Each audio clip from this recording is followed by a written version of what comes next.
Hollywood, it's time now for Edmond O'Brien as... Johnny Dollar. This is Mitchell Kendall, Mr. Dollar. You called my office? Oh, yes, Mr. Kendall. I'm an insurance investigator from Hartford, Connecticut. I was sent out here to look into the Jarvis Wilder killing by the company that holds the policy on his life. Oh, yes. But haven't you called the wrong lawyer, Mr. Dollar? I'm defending Mrs. Wilder, not prosecuting her. I understand that.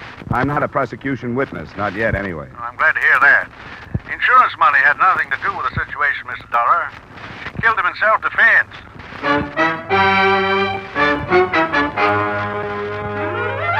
Edmond O'Brien in another adventure of the man with the action-packed expense account, America's fabulous freelance insurance investigator. Yours truly, Johnny Dollar.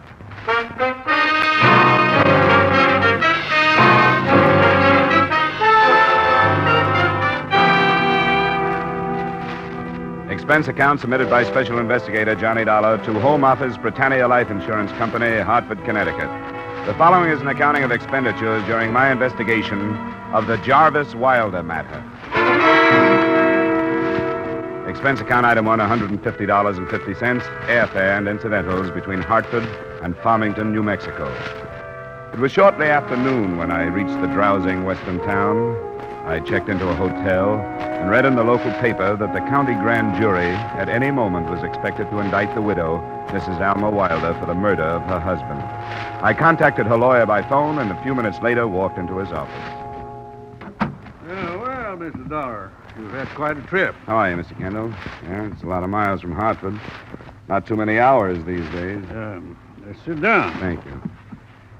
Well, I read the papers. The indictment comes any minute, huh? Yes, it didn't take long. From arrest to conviction with as little cost to the taxpayer as possible. That's the way they like it. Not that there's anything wrong with the way things have been handled, you understand. I haven't gotten too many details. Alma, Mrs. Wilder, confessed when she was arrested, confessed again at the inquest. That was only yesterday, also only a formality. Why the indictment, then? Why doesn't she plead guilty and get it over with? Because I won't let her. I want a trial, because I'm going to get a not guilty verdict for her, on the grounds of self-defense and temporary insanity. Those grounds have sprung a lot of widows, I guess. Do you object to that? No, not at all. I hoped you'd tell me she's innocent. A lot of money tied up in the policies for Jarvis's brother and his estate. None is due her. I wish I could help you on that. Were you planning on going out to the ranch? Yeah, I thought I might. Why?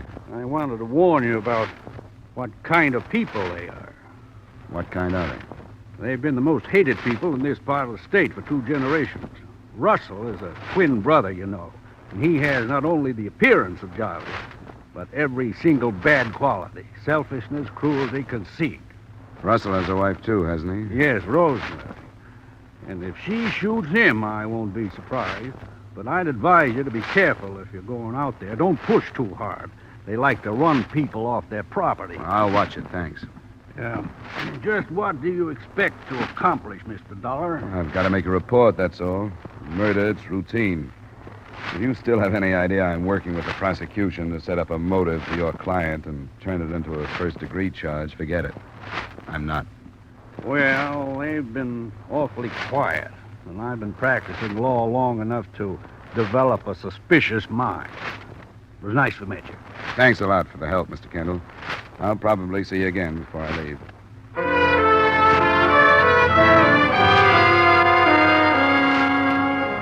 The Wilder Ranch was about 15 miles out of town. By report, some 5,000 acres and cattle range.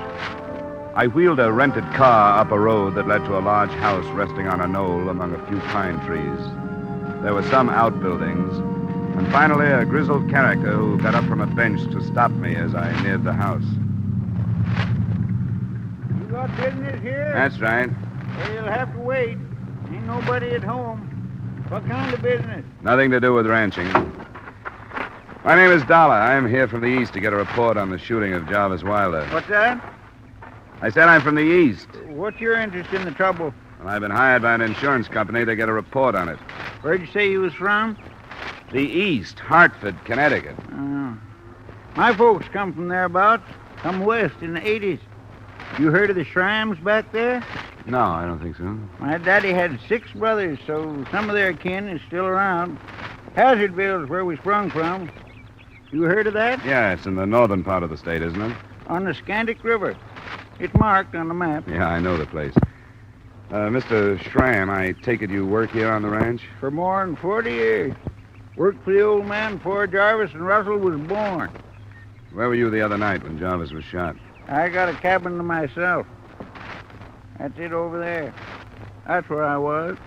Could you tell me what happened as far as you're concerned? As far as I'm concerned, sit down. Sure.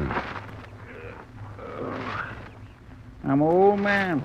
I lived through some right troublesome time. Seen a lot of men get killed. And I always sort of figured I stayed healthy because I never meddled with nobody's business, right or wrong. I'm not sure I know what you're driving at. Are you advising me to stop meddling? It ain't my place to advise you, young fella. Besides, I ain't smart enough. You ask me as far as I'm concerned. Well, as far as I'm concerned, I don't know what happened. I still don't get you. You're telling me that other people don't know what happened? It ain't my place to tell you anything. I didn't come here to investigate the murder. All that's been done, and it's in the hands of the authorities. Jarvis's wife confessed. Well, you can wait here for Russell and his wife. I got chores. Now, wait a minute.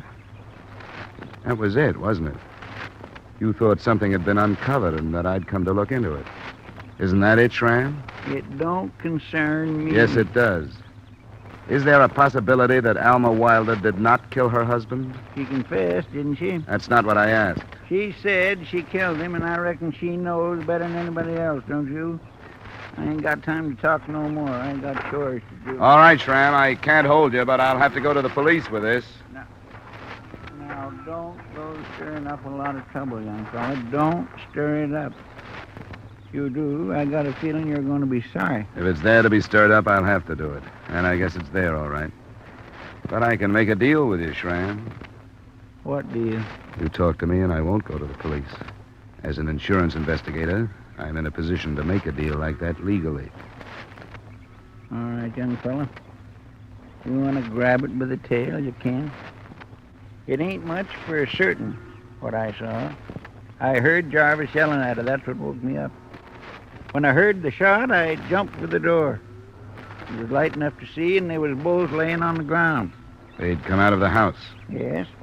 And it come over me when I saw him that she didn't shoot him because she was laying on her belly with her feet toward him, like as if that's where he'd knocked her.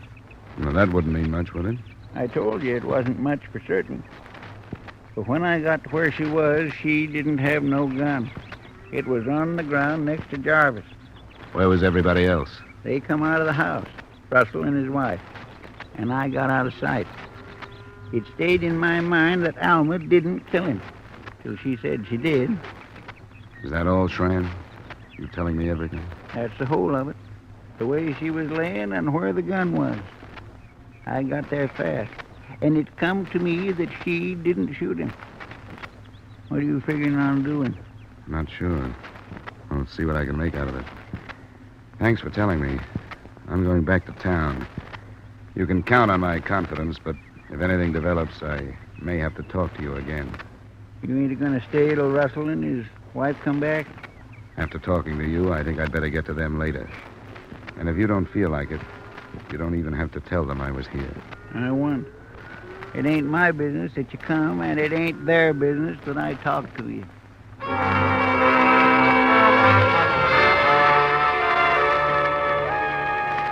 It was little enough to go on, certainly. Back in town, I approached the authorities on the basis of wanting a routine report. The investigation was no more thorough than could be expected. A confession, naturally, would do away with the usual need for examination. There were photographs to record the position of the body, etc., results of ballistic comparison tests to establish the fatal weapon, a .30-30 rifle. That was about all. The autopsy report hadn't as yet been added. I debated on where to go from there and decided against Kendall, the defense lawyer. I got permission to visit the cell of the confessed murderers. Alma Wilder was a slight, well-formed brunette of 24. She looked older than her years, but she would have been quite beautiful under different circumstances. I don't understand why you've come to see me, Mr. Dollar.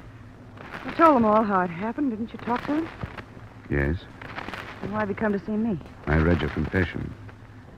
guess I was curious about what kind of a woman could make such a calm statement about killing her husband. It was done and finished. There was no other way to say it. I'm curious about what kind of woman could be driven to the point where she'd do such a thing. If you read it, you know. It wasn't the kind of a woman I was. The kind of a woman he made out of me. In your confession, you said he'd been cruel to you. What kind of cruelty did you mean? I won't talk about it. Physical cruelty? Yes. I won't talk about it. Why do you want me? I'd hope maybe you'd want to talk to somebody that might help you. I told all the truth I'm going to. I won't tell anybody about my life with him. I went through it. And now it's finished. I won't talk about it. All right. The time I've been here alone. The time since I killed him, I've been happier than I have for 3 years. It's the kind of a woman I am now. I'm happy now. I hadn't noticed. But I really wasn't after that part of the truth. You hated your husband, and that's enough. What about the twin brother? Do you hate him? What difference does that make? Do you? Yes, I hate him. I hate him the same way I hated Jarvis. What about the sister-in-law? I never thought much of anything about Rosemary. Except when he brought me to that house, she seemed like some dead person. I should have known then what it was going to be like. Wasn't there anybody you liked out there, or who liked you? Why? Any of the men who worked there? I never saw him. We weren't allowed in the house, and I wasn't allowed outside alone. Why? I'm asking these things because I don't know if this confession you made will stick. What? Alma, right now only you know whether or not you really killed your husband. Yes, I did. If somebody knew you and felt sorry for how unhappy you were, he might have killed him. There wasn't anybody. If somebody thought enough of you to do that, you could be thanking him with your confession. It would be a noble gesture, I suppose, but if that is the case, it's going to come out. It wasn't. You could save everybody a lot of trouble if you'd tell me about it. It wasn't that. Nobody would do that to me. I didn't know anybody. I killed him because I hated him, and I was trying to run away, and he was trying to stop me. Don't do any more. More what? Any more looking for things. Why not, Alma? Because you don't have to. Please. I killed Jarvis. Nobody else did. Nobody had to. Because I killed him. He was trying to run away, and he wouldn't let me. He was going to take me back to that house. I couldn't go back. Please. Please let me stay here alone. You better sit down, Alma. I won't bother you anymore. Thank you. Thank you. Thank you. Thank you.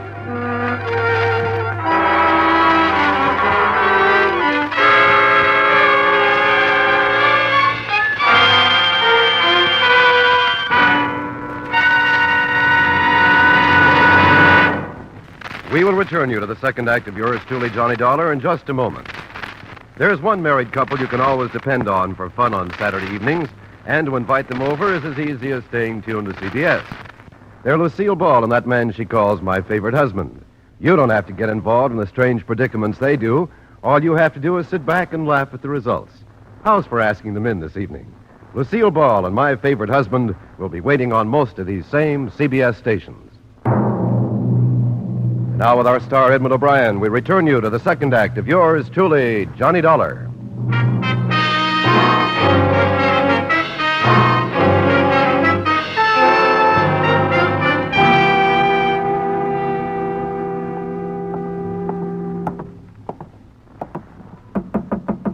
Yes, come in.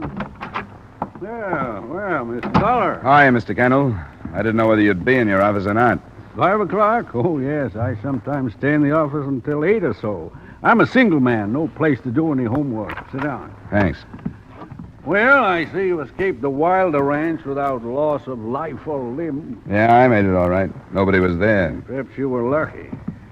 Did you talk to Crutchfield? Who? Crutchfield, prosecutor. Oh, I didn't even know who he was. No, I haven't seen him. Would you like a whiskey? Yeah, thanks. I think I could stand one. Good. Well, I went to see Alma Wilder. Oh? What's the matter with her? Well, just what do you mean? Oh, will you take this neat? Yeah, that'll be fine.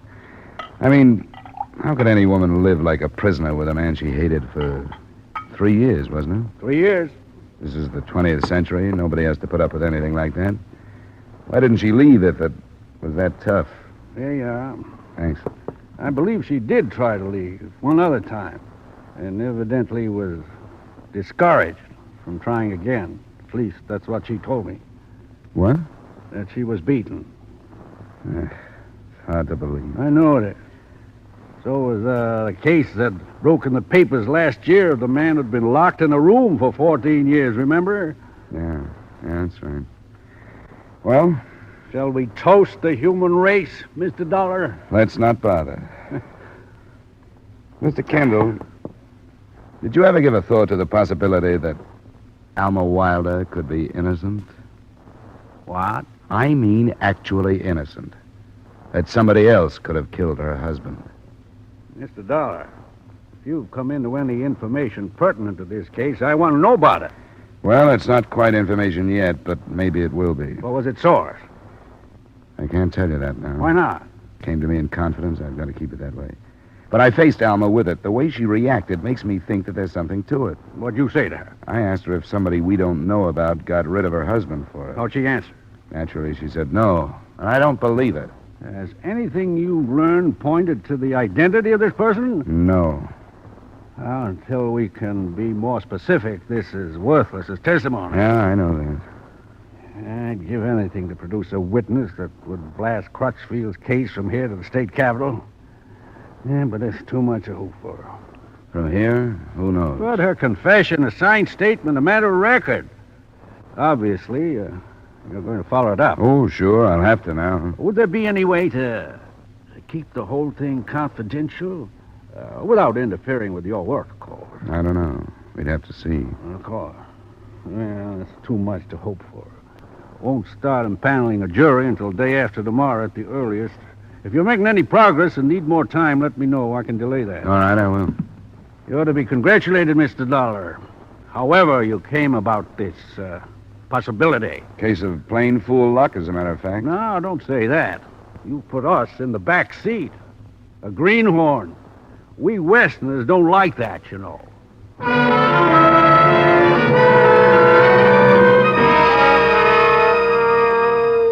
I turned in early, and the next morning I looked up the arresting officer in the Wilder case, the man who had supervised what little work had been done on it. As not only a greenhorn, but a Johnny-come-lately, I expected a lot less cooperation than I got.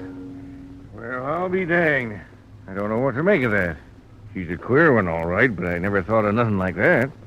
Maybe there isn't a thing to it, but... Well, how did she act that night? Well, she was kind of numb when I got out there, acted dazed. She didn't talk till the next morning.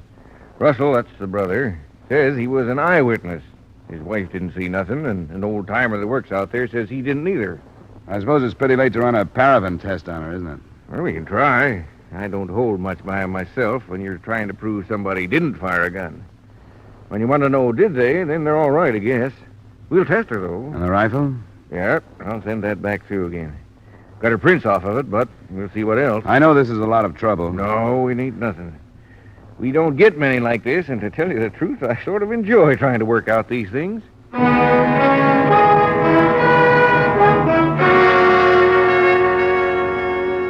It was about 10:15 when I turned into the Wilder Ranch Road. Passing the outbuildings, I looked for but didn't see the old man Schramm who'd been there the day before.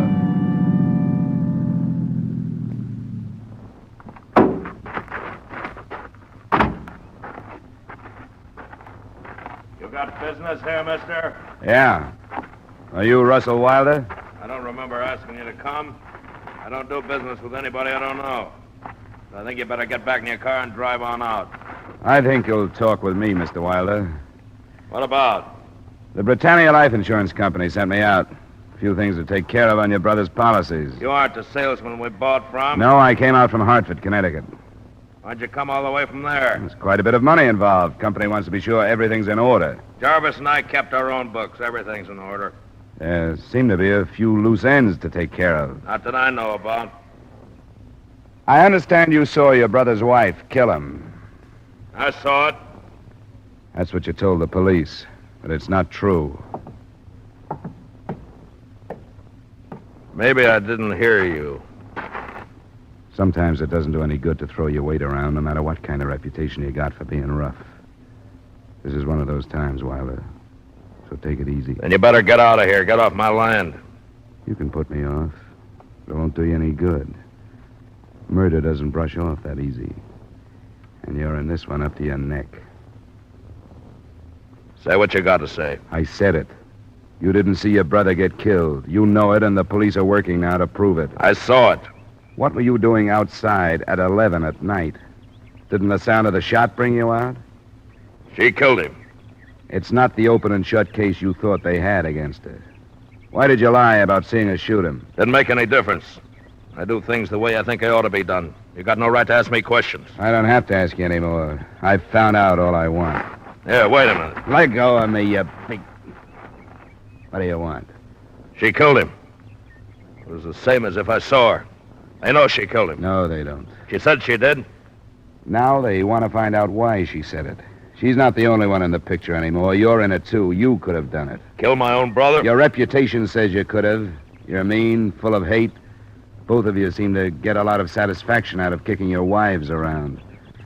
If that's what passed for love in your marriages, what can you expect people to think about the association between you and Jarvis? You don't kill your brother. Why not? For the insurance money and the ranch?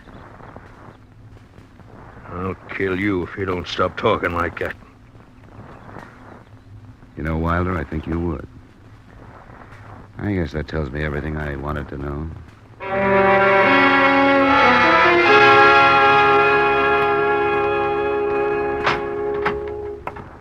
How are you, Alma? I'm all right. Just been out to the ranch.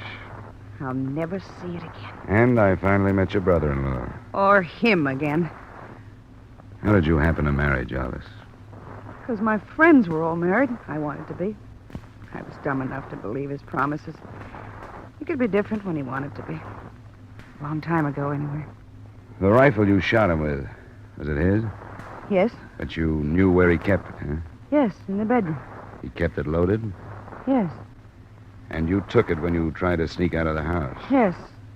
I had my mind made up to kill him this time if he tried to stop me. He was asleep, and you got up. And got dressed. Shirt, and Levi's, and some shoes. He didn't wake up while you were dressing? What if he had? Were you near the rifle? Yes. Was there a cartridge in the chamber? I don't know very much about them. I think so. You ever shot the rifle before? One like it, a long time ago. How did you cock the rifle? With the lever or with the hammer? What? When you shot him, did you cock the rifle with the hammer or the lever? I'm not sure now. What difference does it make? A lot of difference. You'd cock it one way if a cartridge was in the chamber, and the other way if you had to bring one up from the magazine. You know that. Yes. Well, which way? I don't remember, and it doesn't make any difference. Yes, it does. One way would have left an ejected cartridge on the ground, and the police would have found it. They didn't ask me these questions. They didn't have any reason not to believe your confession. It's true. Did Russell see you kill your husband? Yes. Did he tell the police he saw you? Yes, he said she killed my brother. I'm a witness. I saw her. He said that. He was lying, wasn't he? No, he saw me. He told me he was lying. No, he didn't. He saw me. Oh, stop He it. didn't see you. He didn't see you because you didn't kill him. I did. Did Russell kill him? Did he? He could have. Come on, tell me the truth, Alma. I can't stand it. I can't stand it. Tell me the truth. Mr. Dollar. Huh? What is it? Officer Dandy sent word he wants you to come over. Can't it wait? He says it's mighty important and you better come. All right. It wouldn't have to be so rough, you know, Alma.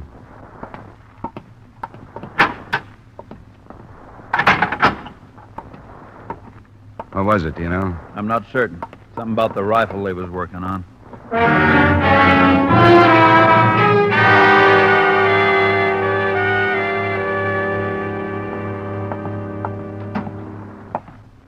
I think we did her, Dollar. I think we did her. I hope so. Here, look, right here. Now, this is the murder weapon. Been bothered a lot, but look at that butt plate. Dirt, huh? Yeah, jammed into the ribbing on the plate and into the indentations for the screw heads. Yeah. More on the one side. We got that covered, too. Now, you told me how she was lying with her feet towards the deceased. Yeah? Well, that figures in, too. And I called back the coroner about some marks they found in Jarvis's arm. Teeth marks. Here, you see? Yeah. You've done a lot of work, Dandy. And next time I won't wait. Anyhow, we didn't have a Marlin rifle like the murder gun, but it didn't make no difference. We took one of our Winchesters out on some dirt. We sort of guessed at the angle to get more dirt onto one half of the plate than the other, like that Marlin has in it. That's it, Dandy. You've got it. Yeah, we jammed the stock on the ground and pulled the trigger. The recoil pushed the butt plate into the ground, and we got dirt in it about the same as the Marlin. That's good work. Say, could we phone Mitchell Kendall? I promised him he'd be in on this.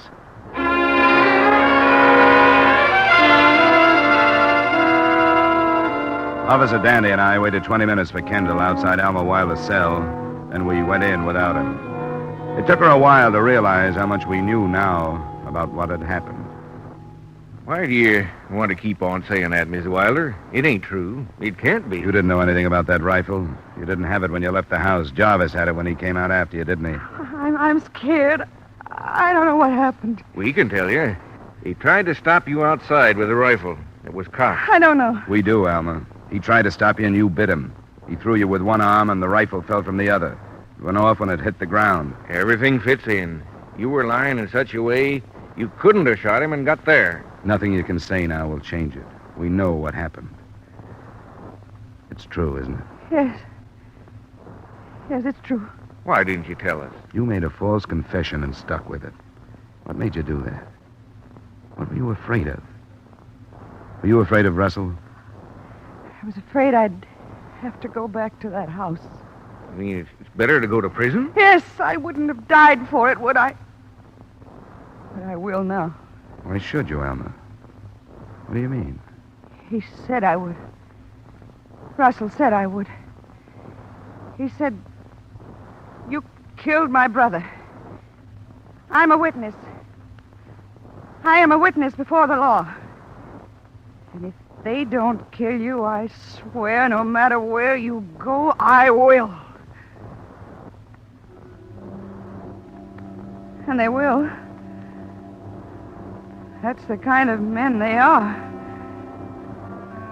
When they say it, they can do anything. Oh, please. Please, you've got to let me stay here. Alone.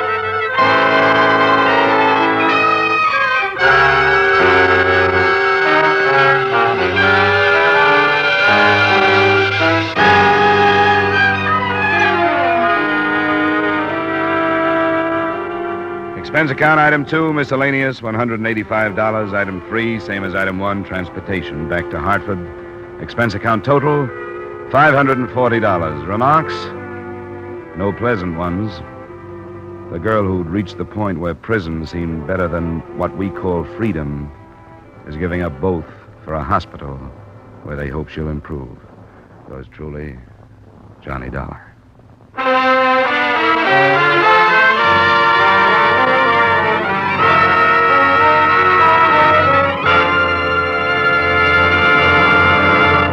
Yours truly, Johnny Dollar, stars Edmond O'Brien in the title role and is written by Gil Dowd with music by Wilbur Hatch. Edmond O'Brien's latest picture is the Paramount Picture production, The Redhead and the Cowboy. Featured in tonight's cast were Parley Bear, Tim Graham, Bill Conrad, Herb Butterfield, and Mary Lansing. Yours truly, Johnny Dollar, is produced and directed by Jaime Del Valle. This is Dick Cutting inviting you to join us next week at this time when Edmond O'Brien returns as Yours truly, Johnny Dollar.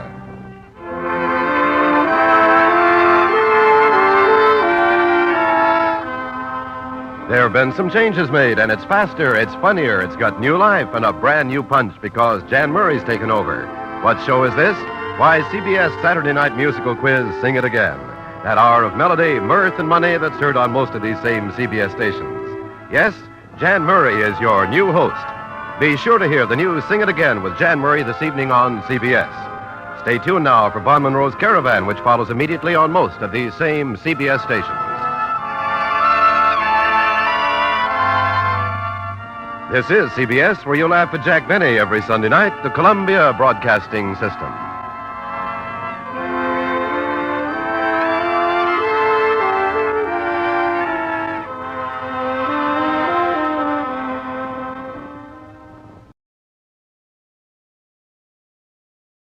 The Hallmark Playhouse, which is heard during most of the year at this time on Thursdays, has nearly finished its summer vacation.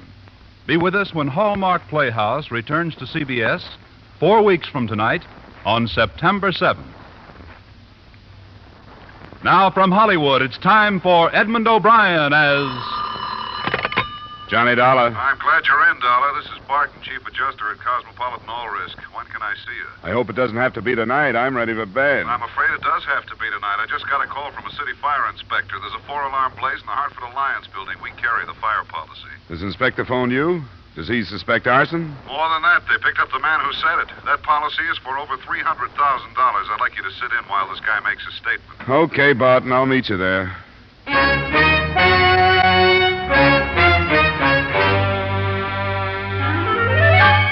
Edmond O'Brien in another adventure of the man with the action-packed expense account. America's fabulous freelance insurance investigator. Yours truly, Johnny Dollar.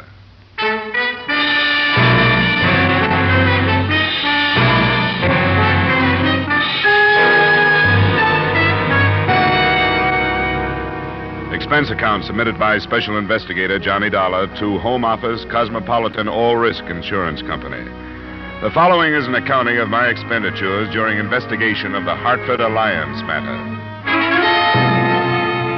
Expense account item 1, $2.50 cab fare from my apartment to the scene of the fire. Hey, Mark, can't you give us any more pressure? I'm feeding 4 lines now. Sorry.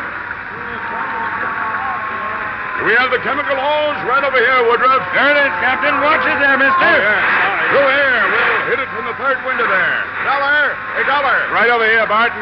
Hey, Barton, here. Oh, everything outlines against that blaze. I couldn't see you over here. Out of harm's way. Hey, that building was a bad risk. Is there any steel in it? Yeah, maybe a little in the plumbing, but it's no worse than most in this neighborhood. Somebody's got to insure them. Who owns it? His name is Clarence Pickett. I don't know too much about him. I understand the blaze started there in the ground floor corner office. Yeah, that's right. The Hartford Alliance Loan Company. An off-duty policeman saw it start as he was driving by and then grabbed this kid as he was heading it down the alley. A kid? Yeah, about 19 or so. They took him down, but we can question him when they get through. Then they're sure he's the one. He was running away. Hey, look at that wall below the second-floor window. Yeah, he's in. Get out of there. Get back away from that wall. Come on!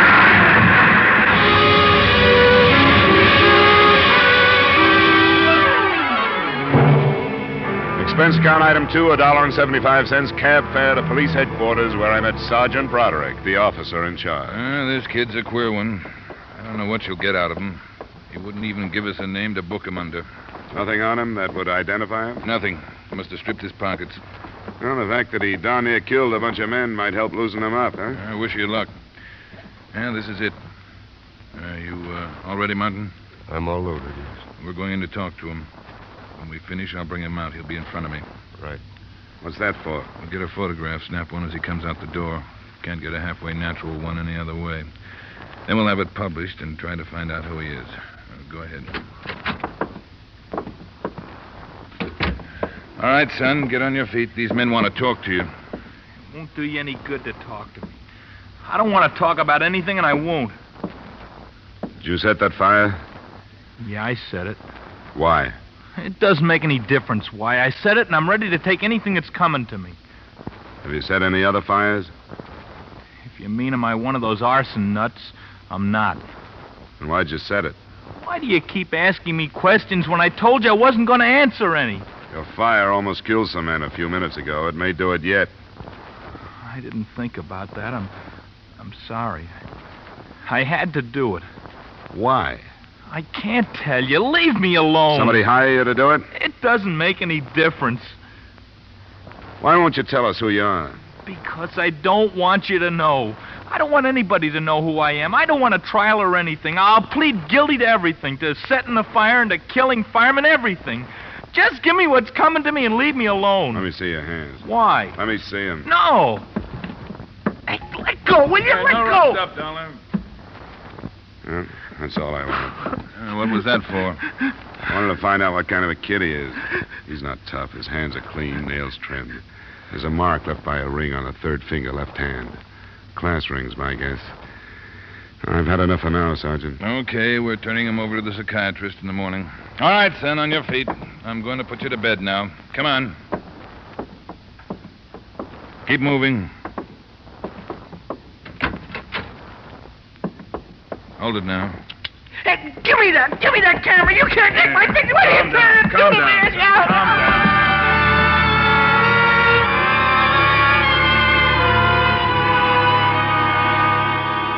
Expense account item 3, $7. Transportation and general costs the next morning spent while running down the financial condition of Mr. Clarence Pickett, owner of the burned-out building. At 1 p.m., I looked for him at his home, and at 1:45, I found him viewing the charred remains of the Hartford Alliance building.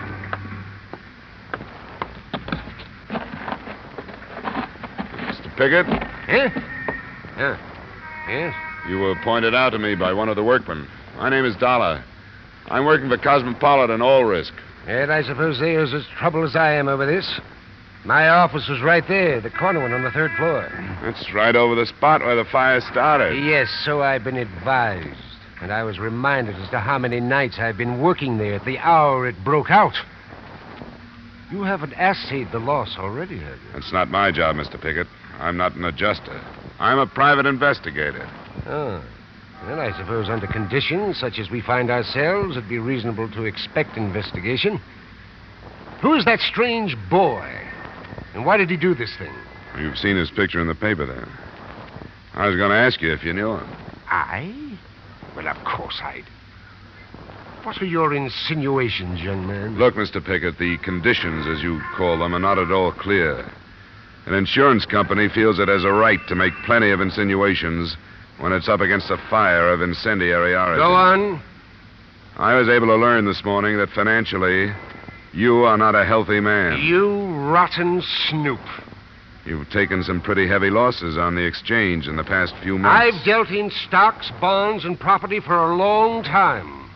When the day comes that I have to burn myself out to recoup my losses... Oh, go away. I don't want to talk with you any further. I'm afraid it can't stop here. Will you come down to police headquarters and face that boy they picked up? I will not. Why won't you? Because I have no reason to. I've never seen him, and I don't care to. On the strength of your refusal, I think a court order could force you to. You do that? I certainly would. So you have nothing to lose by coming without one. Very well, Mr. Dollar. And I'll see you choke on your own insults.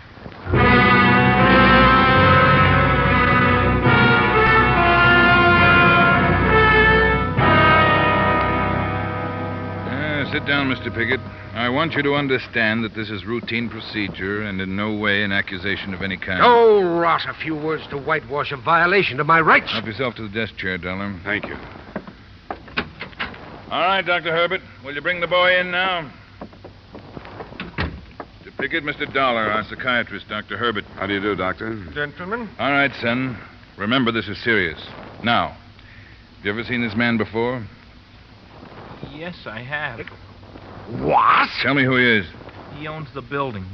Hired me to set the fire. Well, that's not true. He gave me $50 and promised me 50 more. He's lying. I've never seen him before in my life. Why would he lie? How should I know? Because he's insane. He's trying to use me to hide something else. Son, where's the money? I spent it. I didn't get the other 50. These are bald-faced lies. It sounds like a scheme of the police. Well, it'll not be as easy as that. I'll not put up with it another moment. I'll seek counsel before I speak with you again. Yeah, I couldn't hold him. We can pick him up later. Either of you want any more with this one? I'll see him later this afternoon. Nothing for me right now. All right, son, come on. We'll go back to that room and talk some more. What do you think, Doctor? There is a greatly troubled and very confused young man. I could do very little to help him. A psychiatrist needs cooperation. He fought me every moment of the consultation. Think he was telling the truth about Pickett? It's hard to say. It could be true. On the other hand, as a falsehood, it could be classed as one aspect of this tremendously strong desire to keep some secret hidden. How would he know that Pickett was the owner of the building? That would be quite simple. Newspaper was shown to him this morning in an effort to force him to reveal his identity. Yeah, that's right. There's still no key to who he is, huh? None. I've learned only that he seems to be, well, shall we say, a well-bred boy, fairly well-educated, who was tortured by something in the building that he feared and hated. The fire started in the offices of the Hartford Alliance Loan Company.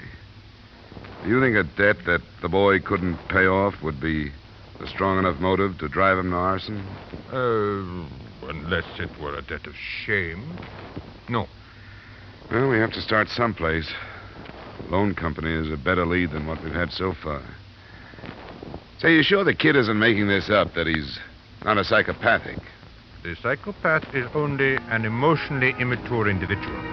And two of us can say that we have reached emotional maturity, or what it is.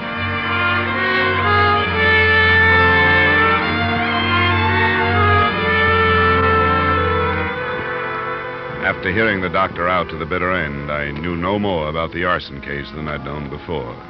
Expense account item 4, $1.75, cab fare back to the ruins of the Hartford Alliance building. Only a guard from the fire department was there, and a workman who was busy in the same office I wanted to look over. I wouldn't come in here if I were you. You'll get dirty and it isn't too safe. I'll be all right. What do you want? Well, I got an okay from the guards out there. I'm an investigator working on this case. Oh, go ahead then. This loan outfit hired me to bring out their stuff that isn't burned, but it's all mixed up with the stuff from upstairs. Caved in. Yes, fires are a mess. Yeah, the safe from up there fell through, and I can't tell one from another. I wouldn't be surprised if the whole floor came next, what's left of it. What are you looking for? I don't know. What was upstairs? An employment agency, from what I picked up. Maids and butlers and that kind of thing. There's the one safe, and that's the other. Can you tell them apart? Why don't you take both of them out and open them? Yeah, well, all right. Give me a hand then, will you? Sure. This one's almost covered up. Hey, what's that?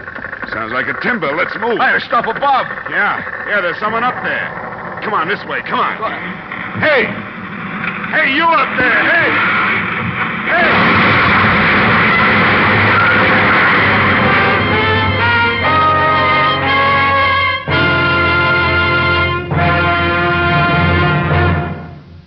The highest standard of living, the highest wages, and the shortest hours. All this plus the time-honored guarantee of individual freedom. Where else will you find all these advantages but under our American economic system? Help to preserve that system. It has brought more benefits to more people than any other system ever devised. Now, with our star Edmond O'Brien, we return to the second act of Yours Truly, Johnny Dollar.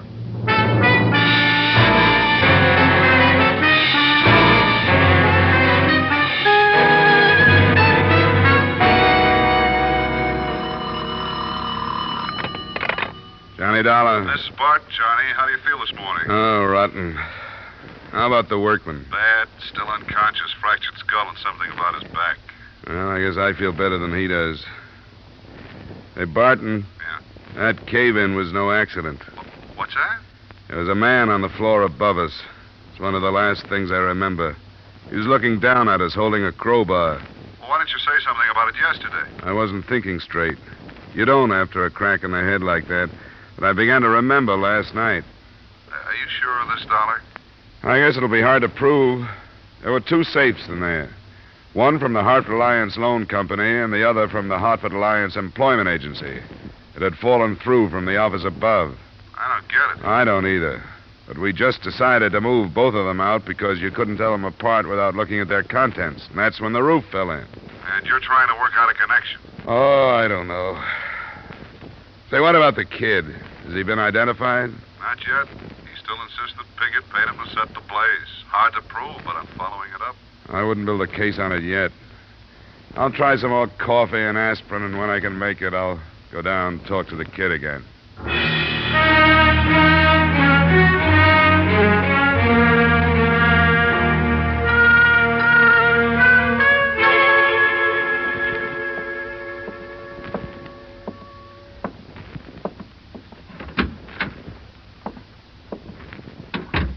What's the matter with you? Oh, get out of here, will you? I'd like to. I wish I'd never heard of you, much less seen you. But it's my job to clean this thing up. That means putting as much evidence as I can get into the hands of the people who hired me. So settle back. I might be working on you until you're middle-aged. Pickett hired me. I told you that. Speaking as an insurance man, I'd like to believe that's true. But I don't think it is. I think something in the building was behind that fire. He paid me to do it. And why would somebody try to kill a workman and me because we were pulling a couple of office safes out of the wreckage? I don't know. I don't know anything about that. Pickett hired me. What does the Hartford Alliance Loan Company mean to you? Nothing. I don't know anything about it. Or the Hartford Alliance Employment Agency? It doesn't mean anything. It doesn't mean anything. Nothing does. I can't tell you anything. Leave me alone, will you? I can't tell you anything. Please, leave me alone.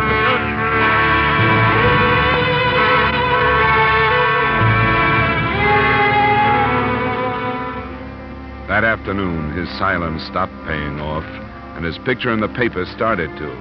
A woman phoned in to say that she thought she recognized him. And at 6 that evening, I was standing on her doorstep in the little resort village of Pine Orchard. Mrs. Landry? Yes.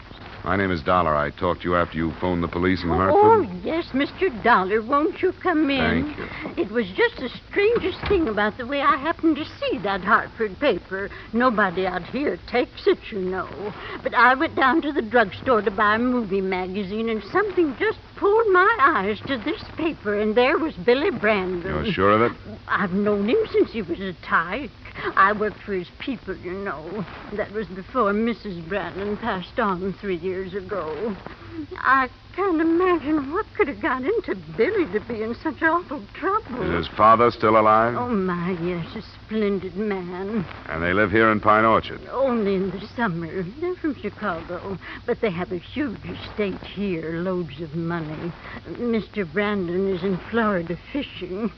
Poor man, I don't suppose he even knows. The police are trying to locate him. Yes, I just don't know what to think of it. How could Billy cause his poor father such shame? Mrs. Landry, do you know if there's anyone on the estate now that I could talk to? Nobody that lives in. Mr. Meek, the gardener, lives just down the street. He told me just yesterday that woman they kept out there left her job without so much as locking up the house. Who is she? Their maid. An out-of-town girl. From your home, Hartford. Some employment agency sent her. Employment agency? That's what Mr. Meek told me.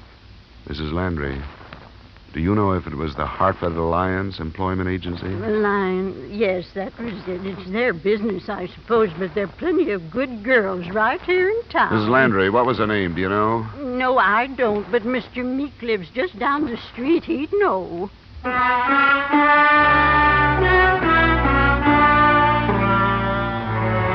The name turned out to be Belle Muir. And with that information, I pried Sergeant Broderick loose from a friendly poker game after I'd gotten back to Hartford. I met him in the file room at headquarters.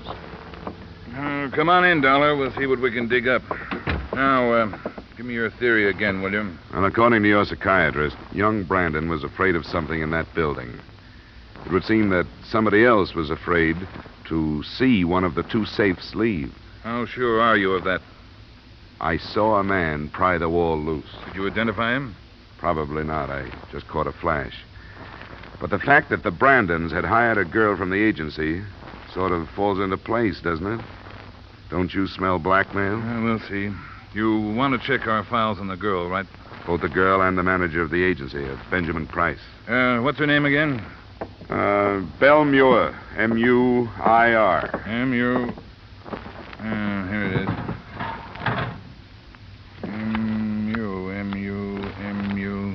Yeah, here's a Muir. Adelaide. How's that for a record? Look at that. They never learn. Mullen. That's it. No more Muirs.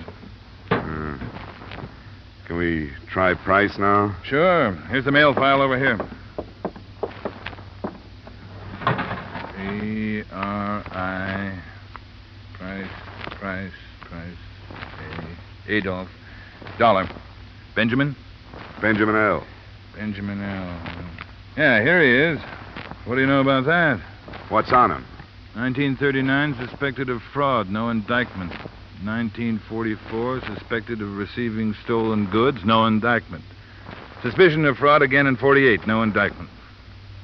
What about young Brandon? Can I talk to him? Won't do any good tonight. He's in the hospital under sedatives. Oh, you can't help feeling sorry for him. At least I can. Especially if it's blackmail. Yeah, I know. His father's due in tomorrow afternoon. Maybe he can do something with him. Well, I'll see if I can get authorization from the bunco detail to follow this through. Tomorrow, we'll look into that setup. Do you care if I go ahead tonight? Where are you going? Belmuir's. Why start with her? Couple of reasons. With a background of suspicions, but no indictments like that, Price must be smart. And I'd like her to talk to him before I do. Put him on guard and see what his next move will be. Okay, Dollar. There's no way I can stop you. You've been lucky so far. Don't foul it up now. Lucky? I'll trade you my headache for your poker losses any day.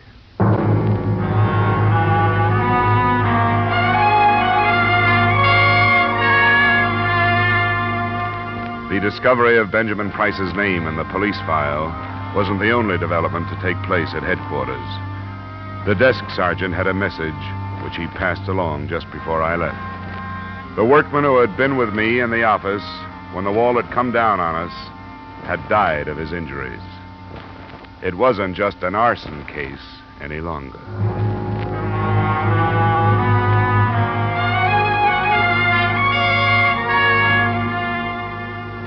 I found Belmuir at home, in a ground floor apartment, low-income neighborhood. Her reaction when I introduced myself gave me nothing. She invited me in, apologized for some nylons drying on the back of a chair, and invited me to sit down. I can't believe that Mr. Brandon would do such a thing. Why would he? I think he was being blackmailed. Oh, a nice young man like him. I don't think he'd ever do anything he could be blackmailed for. He's too nice. Have you ever heard of anybody but people with nice reputations standing still for blackmail? Oh, I can't believe it. And I don't understand about the fire. Why would he do that? To try and stop the blackmailers. Now, you're the only connection we've found between the building and the Brandons. I'd hoped you could help us. Help you? I don't know anything about it. You got your job with the Brandons through the Hartford Alliance Employment Agency? Yeah, I've been signed with them for over a year. Is there any way they could have gotten a hold of any information they could use against the boy? I don't see how. And I swear I don't know what it could be. Young Mr. Brandon was almost too nice, if you know what I mean. No, just what do you mean? Well, I've had trouble with some of these spoiled rich men's sons, but Mr. Brandon never looked twice at me. Listen, you don't think that I... Why'd you leave your job so suddenly, Miss Muir? I didn't. I'm still employed. But when his father ran off to Florida and young Mr. Brandon said he was going away, I didn't see any use cooling my heels in that place away from my friends. Uh-huh, sure. I think you're barking up the wrong tree, Mr. Dollar. They're all nice people in the agency, every one. Mr. Price, the manager? He's very nice. He has quite a record of being questioned by the police. I don't believe that. It's true. Well, I never would have suspected it. I don't know what to think of this, Mr. Dollar. I really don't. I don't either, Miss Muir. I won't take any more of your time. Thanks a lot. Well, anything I can do to help, please call on me. I said I would and left the apartment. But I got back to her position outside her door in time to hear a phone dialed and a conversation that started, "He was here."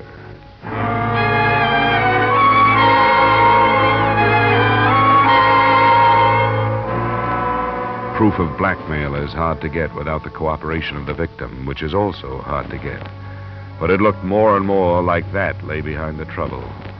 The next morning, I decided to try my luck with Benjamin Price.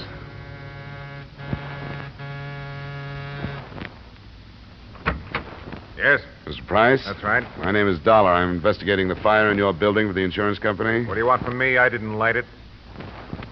It's funny you should say that. Why? Because in a way, I think you did. You can suspect blackmail all you want. That's one thing. Making it stick is another. I guess Belle won't be much of a witness against you, will she? Best kind I can think of.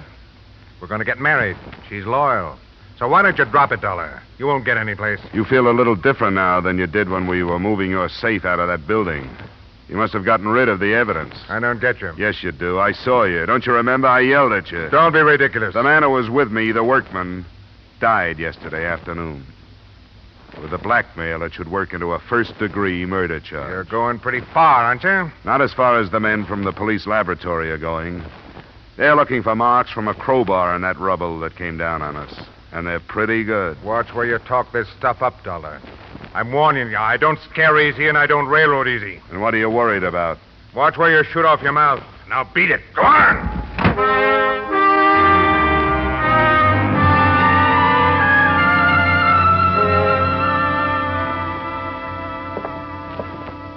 I wish you hadn't gone to him, Dollar. You said yourself he was smart. He is, but he's guilty, too. I recognize him, and he knows it. What about the father? Well, he got in a little afternoon. He's a pretty important man in Chicago, an ex-public defender. Defense lawyer now with one of the biggest private practices there. Sure, he would be. Yeah, this is the room. We, moved him out of the ward. Mr. Brandon, this is Mr. Dollar from the insurance company. How do you do? Mr. Brandon? Mr. Dollar, I understand that you've done a great deal of work on this situation, and I feel that it's fair to tell you that neither my son or I will make any kind of statement until we take the query under the fullest consideration. That's all right with me, Mr. Brandon. I just left Benjamin Price. You did? Yeah. From his attitude, I take it that the basis of his blackmail is pretty strong. Blackmail?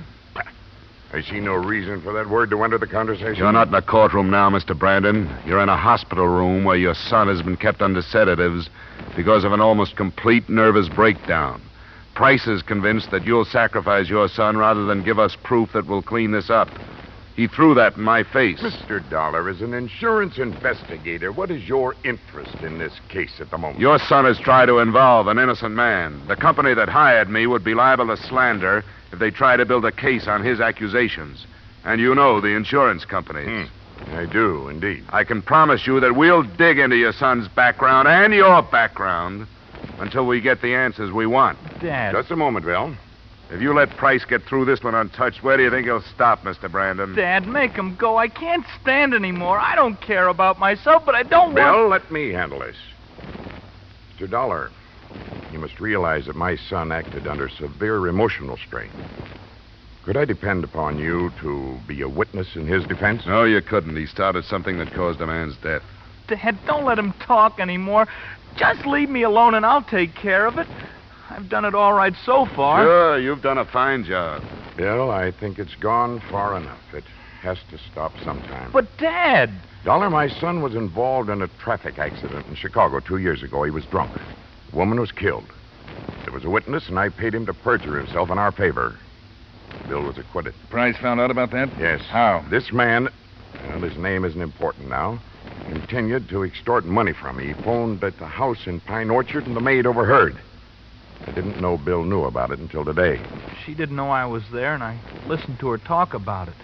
The first one was bad enough, but then with another one, I had to do something. Did you make a payment to the maid? No, somebody else. A man. Did you recognize him? Yes. Would you identify him if we took you to him? Yes.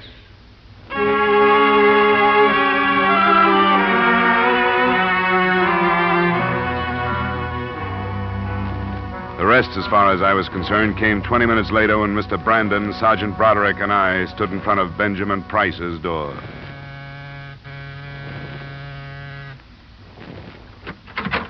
Well, Dollar, haven't you caused... That's the man. Who is this guy? What is this? Get out of here. I think we better come in, Price. No, you don't. I know my rights. You don't come in without a warrant. We got a warrant. What do you want in here? All we want is you, Price. There's a men waiting outside who want to place you at the scene of the murder. They can't do it. I wasn't there. You'll have your chance to prove that if you can. The men want to go through your apartment. Why? To look for traces of soot from the building. All they need is a speck or two. Come on, Price. Let's talk it over. Not me. Oh, you know you don't, Price. That does it. Okay, pick him up, Dollar. Don't bother to be gentle. He won't care.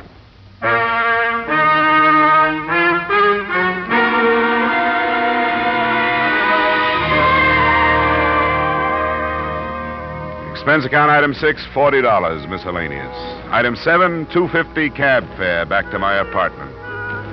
I guess the company won't get far trying to avoid the payment of damages, but all of us might make a moral out of the matter. Maybe somebody has said it before. one sin begets another. In this case, the original conspiracy to perjure a witness parlayed to an arson indictment. The son, fraud and murder for Price and Belmure, and enough charges to put the father out of work for the duration. All I got out of it was a headache. Expense account total, $180. Yours truly, Johnny Dollar.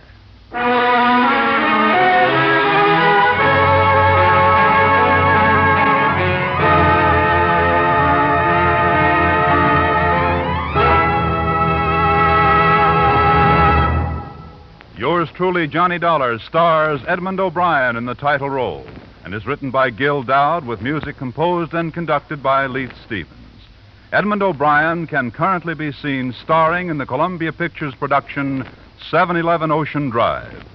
Featured in tonight's cast were Hy Averback, Ken Christie, Raymond Burr, Gil Stratton Jr., Howard McNear, Ted Osborne, and Peggy Weber. Yours truly, Johnny Dollar, is produced and directed by Jaime Del Valle.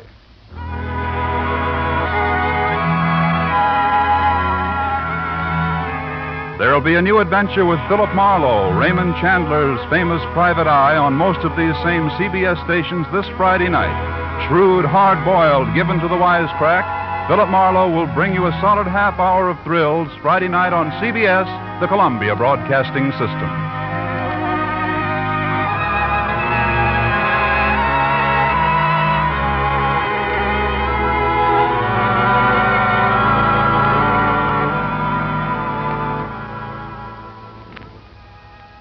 For your enjoyment, Wrigley's Spearmint Chewing Gum presents from Hollywood Edmond O'Brien as Johnny Dollar. Good evening. This is Mr. Snell, the secretary. Oh, sure. Hi. I was unable to reach Mr. Snell before he left for the West Coast, but he asked me to outline the case to you and hoped you'd follow him out there. It's quite serious. Oh? What is it? Our company has been carrying the policies on a line of pleasure boats for a West Coast sales agency, the Aerocraft Cruisers. Within the past 2 weeks, 3 of them have sunk, with no survivors. Bad risks. Yes. There's a liability clause. Next of kin in each case is bringing suit for nearly $1 million.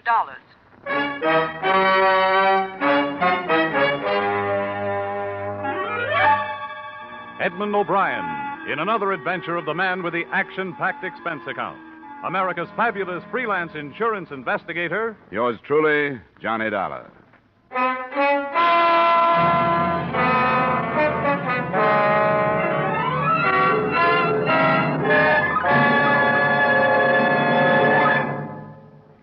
To make every day more enjoyable, treat yourself often to refreshing, delicious Wrigley's Spearmint Chewing Gum. Here's a taste treat you can enjoy indoors, outdoors, at work, or at play. The cool, long-lasting mint flavor refreshes you. The smooth, steady chewing helps keep you fresh and alert. Adds enjoyment to whatever you're doing. Wrigley's Spearmint Chewing Gum. Healthful, refreshing, delicious.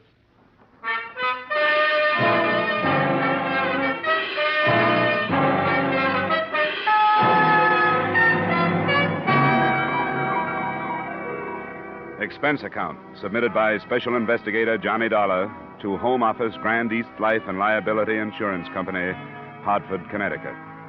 The following is an accounting of my expenditures during assignment to Millard Snell of your legal department on the investigation of the Aerocraft matter. Expense account item 1, $275 air travel Hartford to Los Angeles and rented car travel from Los Angeles to Newport Beach and the heart of the trouble.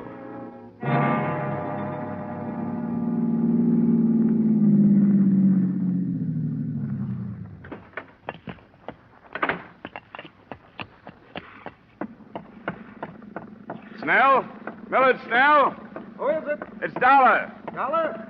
Hurry up. Get aboard. Now watch it. She's wet tonight. Hey, give me your arm. Come on. Thanks. Didn't think you were going to make it. You talked to your secretary? Yes, but that was yesterday from Chicago. Well, I didn't know where you were until I called her from the Los Angeles airport a couple of hours ago. Then when I got here, your hotel told me you just left to charter a boat. What's up? Myers, how long will it be? Robert should be here any minute, Mr. Snell. Couldn't leave without him. All right, if you can hurry him up anyway, do it. Come on in the cabin, Dollar. Out of this foul night air. This fog. I thought it was bad sometimes in Hartford. Another cruiser's been reported, Dollar. An Arrowcraft? Yes. Reported by a private plane between here and Catalina Island. That's 30 miles offshore. The Coast Guard been notified? Yes, but candidly, I hope we see it before they do. Find out what we insured. If we can find it in this fog. Find it? You mean this one is still afloat? Before dark, yes, barely afloat. Robert, hurry, get aboard. Ah, there he is, the navigator we've been waiting for. I hope he's sober. Tell me, what have you learned so far? What makes them sink? I don't know. The sales agent, Fred Crocker, you'll meet him, swears by Arrowcraft. Says they're one of the best hulls afloat. Ah, but the fact remains they've been sinking. Uh-huh, and a tragic fact, too. The loss of life so far has been horrible. 3 28-foot boats, 11 fatalities. No trace of the cruisers, even. But a life ring or two. Must have been deep water, then. What about bodies? 7 have been recovered and 4 still missing. Ah, we're getting started.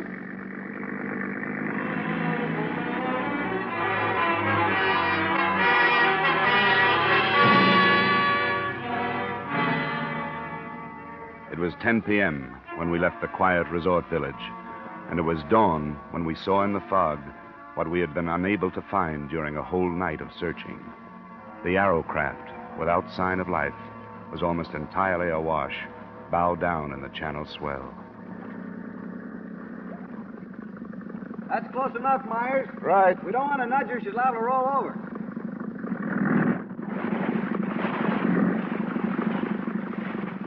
Well, here we are, but there's nothing we can do about her. How she stays up is beyond me.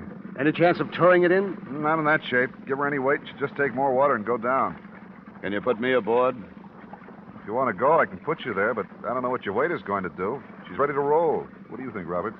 Well, we'll put him over the stern. That shouldn't upset her. We'd better get some of those clothes off, Dollar, while we swing around. All right. You think it's worth it? You're going aboard? Worth it? I'm not going for a night like that without having a look at it. Gives me the creeps. The thing awash like that. Looks dead. Yeah, too dead. Why isn't there anyone aboard? Why isn't somebody hanging onto the side? Okay, Dollar, we'll move into it now. I'm ready. Now get back there on the transom. That's it. Right there. I'll swing you right into it. Right.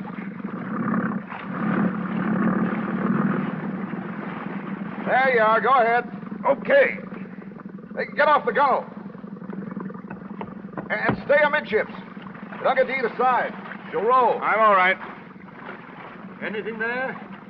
Yeah. Yeah, there's something here. There's a girl in the cabin.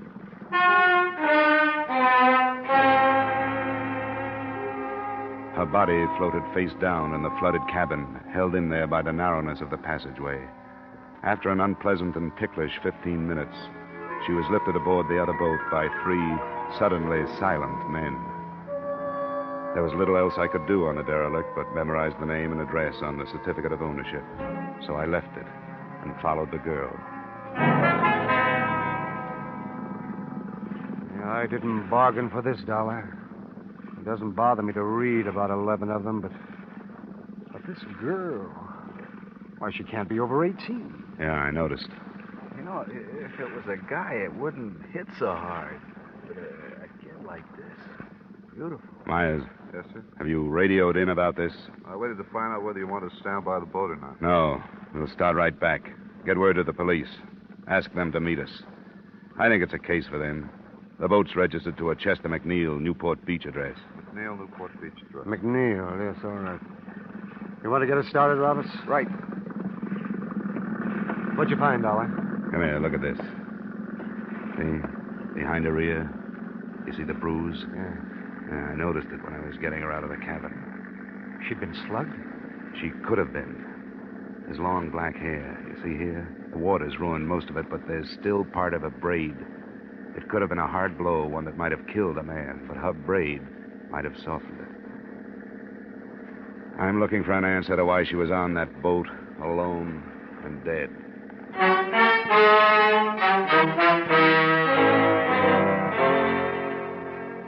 It was an answer I never did actually find and prove, because in the final analysis, the death of this beautiful, dark-haired girl was no more important than any of the rest of them.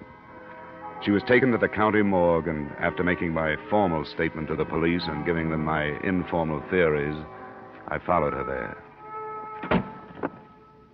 Now, I take it that the deceased is not a personal friend of yours. That's right, Dr. Sane. I'm an insurance investigator. I'm in Southern California because a number of people have died in the sinkings of some insured pleasure boats. Oh, yes, the aerocraft? Yes. And the death of this girl has become important to me. What's her name?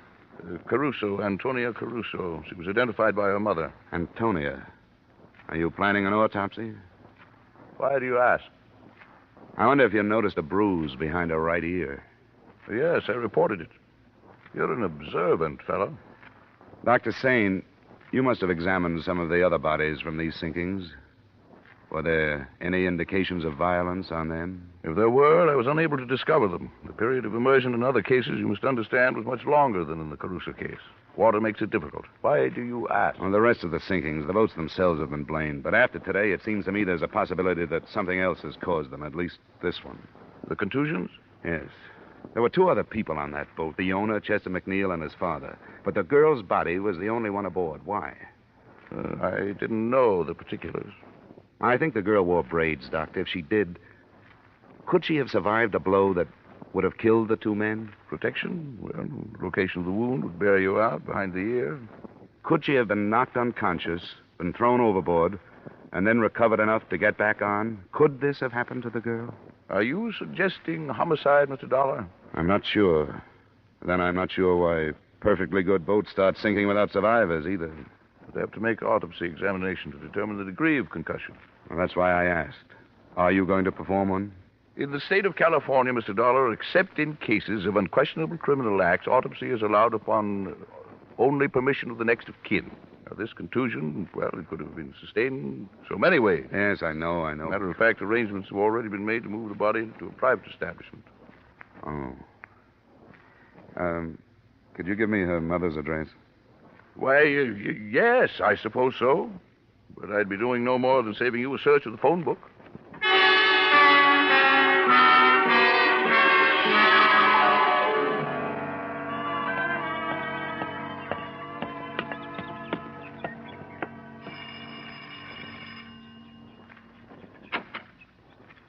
What is it you want? Mrs. Caruso, I'm the man that found your daughter. Oh. Then why have you come here? You shouldn't know my grief. I do, Mrs. Caruso, but I'd like to talk with you if I could. What is there to say? I don't want to see you. There is no room for sympathy. I didn't know anything about your daughter, but I'd like to. I'd like to hear about her. Why do you do this? Because I don't think her death was accidental. Oh, go away. Why do you say this? My girl, she never did no wrong. Oh, I didn't mean that, Mrs. Caruso. Please, may I come in? All right. It's my house. I'm sorry. It's not cared for. There have been so many things today. Well, I won't stay long. She was a good girl. She was going to marry Chester. His father was with them. She was going to marry Chester. Oh, we hoped it so much, Antonia and me, that it would be a good marriage. Mrs. Caruso. We always dreamed. We were good people, only poor. We give everything so Antonia will be better. She was so beautiful. She was going to marry Chester. I'm sorry to bother you at a time like this. Now, she's gone. I saw her. I saw her, too. And I want to learn why she's gone. Now, Mrs. Caruso, is there any reason that you can think of why there should have been trouble on this trip in the McNeil boat? Oh, no. They go many times. They love the boat. They go many times, always with his father to take care of them. He loved her, too. My daughter, he called her. She was going to marry his Chester. Be so happy. Please, Mrs. Caruso. Oh, my Antonia. Antonia. Please, go. You know my grief.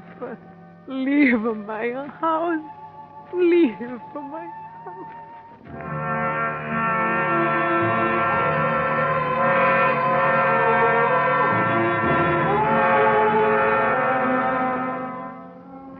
I left her house and drove back to Millard Snell's hotel. It was 7 p.m., and I hoped we could get to Crocker, the West Coast agent for Arrowcraft, before the night was out. But I found Snell white-faced when I opened the door and too anxious to show me the front page of the evening paper.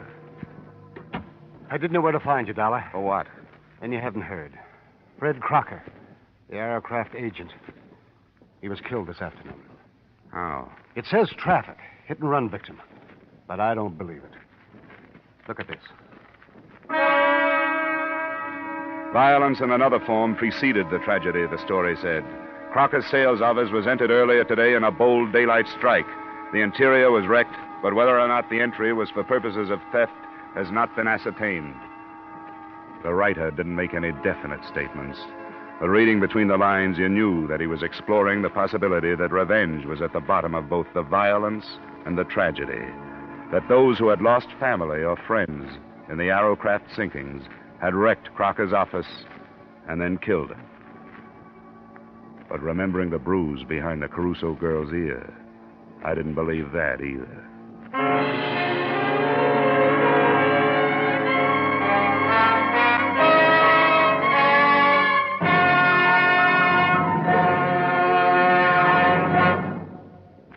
To make every day more enjoyable, treat yourself often to refreshing, delicious Wrigley's Spearmint Chewing Gum.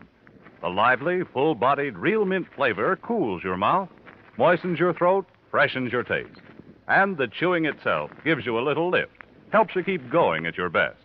So for real chewing enjoyment that's refreshing and long-lasting, always keep Wrigley's Spearmint Chewing Gum handy. Healthful, delicious, Wrigley's Spearmint Gum will make every day more enjoyable. And now, with our star, Edmond O'Brien, we return you to the second act of yours truly, Johnny Dollar.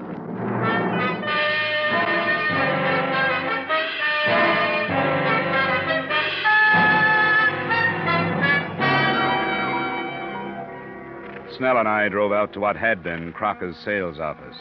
A sheriff's deputy met us outside and took us in. Give you some light if... Oh, there's a switch. Well, not as bad as it could be. At least the drawers aren't dumped. These are from a file cabinet. We'll start here.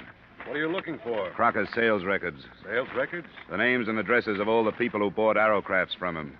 I don't think we'll find it. I don't get you. We've got a theory that those boats didn't just sink, that they were boarded, that the people who've been lost were slugged before they were drowned, and that the boats were scuttled. What do you think of it? Why would anybody set out to wreck Arrowcraft? Well, that I don't know. Probably because they're linked to something important. Maybe something or somebody is on an Arrowcraft and somebody else doesn't know which one. Here's the sales folder, Dollar. It's empty, all right. Sure it is. That gives them the location of every Arrowcraft between here and San Diego. Sheriff, nobody has said where Crocker was when this place was entered. They don't know yet. You got a theory? Yeah. That he was here. Yeah, that after the list of names and addresses was taken, he was dragged out of here and killed with a car for the same reason the others have been killed. Because alive, they might have been identifying witnesses. Well, they say everybody's got a right to his own opinion, but that's too crazy for me. Well, I don't blame you. It's too crazy for anybody. Maybe so crazy it'll never be cleared up.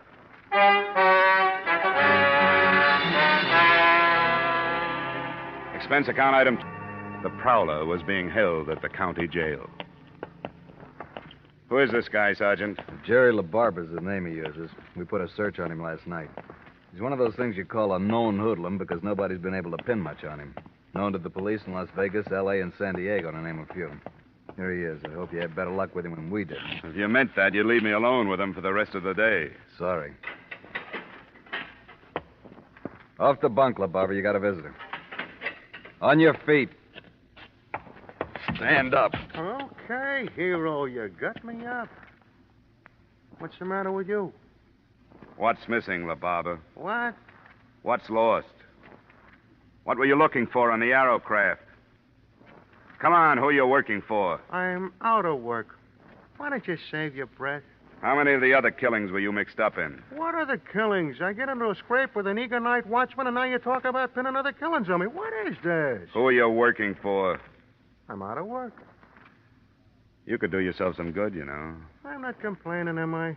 You were off to a pretty good start. Even if that watchman lives, you're going to be tried for assault with intent to kill. That's a long rap. You might make it shorter by using your head. Is that a promise? Don't make me laugh. You're a sucker, LaBarbera. But this is a promise. I'm going to see you charged for Crocker's murder. Who's Crocker? And I'm going into the business of searching Arrowcrafts myself. Don't be stupid. Why not put the blame where it belongs? Blame for what? Okay, Sergeant, I've had enough. So have I. I wonder how long it takes to get that way. And for what? I could buy and sell you, you cheap tin star. Well, what do you think? He's covering for somebody, isn't he? Hank, you're right. You shouldn't have tipped your hand so much about searching the boats. Word's going to get out. Out of a jail cell? He called for a lawyer, one of the hot men from L.A. We can refuse him visitors, but not a private session with a criminal who happens to be his lawyer. Oh, I'd like to hear that one. You should. It's going to put a bigger bullseye on your back than that newspaper story did.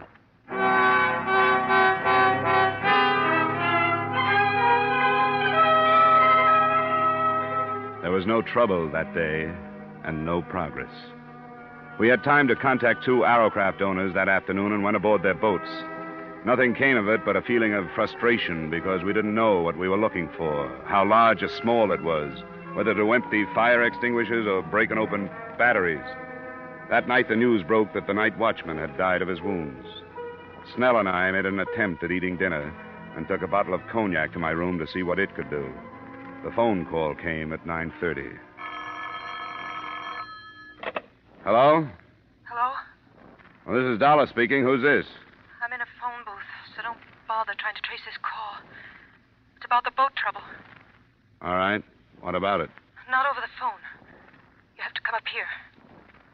Where do I meet you? I've got to be careful. You'll know why when I talk to you.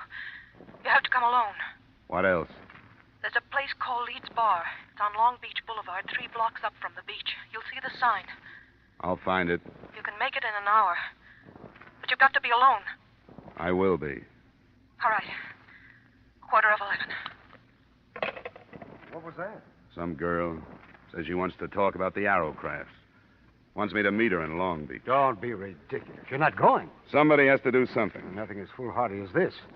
You've been expecting them to make a move. Here it is. You don't for a minute think she's telling the truth. I won't find out sitting here swilling brandy with you. I wasted 10 minutes in Newport circling through alleys and side streets to shake any tail that might have been put on me. And then I headed up the Coast Highway. At exactly 10:45, I was ordering a drink in Leeds Bar. It arrived simultaneously with a metallic nudge in the ribs from a man who had taken the stool on my right. Drink it, Dollar. We've got to go. I was supposed to get a message from a girl. You've had it. Come on, drink up. All right. Now leave. I'll meet you outside the door. Do I get to talk with this girl? She's outside. Okay.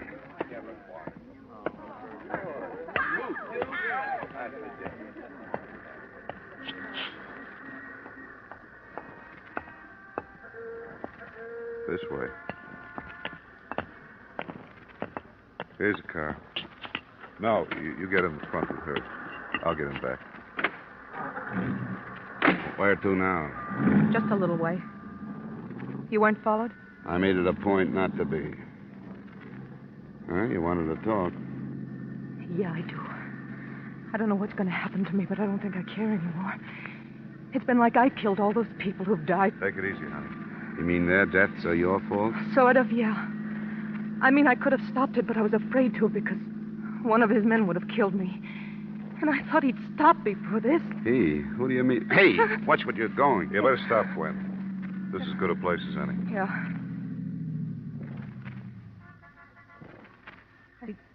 I didn't go to the police because I have a record.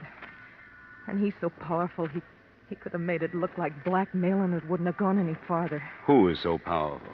George Masterson. George Masterson? Who's he? He seems like a businessman. He owns a line of furniture stores. I've known him for 3 years. It was one of those things where, every once in a while I'd learn something about him. Until I finally understood what he really was. And he knew I did. What kind of payment do you expect for what you're telling me? $1. I hadn't thought of money. I swear I hadn't. All right. Go ahead. Masterson's as far outside the law as you can get. Narcotics, jewels and furs, aliens, Mexican gold, anything. He runs the West Coast for a combination that has headquarters in Italy. Who knows this? I do. And I wrote it all down. Ways to prove it. Like the names he uses for all his bank accounts to evade income tax. All of it. That's what he's been looking for on those boats. Well, then he was Writing afraid. it down was the only way I could think of to protect myself. He was afraid of me. Because I knew so much about him. He was going to have me killed. We were in Mexico when I told him, Ensenada. When he didn't believe me, I showed him a copy. I told him I'd hidden the original on a boat I'd visited, and that if he killed me, I had a way of letting the police know which one.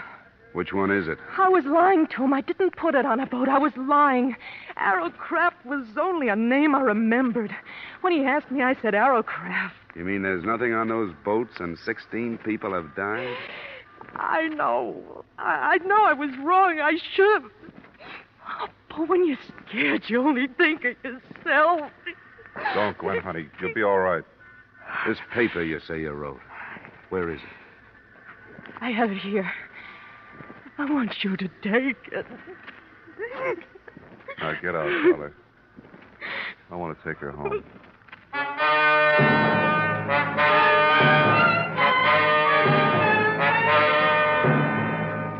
I didn't fully believe her until I had finished reading her denunciation of George Masterson after they'd left me. But by the end of it, I knew that in my hands was the hottest document in California. I knew that hundreds of rotten lives could be crumbled and millions of dollars in criminal traffic could be stopped. And it did away with the possibility of any suit against Arrowcraft or your company. But it wasn't enough. I should have gone to the authorities with it then.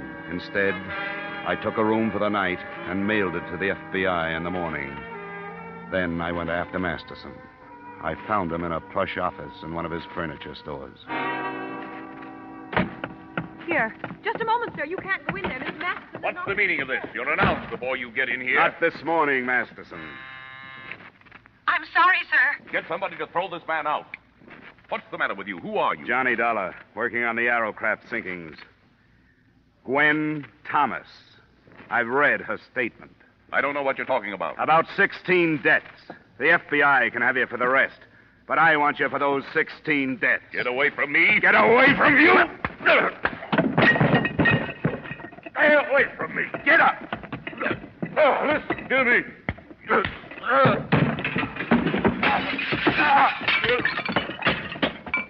Come on, get up.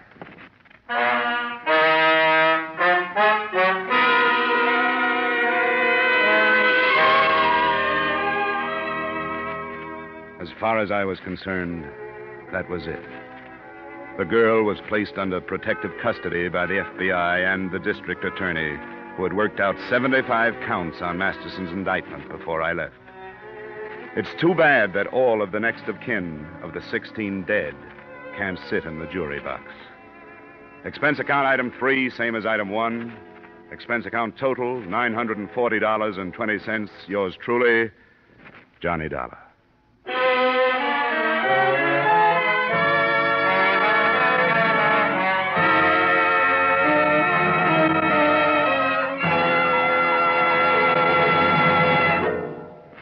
Remember, friends, to make every day more enjoyable, treat yourself often to refreshing, delicious Wrigley Spearmint Chewing Gum.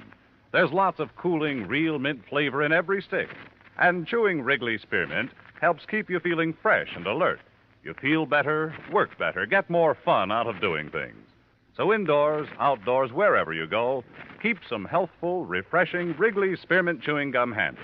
To make every day more enjoyable, treat yourself often to delicious Wrigley's Spearmint Chewing Gum.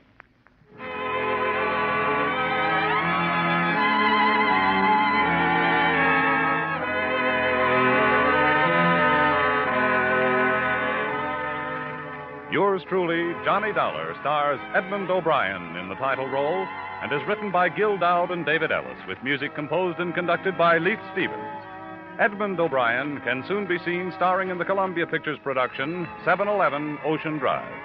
Featured in tonight's cast were Gene Bates, Howard McNear, Clayton Post, Harry Bartell, Hy Averback, John McIntyre, and Jeanette Nolan. Yours truly, Johnny Dollar, is produced and directed by Jaime Del Valle.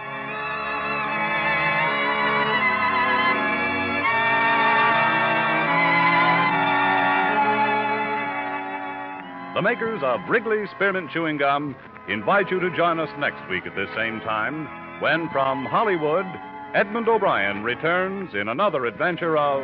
Yours truly, Johnny Dollar.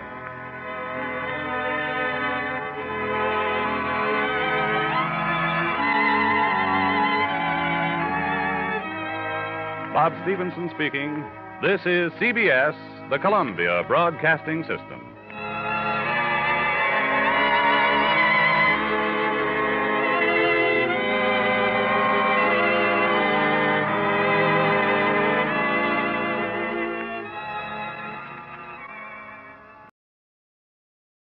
From Hollywood, it's time now for Edmond O'Brien as... Johnny Dollar. Mr. Dollar, this is Miss Ramey, Legal Department, Britannia Casualty and Life. Oh, yeah, Miss Ramey. Thanks for calling back. I just wanted to get something straight. If a murderer is executed, does his policy pay off? Well, that's an unusual question. As far as I know, yes, but we've never faced a situation. Well, put on your makeup. It's liable to happen any minute. Edmond O'Brien in another transcribed adventure of the man with the action-packed expense account, America's fabulous freelance insurance investigator. Yours truly, Johnny Dollar. Expense account submitted by Special Investigator Johnny Dollar to Britannia Casualty and Life, Hartford, Connecticut. The following is an accounting of expenditures during my investigation of Stuart Palmer, the man who wrote himself to death. Expense account, item 1, $123.42, air and miscellaneous travel expenses from Hartford to Chicago and the Cook County Jail. Well, you can make up your own mind about him, Dollar. He's like all those writers. If he isn't guilty, he's crazy. How are you, Lieutenant? Oh, hi, Markowitz. This is Mr. Dollar. Hello, how are you? Mr. Dollar? He's an insurance dick. He wants to talk to Palmer. Call him out, will you? Sure thing, Lieutenant. Hey, Palmer, your mother's here. I'll see you on your way out, Dollar. Yeah, thanks a lot, Lieutenant. Here's your boy, Mr. Dollar. You'll have to talk to him through the bridge. Stuart Palmer? Yeah. My name is Dollar. Britannia Casualty and Life sent me out here. I understand you're in some difficulty. If there's anything I can do to help... You didn't come here to help me. You came to investigate my new policy. Now, look. I don't need your help or anybody else's. I paid my first premium. That's all you or the company need be concerned about. They're concerned about the fact that you're being held on suspicion of murder. That doesn't affect the policy. Have you retained counsel? That's none of your business. Thanks for the cooperation. Nice to meet friends in a strange city. You can have him, Markowitz. Thanks. Well, Dollar? Lovable, isn't he? What have you got on him? Oh, not much. Some wino was killed in the Clark Street pool room. Palmer was holding one of the cues. We pulled him in with about 14 others. When are you going to release him? We're not sure. He's been in before, you know. Tell me, what's the matter with him? Who knows? He's a writer. Crime stuff. Hangs around the West Madison district a lot of the time. Calls it research. Does he still have that Kenwood address? Wait a sec. Yeah. 5715. Well, I hope his wife is jollier than he is.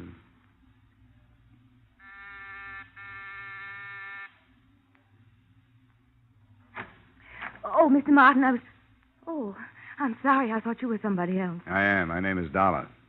I'm an insurance investigator. Well, I'm sorry. We have all the insurance we can use. I said investigator. I want to talk to you about your husband. Oh, come in. Why do you do this to him? I know why. It's like he says. You're all after him. You don't like him because he's a genius. You don't understand him. You'll never understand Now, him. wait a minute. You can try all you want to. As Stewart says, when one human being does something better than another human being, that's when they attack him. Well, go ahead. Look, Mrs. Palmer, I'm on your side. I'm not the police. Oh. Now, why don't you sit down? I'll explain the whole thing to you. Come on. That's better. Now, your husband took out a $100,000 life insurance policy last week. Well, there's certainly nothing wrong with that. Mrs. Palmer, please. This week, your husband is arrested on suspicion of murder. There, now, you see? You don't know anything about him, and already you're accusing him of the most awful I thing. am not accusing him of anything, Mrs. Palmer. I'm just trying to help. I talked with your husband a little while ago. He wasn't very cooperative. I'd hoped you would be. Well, you put him in jail, and then you expect him to be cooperative. Does he have a lawyer? Yes, of course, Mr. Martin. That's who I thought you were. Well, how does Mr. Martin feel about this? But he's been very nice. Stuart isn't worried. Stuart knows that Mr. Martin can spring him any time he wants to. I see. What does your husband write? Books? Well, he used to write for the radio. But as he says, it's a very limited medium. So one morning he went to his agent and tore that contract up right in his face. And that very day he started to write his play. 140 pages. Uh-huh. With real people in every scene. He took every one of them from life. Is the play about crime? How did you know that? Well, I met your husband doing a little research in jail. Well, they put him in jail because they don't understand. As he says, they don't put a doctor to bed in a hospital because he's doing research on a dangerous disease. People don't know good from evil. That's what's wrong. They're afraid of the truth, and that's what Stuart writes. He practically lives with his subjects. Criminals. Yes, he studies them. Nobody can write believably about something unless they're familiar with it. That's the sacrifice he makes. You don't get to see much of him, do you? Well, his work is infinitely more important than I am. But as soon as his play is produced, we're going away together. Atlantic City or Bermuda. The manuscript has been in New York for 6 months now, so it shouldn't be long before he hears. What has your husband's income been for the past 6 months?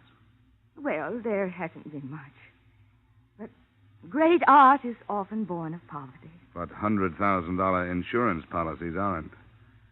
Who's this man, Neil Beasley, your co-beneficiary? Co-beneficiary?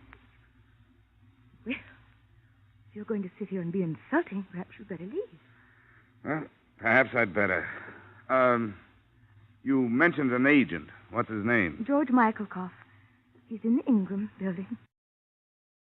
Crazy. The guy is crazy. You can't do business with a guy like that.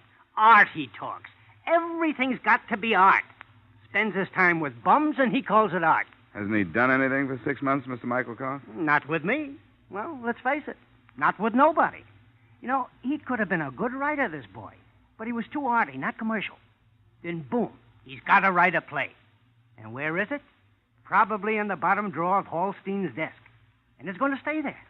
Here's a copy. Take it along and read it. Thanks. What about this research he does? Research? Is that what he told you? I had to go down to the county jail and bail him out. Twice. That's what washed me up. Someday they're going to catch him with the goods on him. You know, maybe it started out to be research, but it ain't now. Well, how did it start? With a guy named Neil Beasley. Neil Beasley? Oh, you heard of him, huh? Yeah. Yeah, that's the boy. He took Palmer under his wing, and that's where he still is. I don't know. Maybe he can't get out. Beasley came up to the office with Palmer once. What a character. Where does this Beasley hang out, do you know? Who knows? Nasty neighborhoods. Expense account, item 2, 80 cents, cab fare to a nasty neighborhood. After a lot of questions and bad bourbon, I came across a character who called himself Roscoe. Roscoe was the walking who's who of the district. When I mentioned the name Beasley, he swallowed his drink, wiped the back of his hand over his mouth, and leaned over the table toward me. Beasley. Let's see. Beasley. Come on, here. Here's something to stimulate your memory. Yes, of course. Beasley, Neil Beasley. Been a friend of mine for years. Slipped my mind. Getting old.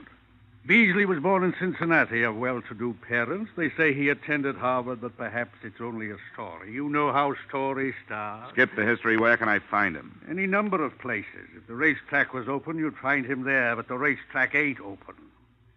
There is his place of residence. Where is that? I don't know, but he must live somewhere. Obviously. What would you suggest? You familiar with the Atomic Tavern up the street? Oh, I'm a stranger in town. Peoria? No. You have the face of a Peoria salesman. I don't know, something in the eyes. Yes, well, the Atomic Tavern up the street. Thanks, Roscoe. You never did say where you were from. Hartford, Connecticut. If you're ever in town, look me up. 4 blocks away, squeezed between a delicatessen and a shoe parlor, I came upon the Atomic Tavern. It exploded just as I arrived. And stay out. That's no name to call a lady. Oh, come right in, sir. Come in. Anybody with a civil tongue is welcome, sir. Thanks. There, boys. Neil Beasley around? Eh? Who wants him? His name is Johnny Dollar. I'm a friend of Stuart Palmer's. Well, you tell him that. He's at the back table there. All right, boys, come on. What do you have? Don't bother me. And he didn't bother me anymore. Your name, Beasley? Mr. Beasley. Who are you? Mr. Dollar. What's your business, Dollar? Insurance, investigation end. Can I sit down? I'm working for a company that holds a policy on the life of Stuart Palmer. Insurance racket. I wonder how it started. I suppose somebody back in Rome bet Julius Caesar 10 drachmas he wouldn't live through the 15th of March and won. What do you want with me? Well, I'm looking for somebody who'll make some sense. Maybe you're it. I understand you're Palmer's beneficiary. That's right. He's a good boy. Yeah, but he's not a good risk.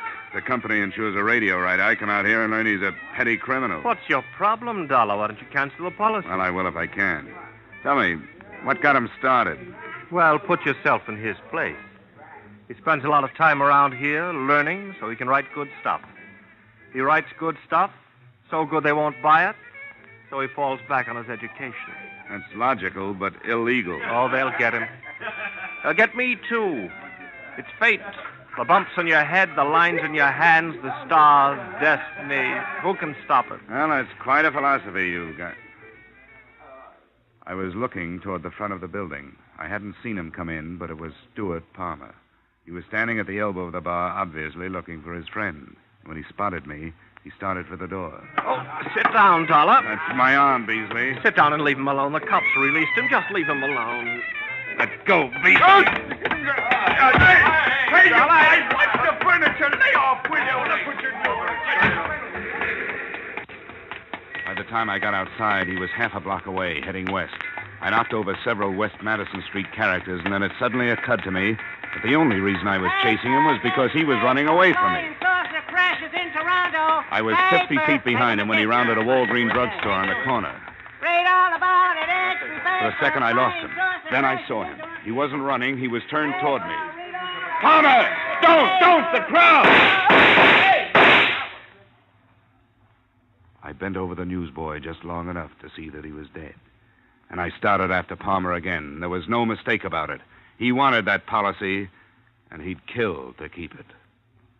In just a moment, we will return to the second act of Yours Truly, Johnny Dollar. But first, the screen's sophisticated, caustic Mr. Belvedere, alias Clifton Webb, will swap quips with Bing Crosby on the Groner CBS show this Wednesday night.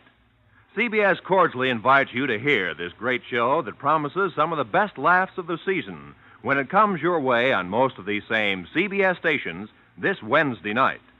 Mildred Bailey, the rocking chair lady of popular song, also will be on hand as guest star. So remember, be listening when Clifton Webb, Mildred Bailey, and Bing Crosby get together tomorrow night.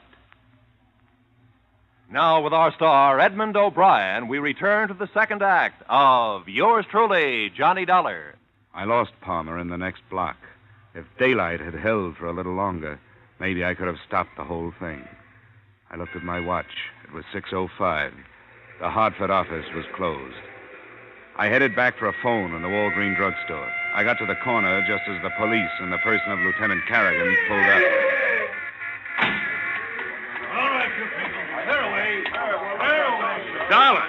What the devil are you doing here? Look at that kid, Carrigan, lying there. If you hadn't let that maniac out, the boy would still be hawking his papers. Hey, wait a minute. Back off. What are you talking about? Who do you think did it? Palmer. Palmer?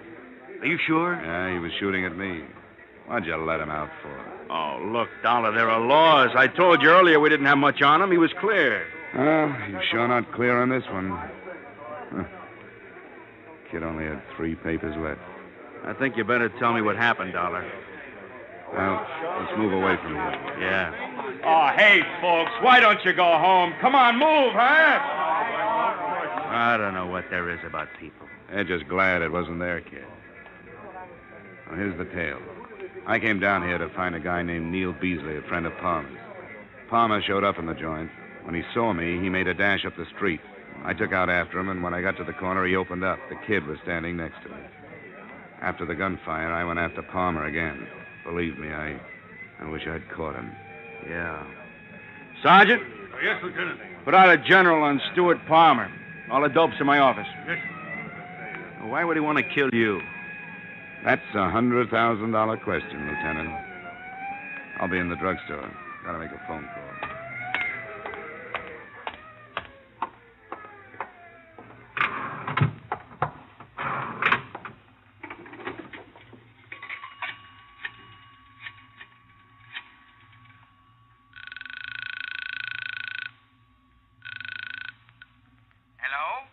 Mr. Sandal? Yes? Sorry to bother you at home. I'm on the Palmer case out of your Hartford office. Oh, yes. Mr. Dollar, isn't it? That's right. How are you making out?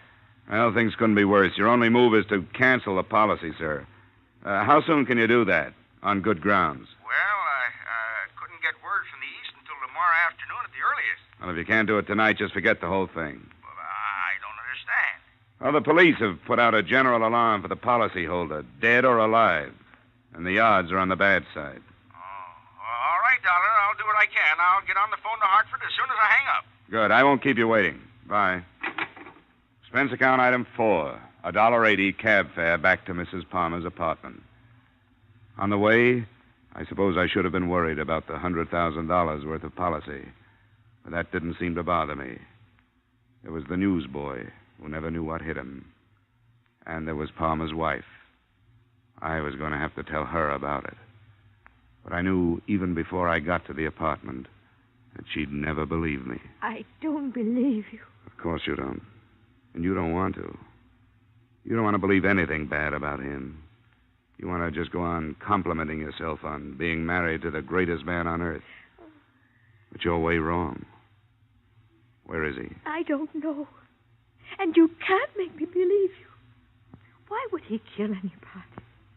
Well, my guess is that he's doing it for you. Oh, that's a terrible thing to say. He wouldn't do anything wrong, even for me.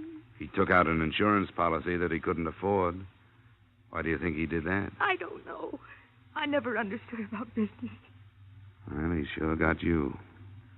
Some people have collie dogs, and he's got you. He comes home, pats you on the head, so you'll look up at him and tell him how wonderful he is.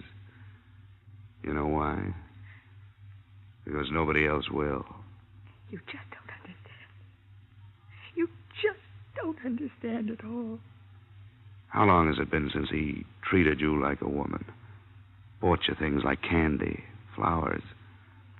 When was the last time he spent an evening with you? Why are you saying these things? Well, I'm trying to tell you that he failed, both as a writer and as a husband. Don't you see? He's trying to make it up to you.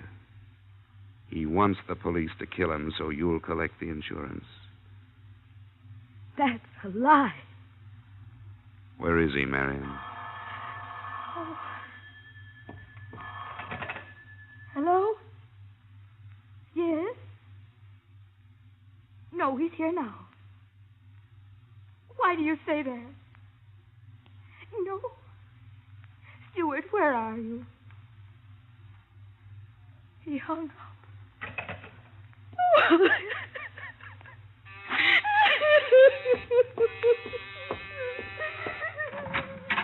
Well, look who's here. I wish Palmer was as easy to find as you are. You won't find him here. Does she know where he is? No, he just phoned her. Wouldn't tell her. Well, looks like a long night. Yeah, for her, too. Mind if I ride back to the Madison district with you?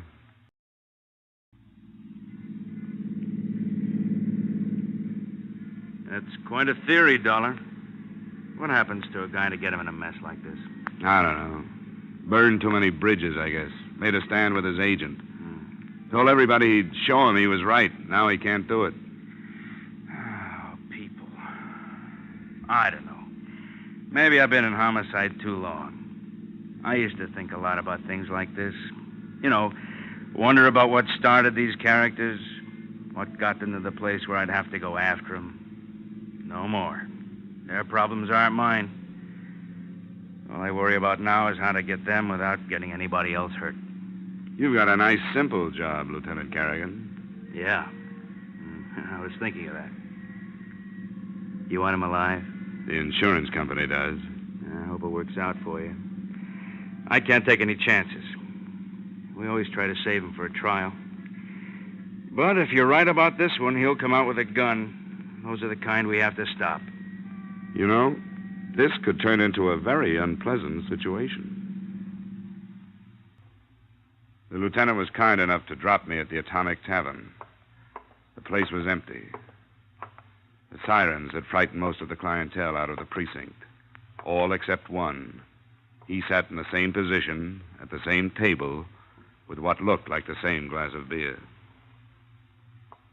Hello, Beasley. Mr. Beasley. I was expecting you. Sit down. Thanks. How's the insurance business? Well, sometimes we sell too much. You know where Palmer is? Surely, always know where Palmer is. He tells me things he wouldn't tell anyone else.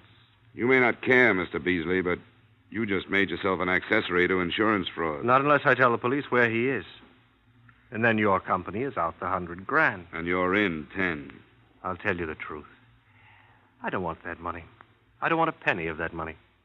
Looked good at first. He wanted to give his wife a break, offered me $10,000 to help him out. How did you help him out? Well, take right now, for instance. I could have tipped the cops twice a minute since it happened. In fact, I was supposed to. Cops would have killed him.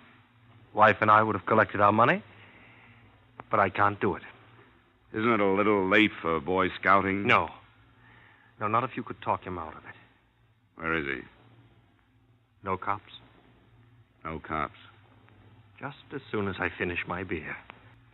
We walked down Halstead with the red streetcars rumbling by and the fruit trucks and the chicken wagons. I didn't notice the name of the street we turned west on, but a block and a half later, we stopped, 2 doors away from a basement barber shop. Well, that's where he is. You're crazy to go in there. Are you staying out here? No. No, I'm going in. But I'm crazy, too. Really? That's why you should never listen to a guy like me. Palmer's got nothing to lose. How much do they pay you for getting killed? Come on, if you're going, let's go. Okay.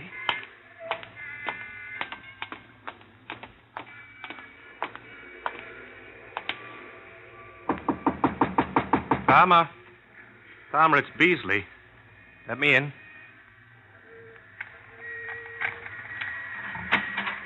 Good work, Neil. Bring him in quick. You've got a good line, Beasley. Mr. Beasley. So good, I believe it myself. What's that supposed to mean? Oh, Palmer, it's a bad deal all the way around. What do you want to do, make history? You won't go down in any books. What's got into you? You helped me lay out the whole thing. Oh, yes, it looked good, but it won't work. He's right, Palmer. It won't work.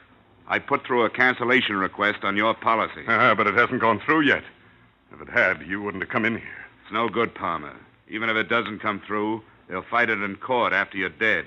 We've got too much against you. How far will they get without your testimony? You aren't going to be around to give it. Well, that's no good either. If you kill me, that'll clinch it. Oh, come on. Use your head, Palmer. You've got a chance. The newsboy is only a second-degree rap.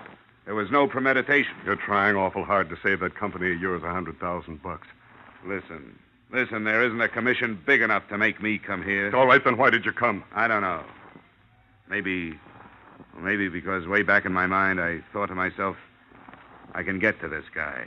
Maybe it was your wife that made me come. I just saw her, Palmer. You know, you aren't doing her any favors by getting yourself killed. She loves you too much. You can't buy a thing like that off with $100,000. They're coming. I didn't tip them. They must have followed us down. It doesn't make any difference how they get here. Just so they come. Oh, watch it, Dollar. Stay away from me. Nobody's going to stop me now. This is what they all wanted. Like the big literary agent with the big promises. Great play, he tells me. Yes, and the old friends. They'll cut the story out of the papers and they'll save it in the desk drawer. Poor Stu, they'll say. He could have been a good boy. Well, all right, they can save it. It's gonna pay off. That's what counts. It won't pay off, and you know it. The only guy that wants it this way is you, because you haven't got the guts to go on. Palmer, we know you're in there. We'll give you 30 seconds, Palmer. I'll be right out. Palmer, it's waste, Palmer. It's for nothing. It's no use, Dollar. He's going to do it. Better lie down on the floor.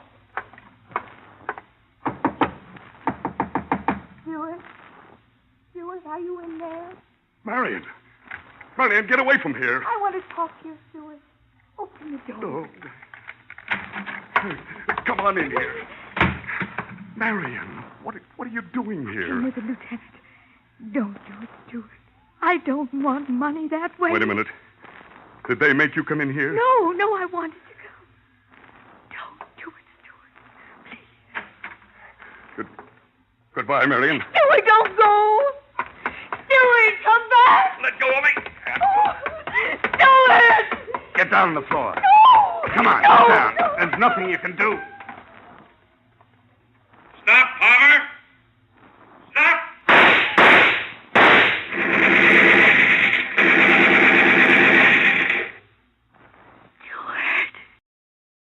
As you know, Palmer's policy was not canceled before he died. But I'm sure that with a staff of legal geniuses employed by the Britannia Company, you'll come out all right.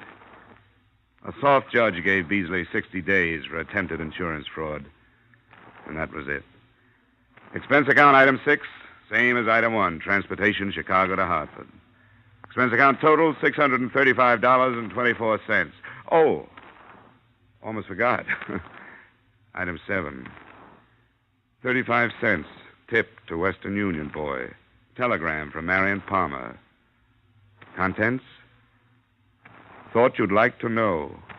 Stewart's play accepted for production on Broadway. Yours truly, Johnny Dollar.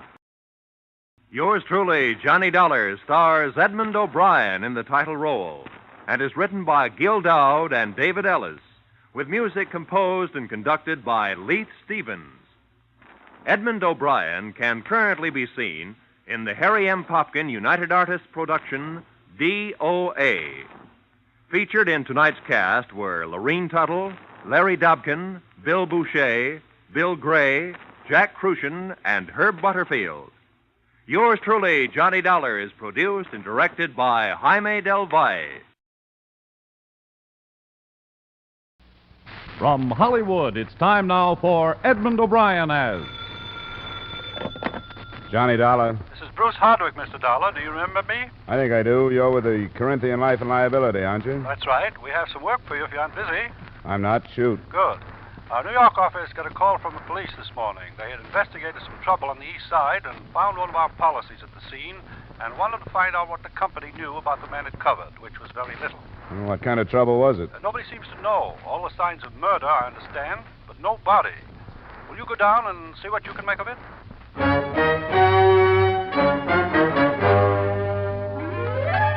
Edmond O'Brien in another adventure of the man with the action-packed expense account. America's fabulous freelance insurance investigator. Yours truly, Johnny Dollar.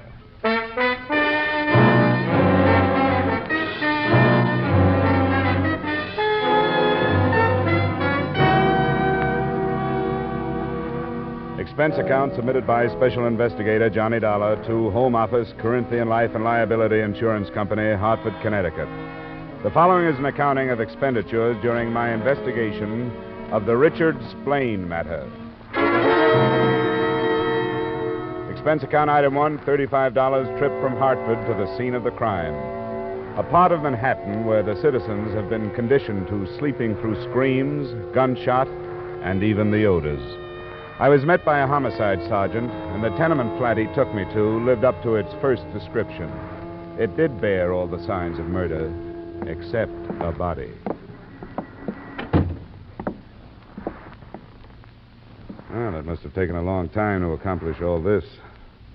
The place rented in the name of Richard Splain. Yeah. What's the address on his insurance policy? The number on 2nd Avenue.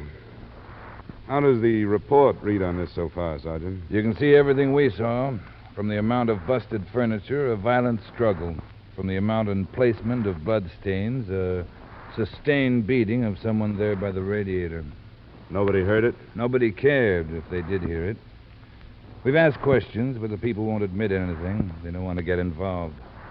The landlady phoned us after she saw the door open and looked in. Any bloodstains out in the corridor? Haven't found any. You seen enough? Yeah, I guess so.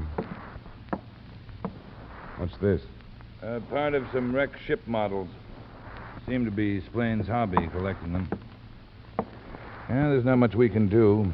We put this flat under lock and key. We can hold it that way for a while and wait for him to come back, but that's about all. Until we have some concrete evidence. Like a body? That would help. Are you going to wait for us or follow it up yourself? Oh, I've got that address on Second. That's his wife, isn't it? And beneficiary in the policy.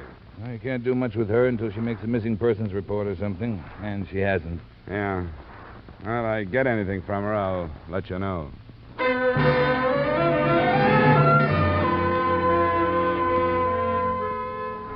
Expense account item 2, $1.50, taxi to the 2nd Avenue address. Mrs. Splain was a rather dumpy blonde with tousled hair and half-applied lipstick. She obviously didn't want me to come in. Well, it's not that I don't want to help any way I could, Mr. Dollar. But I haven't seen much of Dick lately. We split up, you know. No, I didn't. Who came in here, Clara? Oh, it's something about Dick. Dick. Well, what about him? I'm sick of you getting bothered over that bum. Oh, now, Mark, hold your temper. This man is from the insurance. Mr. Dollar, this is Mr. Bond. How are you? Okay. What's insurance got to do with this? Splain had a policy on his life. Mrs. Splain is the beneficiary. I guess I never told you, Mark. I almost forgot about it myself. It isn't very much. $35,000. How did you learn about what happened? Well, the police phoned me. Wanted to know if he was here. I told them the same as I told you. Well, I don't even know if Dick was in or out. What do you mean, in or out? In port or at sea. Oh. He worked on a boat. In his policy, he listed his occupation as a carpenter. Well, he used to be. But since the war, he's been a ship's carpenter. He's away all the time. That's one of the reasons I dumped him. That wasn't the worst. Mark, you talk to Mr. Dollar while I go on and put the rest in my mouth. Oh. I feel like I'm not half dressed. Well, what do you want to know about him? Whether he's dead or alive. You think he'd call Mrs. Splain if he was hurt and in trouble? No. I know for sure he wouldn't. When they quit, they meant it. Has there been a divorce? Not yet. It costs money. She hasn't got any. I haven't. And if Splain has, he's not letting loose. Would you happen to know if there's somebody he would turn to? The police checked the hospitals without finding him. No, I don't know where he'd go. Hey, what makes you so sure Splain's the one that got messed up? Maybe he went to work on somebody else. That's what I was thinking. One thing I can tell you from experience. Dick can take care of himself. And he's mean. But honest, that's the very best I can do. Okay. Thanks. Here, I put my hotel room number on my card in case you want to phone. And I'll let you know if anything develops.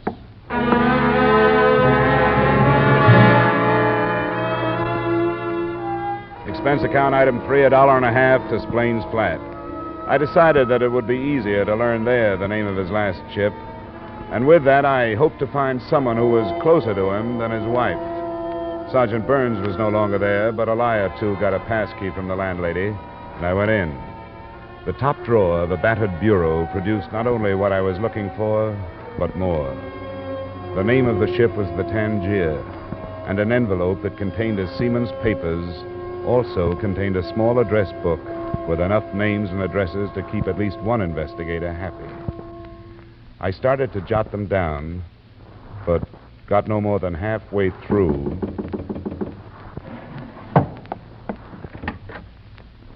I hope you don't mind, Sergeant. Hey, what's all this? Who are you? I'm friend of Splain's. I heard you moving in here and thought he was in. What happened? Shut the door. What a mess. Nobody seems to know what happened. Who are you? A cop? Private type. Is Splain dead? Who'd want to kill him?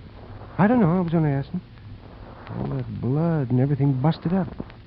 Look, I don't want to get mixed up in it. I just knew him like in the bar sometime. Wait a minute. Come on, what's the idea? Shorty, I want you to tell me about Dick's plane. No, stay off me. I don't know much about him. You knew enough to walk through his door before anyone answered it. Well, sure, I do that sometimes. I come to talk to him sometimes when he's in from a trip. I can't go to them places. He tells me about them. I'd like to hear about Tangier and them places. And he shows me them ship models he makes. Do you know any of the people he does? Well, all I know is where he's been. He never stays in more than a week. He eats at Sweeney's sometimes. That's just across the street. I can't help you, mister. Let me go. What's your name? It don't make no difference what my name is. I don't want to get mixed up in something I don't know anything about. Come on, now, please give me a break, will you? Okay. Hey, what are you reaching for? My wallet. Will $10 pay for your time? Sure will. Thank you. You're a good guy. I'm sorry I can't help you more.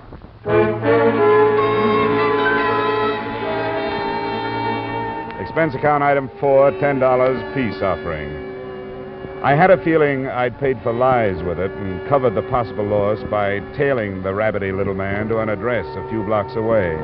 His name turned out to be Paul Krell. What was left of the afternoon was spent on routine legwork, and at 6 I was on the phone in my hotel room. Sergeant Burns. This is Dollar, Sergeant. Oh, how'd you make out? I've got nothing. Splain and his wife separated and can't afford a divorce. She's taken up with a guy named Mark Bond. They both say they haven't seen or heard from Splain for a long time. Yeah, a lot of people don't know anything about that guy. Yeah. It seems he's a ship carpenter. I got the name of his ship and went aboard. He's been with it for a couple of years, same one, plies between here and North African ports. Those people don't know much about any of their crewmates' shore life, so I didn't get much. Few names I can check tomorrow. What's the ship? The Tangier, white flag line, Pier 80 on the East River. Have you run into anything? I'm still waiting. Well, you've got my hotel. Yeah, thanks for calling, Dollar. Something may turn up tonight. If it does, I'll phone you first thing in the morning.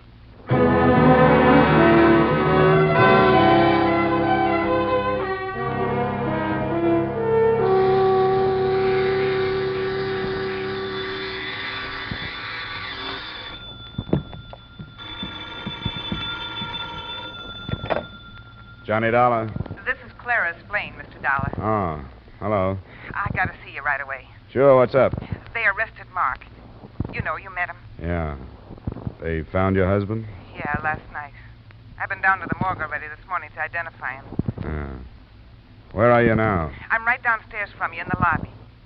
All right, Clara, come on up.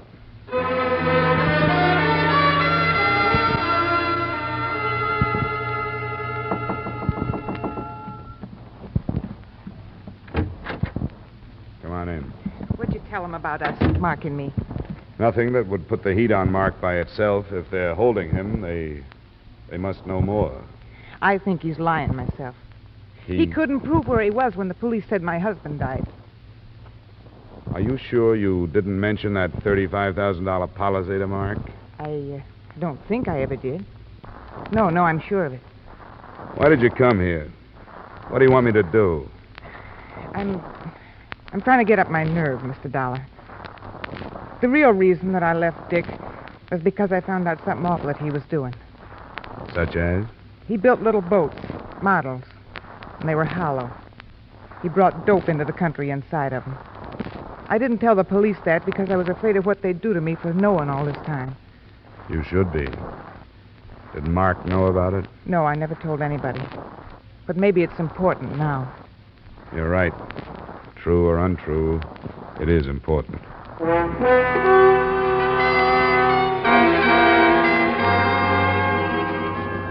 On the way back to the Splain flat, I lined up the things that bore out her story. 1, the remains of the ship models in his wrecked room. 2, the possibility that Paul Krell may have been a narcotics buyer. And 3, the address book that could have contained a list of customers. But I didn't have a chance to do any more probing when I got there. The place was under police investigation. That's far enough, mister. Nobody goes inside. Sergeant Burns up there? What of it? Well, I've been working with him on this. My name is Dollar, insurance investigator. All right. I'll pick you up. Thanks. What's all the activity? Uncover something? Just another body. What? Yeah. First, not enough. Now, too many. Who can figure these things? I could figure it when I got to Splain's door. Now, the evidence I'd tampered with concerned 2 murders. The body of Paul Krell lay beaten to death in the middle of the wrecked room.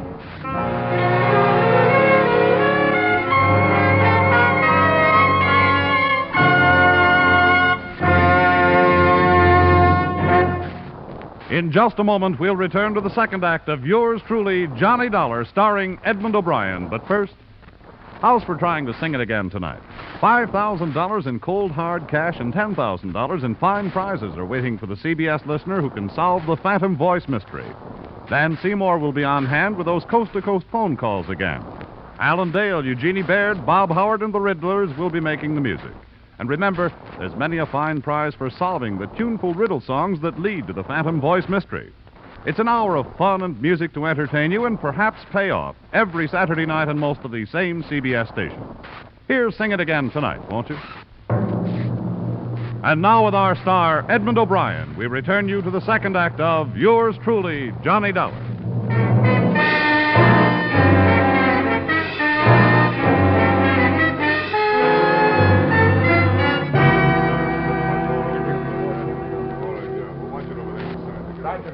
Yeah?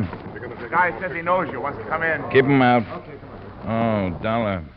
How does this happen you're showing up here? I got tired waiting for your call. You were going to phone this morning if anything broke. Oh, I was, huh? What kind of cooperation is this? I gave you everything I got yesterday. Almost, huh? The landlady tells me you came back here yesterday. You know, it's things like that that lose licenses for guys like you. Climb down, Sergeant. You gave me the nod to go ahead without waiting for the police. Not to mess around with evidence. I'm on the verge of putting you away 48 hours for questioning. Don't talk me into it if you don't want to go. Stay out of my hair. Okay, Sergeant. I guess we've put our cards on the table. What'd you come back here for yesterday? To get the name of Splain's ship. I figured it would be easier to get it here than by making the rounds of the hiring halls. I told you what I got out of it, a few names. Come here. We sure checked his fingerprints. There's only one change when we came back here to find this body. The top drawer of the bureau was standing open. This envelope was torn with this stuff dumped on the top. Did you do this? No. Hey, don't touch that. Keep your hands where they belong. We're dusting that stuff for prints. Sorry. I guess I'd better get out of here, Sergeant, before you and I lock horns. You're beginning to make sense, Dollar. I thought I was, too, at least hoped so. The notebook from which I'd copied the list of names and addresses wasn't among the other articles dumped on the bureau top. But Sergeant Burns' threat to hold me for 48 hours made it easy to keep my mouth shut about it and about my having met Krell.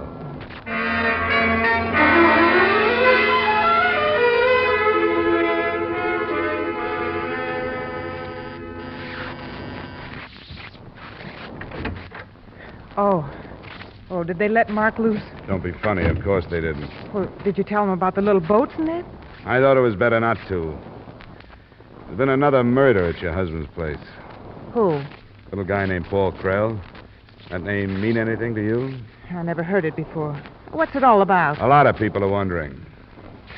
Where was Mark Bond last night? They don't think he did that one, too. I didn't ask. But I know how their minds work. They'll accuse Mark of going back to cover tracks. Where was he? He was right here with me. Any witnesses to prove that? There's me. I know he was here, don't I? Under $35,000 circumstances, that's hardly enough. How do I know this narcotics tale of yours is true? I don't get it. Why would I admit it if it wasn't true? It's liable to get me in a lot of trouble, isn't it? It could throw up a whale of a smokescreen for Mark, too. All right, I'll show you something. I got one hid in the closet. It's in here someplace. Yeah, here. This one he called a frigate.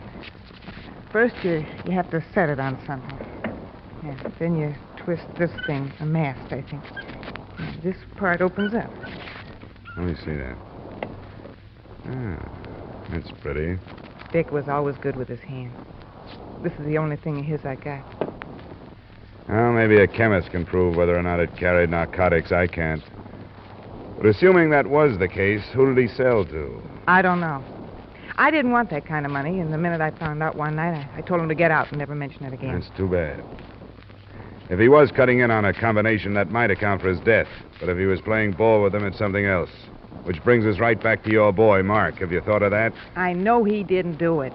If I thought he did, would I look you up? I'm taking the other approach. If he was innocent, why would you bother tossing me this model ship bone to chew on?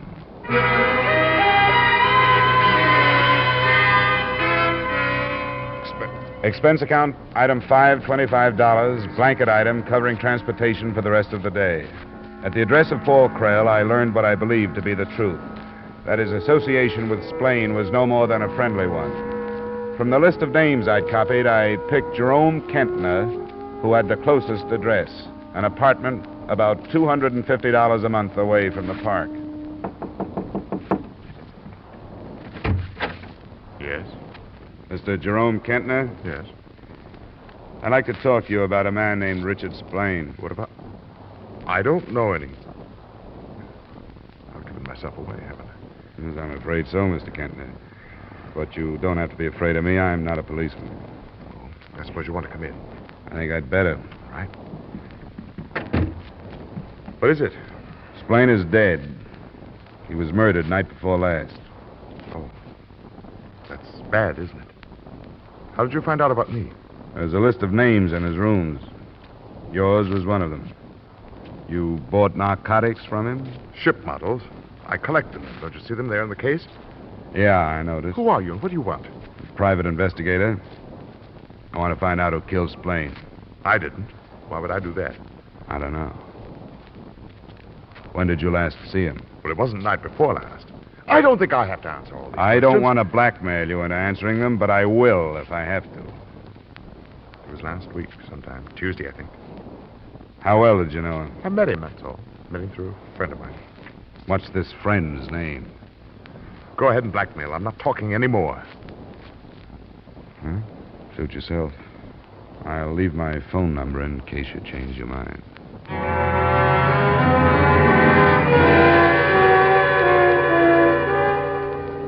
The next two stops yielded nothing. The names were either conveniently or coincidentally out of town. The next, Miss Francine Wells, an address on 82nd Street.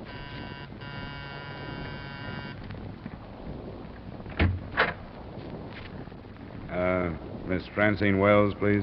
In regard to what?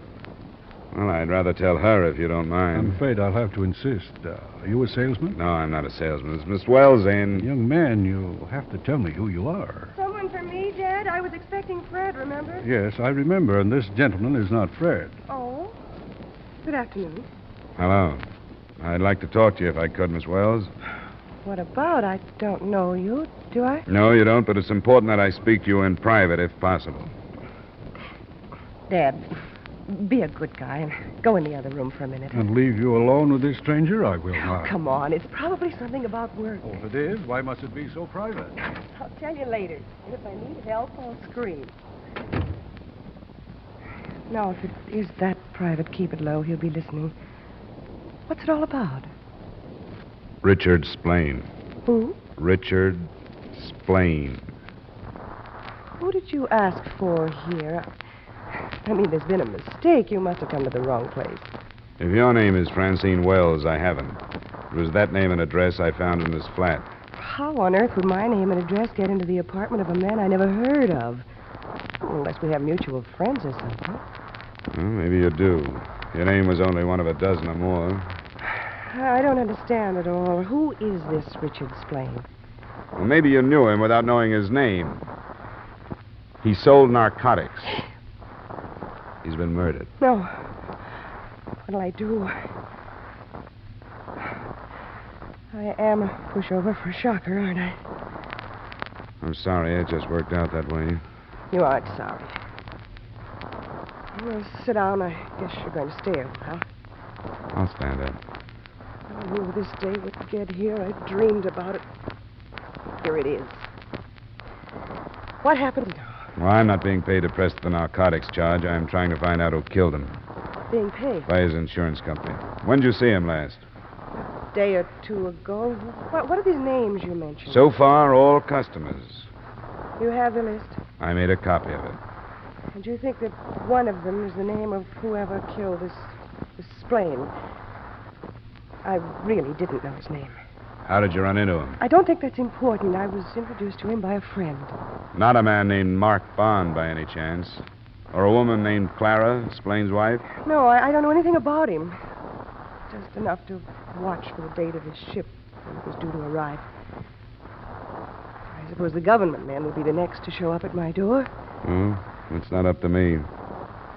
I can't promise you any help, but I want you to look at this list of names and tell me if you know any of them.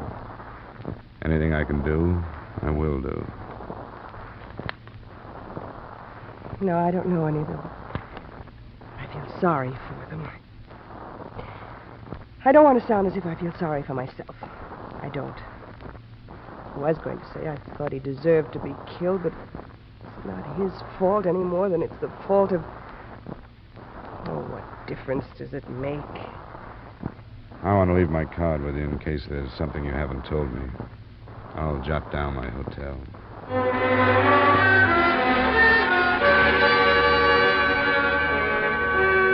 Most of the others I got to were pretty much the same. Mixtures of fear, desperation, sometimes defiance, and usually fatalism by the end of it. I arbitrarily set the name J.L. Tucker as the last for that day. He lived in a cold water spread close to Greenwich Village, and he was different. Doesn't make any difference who knows it. I've been through these things before, so you're wasting your time. You ask me how I got in touch with Splain? I knew his wife, that's how. She was shilling for him before they got tired. Go ask her. Here's her address.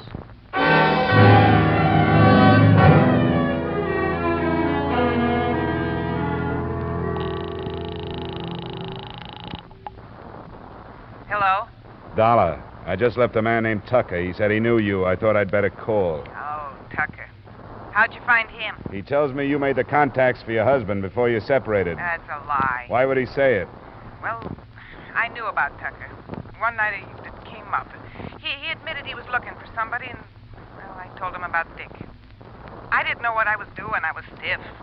I've spent a long day, and we're back to you, Chubby. Now, look, don't decide to leave town.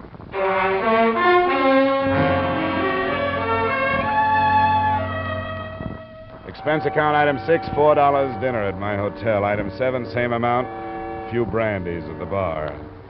I had the idea I'd spend a lot of energy for nothing until the elevator dropped me at my floor, and I turned the corner toward my room. It's all right. You left your card with me. You must have expected something. I left my card a lot of places. I didn't expect you, Miss Wells. You don't seem to have had any other takes. Come on in. Well? You said if there was anything else I wanted to tell you. Yeah? Well, there is. It goes a long way back. I don't know how these things happen to some people and not others. I was no angel, but I was all right. Come on. Come on, sit down over here. I've always told myself that some people get bitten by rattlesnakes and others don't. But it's not the same. It was in school, after a party. Neither one of us had any sense. He got it from somebody. Who was this? In Pennsylvania. His name was Phil. I don't know. I came home, never saw him again. But that was the start of it. It was only 2 years ago. I knew it would end. Kept wondering how. Now it has ended. What are you trying to tell me? I killed Richard Splain. That's what I'm trying to tell you. Why? Because I went to him without any money, and he laughed at me. I don't know what happened to me. I picked up something and started to hit him. I hit him. Why didn't you tell me this before? Because I thought I could go through with it. But I can't. If it happened this time, I don't want to go on anymore. I went to him without any money, and I picked up the first thing I touched and started to beat him. What was that? I don't even remember. An andiron? Yes, I think that's what it was. And Paul Crail, you killed him too? Yes. I don't know. Yes, I did. I must have. And I don't care. I don't care. a good try, but it won't work. This wasn't a woman's killing, no matter how desperate she was. You want me to go? Or do you want to stay here? Please, I did it. I did it. Isn't that enough? Haven't I done enough? Yeah? Yeah, I'm afraid you have.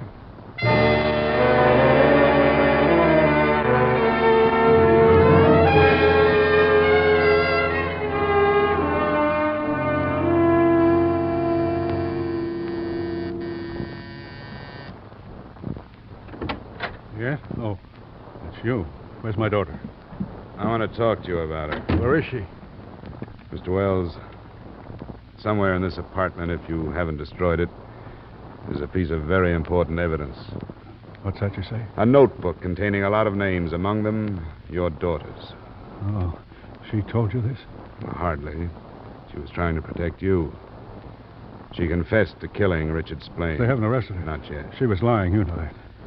I'm afraid I do, Mr. Wells. Oh, I'm glad. I told her about it after I heard you leave. Are you married? No. If you were, and you were my age, and had a daughter, you'd understand. You know what it's like to watch her change. I didn't know for a long time. I wondered, and I followed her. And when I learned the truth, I killed him. Surely you don't blame me.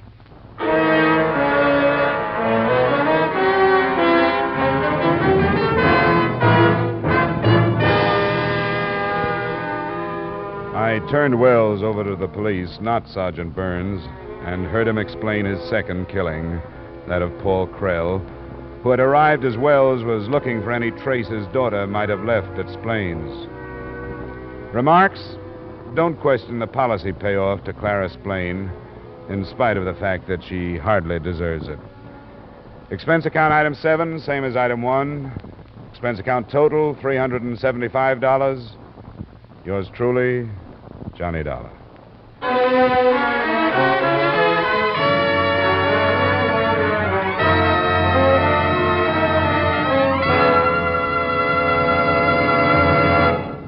Yours truly, Johnny Dollar, stars Edmond O'Brien in the title role and is written by Gil Dowd with music conducted by Wilbur Hatch.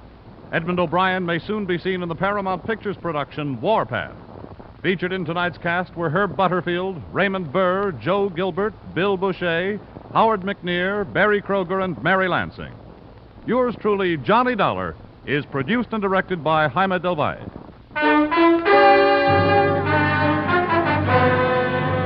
This is Bob Stevenson inviting you to join us next week at this time when we'll again bring you Edmond O'Brien as... Yours truly, Johnny Dollar.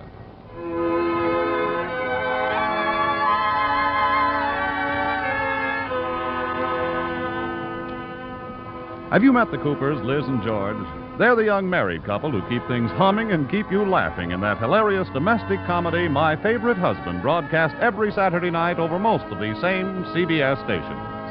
So tune in every Saturday night to My Favorite Husband. And now stay tuned for Vaughn Monroe's Caravan, which follows immediately over most of these same Columbia stations. This is CBS, the Star's address, the Columbia Broadcasting System.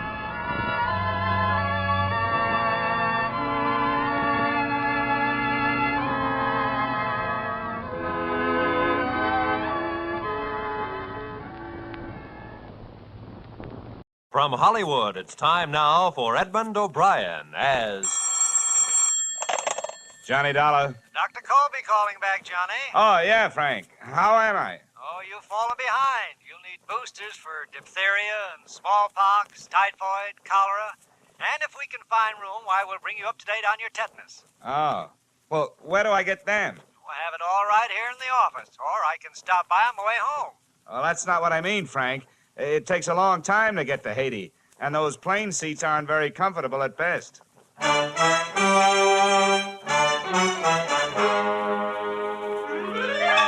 Edmond O'Brien, in another transcribed adventure of the man with the action-packed expense account, America's fabulous freelance insurance investigator. Yours truly, Johnny Dollar.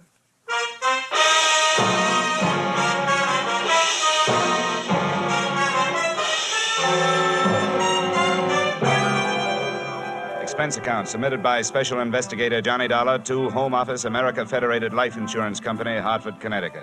Attention, Harvard Huntington, General Manager. The following is an accounting of expenditures during my assignment in Port-au-Prince, Haiti. Expense account item 1, $15 for a pair of tickets to Detective Story at the Hudson Theater, New York, which I never got a chance to use since I was seated in the library of your Hartford home promptly at curtain time. Dollar, I want to thank you for coming out here. Sorry to break into your evening like this, but since I have, I'll get right to the point.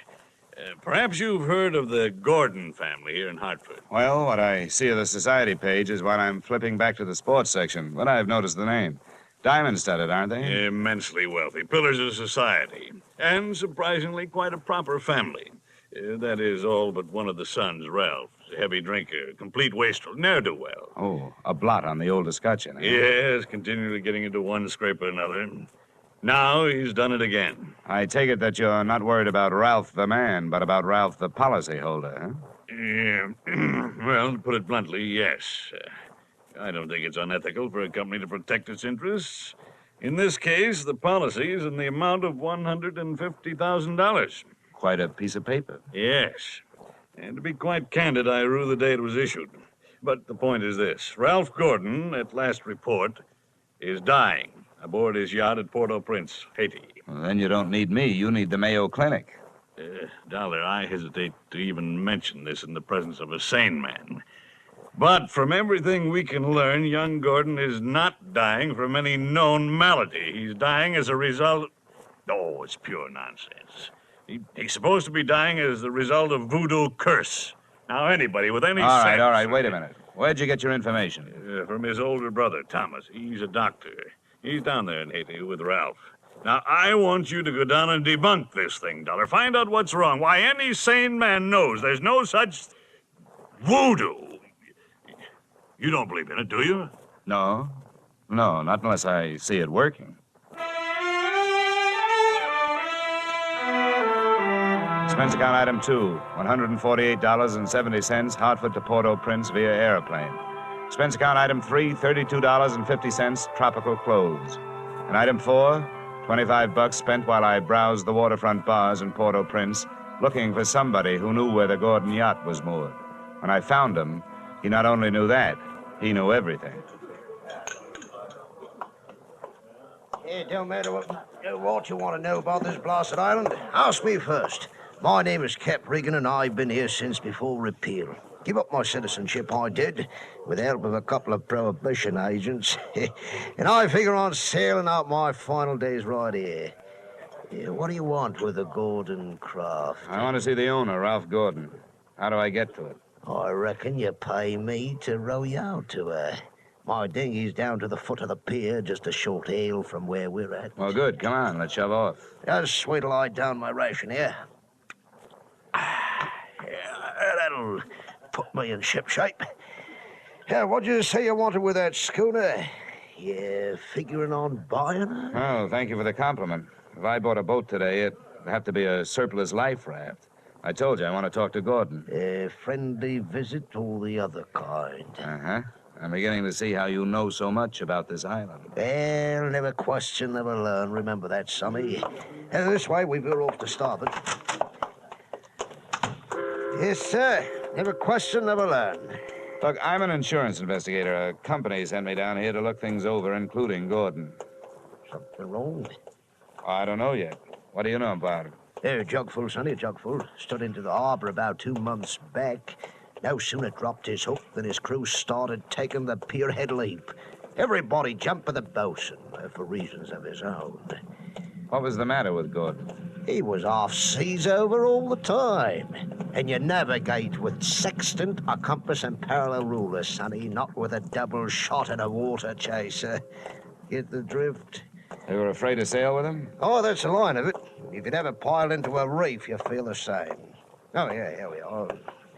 Now, there's my dinghy down at the bottom of the ladder. And there's Gordon's yacht out there, you see her? The tug is passing astern of her now. Yeah. Yeah, that's a lot of boat. Yep, she carries a suit of sail like a grain clipper. Oh, why don't you see her close up? She's dirty as a garbage scow.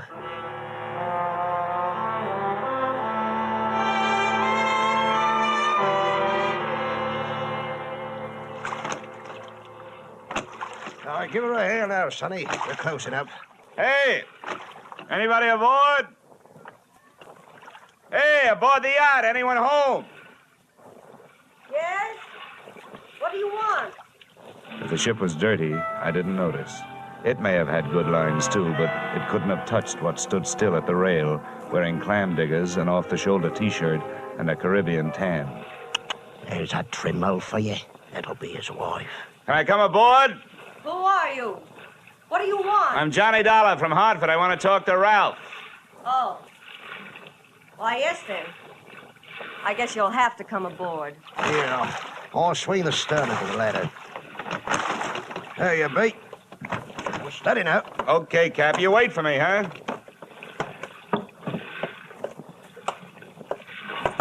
Well, how are things in Ralphie's old hometown? Cool, but not as cool as this reception. Don't let it throw you. What is this, a friendly drop-in business or just plain snooping? It's the last I met Weena, the wife they haven't heard about at home. Congratulations. Now I know why you like the way your shoulders bear. The better to keep a chip on them. If you're through being sharp, I'll let you hear what's left of my husband. Come on, through here.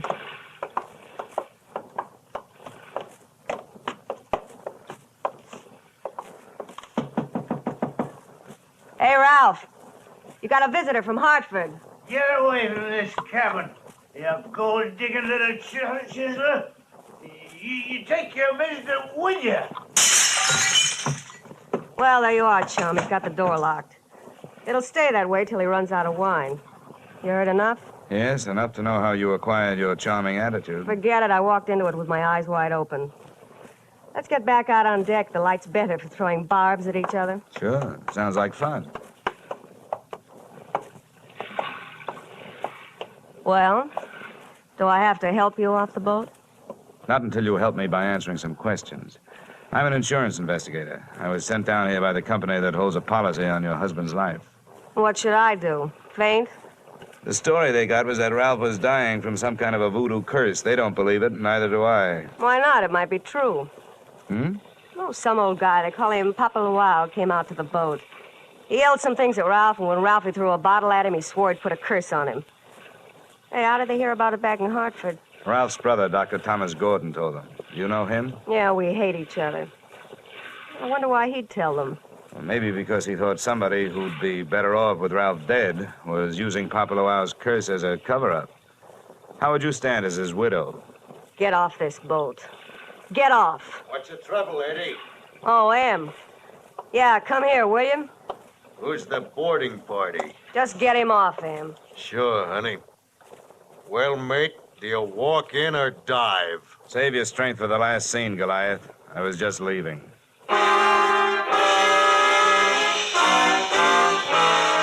Expense account item 5, $3 paid to Cap Reagan as water taxi fare. Item 6, 80 cents, land taxi fare to Hotel Francois. And up at the Hills hangout for not only the best in tourists, but also Brother Thomas Gordon, M.D. Please make yourself comfortable. Could I offer you something? Nothing but some brotherly advice. Certainly. I feel like a stupid fool for not being able to handle this thing myself. So now that you're here, call on me for anything. First, have you seen Ralph? I tried to, but he locked himself in his cabin. Tell me, as a medical man, how do you digest this voodoo curse story? Why, it's ridiculous. Good heavens, this is the 20th century. I do think that science doesn't know everything it would like to know. Voodoo, black magic. There are stories, supposedly true, but any victim would have to have a highly susceptible mind. And I know my brother, Mr. Dollar. His mind is susceptible only to his own whims and fancies. And what's the matter with him? That's it, I don't know. He's drawn within himself and seems to be searching almost insanely for escape through alcohol. Hasn't anybody thought of putting him on the wagon? It's a horrible idea, but it works. I don't think this is the time for it. He's suffering mentally and needs release. Well, that leaves us only one thing to think about, and no matter how thin you cut it, it's still voodoo. I'm a man of science, Mr. Dollar. I'd make hypocrisy out of all my knowledge and training if I attacked the problem from that direction. But, please let me know what you find. Expense account item 7, $4, rental of horse and cart, in which my walking tourist guide, Cap Riggin, and I jolted out of town in search of Papa Loire. Something made me feel like I was riding my last mile in a tumbril en route to the guillotine. The moonlight was fighting a losing battle against an army of storm clouds that was sweeping in. And then to make it worse, I heard a drum. Hear that, Sonny? Yeah, sort of a tired Gene Krupa. Means we're getting close to Papa's quarters. Is he the only one around here? Yep, none of the good Ogans performs in his territory. He's too mean. Oh, great. And that ain't no galley news, it's the truth. I tell you, there's lots of black magic, so-called. It's nothing but tourist bait. But Papa, he's a genuine article. Let me tell you about one fella he loaded a curse onto. He was a native, and before he got through with him... Cap, please. You keep your mind on your driving, and I'll keep mine on pleasant memories. Well, I ain't got no more driving to think about. What's the matter? That's the path over there by that gnarled old tree. From here on, you plot your own course. This is close enough for me. Me too. Say, wait a minute. Say, how do I know I can't put a curse on him, huh? I never tried. Smooth sailing, Sonny. The path led along the edge of a field of sugarcane, and on the other side of me was a solid wall of jungle. First, I smelled some feathers burning. Then I heard the chant. There was a door in the wall of jungle that led to a small clearing, and before the moon was smothered by another cloud, I saw a shack. Smoke curled out through an open door, and I could see the glow of a fire on the floor inside. Hey, Papa! I want to talk to you. Who is come to the house of Papua? Well, my name wouldn't mean anything to you, but what I have to say will. Can I come in? Entree. What are these words of so great importance that you wish to interrupt, Papua? All I know about voodoo is that I don't believe it. Legba. Legba. I've come to you because I haven't got any answers from anybody else. I want to know what's behind this so-called curse you put on Ralph Gordon. You not believe. You like me make you believe. Ralph Gordon, he died. Tonight. In the wind and rain. And for you, I have magic now. See my fire? You will believe the smoke. Now, believe.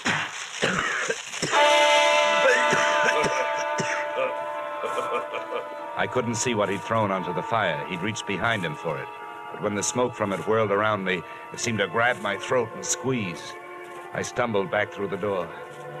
I hadn't believed in voodoo when I'd come in. But going out, I wasn't so sure.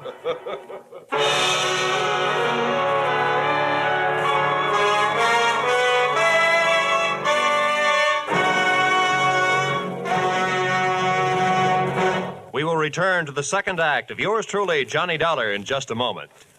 CBS invites you to hear one of the greatest ad-libbers in show business, Groucho Marx, this Wednesday night on most of these same CBS stations. Groucho's show, You Bet Your Life, finds the master throwing quips and questions at oddly assorted pairs of contestants. And it's one of the funniest, fastest, merriest shows on the air. Be listening when Groucho Marx comes along this Wednesday on CBS. And now with our star, Edmond O'Brien, we return to the second act of yours truly, Johnny Dollar.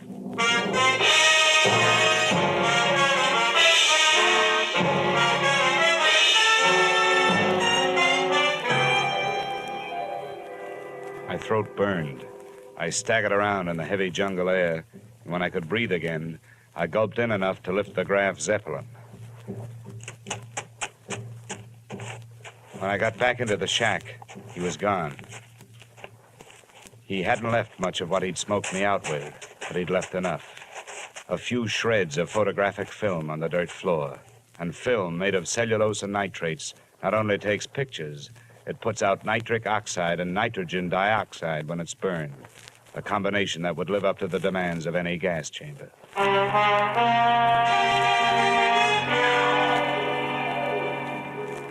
We headed back to the yacht, and this time I boarded without a hail.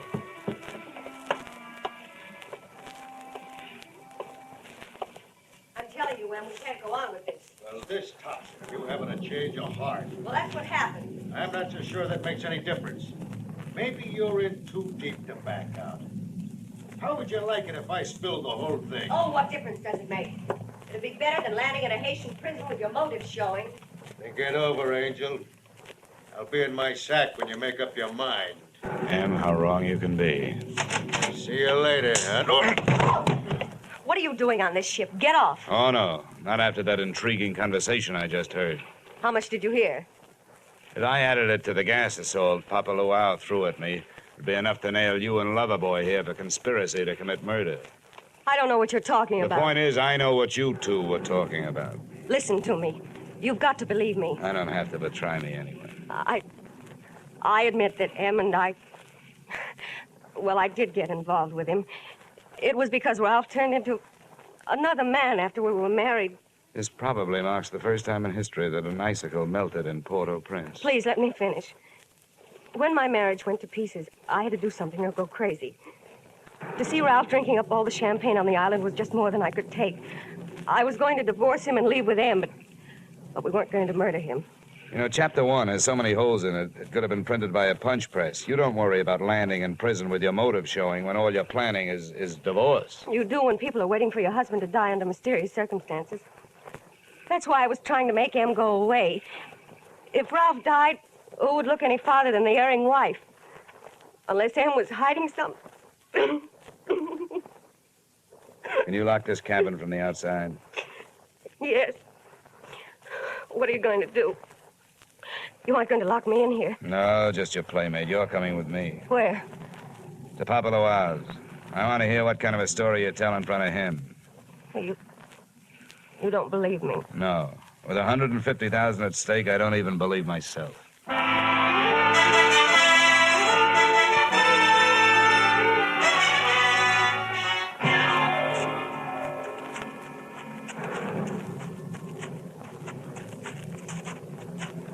There's a shack.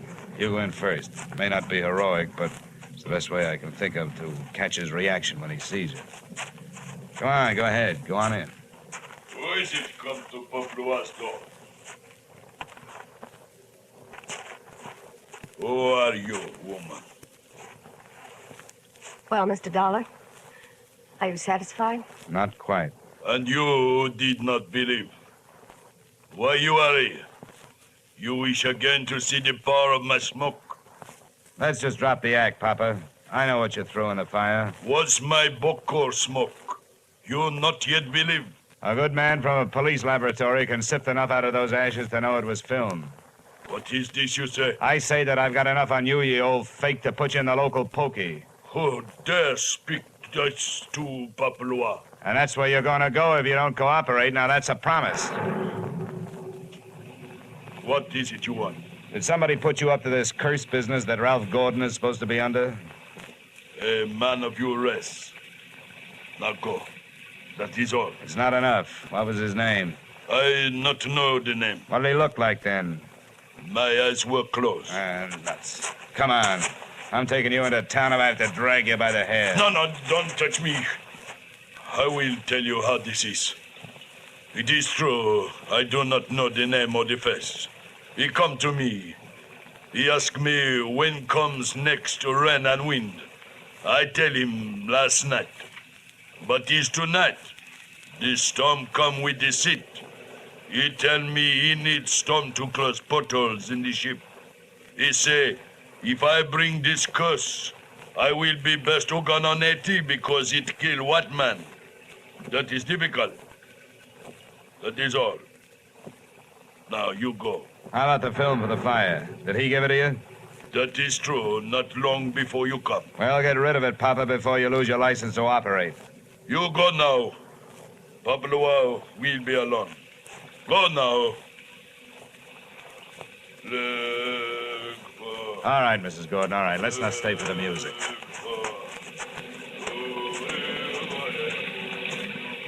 Could you make head or tail of what he said? What goes into your husband's cabin? Nothing but food and wine. Mostly wine. Who fixes his meals? I do. Our cook left us. Yeah? Where does the wine come from? You said it was champagne, didn't you? Yes. It always comes from the same place, a liquor shop in town, a case at a time. Nothing makes any sense. What are you going to do? All I can do. Try every angle. But that's not all I'm going to try in that liquor shop.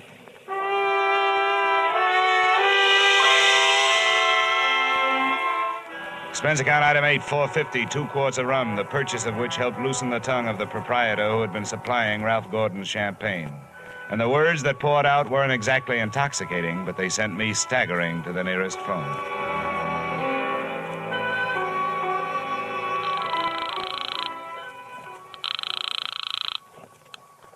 Yes, hello. Dr. Gordon, this is Dollar. Good heavens, Dollar. I've been wondering about you. What have you learned? Well, first tell me this. What would happen to a man if he was in a ship's cabin on a stormy night with all the portholes closed and there was a lot of dry ice in there with him? What? What was that? A small room, no ventilation, a lot of dry ice. A lush, maybe passed out. What would happen? Good Lord. Dry ice is solidified carbon dioxide. If enough of it evaporated into the room... The lush would not be bothered by a hangover the next morning because he wouldn't wake up, right? Exactly. The gas, although not toxic, would force the oxygen from the atmosphere, and the result would be asphyxia. What are you getting at, Dollar? Well, that curse your brother is suffering from is very scientific. The champagne he's been getting has been chilled by dry ice, about 5 pounds per case. One went out just before the storm broke. Good Lord. It may be just coincidence, but Ralph's wife and that bosun... Yeah, I know. For a bosun, he'd make a very good chemist. They sent for a pull motor. If it's too late for your brother, maybe I can use it.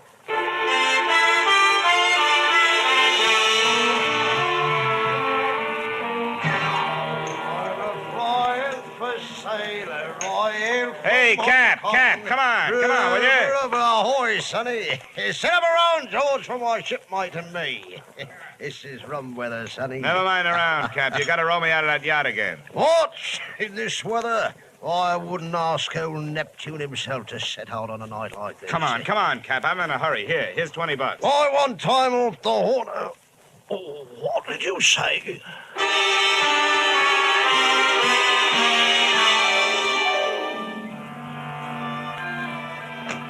I didn't think it could rain any harder than it had been, but it did. Visibility was 0. But about 20 minutes out, Cap spotted her riding lights. There she lies, sonny. We were on target, but so was somebody else. A searchlight stabbed out at us. Hey, this sounds like Prohibition days. Who's giving us the broadside? I can't tell. I'll lay a pelican hook over his head if I get my hands on him. Oh, Cap! I got my left leg. Get down the bottom, Cap. I'm going over the side.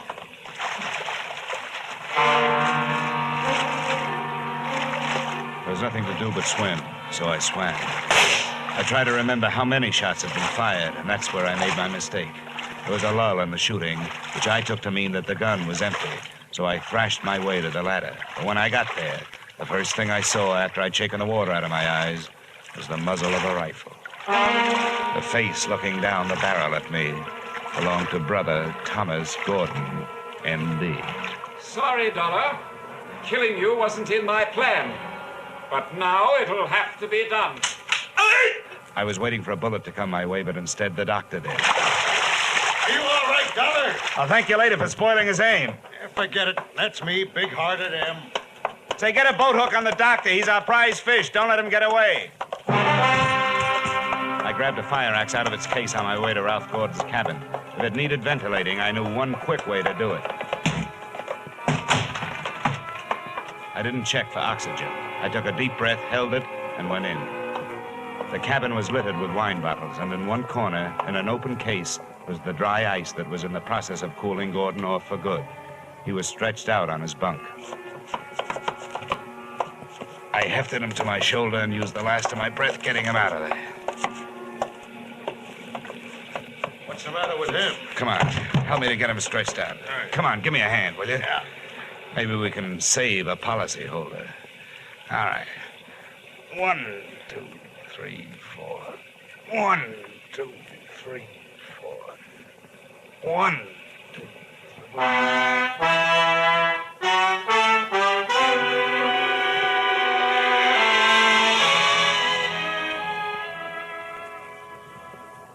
Expense account item 9, $30. Cover charge at a hospital, where I put the revived Gordon under the care of a doctor, not his brother.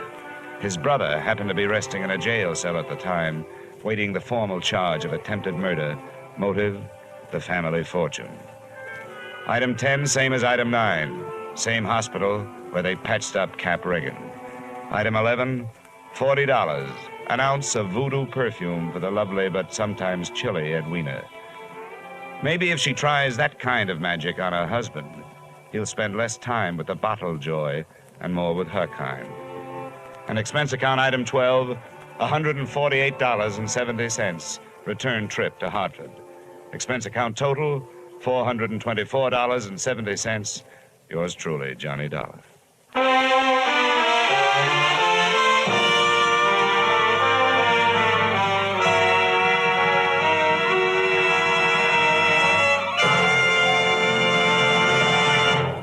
Yours truly, Johnny Dollar, stars Edmond O'Brien in the title role and is written by Gil Dowd and David Ellis, with music composed and conducted by Leith Stevens. Edmond O'Brien may soon be seen in the Columbia picture 711 Ocean Drive. Featured in tonight's cast were Earl Lee, Willard Waterman, Ted DeCorsia, Charlotte Lawrence, Lou Krugman, Byron Kane, Dick Ryan, and Clayton Post.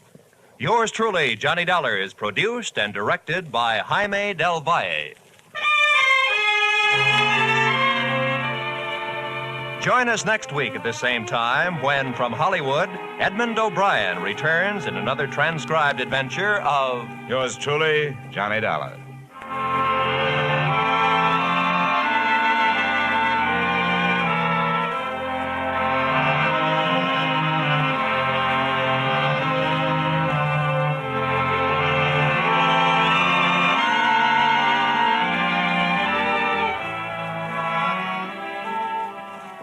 There'll be a bright new show on CBS this Wednesday night.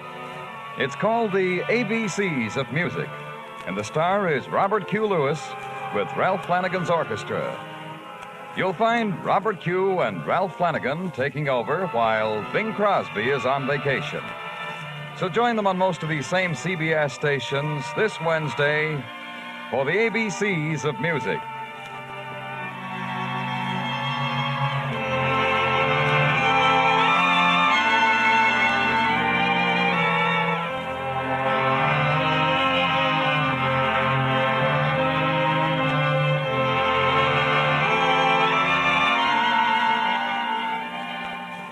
Beginning next week, yours truly, Johnny Dollar, will be heard at this same time on Thursday nights. Thursday nights for Johnny Dollar.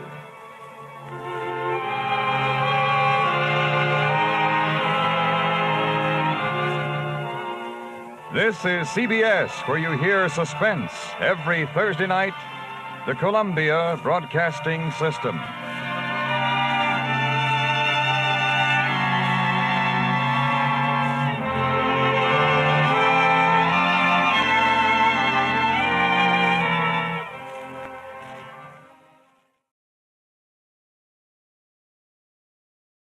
From Hollywood, it's time now for Edmond O'Brien as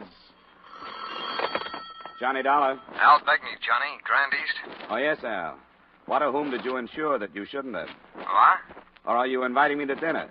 I get 3 kinds of phone calls, social, business, and people who want money, creditors or otherwise. And I don't owe you any money. I didn't mean to insult you. You haven't. What is it? You read about the keg burglary in New York, haven't you? The papers say those jewels aren't insured. Ah, well, they are, by us. $125,000. You want a job? Well, you don't need me. The police are working on it, aren't they? Yeah, but in the wrong direction. We think we've got a line on this stuff, Johnny, and we need somebody to go check on it. Are you free? Unemployed, yes, but not free. Where do we start?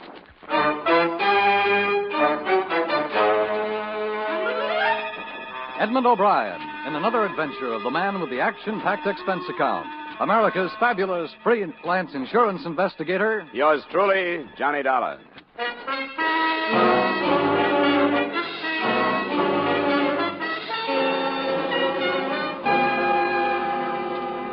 Expense account submitted by Special Investigator Johnny Dollar to Home Office, Grand East All Risk Insurance Company, Hartford, Connecticut.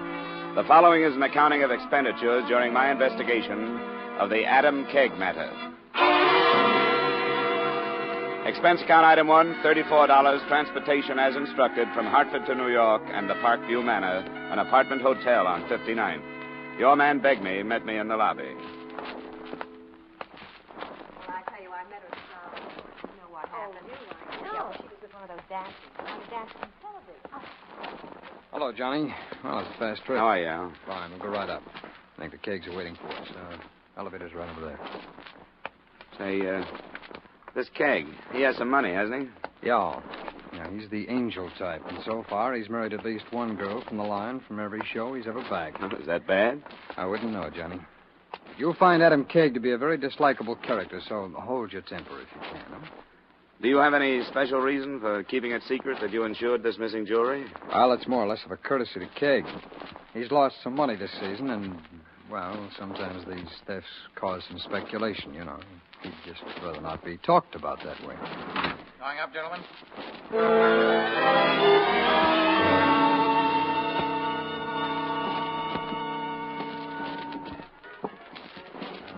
642. This is it.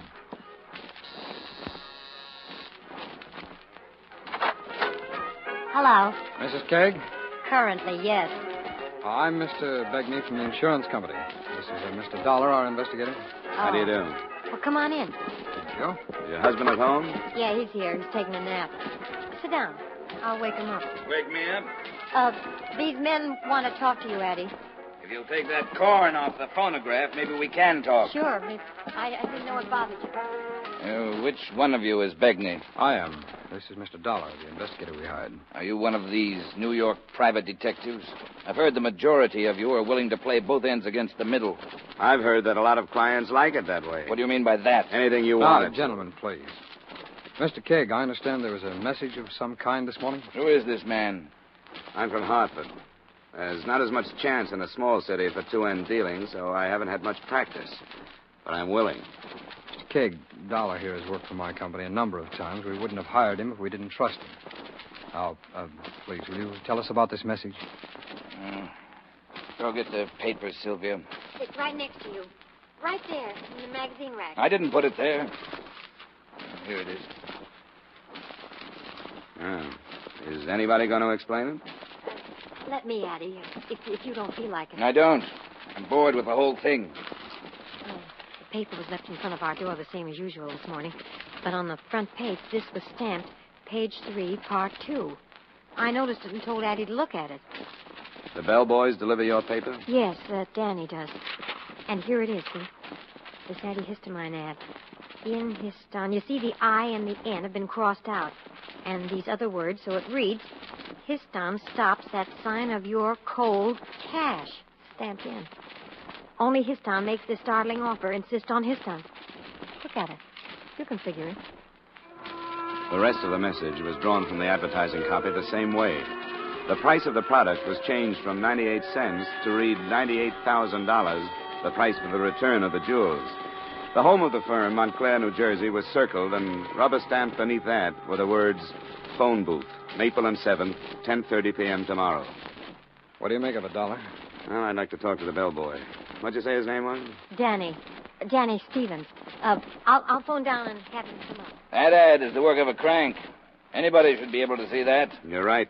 You have to be a crank to be a thief. You think there's something to it? Well, demanding ransom for the stuff makes sense. If he gets it, it'll be a lot easier than trying to fence hot jewelry. He's using the name Histon and evidently wants to open negotiations tomorrow night in Montclair. You going to take him up on it, Al? Johnny, the company told me to do anything I wanted to.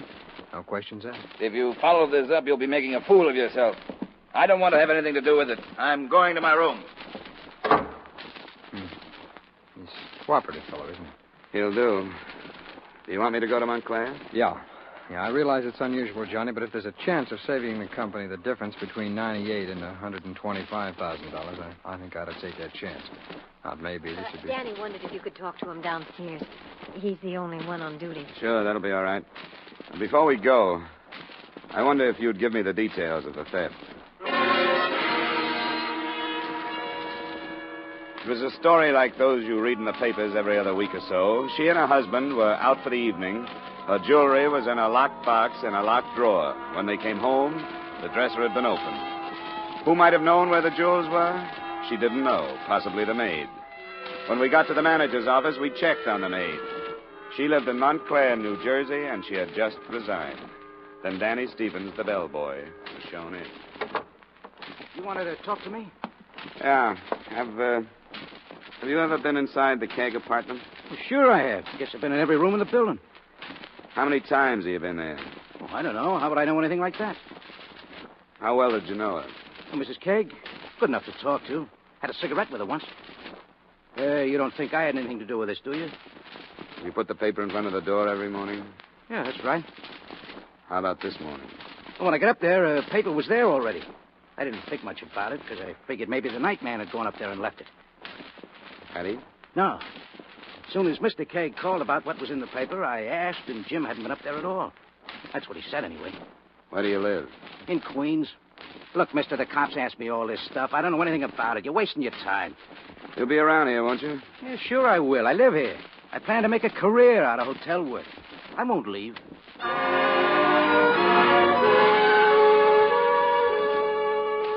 Al Begney brought me up to date on police progress. The case was 3 days old, and all they had was some worthless, smudged fingerprints and the assumption that the same implement had been used to pry open the apartment door, the dresser, and the jewel box.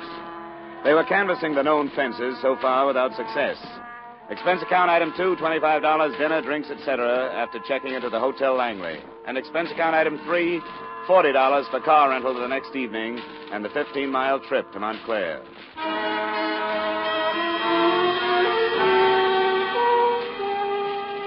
The Maple and 7th, rubber-stamped into the contrived message, was an intersection that boasted 3 stores closed for the night, and on the 4th corner, a bowling alley.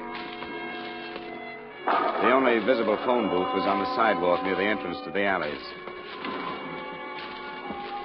As I stepped inside, I noticed a pair of headlights snap on a few yards up the street, and a half-minute later, the car pulled out and double-parked near me. You calling out or waiting? Waiting for a call. Why? Who from? Somebody named Histon. I'm your man. Come on.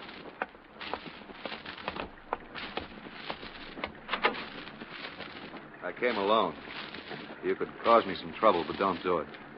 You won't get the stuff back that way. That's the deal. I came to listen to you, not play hero. Yeah. Come on, get in.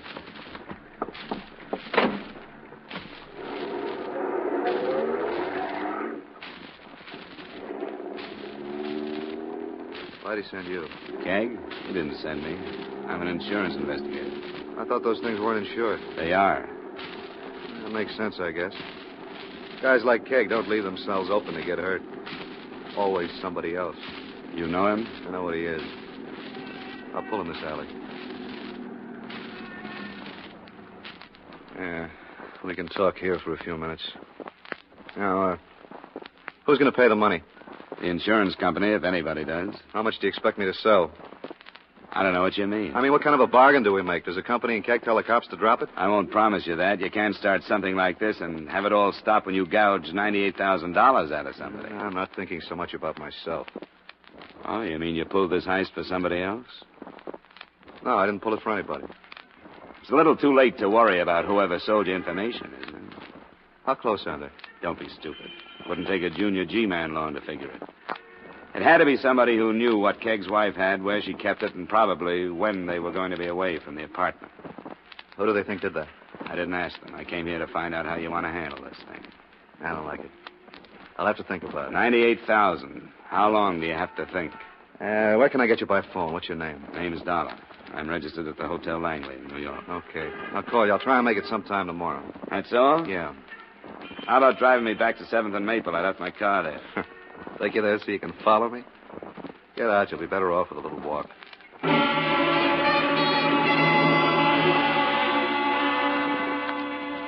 He kept his lights off while he drove out of the alley, so there wasn't a chance to get the license number. But I had memorized his features and a V-shaped scar on his right cheek. It was 10:45 when I got back to my car. Not too late, I hope, to call on Miss Millicent Weaver, the maid who had recently resigned her job at the Keg's Hotel. But I've been through all this with the police. I don't think it's right somebody can be pushed around and nagged like this. Do the police know you quit your job? It's none of their business. They'll be back to you when they find out. They'll want to know why you did. It was entirely personal with me. It didn't have anything to do with the trouble, except that when the police started to insult me, I realized how public my life was in a hotel of that type. Well, that's not very good. It sounds like you quit to get away from their questions. That isn't so. I won't tell you why, but well, it has to do with my own personal code of ethics and how hard it was with that pack of linen closet wolves that hunted in that hotel. Do I make myself understood? Yeah, I think so. But you did know where Mrs. Kegg kept her jewels. If that's a crime, it's her fault. So busy impressing me with them. What do you know about a blonde man with a scar on his cheek like an upside-down V? Who? I didn't get his name. Curly blonde hair, nose that might have been broken. He's about my size. I don't remember anybody like that. Who is he? He lives here in Montclair. He says he has the jewelry. What does that have to do with me? Why'd you come here? I just wanted to meet you, Millie. If you run into a blonde man with a scar, let me know. I'm at the Langley.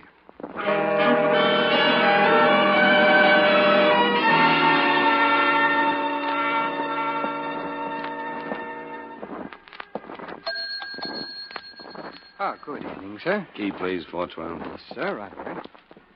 Oh, here's a message for you, Mr. Dollar. Lady said she'd be waiting for you in booth 1 in the bar. Oh, if it's a lady, there must be some mistake. Yes, sir, I know what you mean, but with this one, well, who cares? Well, What do you know about it? I just got back from Montclair. What is it? Danny, the bellboy. They told me at our hotel. Danny's been killed. When? Tonight sometime. I'm not sure. But I'm afraid of what's going to happen. Oh, let's get out of here. Can we go to your room? I've got to talk about it.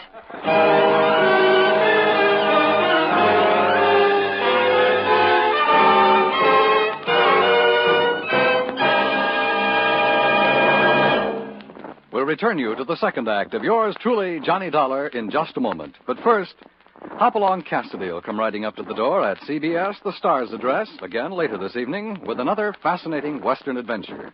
Hopalong Cassidy, starring William Boyd, is heard every Saturday evening on most of these same CBS stations, where you'll also find Gene Autry, Vaughn Monroe, Lucille Ball, the Gangbusters stories, and Sing It Again.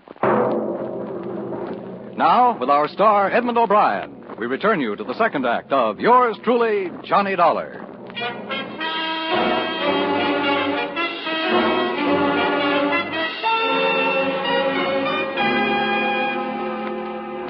Mrs. Kegg was silent during the elevator trip up to my floor, and until we were in my room and I had closed the door. Then she settled on the edge of the bed and started. I couldn't tell if it was an act or not.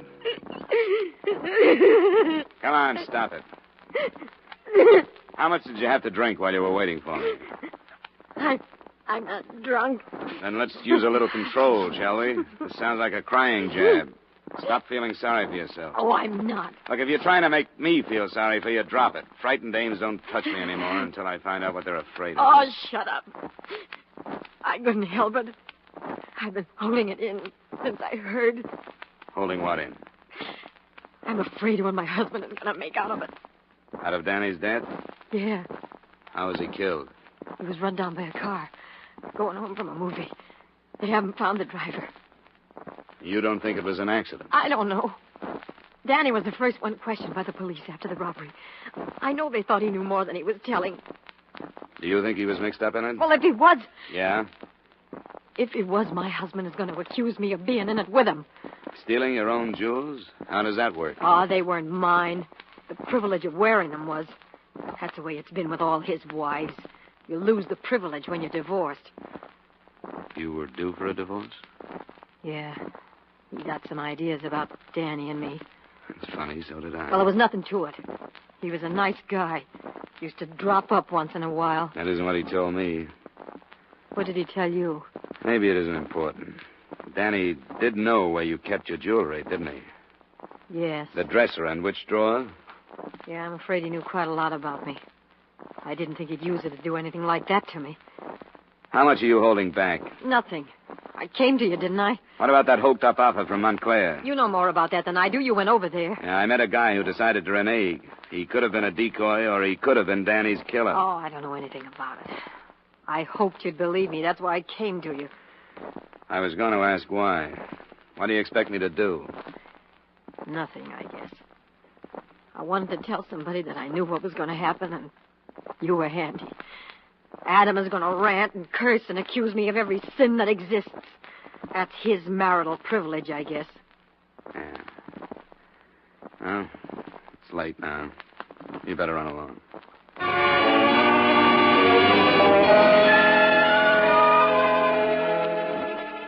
The police played it cagey. If they did suspect that Danny Stevens' death was linked with the burglary, there was no mention of it in the papers the next morning. So after breakfast, I settled back to await developments. At 10, my phone rang. Johnny Dollar. Mr. Dollar? Yeah? 1 moment, please. I have a call from Hartford. Go ahead, please. Hello, Dollar. Al Begney. Yeah. Adam Cade just phoned me. Oh? He's willing to drop the whole thing. What? Says he won't press a claim against the company. Oh, now, wait a minute, Al. Let's not plunge. What brought this about? I told you he doesn't want any publicity. He says it's worth it to him to hush it up. You can't do it, Al. What do you mean I can't do it? Well, it's up to you, naturally, but I'll tell you what it's liable to look like. Like your company pulled its investigator off the case rather than uncover a murder. I didn't hear anything about a murder. Well, there's one rattling around in this mess. That bellboy we talked to. No? Well, I see what you mean. That wouldn't look too good, would it? I wouldn't think so. Yeah, well, you're right. You want me to call Cake back? No, I'll go right over. I'd like to toss it to him myself. I'll let you know how I come out.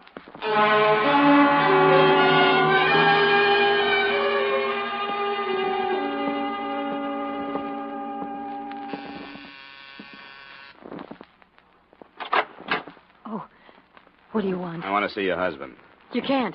He's not here. Well, I'll wait for him then. Listen to me. He's here, but please don't tell him about last night. Please, you mustn't. We'll see. Come on. Announce me. All right. Come on. Sit down. I'll tell him. Thanks. Addie, Mr. Dollar is here to see you. Who? The investigator. I thought I told that confounded company to leave me alone.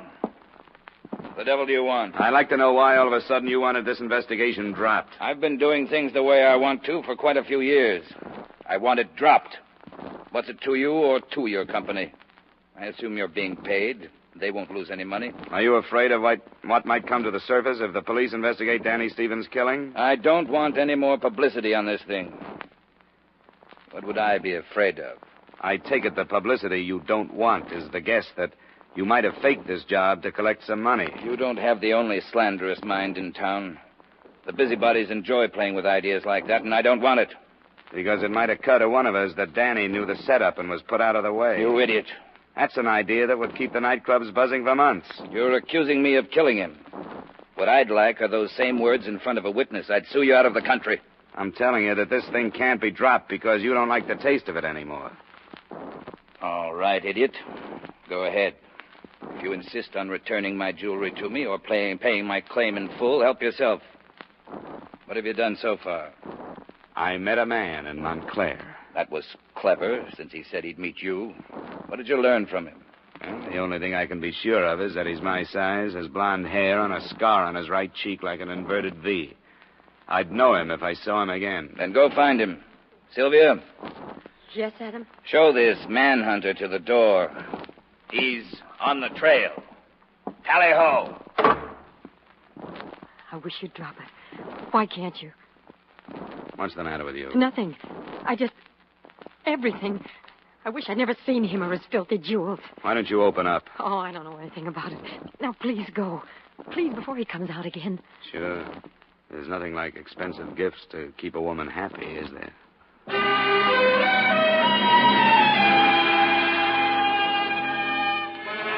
So there I was in the middle of 59th Street with a basket full of suspects. An owner who didn't want to collect on his insurance or recover his stolen property, and an insurance company that wanted to drop the investigation but couldn't. I turned to the only possibly interested parties I could think of, the police. That's very interesting. Why didn't you tell us before you went to Montclair? Well, I'll be honest with you, because I know it won't go beyond this office. We were willing to be a little unethical to save the company some money, and when we did, we were going to make a full report to you. Uh-huh. And now you want us to help you. I didn't ask that. I wanted to know what had happened on the hit-and-run death. Well, the driver's being indicted on a manslaughter charge. She gave herself up. She? She gave herself up? Who? Her name is Lindquist. She was driving home after a prolonged cocktail party. There's no connection with the keg thing? Not according to all her witnesses. She's visiting here from Florida. Got in day before yesterday. There goes that angle. I'm sorry to disappoint you. But accidents do happen.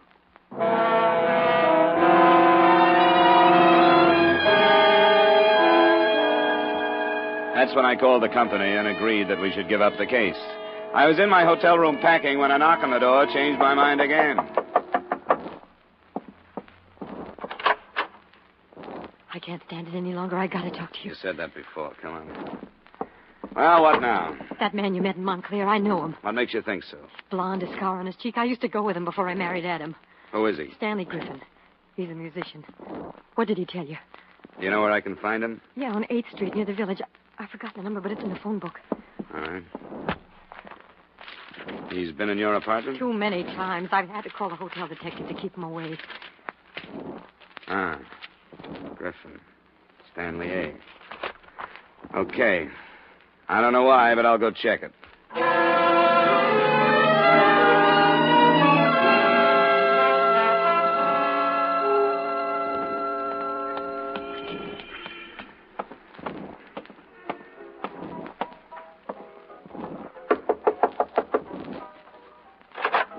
Hey, how'd you get here? Because you're stupid.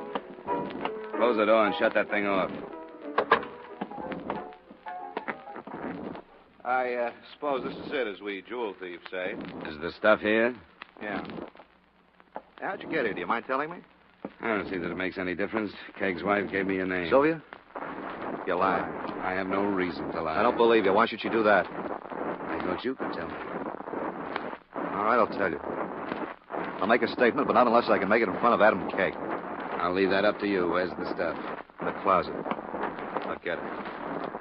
I moved to the closet door with him. I expected him to make a break, but he didn't.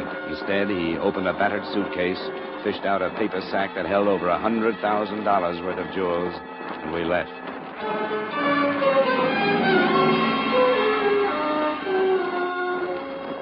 Well, what's this? Your stolen property. This is Stanley Griffin.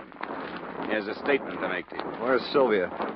Mrs. Keg is in her room. I think she'd better come out. Why? She was going to share the profit. Stan! I think she should share the failure. Stan, you're lying. Why are you doing this? Tell him you're lying. Why should I tell him that? Because you are. I had nothing to do with it. Oh, stop it. Well, Sylvia? He's lying. Adam, don't listen to him. He's lying. Am I? You tell him, Sylvia. You make him believe that I'm lying. You can't do this! Come on. Hey, quit it. Come on. Let go of me. He's lying. He's lying. He's lying.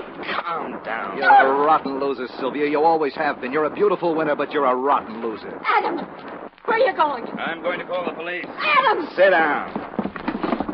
You said you'd do it, didn't you? You said you'd drag me out of here.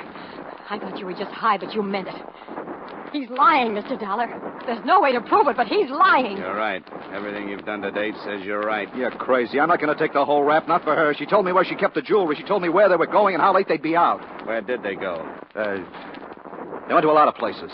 You'll have to do better than that. She'll crack your story if you don't. She told me. I saw them go. But where, Stan? Where could she go so that she could leave all her jewels home for you to pick them up? That must have been part of your plan. Where? Tell him! Get away from me, Dollar. You've got it back. Leave me alone. Stay here. Don't try it. Get away from me. Get up. Why not? Keep him away from me. Yeah. Keep me away while you can, Sylvia. But don't ever forget it. I'll be back.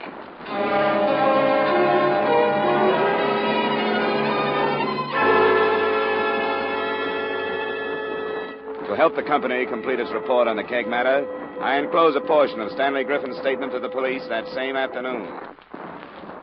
I don't know why I did it. Yeah, I do. I wanted to get her away from him. I loved her. When she wouldn't listen to me and leave him, she had me thrown out that night. I made up my mind to steal them and make it look like she helped me. So I did. Fixed up that newspaper I had. I was drunk and crazy. And I wanted to see her in prison.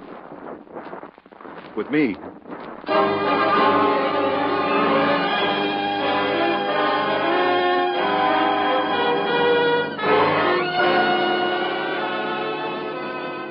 Expense account item 4, miscellaneous, $55. Item 5, same as item 1, transportation back to Hartford. Expense account total, $230.40. Remarks? The whole matter was no more than a cloud of smoke. The bellboy's death was inconvenient but accidental. And the burglary was a rare type committed not for profit but for revenge by a jilted man. The company could have saved the above total, but please remit. Yours truly, Johnny Dollar.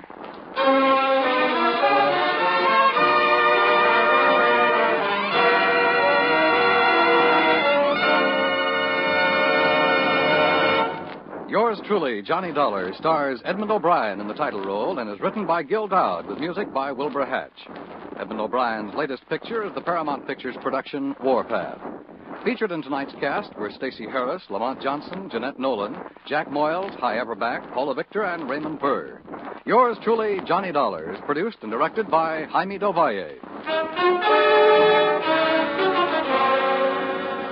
This is Dan Coverly inviting you to join us next week at this time when we will again bring you Edmond O'Brien as... Yours truly, Johnny Dollar.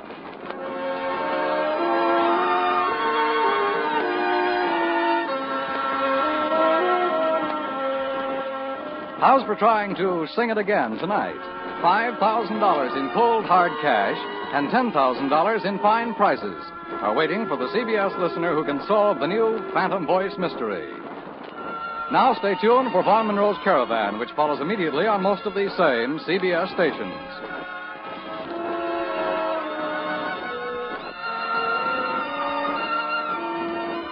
This is CBS, where you laugh with Lucille Ball and my favorite husband on Saturday nights, the Columbia Broadcasting System.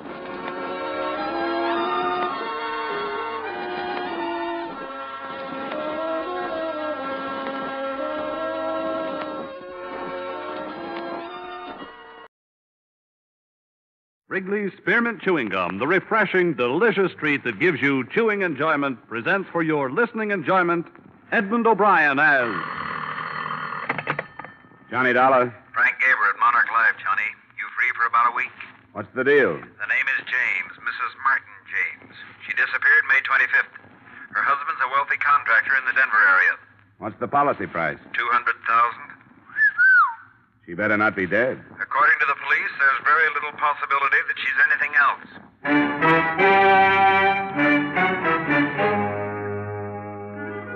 The makers of Wrigley's Spearmint Chewing Gum bring you Edmond O'Brien in another adventure of the man with the action-packed expense account. America's fabulous freelance insurance investigator. Yours truly, Johnny Dollar.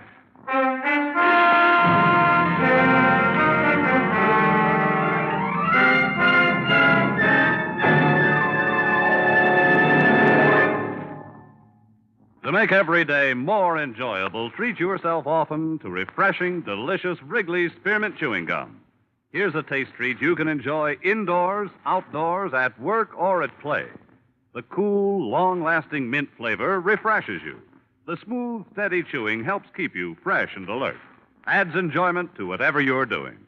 Wrigley's Spearmint Chewing Gum. Healthful, refreshing, delicious.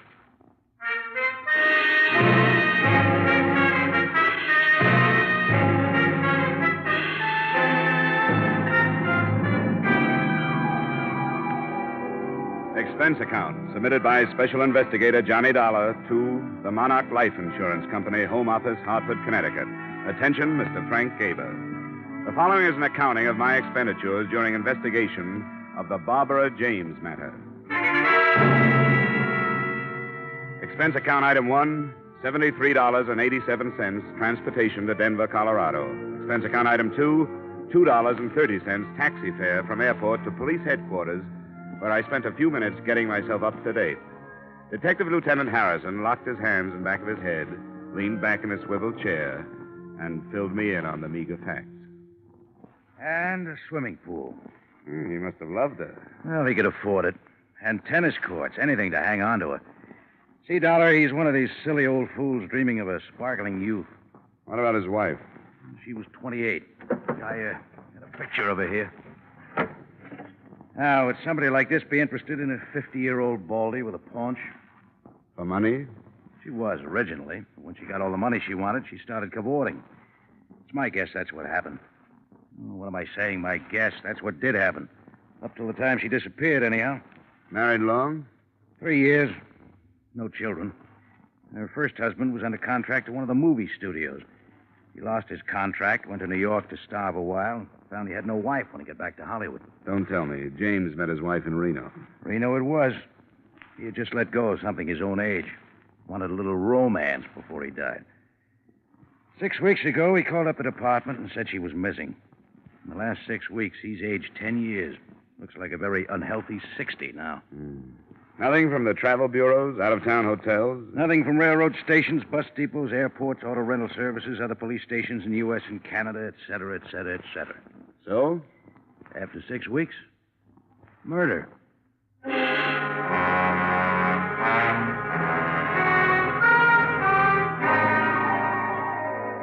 Expense account item 3, $1.50 taxi fare to the lush mansion of Mr. Martin James. On the way over, partly for pleasure, partly for business, I studied the glamour photo of the missing girl. She was standing beside a swimming pool in a bathing suit, smiling at whoever was taking the picture. She was quite a girl. The James place was a colonial-style museum piece up on a hill overlooking the city. A pretty young thing in a nurse's uniform met me at the door, took my name, and disappeared behind 2 high oak doors. In a moment, she was back. She ushered me into Mr. Martin James. Mr. James looked very old. His legs were wrapped in a patch quilt. One hand clutched the collar of his bathrobe about his throat. The other hand held a glass of milk. How do you do?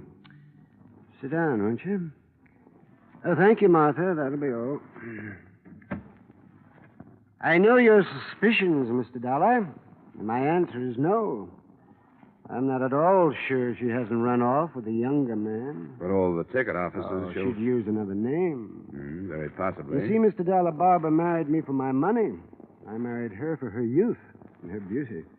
It was a decent enough arrangement until she became dissatisfied.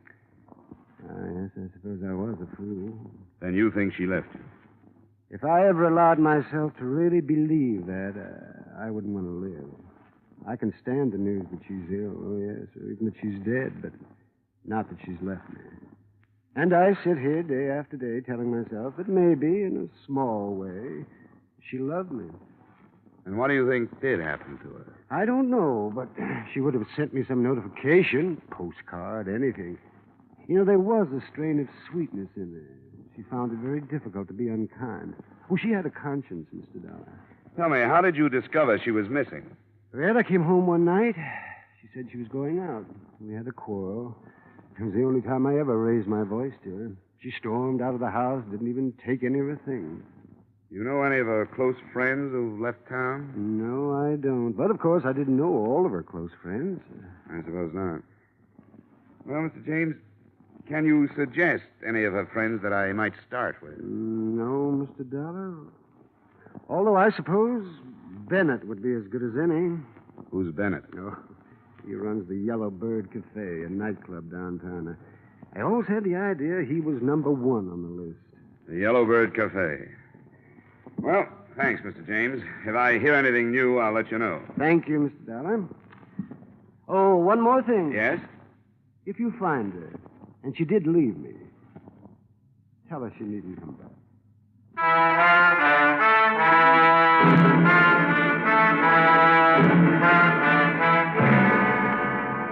Expense account item 3, 90 cents taxi fare to the Yellow Bird Cafe, a blue-lighted night spot. In a minute or two, I was seated opposite a slick-haired leading man in a dinner jacket. From the size of the bills on his desk, I'd say his wallet was pretty well dressed, too. Don't look at them too long. They'll burn your eyes out. Must be awful to have to rake all that off the lawn every morning. Oh, I just wanted to impress you. That's a whole week's sake. Denver isn't what I call a good club town. My place in Frisco does much better. The only town worse than Denver for club trade is Cleveland. Cleveland pulls in the gutters at 6 p.m. Well, I'll keep that in mind if I ever get the urge to open up a clip joint. I'm here about Barbara James. It's funny how that name keeps cropping up. I suppose it'll keep cropping up until somebody finds her. You have any ideas? Sure, lots of ideas. She could have crossed against the light, fallen into the Great Divide, thumbed her way to Hungary. You're a comedian. Oh, now, look, Dollar. I'll tell you what I told the lieutenant. I don't know anything about it. And if you insurance rubes had any brains, you'd check with the cops first before making fools out of yourself. You saw quite a bit of her. Saw, that's right, saw. That was a long time ago. Listen, guy, I got a book in my pocket with names of girls who make Barbara James look silly. Now, why should I take away an old man's child bride? That's not the way I heard it. All right, for laughs, sure, I used to take her out. She was lonely. She used to come in here and sit alone at a table. I had nothing else to do. We'd dance. I'd buy her a few drinks. That was it. She gave you the brush, Bennett. Oh, yeah, sure. You don't like to be given the brush. Anytime I can't hang on to a dame like Barbara. She gave you the brush and you didn't like All it. right! All right, Dollar, she gave me the brush. I took that girl and gave her a new life. She was stuck with that old guy up there on the hill. She poured out her heart to me. Told me how it was to live up there. Well, I listened to all that. Listened like I was interested. And she turned around and kicked me. Who'd you run off with? I should remember. Your cooperation would be appreciated. Oh, get out of here. I'm busy. Thanks. You've been a big help. I hope you find her. Dead.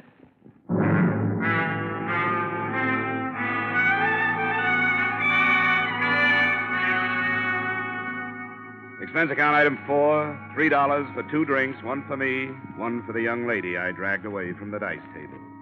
2 drinks later, I was a lot better informed. You know, if he catches me talking to you, I'll probably be fired. If he catches you, you'll deserve it. I bet they were quite a team, this Bennett and Barbara. She gave him the brush. That's what everyone says. You think she's dead? I don't draw any conclusions without having the facts. Bennett hates to be brushed. So do I.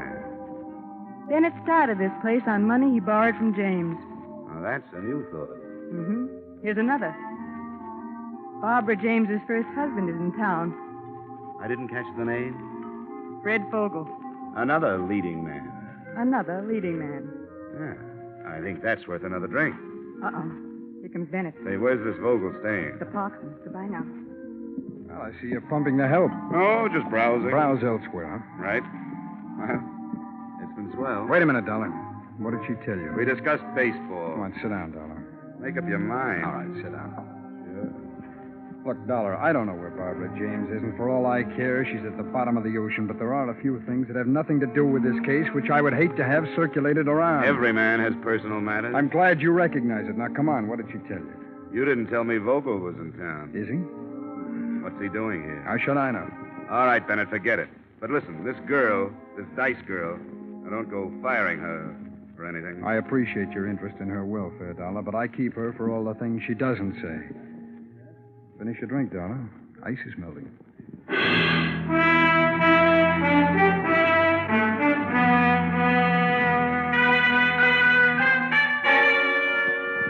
I walked to the Parkson and asked the desk clerk for Mr. Fred Vogel.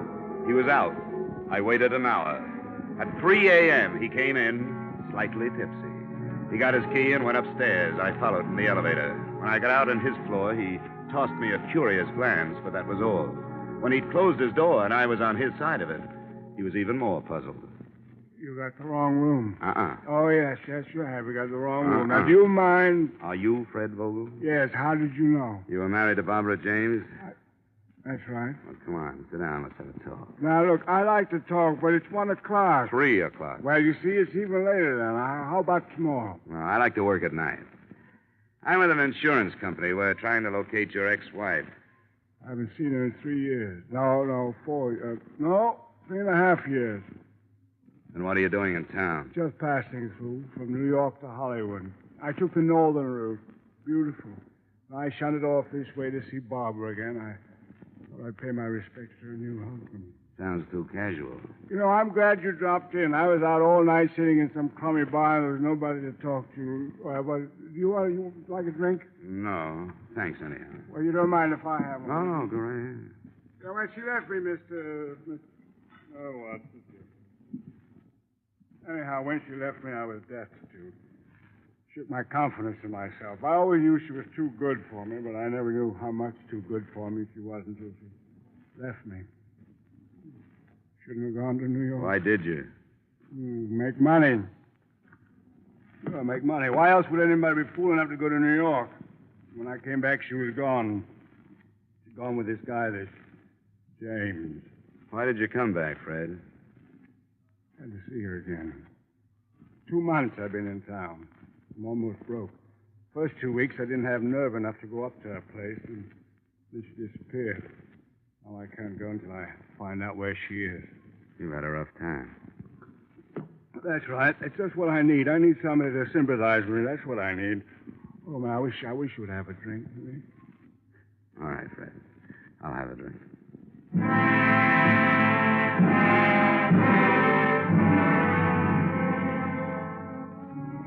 I went home at 5 and slept till 11. The only reason I woke up then was because somebody was ringing a telephone in my ears.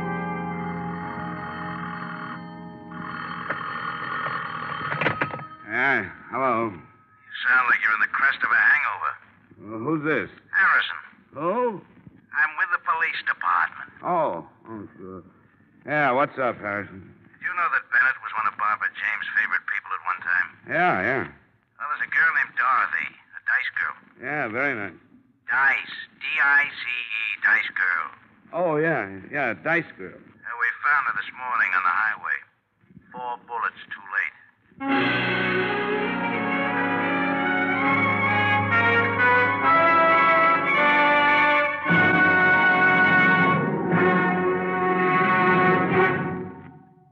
To make every day more enjoyable, treat yourself often to refreshing, delicious Wrigley's Spearmint Chewing Gum.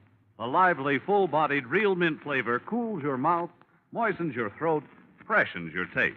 And the chewing itself gives you a little lift, helps you keep going at your best. So for real chewing enjoyment that's refreshing and long-lasting, always keep Wrigley's Spearmint Chewing Gum handy. Healthful, delicious Wrigley's Spearmint Gum will make every day more enjoyable. And now, with our star, Edmond O'Brien, we return you to the second act of Yours Truly, Johnny Dollar.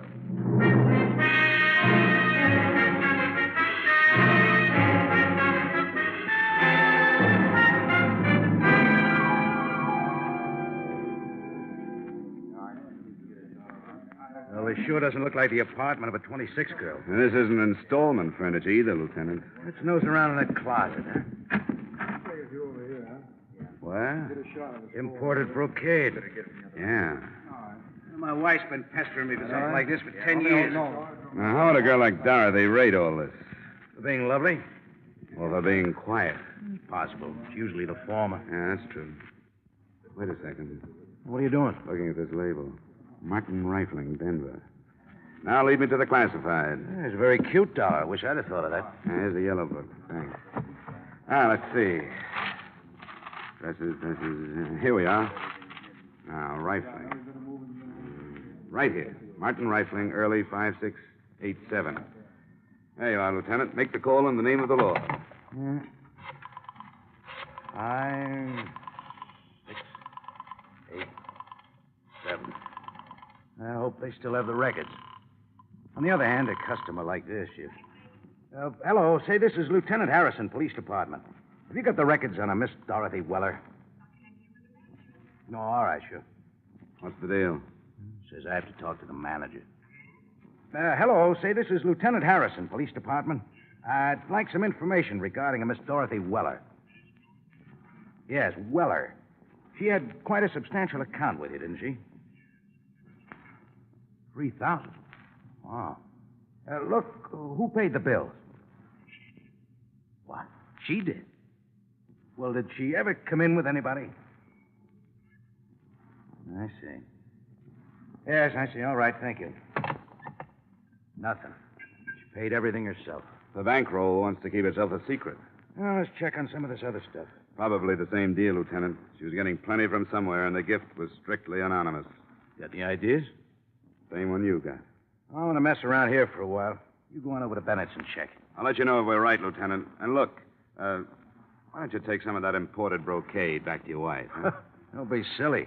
Then I'd have to take her someplace expensive to show it off.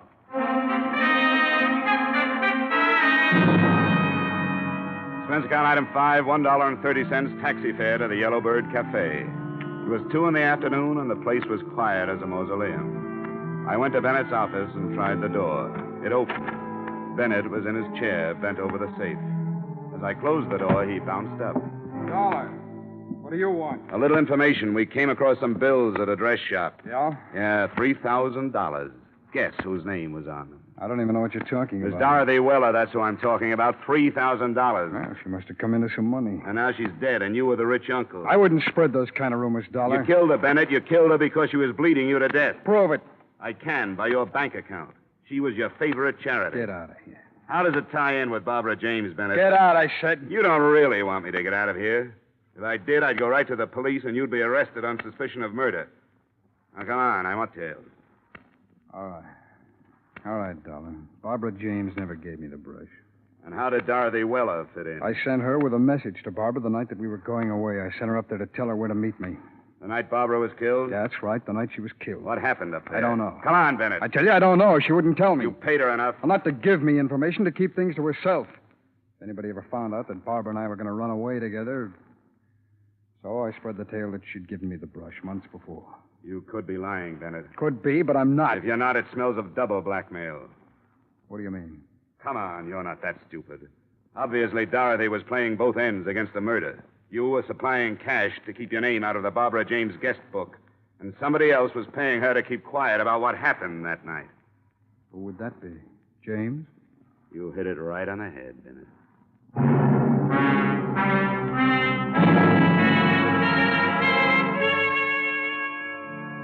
Expense account item 6, transportation to the Martin James place. I found old Mr. James out by the swimming pool, accumulating a wrinkled tan. He sent the nurse for something cool for me, and we settled down to conversation. Are you calling me a liar? All I know is something drastic happened the night Barbara James disappeared. Now, look, I don't prosecute anybody. I'm just an insurance man. My job is to find your wife, that's all. Well, I've told you the truth. I'm afraid not, Mr. James. Because it happened something like this. You came home. Barbara was packing. She was there with another girl, a girl named Dorothy Weller. She told you she was running away with Bennett. You had a quarrel. Oh, it's the most You've been ridiculous paying thing. Dorothy Weller plenty to keep that quarrel to herself. Why, that's sheer invention. Investigation, Mr. James. Now, exactly what happened that Oh, night? everything happened exactly as I told it to you. Bennett tells a different story. Then it'll have to be Bennett's word against mine. It'll be more than that, Mr. James. Dorothy Weller is dead. Huh? Yes. I see. Now, what happened that night? So we quarreled. Barbara said she was going away with Bennett. I didn't want her to go. She left anyhow. I paid Dorothy Weller a good deal of money, not to mention the quarrel, to the police. What happened to your wife, Mr. James? I don't know. You didn't run away with Bennett. What happened to her, Mr. James? I don't know. You killed her, didn't you? No, You told her no. you'd kill her before you'd let her go. Then she tried to go and you shot her. Oh, no, that's a lie. Well, Mr. James, it's only a matter of time. Don't admit anything now. You don't have to. The only witness is dead. But we'll find the body. Oh, thanks for the drink.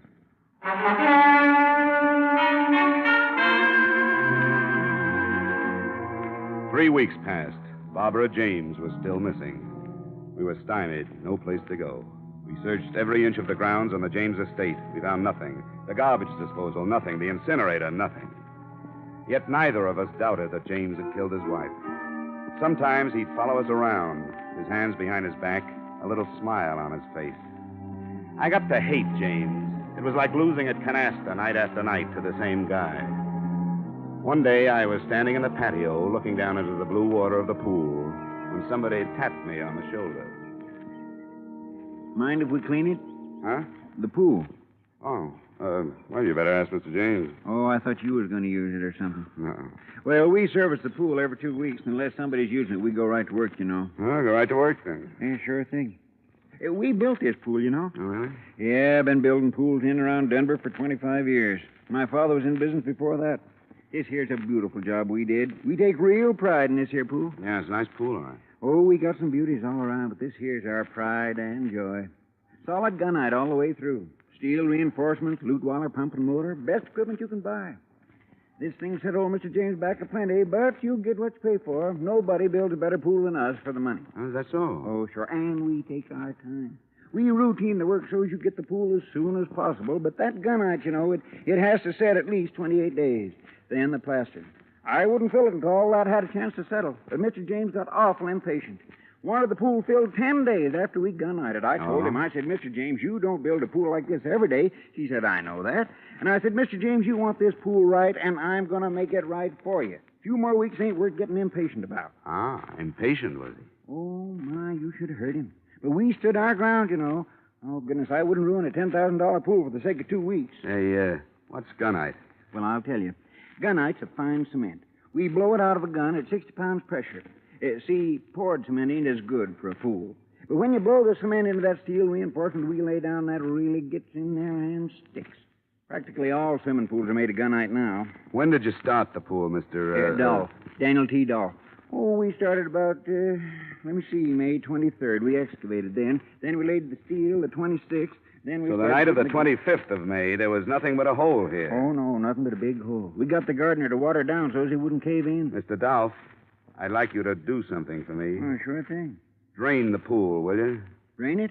Uh-huh. Oh, you don't have to aerodrain a Daniel T. Dolph pool. You see, the filter system and the automatic skimmer, they take care of all the... I want you to drain it and get some air drills in here and then tear out the bottom. What? Tear out the bottom? You crazy? Tear out this pool? Well, you'll be paid for it, and I'll get the authorization. This beautiful pool? After we did a job like this, what for? What for? Maybe for nothing, Mr. Dolph.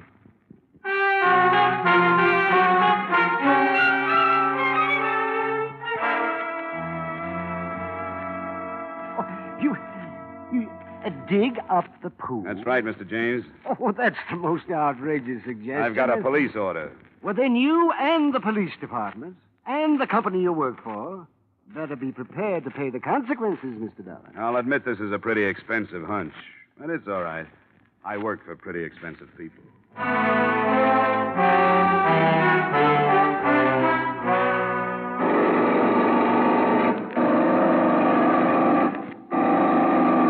Hope you know what you're doing, Dollar. What? I said I hope you know what you're doing. Well, it's only a hunch, Lieutenant. May 25th, the girl disappeared. Now, May 25th, there was nothing but a big hole here. James knew that the next day they'd put the steel reinforcement in and then gunite over it. What better place for a body? Oh, here comes James now. What? I said James is coming. Oh. Hello, Dollar. How are things progressing? Pretty well, Mr. James. Yeah, I hope you're having a good time. Just like a small boy watching them tear up the street. Only this time it's going to cost you your job. Yes, and your company. A lot of money. The order comes from the police department, Mr. James. You have to bring that up. Don't you think this is all just a little bit childish, Dollar? Depends on what we find. If we don't find your wife, it's childish. If we do, it's logic. But rest easy, Mr. James. It won't be long now.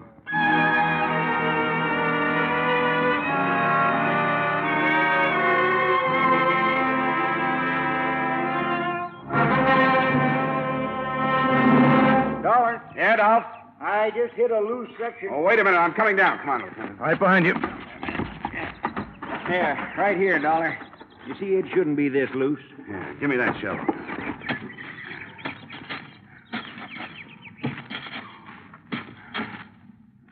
Look, Johnny. Yeah. Great place for it. What is it, Dollar? Dollar, what is it? It's a grave, Dolph. What? We better get after James. Hey, he's gone. Let's get up there. There he goes, Lieutenant. Hey, he's up on the porch. Come on, let's go. Stop! As you see, I have a gun. You don't want to add 2 more to your score, James. And why not? Dorothy and Barbara, and now you. Not this time. No, you don't. Let it go, James. No, you're a... Oh, nice work, Dollar. You all right? Just fine.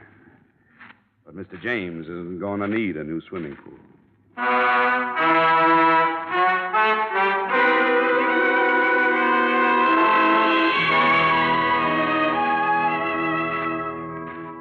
So Mr. Martin James had fashioned his wife's tomb, a foot of loam and 1/4-inch steel mesh, 4 inches of cement, and 8.5 feet of water. A good tomb made to last a lifetime. But unfortunately, it wasn't quite deep enough. Expense account item 9, same as item 1, $73.87, transportation, Denver, Colorado to Hartford. Expense account total, $344.59. Yours truly, Johnny Dollar.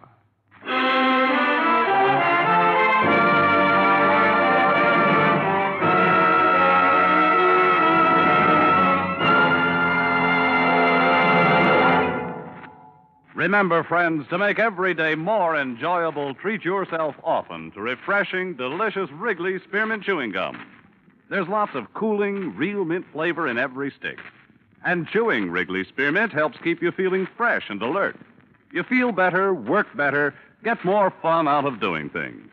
So indoors, outdoors, wherever you go, keep some healthful, refreshing Wrigley Spearmint Chewing Gum handy.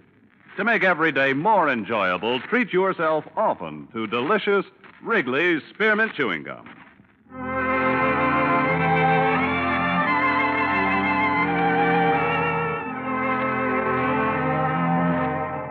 Yours truly, Johnny Dollar, brought to you by Wrigley's Spearmint Gum, stars Edmond O'Brien in the title role, and is written by Gil Dowd and David Ellis with music composed and conducted by Leith Stevens. Edmond O'Brien can soon be seen starring in Columbia Pictures' production 711 Ocean Drive. Featured in tonight's cast were Parley Bear, Jack Moyles, Howard McNear, Stacey Harris, Gene Spaulding, and Jay Novello. Yours truly, Johnny Dollar, is produced and directed by Jaime Del Valle.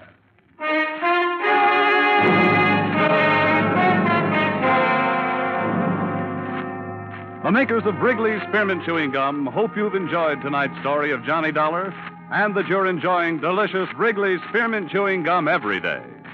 We invite you to join us again next week at this same time when, from Hollywood, Edmond O'Brien returns in another adventure of... Yours truly, Johnny Dollar.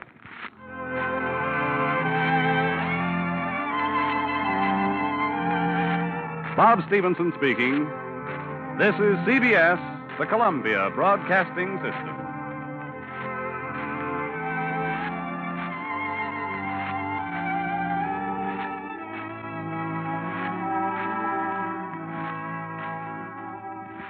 From Hollywood, it's time now for Edmond O'Brien as... Johnny Dollar. Mickey McQueen, Johnny. How are you? Mickey? Oh, I tried to phone you a couple of times, but I never reached you. Well, I'm out a lot these days. Well, I heard about your promotion to sergeant, Mickey. Nice going. That isn't good. They're taking my beat away from me and putting me behind the desk. I've got to talk to a friend about it. Will you be home tonight? Well, you really sound worried, Mickey. What is it? Nothing yet, Johnny, but there'll be murder before it's finished. My mind's made up. I want to talk to you about it. Sure, Mickey. I'll be here any time you want to come up.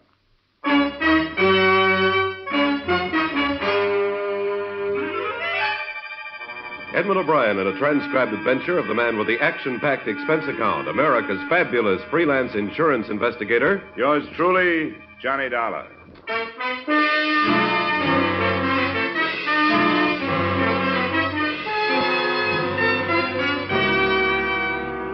Expense account submitted by Special Investigator Johnny Dollar, to whom it may concern, Hartford Police Headquarters, Hartford, Connecticut. I don't expect you to honor this statement, but since the reports to my regular employers go in on these forms, the following is an accounting of my expenditures during my personal investigation of the Mickey McQueen matter. You may wonder how I got mixed up in it. Well, it's been my privilege to have worked a number of cases with Mickey McQueen here in Hartford. And through the years, a friendship developed between us. So when he phoned Tuesday night to say he wanted to talk to me, I was glad to ask him up. But when it got to be 1:30 in the morning and he still hadn't arrived, I wasn't so glad. He arrived at 2.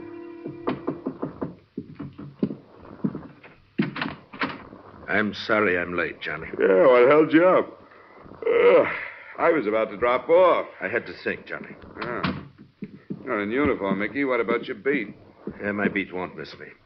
After 20 years of walking it from dark till dawn, checking its stores and passing the time of night with its people, drunk and sober. Is it too late for a drink, Mickey? I got your brand, some Irish. Yes, that was good of you. I've been a good policeman, Johnny. I can say that without sounding like I'm stuck on myself, can't I now? Oh, I've never heard anybody else say anything else, Mickey. And I've got more friends to my credit than I have arrests. I'll say that. But I've got a quiet beat. I think there are quieter beats in town. Maybe you're lucky. Here's to it. All right. But be careful what it is. There's murder being done and planned right this minute, Johnny, and them that could stop it don't have the heart, right or wrong. What are you talking about? I know what I'm talking about. Are you feeling all right? Feeling all right?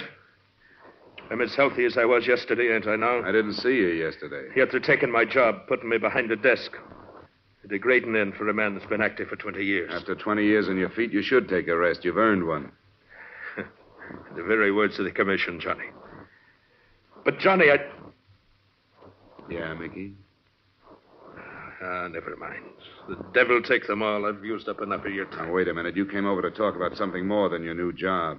What's this stuff about murder being planned and being done? I shouldn't have said it. I wish you'd forget it. What's the matter with you? You know me well enough to tell me. You know me well enough to know I'll keep any confidence you want me to keep. You're a good friend, Johnny.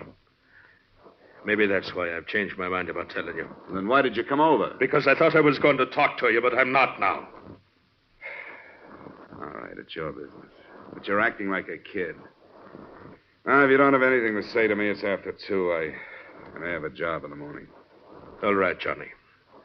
I'm sorry I bothered you. I'll say good night.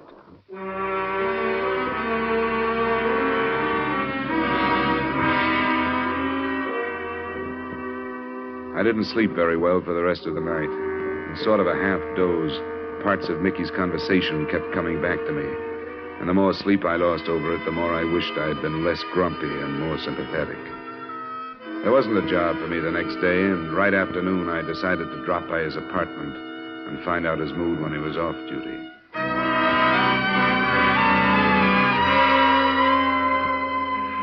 Mickey's apartment occupied the ground floor of a narrow gray row house not far from mine. I could hear a woman crying somewhere inside. I smelled domestic trouble, but I pushed the buzzer anyway.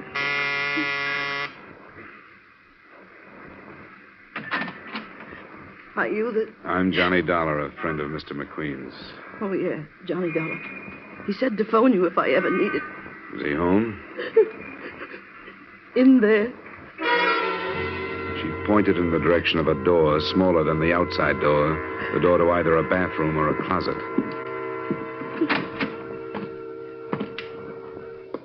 It was a closet.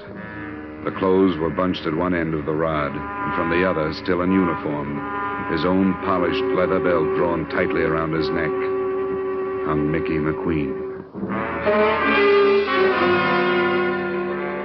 I walked back into the lace-curtained living room. The woman who had let me in was in her middle 30s. She wore too much makeup, and her white blonde hair was anything but natural. She had stopped crying, and she acted as if she were waiting for me to start something. Well, what about it? Do you explain yourself, or do I get 3 guesses? Never mind that look. I only live here. Oh? I didn't know Mickey had a wife. Oh, maybe he was ashamed of me. My name is Thelma.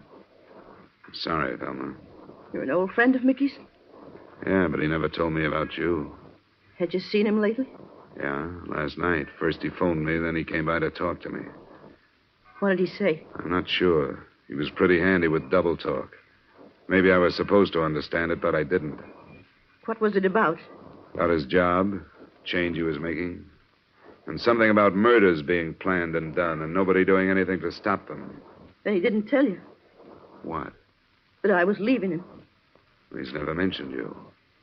Why were you leaving him? Oh, because it was all wrong. I never should have married him in the first place. Why did you? Because he was the kindest, most wonderful man that ever lived.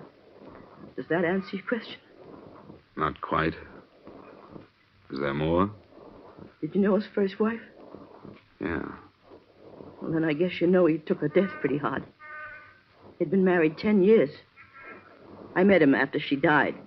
He was lonely, and so was I. Well, he was pretty wonderful to me. I thought I could help him. It wasn't because of him I was leaving. It was me. But I never thought he'd do this. I don't think he did. What do you mean? I think he was murdered. Why? When did you find him? Oh, I came home about a half hour before you got here. Have you phoned the police? Not yet. I didn't know what to do. Where'd you been? I told you I was leaving him. I've been living in a hotel. Does it matter? Well, why'd you come back? Oh, just to get some things I'd left. Why are you asking me these things? When it's murder, there's bound to be a lot of questions. I don't think it was. Everybody loved him. He didn't have an enemy in the world. Why would anybody want to kill a man like Mickey McQueen?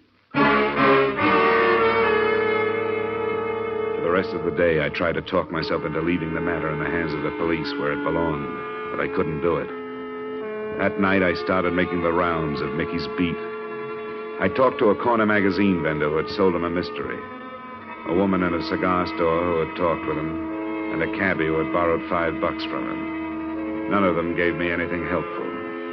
My next stop was the Cedric Hotel, where I looked up the house detective, Ned Martin. Oh, poor old Mickey. I'll miss him. So will I. Did you see him last night? Yeah, he dropped in. He always did, once or twice a night, just to shoot the breeze, you know. Why'd he do it? Did he leave a note or anything? I think he was murdered. What makes you say that? Came over to see me about 2:30 this morning. There was something on his mind. He wanted to talk about it, but he wouldn't. Yeah, that figures. What do you mean? I noticed something about him last night. He was real low. I asked him what was the matter. He said it was because it was his last night on his beat. He was supposed to check into his new job today. But that didn't sound right to me. Did you know he had a wife? Yeah, I heard about it. Then I hounded him till he showed me a picture of her. Bleached blonde? Yeah, she looks it. I didn't want to embarrass him by asking, but I wondered about her. What makes you think it was murder, Dollar? Now, do you think Mickey was the type to kill himself? Well, no, but how can you tell? I guess you can't. All you can do is try to find out. Well, if you don't have anything more, I'll be on my way. Wait a minute. Huh? I guess it was a dirty trick, and I wish I hadn't done it, but I snooped that marriage. I found out who she was. Her name was Thelma Weaver. She did a couple of years at Joliet. Where'd you get that? Things like that don't stay hidden. I'd drop it if I were you. I really would. What are you holding out on me? It's for your own good, Johnny. I'll shake it out of you if I have to. Okay, hero. You know Fred Koo, the Calcutta Club over in Bartlett? I know of him. He's a police informer, isn't he? They're part-time. Uh-huh. If you won't take my advice and forget it, go talk to him. And don't tell him who sent you.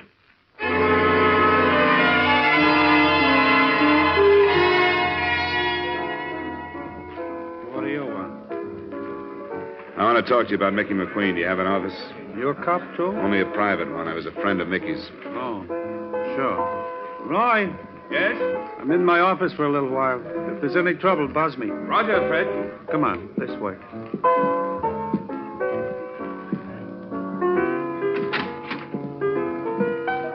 Got quite a crowd tonight, Fred. Sure, sometimes I get a lot of out-of-town trade.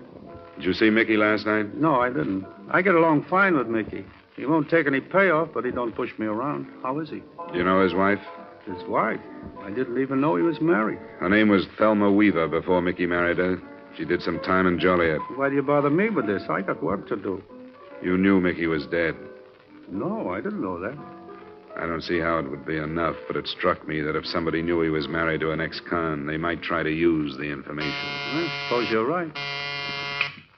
Yeah? Roy, Fred, I think you'd better come out. Important? Yes, I think so. Be right out.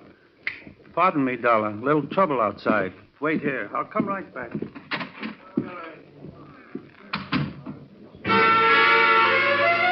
I waited, and while I did, I took a quick look around the office for another way out in case I might need it.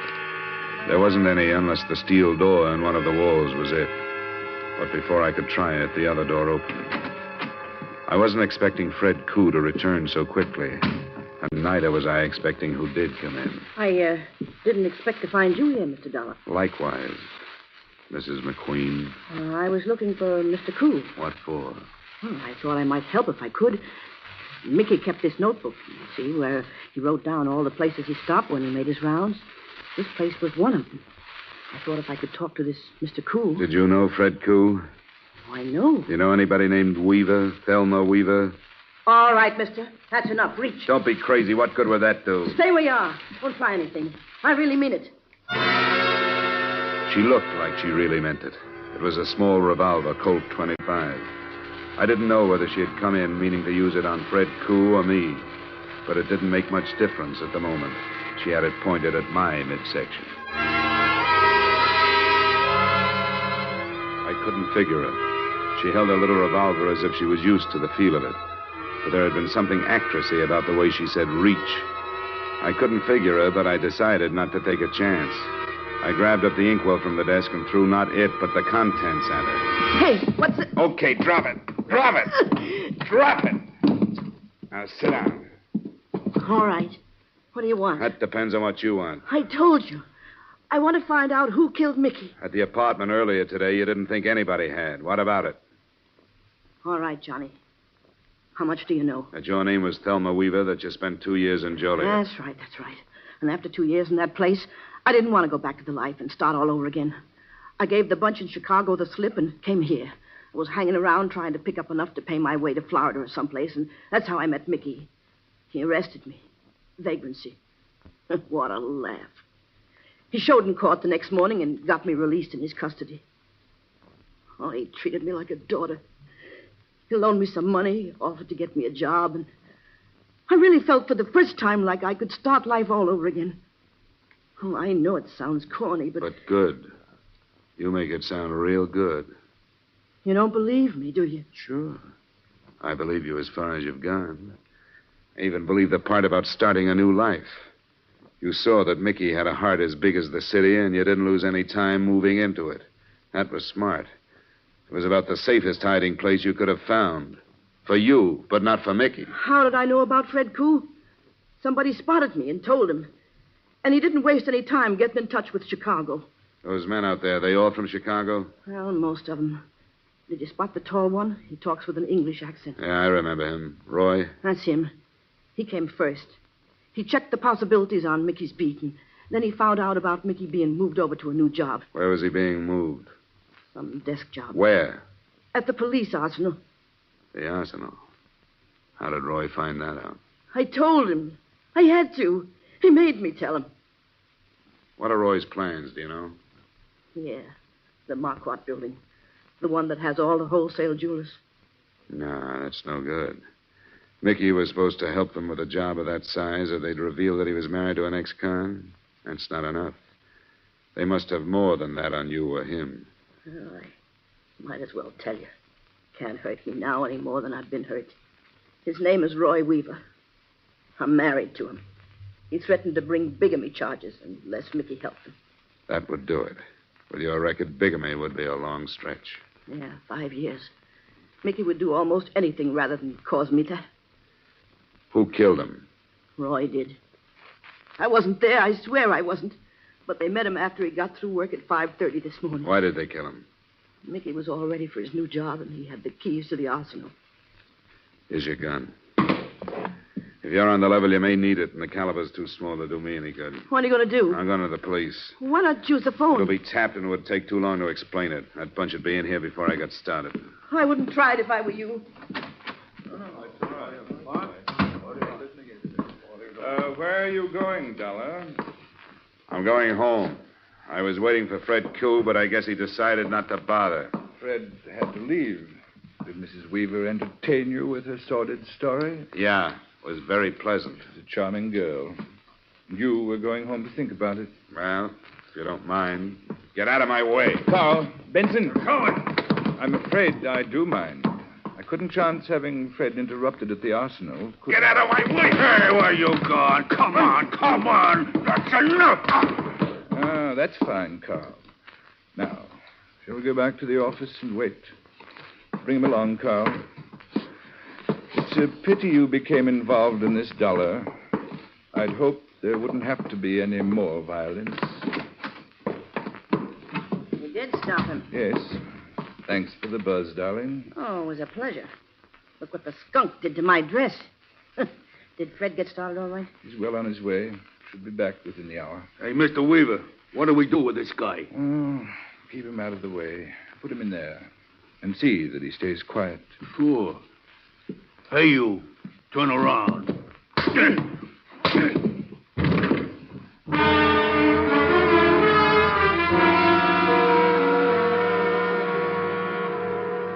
At least I found out what was behind the steel door I'd noticed earlier in the evening. When my eyes opened, and I got accustomed to the light from a single dust-covered bulb, I realized that I was in a sort of wine cellar.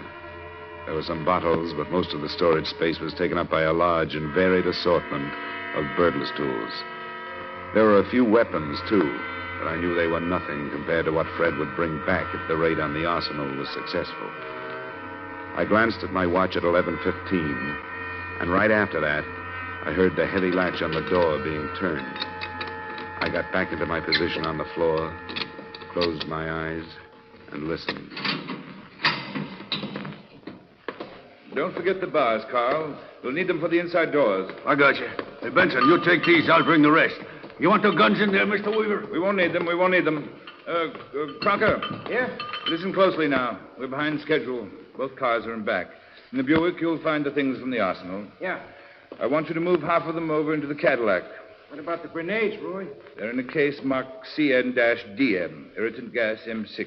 I got it. Open the case and put half in the Buick. The most important is the cordite powder for the vaults. There are 2 boxes. Put one in the trunk of each car. Right. Be careful. It's very touchy stuff. Yeah, I know. I've handled it before. All right, get along then, and hurry. It won't take long. Now, Fred will be in charge of one car. I'll be in the other. It's all right.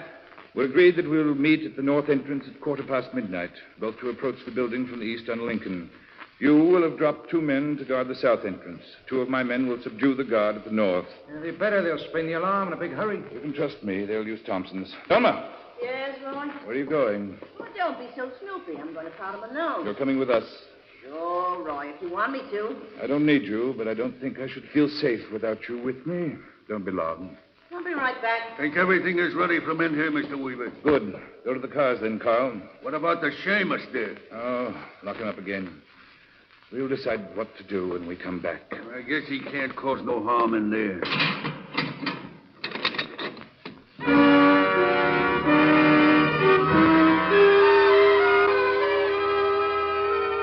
I tried to force the door that time using one of the bars they had left behind, but I couldn't do anything with it. Then I started poking the cement walls. I knew better than to expect to find any other exit, but with the biggest burglary in the history of Hartford underway, I had to do something.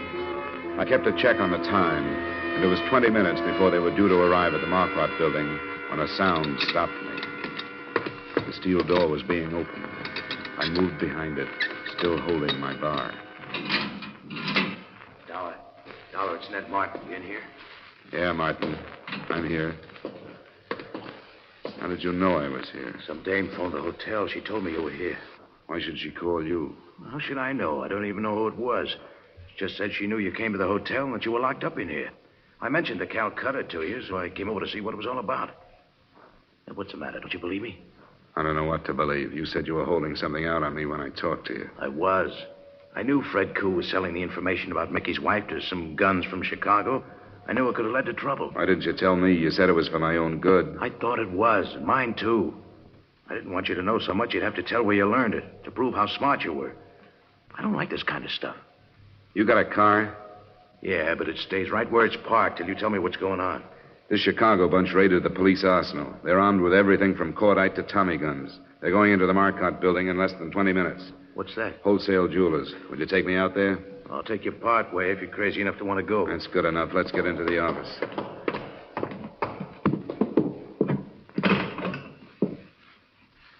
It's dead. Who'd you want, police? Yeah.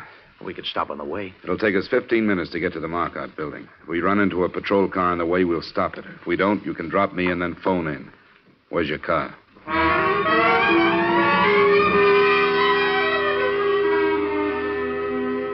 At the speed we traveled, we should have at least picked up a traffic cop, but we didn't.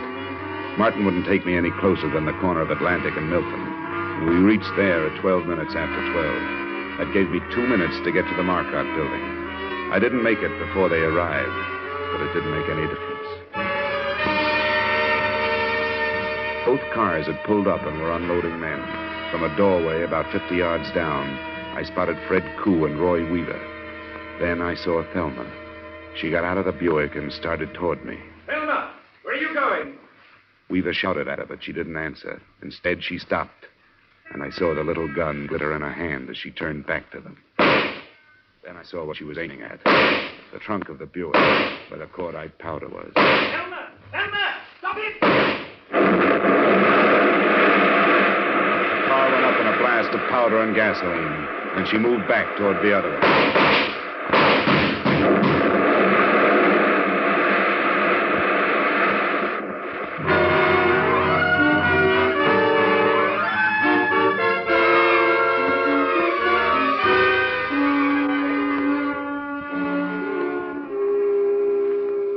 And that was it. Thelma Weaver McQueen, as the department knows, was DOA at Emergency Hospital. None of the mob got out alive except Roy Weaver, who lived long enough to sign a confession to Mickey McQueen's murder. I want you to know that I may have lost a good friend, but you have lost a better policeman. I hope to see those early news accounts that called him a suicide corrected. Expense account total, no dollars and no cents. Yours truly, Johnny Dollar.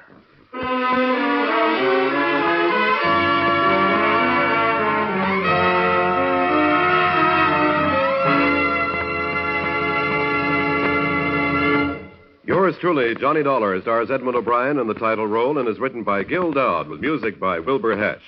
Edmond O'Brien's latest picture is the Paramount Pictures production, The Redhead and the Cowboy. Featured in tonight's cast were Bill Conrad, Martha Wentworth, Herb Butterfield, Jack Moyles, and Ray Hartman. Yours truly, Johnny Dollar, was transcribed in Hollywood by Jaime Del Valle. This is Dick Cutting inviting you to join us next week at this time when Edmond O'Brien returns as... Yours truly, Johnny Dollar.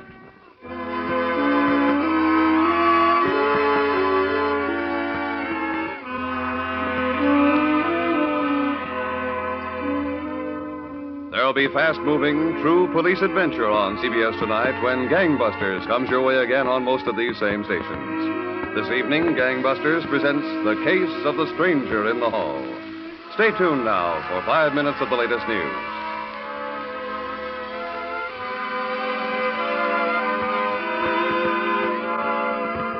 This is CBS, where you laugh at Jack Benny every Sunday night, the Columbia Broadcasting System.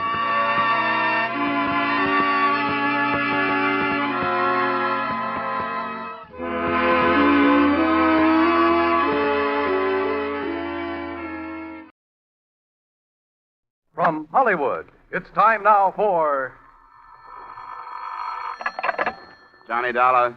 Dollar, my name is Struhl. Struhl Bail Bond and Insurance Agency. State, federal, and immigration, all forms of surety bonds and insurance. Oh, yeah? Well, I'm sorry. I don't need any. No, that's not the point. I need you to the tune of saving me $50,000. How does that work? I made bond for 2 men that were subpoenaed for a federal investigation. They skipped out, and I've got to find them. Who's mixed up in this investigation? A fellow by the name of Jack Madigan is the big shot. You know him? I've read about him. Enough to advise you to give up.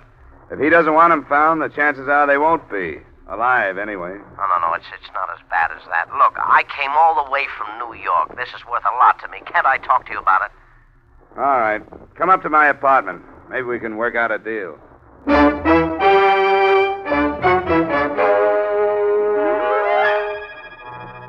Edmond O'Brien in a transcribed adventure of the man with the action-packed expense account. America's fabulous freelance investigator. Yours truly, Johnny Dollar.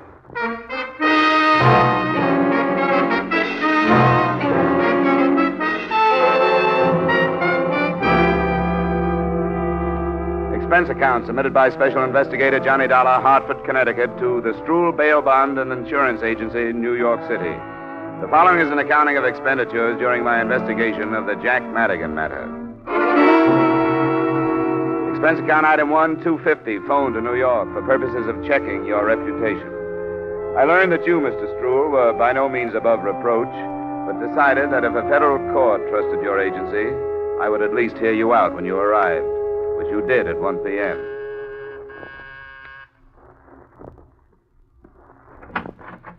Mr. Dollar? Come on in, Mr. Struhl. Thank you. Thanks for sparing me your time. I'm in a mess. Sit down. You should have known better than to make bond for anybody that was going to testify against Jack Madigan. Well, there was nothing I could do about it. Well, who forced you into it? Madigan. I've done business with some of his friends before, so he came to me this time and said, will I do it? Well, the way he said it, there was nothing else I could do. Madigan stood the expense himself? Sure. He wanted them where he could get his hands on them, and it looks like he did. Or they took a run out. They didn't have to accept bond. They could have stayed in protective custody if they were afraid of him. They had to if Madigan told them to. The point is they're gone. Unless I can prove they're dead or find them before they're due in court, I forfeit the $50,000, $25,000 apiece. I've got to do something. Why'd you come to me? I told you, I've got to do something. Well, it's a federal problem.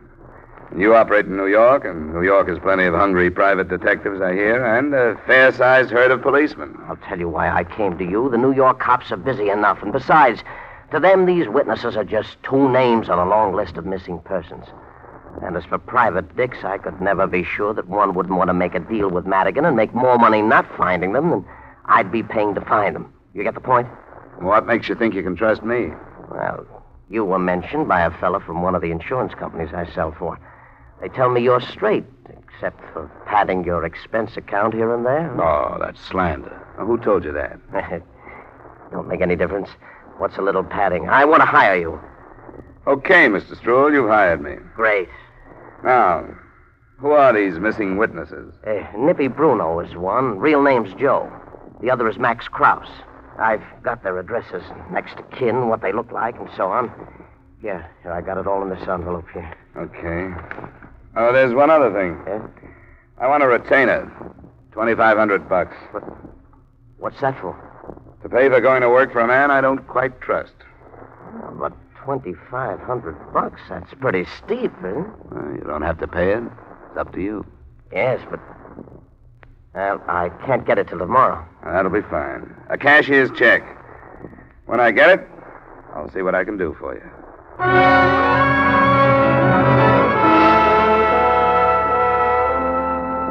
I didn't expect the check to arrive, but it did. Special messenger the next afternoon.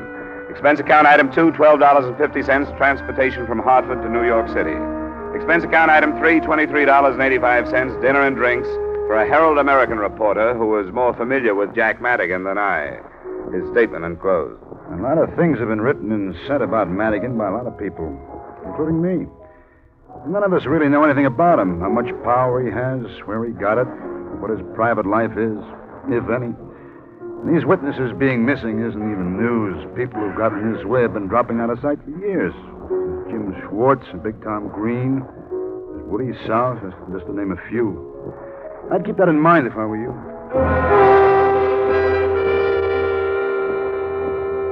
Expense account item 4, $180, cab fare.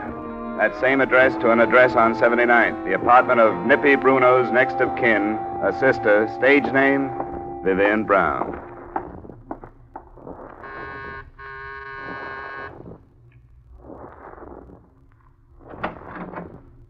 Good evening, sir. Hello. Miss Vivian Brown in? Who shall I say is calling? My name is Dollar. Mr. Dollar? She doesn't know me. Tell her I have some news about her brother. Come in, please. This way, please. Miss Brown is dressing to go out. I'll ask if she'll see you.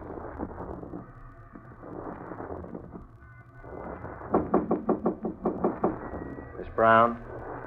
Yes? What is it? Mr. Dollar is here to see you.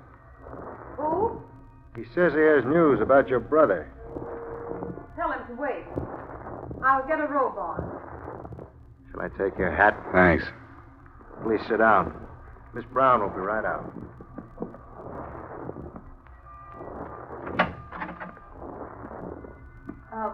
What was your name? I didn't get it. Dollar, Johnny Dollar. What makes you think I'd be interested in any news about Brother Nippy? Well, the mention of him got me in here. My butler doesn't slam the door on anybody until I tell him to. What brought you here? I'm looking for your brother. Then you've definitely come to the wrong place.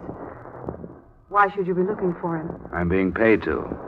The man who put up $25,000 bond for him wants to know where he is. I don't get it. What bond? You don't wear innocence very well, Angel, but I'll go along with the gag. It's no gag, and I can do without your insults. Your brother's due in court in 2 weeks to help the federal men investigate Jack Madigan. He seems to have dropped out of sight. Do you know where he is? No. I haven't seen much of him in the past few years. He doesn't approve of me, and I don't approve of him. Does that answer your question? It brings another one to mind. He seemed to think enough of you to use your name on his bond request papers. How about that? All right, Peeper. I was only trying to do it easy for you. Red. I heard it. You walked into something, Peeper. I usually do. But I'm glad to see you in character. That automatic makes more sense than that phony butler act did. Stand up. Better see if he's carrying anything, Vivian. Okay. Be a good boy now. Until you try to pawn my wallet, I will. It's all right. He's safe. You can sit down, Dollar. Well, what now? He should be here in 20 minutes.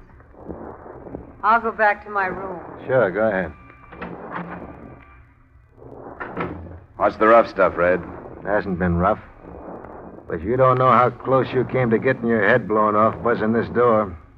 It's liable to happen to the next one that does. Light yourself a smoke. We got about 20 minutes to wait. So we waited 20 minutes. Vivian came back into the room in a low-cut number that was a good choice for her sullen brunette attractiveness. It made her look softer, but the few remarks she passed weren't only icy. They could have come from a longshoreman. I was waiting for a brother to come in. That would have made sense. What did come in made none at all. It was Jack Madigan. Hi, Jack. Come on in and see what found me. Well, what do you know about this? How are you, Jack? Fine, thanks. What are you doing with that pistol? We wanted to play it safe. Yeah, he's a detective of some kind. He was hired by that Stroll to find Nippy. Well, that's interesting, isn't it? What do you have to say for yourself, my boy? Matter of fact, I'm speechless, Madigan. Oh? How's that? I thought I'd have to find you. I didn't expect you to find me. Yet, at least, and here. What's so strange about that? You and the sister of the missing witness? Huh. Maybe not so strange at that. Shut up! Keep your remarks to yourself, you two-bit heel. Yeah, Vivian, cool off. Go mix me a highball. And you, put that gun away and go help her with the ice. If you say so, Jack. Of course I say so. Now, go on. I'm sorry, Jack. He's been needling me for half an hour. How to take her across my knee, waving that gun in your face. What for? Anybody knows you can't fire a gun in these apartment houses without causing a ruckus. What's your name? Dollar. And Manny Stroll hired you to find Nippy, hmm? And the other man, Krause. Well, I'll tell you what to do.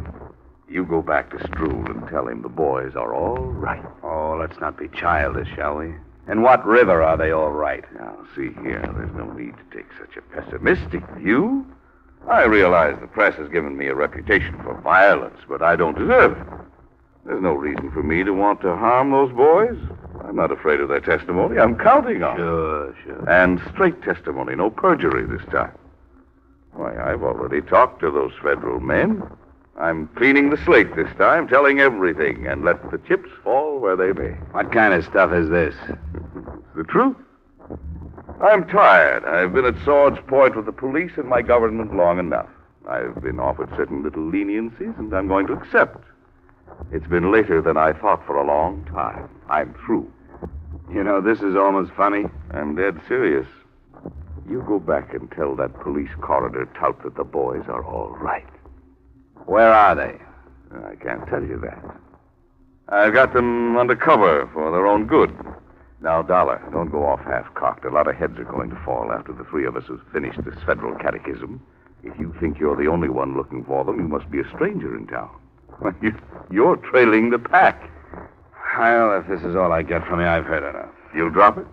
If I don't find them before you're due in court, I will. What do you want, son? Money? I got some, thanks. I don't like to hear that. I suppose it takes a lot of guts to be a hero, but it sure doesn't take much brains. Remember that. I can leave? Of course you can leave. Because I think you're going to talk this over with yourself and come up with an important decision.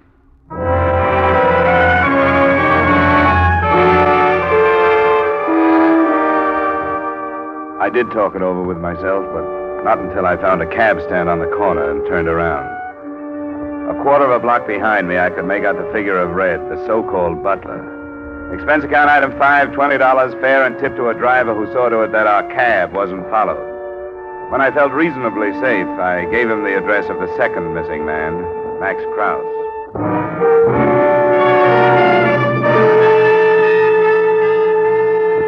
I didn't know what I expected to find there, other than an empty flat with possibly a lead of some kind. There was a trace of light showing under the door.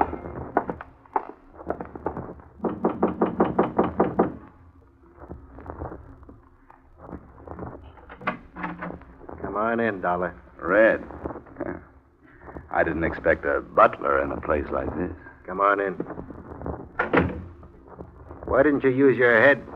Jack gave you a chance to. Maybe I should have. What are you doing here? I live here. You trying to tell me that you're Max Krause? I'm Max Krause. And now I've got to do something about you. Can you prove that you're Max Krause? Why should I have to prove it? Go ahead. Think what you want to. You got brains. Reach up behind you and snap off the light. Don't make a play for the gun, Dollar. What are your plans? American wants you put away until after the investigation. Come on. This way. Back door's closer. You can tell Madigan for me that this isn't going to work. If I drop out of sight for 2 weeks, somebody's going to get on the trail. It leads right back to Madigan. This way. I got a car in a garage down the street.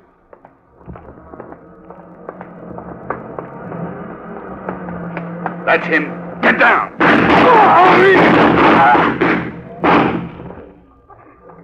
Max, let me see. Sure. Now you believe him. Let me get your coat. Get away. I hate your God.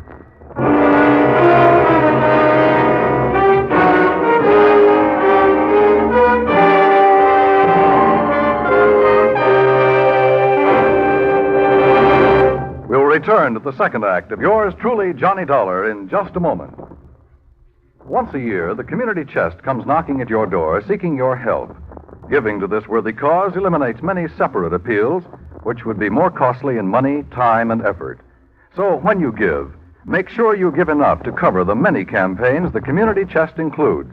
Give generously. Give today. Now, with our star, Edmond O'Brien, we return you to the second act of yours truly, Johnny Dollar.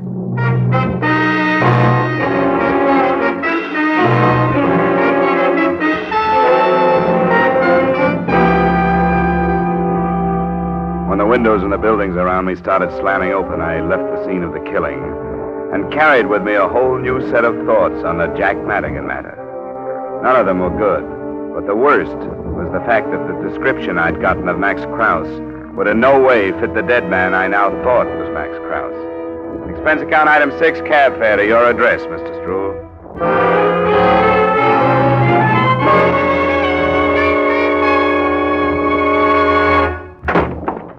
But it's 11 at night, Mr. Dollar. Never mind what time it is. Find a chair and sit in it before you land on the floor. What's got into you? Sit down. Who paid you to hire me? What did you say? Who did? Paid me to hire you? What kind of a question is that? Answer it. Well, nobody did. It was my investment. Who would protect it but me? What's the matter with you? Come here, look at this. Read it right there. I want to hear you. Max Krause, age 34, 5'11", 170 pounds, swarthy complexion, black hair, black eyes. Well, all right, why did you give me a phony description? Phony? The Max Krause I found had red hair and blue eyes. I don't get it, none of this. What are you talking about? Krause is dead. He was killed because I didn't know who he was and drew him out into the open. When did this happen? It happened. I was picked up the minute I hit town and followed. Who else but you knew what train I was arriving on and the hotel where I was stopping? Now, wait a minute. I don't think you've got right to jump at these conclusions. I hired you in good faith. But if you don't like the job, then quit. Not for a while. I stand a good chance of being picked up for questioning on that killing. I don't like that. I want an out. I want to know how it happened. From here, it looks like you sold out to somebody and hired me to put the finger on Krause. I don't like that either. Let me tell you something. If I was crazy enough to do a thing like that, I'd do it so nobody could prove I did. What about the phony description? It may have been a mistake. I don't know how it happened. I think we'd better find out. And let me know when you come up with a story.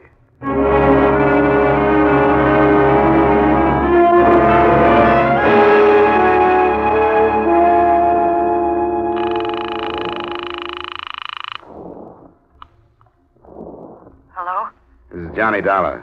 Oh. Where are you? Not far from your place. Is Madigan there? No. Where is he?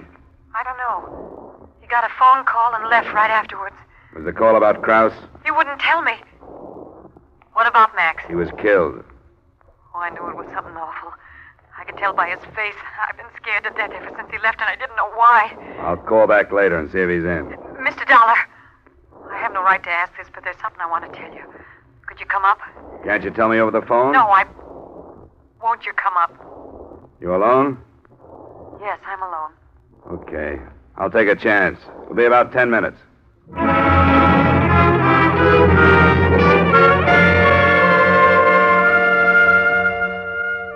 was a 5-minute walk, and I noticed that New York streets seemed to be quieter than usual.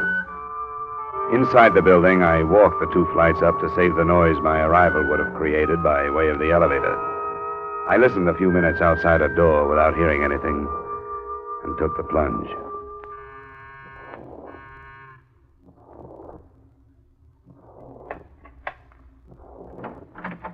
I had the feeling you'd change your mind and not come. I almost did.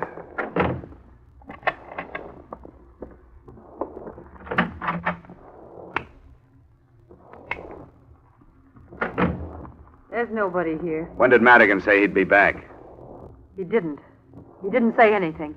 I have a funny feeling about Krause's death. But except for my getting mixed up in this mess, it was more Madigan's fault than your fault than it was mine. Why didn't he tell me it was Krause who was here? If he told me that, I probably would have believed the rest of his pitch. Oh, I don't know. Nobody really knows anything about Jack. Not even you? Nobody. You put 3 men on their way to federal court to sing and a few hundred wanting to stop him. The lid is going to blow. What'd you want to tell me? I want to tell you where my brother is. Huh? After what happened to Krause, do you think that's wise? I have to say it. I'm in it, too. I think Jack knew these things were going to happen, even about you showing up. Knowing about it or planning it?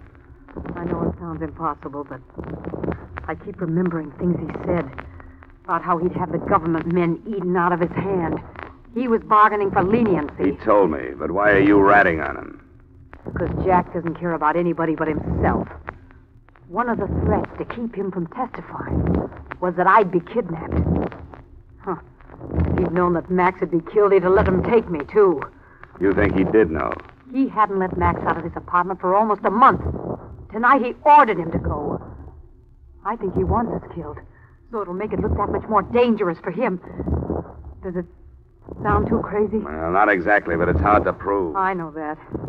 And I did a foolish thing after he left. I called my brother Nippy and told him all this. I don't know what he thought, but I tried to call him again, and I don't get any answer. Where is he? He's been staying with Jack. It's over on Lexington, Brighton Arms, apartment 302. That's cozy. How afraid of kidnapping are you? Oh, I don't know what to do. I don't know how I can stand staying here and waiting. Where can I go? Get a coat. I'll put you in my hotel room.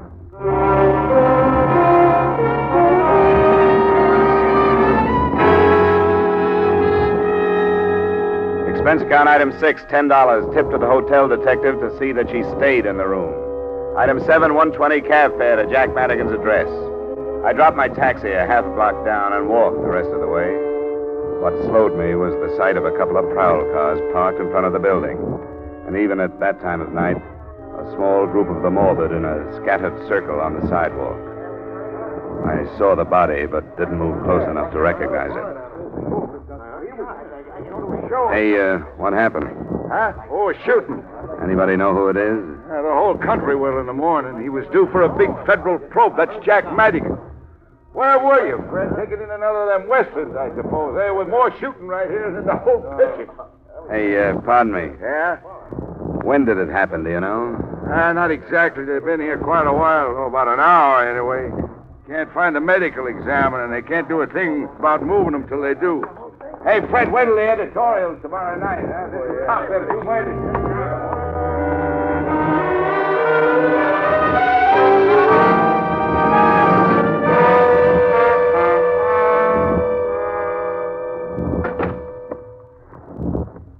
You got back in a hurry. What's the matter? Your theory has just been riddled. Madigan's been killed. I don't believe... That's what the on-the-spot experts say. I was wrong about him. What about Nippy? I don't think your brother would have been there. Were they the same ones that shot Max? No. How do you know? Cars were parked solid at the curb, and Madigan was too close to them.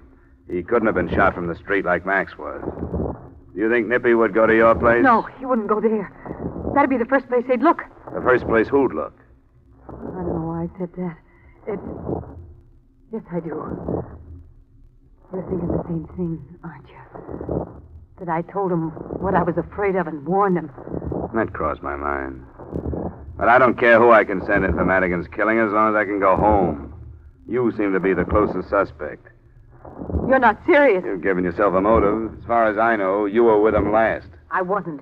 He left the apartment. If that's true, you've got nothing to worry about. What do you mean? What do you want me to do? Go with me and we'll both make a statement to the police. You think I'm afraid to, don't you? I don't know what to think about you. Yes, you do. Because you found me in a mess like this, you think I'm as rotten as everybody else. I haven't been. But now I will be to protect myself. Well, how badly do you need protection? I know how the police are. They're just like you. They don't care either who they pull in for Jack's death. You tell me to go with you and make a statement. The police would love that. They'd love to count the whole thing off to jealousy or being afraid of Jack, wouldn't they? Wouldn't they? Ah, you don't touch me. I don't care what they'd like. Well, they would. It'd be much better to take me than to be laughed at because a star witness was killed right under their noses. We can call them and find out. No. It's easier to be rotten. I'll give you my brother. He is at my place. How do you know? I talked to him on the phone. He said he'd wait there until he heard from me again. Okay. I'll go over there. But I want you to come with me. Why? Haven't I done enough? Why do I have to see him? Come on. I don't want to lose you in case Nippy isn't there.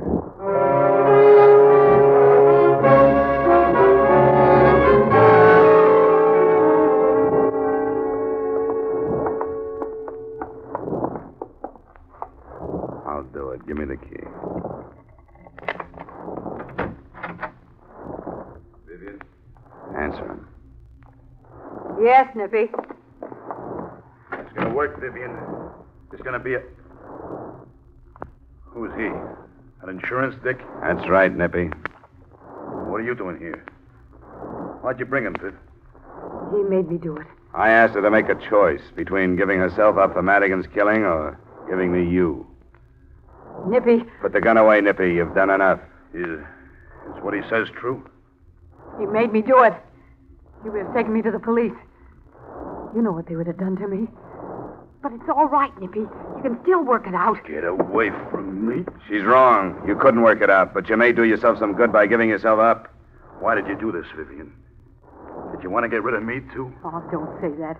You don't have What to are let you going him... to do if you get rid of me? Who's going to take care of you?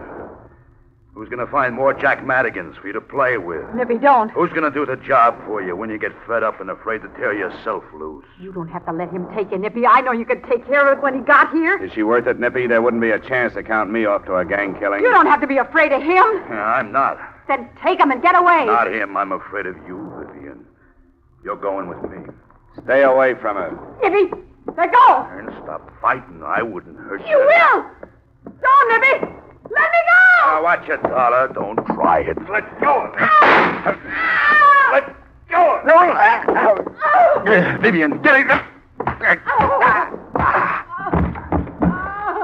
I should have let him take you.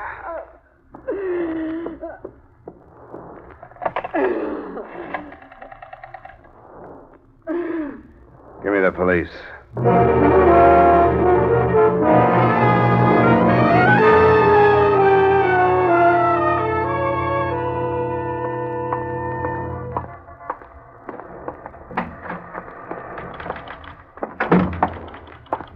Where can I find... Oh, there you are, Stroll. Ah, good morning, Mr. Dollar. I read about it in the paper. They're holding the girl? Yeah, as accessory. And I wouldn't advise your going her bail. No, I certainly won't. I've had trouble enough with this group. You know, you didn't make it easy for me with that phony description. Yeah, I know. That description... It was given to me by Madigan's boys. I should have checked it. But don't worry, a mistake like that won't happen again. None of your mistakes will happen to me again. Huh? You'll understand what I mean, Stroll, when you get my bill.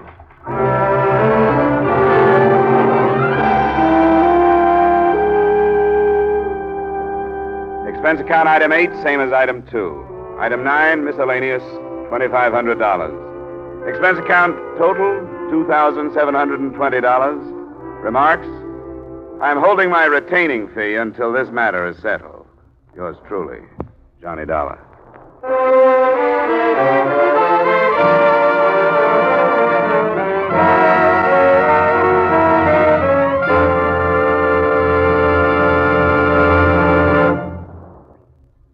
Yours truly, Johnny Dollar, stars Edmond O'Brien in the title role and is written by Gil Dowd with music by Wilbur Hatch.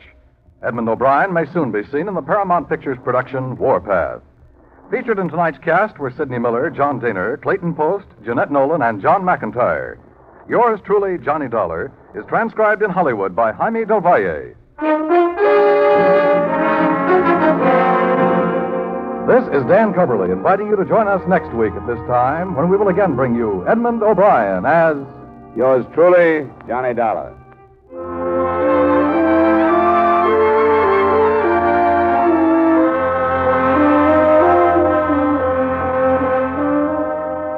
How's for trying to sing it again tonight? $5,000 in cold hard cash and $10,000 in fine prizes are waiting for the CBS listener who can solve the Phantom Voice mystery.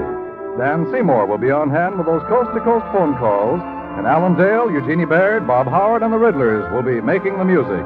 And remember, there's many a fine prize for solving the tuneful little riddle songs that lead to the Phantom Voice mystery. It's an hour of fun and music to entertain you and perhaps pay off. Every Saturday night on most of these same CBS stations, hear Sing It Again. And now stay tuned for Vaughn Monroe's Caravan, which follows immediately on most of these same CBS stations. This is CBS, where Hopalong Cassidy rides every Saturday night, the Columbia Broadcasting System.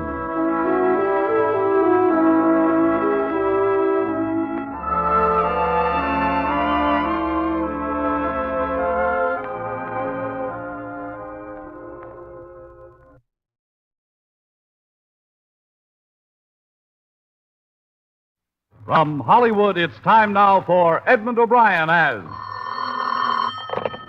Johnny Dollar. This is Carl Bush, Johnny. Yeah, Carl, what's new? We've currently got a marine insurance headache down here. I don't know if you're interested, but your commission would be fat. I called you because I had a feeling you know Singapore. Is that right? Yeah, I've been there on a case, and it'll have to be a fat commission to get me back there. The policy is for $300,000. It covers a cargo that's being delayed out there, a time clause. What reason do you have so far? Mechanical trouble on the ship. One breakdown after another. Accidental, sabotage, or both? That's what we want to learn. Come on down after lunch and talk it over.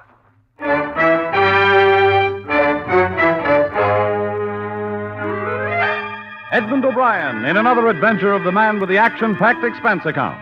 America's fabulous freelance insurance investigator. Yours truly, Johnny Dollar.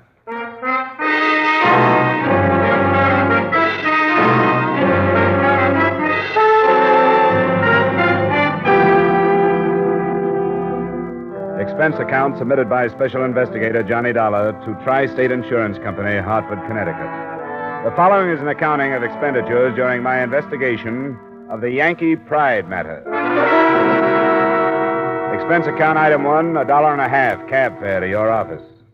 Maritime insurance is a bad gamble at best, Dollar. Looks like we're on the short end of this one. That I know about. I bet on Notre Dame last Saturday. You aren't alone. This is a cargo of tin bound for a West Coast plant that's under government contract. Armament. Bearings, I think. Oh. Well, that's where that time clause you mentioned fits, huh? Right. They got a deadline, so they insured themselves. The way it stands, if that ship doesn't leave Singapore in a week, we start losing 2% a day on 300,000. You have an office in Singapore?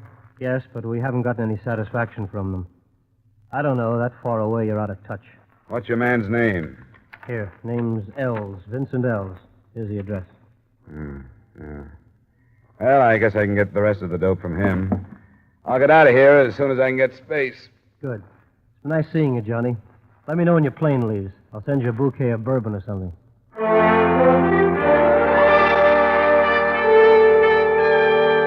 Expense account item 2, $1,280 airfare and incidental expenses between Hartford and Singapore.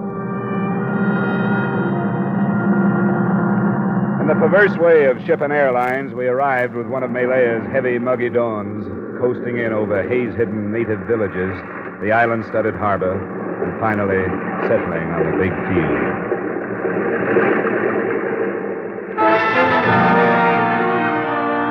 I finished customs by 9, napped in my room at the Hotel Europe till 10, and I was in Tri-State's office by 1 p.m.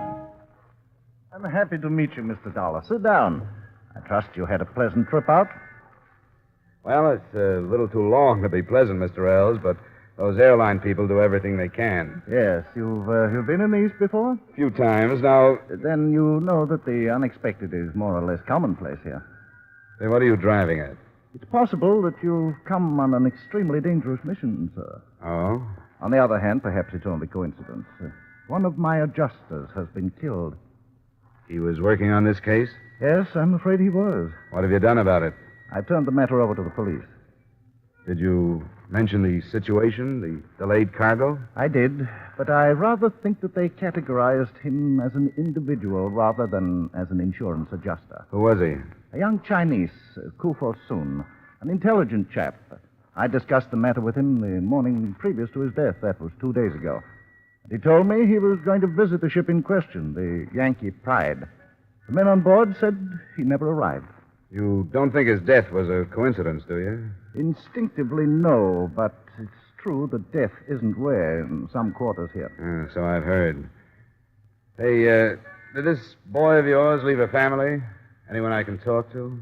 His parents were killed in the last unpleasantness, but there's a brother.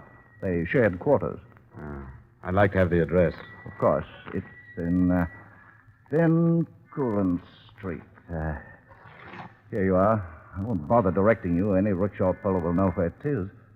But I believe he's employed by a Dutch concern. Wouldn't be at home till evening. That'll work out. I want to go talk to the chief engineer of that ship first anyway. Yes, I suppose you'll have to go.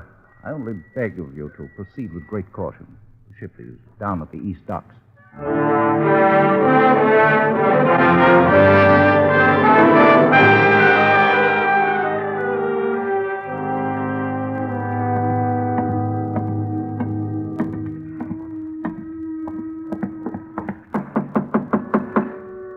I'm in the sack.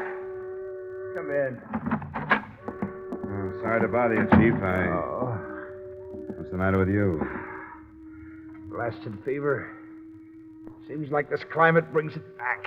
Malaria? Yeah. What do you want aboard? My name's Dollar. I was sent out here by the company that's insuring your cargo.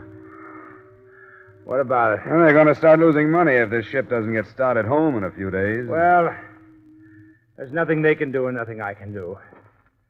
I have a bearing flown to me from Hong Kong. When that gets here, I can pump water into the boilers, and not before. What do you think about all this mechanical trouble you've been having? What do you mean? Well, has it all been legitimate, or could it have been sabotage? Sabotage? Now, who'd do that? I don't know. Well, it hasn't been sabotage. Bearings go and generators foul up without any help. Ask me, I've been nursing them for 15 years. When do you expect the stuff from Hong Kong? It's hard to say.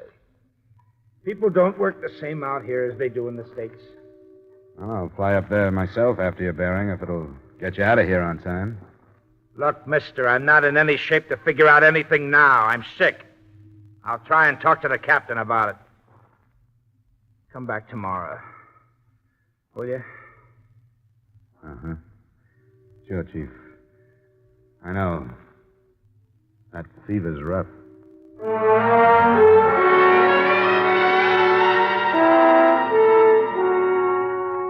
After dinner that night, I rickshawed towards the address of the dead Chinese adjuster.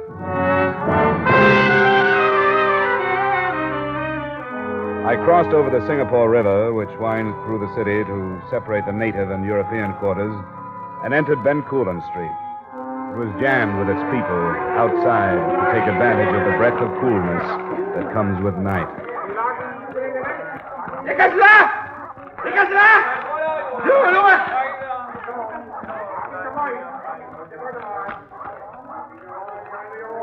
We're here, Twan. Good. Which door? I point. Good. You go some other place, Twan. I wait. All right, you wait.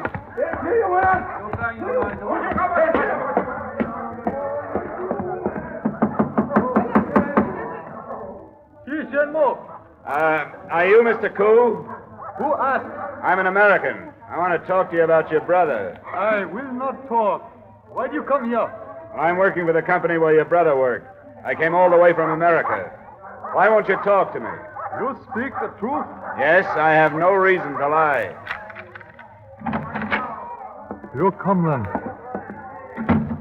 You heard in America about my brother? No, but I'm here in Singapore to do the same job he was doing when he was killed. I wondered if there was some connection. Connection?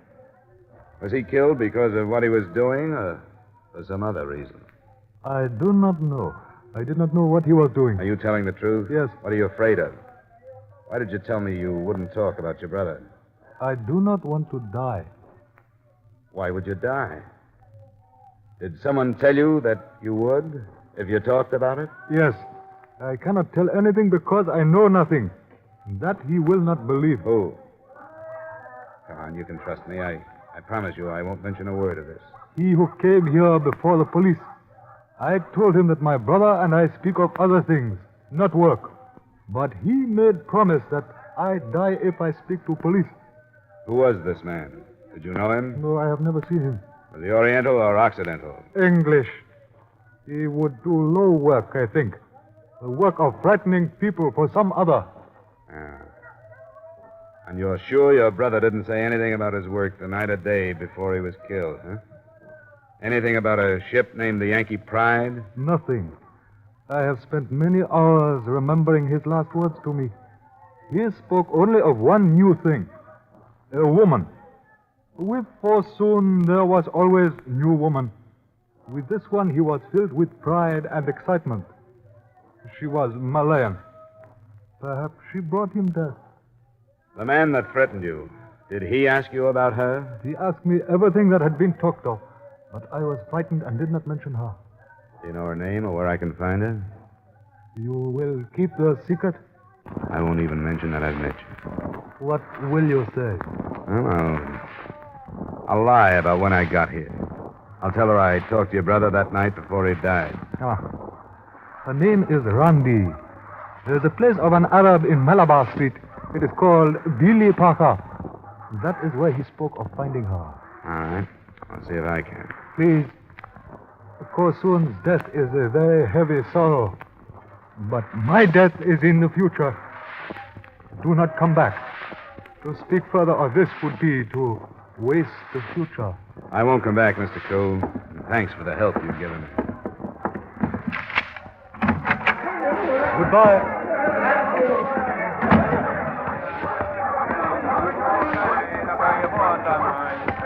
Hey, wait one. You go other place now. Yeah, I go other place. Malabar Street. Billy Parker. You know that? I know, all right.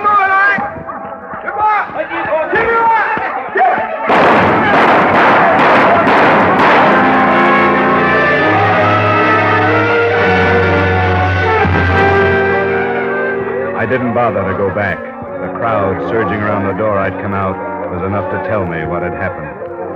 The future that Mr. Koo had been so anxious to protect had just ceased to exist.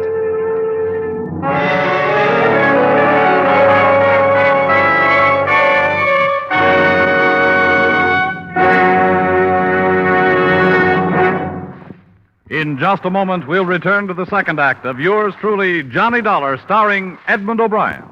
But first, are you ready to sing it again tonight? You'll find a whole hour full of the day's popular music sung by Eugenie Baird, Alan Dale, Bob Howard, and the Riddlers. You'll hear the tuneful riddle songs that lead to Sing It Again's Phantom Voice Treasure Trove. $5,000 in cash and $10,000 more in wonder prizes. Be listening again to Sing It Again tonight when it comes your way on most of these same CBS stations. The Phantom's a puzzler, but some CBS listener will win that $5,000 in cash. And now, with our star, Edmond O'Brien, we return you to the second act of Yours Truly, Johnny Dollar.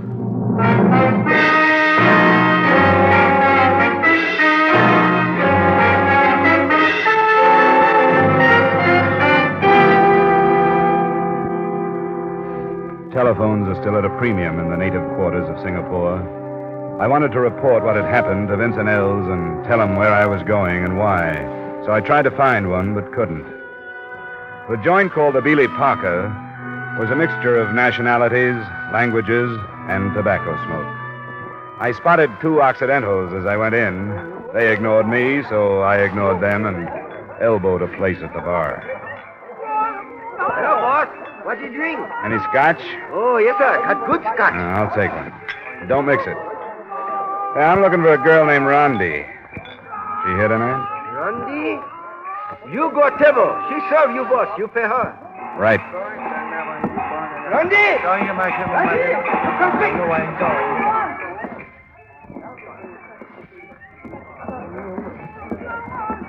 Hi, I'm Randy. You brought a drink for me. Is all right? I'm glad you did. Sit down. Why did you ask for me? Well, a friend told me about you. You sound American, are you? That's right. I know some Americans. Did one teach you to speak English? You speak very well. No, they do not teach me that. I learned from missionary school in Penang. You are surprised? I didn't know it showed. Everybody is surprised that Randy went to school. Some American friend told you about me? No, he was Chinese. His name was Kufo Soon. Kufo Soon. He is no friend of mine. He's poor clerk. He told you about me? A couple of afternoons ago. Said he was coming here to meet you. He wanted to meet me, all right, but I did not want to meet him. He made fool of himself. That would be easy. What did he say about me? Oh, that you were beautiful. That he was looking forward to seeing you. He said that because he was lonely. I know about men. Is that why you think of me tonight? Because you are lonely? As a matter of fact, I am. What is your name? Dollar, Johnny Dollar. You tease me. I'll admit it has a ring to it. No. I tease you. I know the name. In Penang, my father worked for a steamship line with that name. Are you in shipping business? No relation. Shall we get rid of the scotch? How do you say? Bottoms up. I think I like Kufo Soon better now. What do you mean?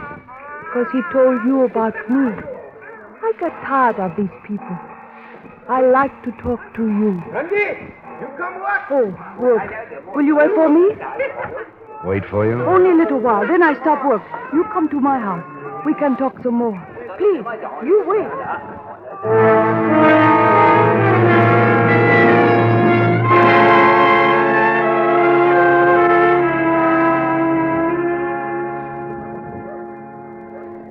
Rondi, are you lying to me, or don't you really know that Kufo Soon is dead?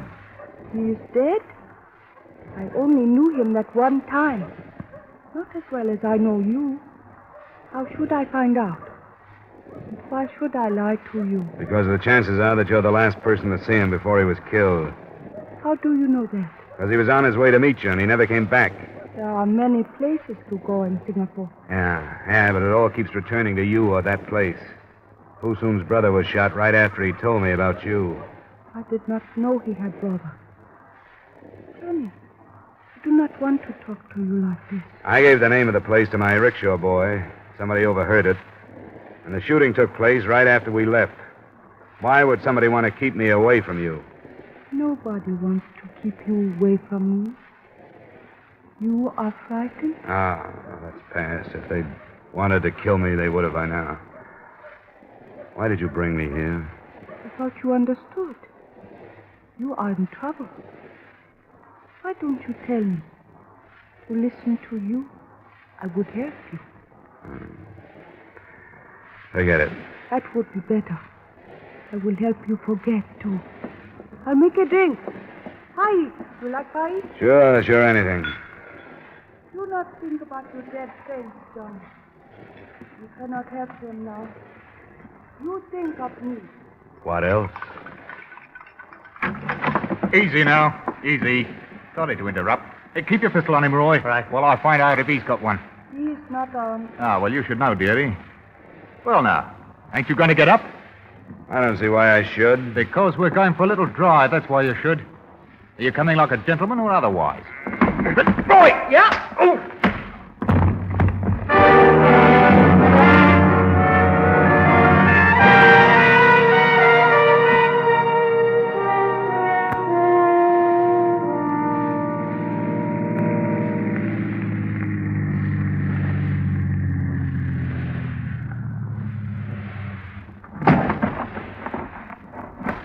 Well, Dollar, what do you make of this? You go to sleep in a river shack, you're not careful now, stay on your feet, and you wake up on the threshold of a blasted mansion. Here, give me a hand, Roy, he can't hold his feet yet. All right. You know, you're an important man, Dollar, but don't get big-headed. There's them that's more important. Major, here we are. I'm in the library. Come along. Right you are. Go on, straight ahead. What on earth have you done to him? He was quite violent, sir. Here, help him to the chair. I'd hoped this wouldn't happen, Mr. Dollar. Let me look at you. Don't bother. You'll get a foot in the face if you get close enough. I promise you that. Oh, I see. It's obvious that you fancy yourself a difficult man to deal with. But let me share a simple truth. You will accomplish nothing here until I allow you to. Those are strong words. I have the power to support them. I know all about you, why you're here. My chief engineer will see that the Yankee pride does not move until I give the word. And when will that be? When I am ready to leave for Mexico. You're crazy. That ship isn't going to Mexico. Oh, yes, it is, Mr. Dollar. Because I have paid well for passage there. You don't buy ship's articles. The Yankee pride says she's going to San Francisco. One can buy anything with sufficient funds. The simplest are the petty official signatures needed to make these changes. You'd be amazed at how easily eyes are blinded and ears deafened. You don't agree with me? Up to a point. I understand.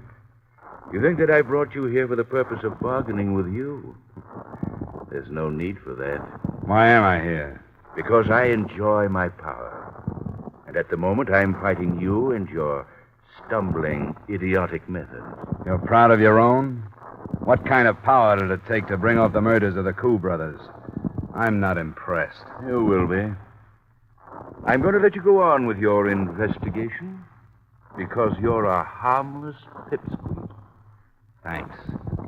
How much money will your company lose by further delay? 2% of $300,000 for each day over schedule. Well, please convey to them my thanks. And tell them I shall cover their loss.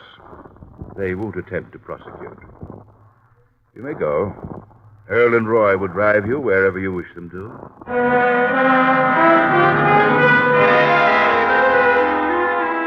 I retreated to my hotel room.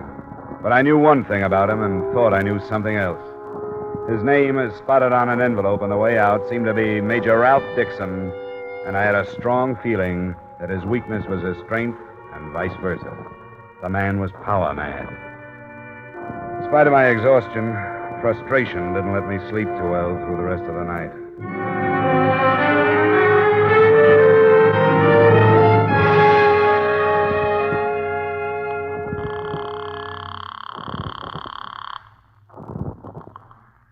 Good morning. Mr. Ells here.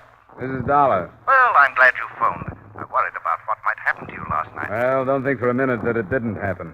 What do you know about a Major Ralph Dixon? Ralph Dixon? Yeah. Why, nothing. Who is he? Well, he boasts that he's the man behind our trouble.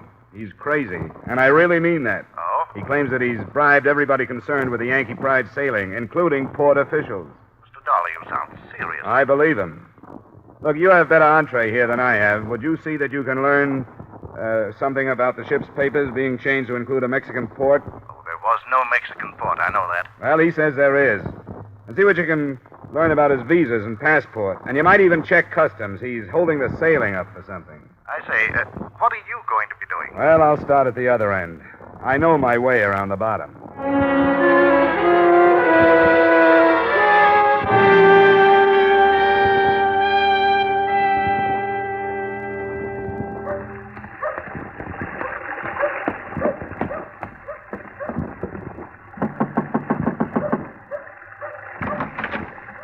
Hello, Randy. I did not run away, did I? I knew you would come back here. You aren't afraid of me, but you will be. Right now, you're afraid of the Major, and I don't blame you.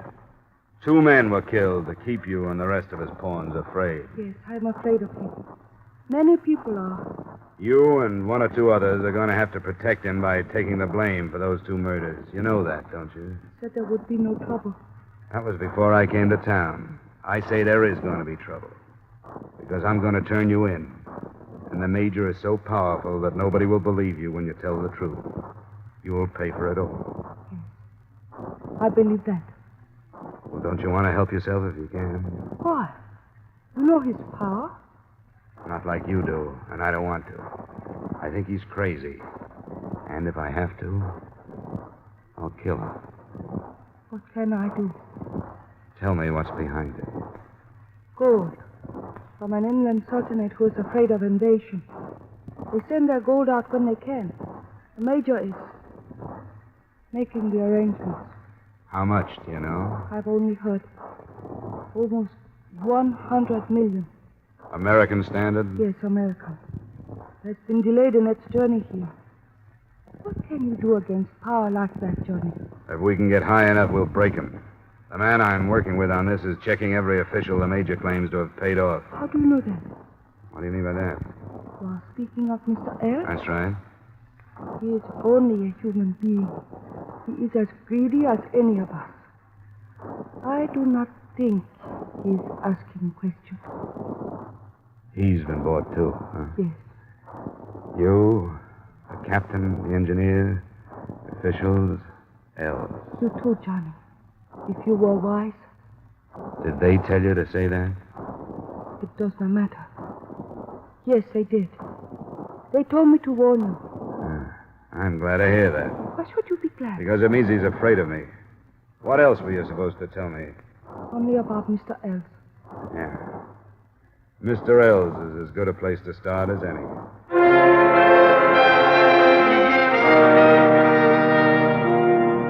A check on the tri-state office told me that Els had left for home, so I followed him there. It was a cottage set back from the street.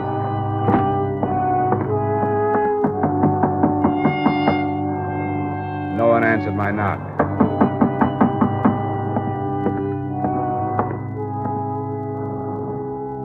Through the veranda window, I could see why. Vincent Els was sprawled on the floor, a pistol just beyond his outstretched hand.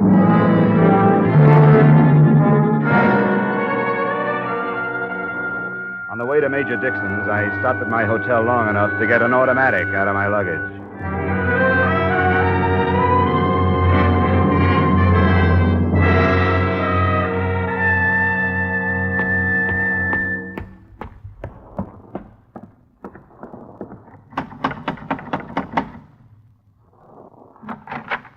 Well, what are you...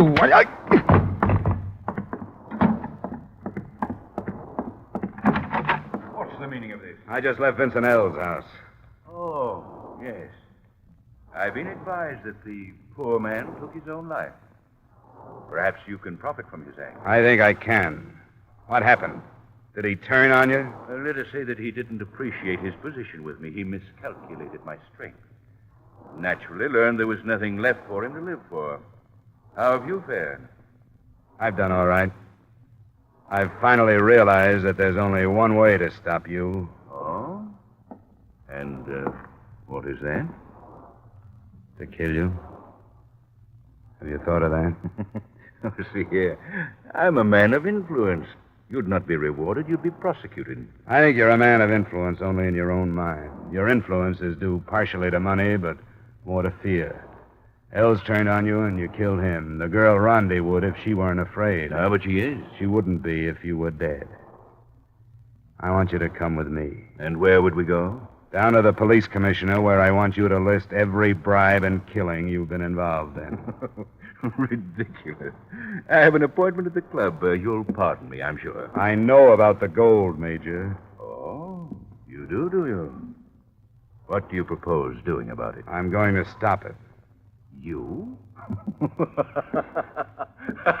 Don't try to leave, Major. Major!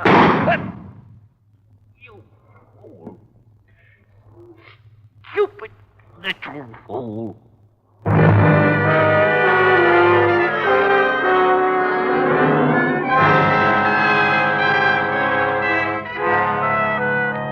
I didn't kill him. As it turned out, I didn't have to.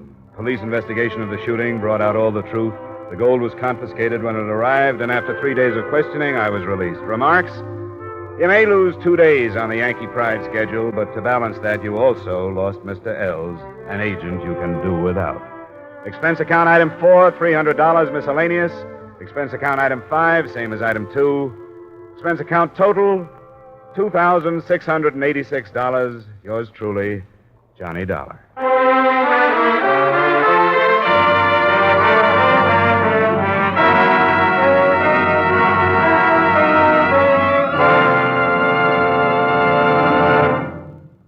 Yours truly, Johnny Dollar, stars Edmond O'Brien in the title role and is written by Gil Dowd with music conducted by Alexander Courage. Edmond O'Brien may soon be seen in the Paramount Pictures production Warpath. Featured in tonight's cast were Virginia Gregg, Bob Sweeney, Tudor Owen, Bill Johnstone, Wally Mayer, Jack Crucian, and Ben Wright. Yours truly, Johnny Dollar, is produced and directed by Jaime Del Valle.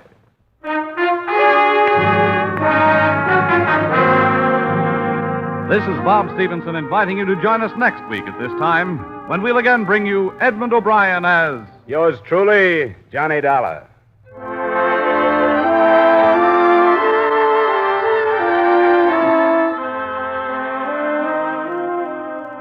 There's Saturday night fun with the younger married set when Lucille Ball and her favorite husband come along later this evening on most of these same Columbia stations. Now stay tuned for Vaughn Monroe's Caravan, which follows immediately on most of these same CBS stations. This is CBS, where Hopalong Cassidy rides every Saturday night on the Columbia Broadcasting System.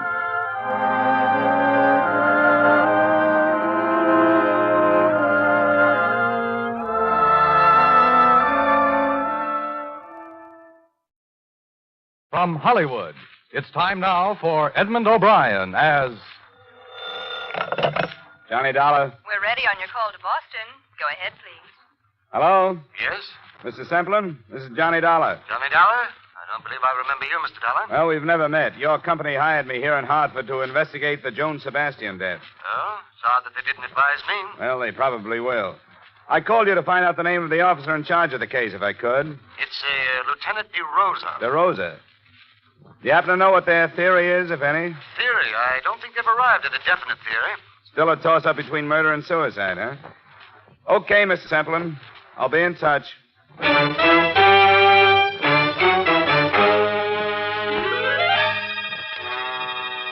Edmond O'Brien in a transcribed adventure of the man with the action-packed expense account. America's fabulous freelance insurance investigator. Yours truly, Johnny Dollar.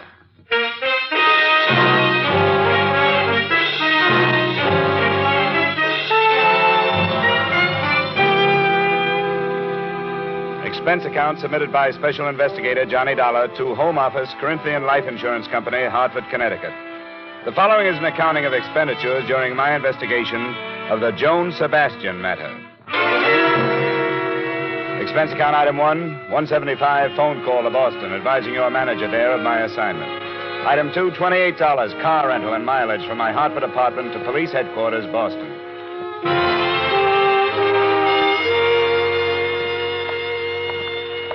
What's the matter, Dollar? Don't you trust us? Well, it's not up to me to mistrust you, Lieutenant. These insurance people get uneasy when there's a choice between suicide and murder, unless the murder motive is the policy. And you don't think there's a chance of that? I wouldn't say definitely not, but the Sebastian girl made her mother her beneficiary, and her mother's an invalid in a rest home.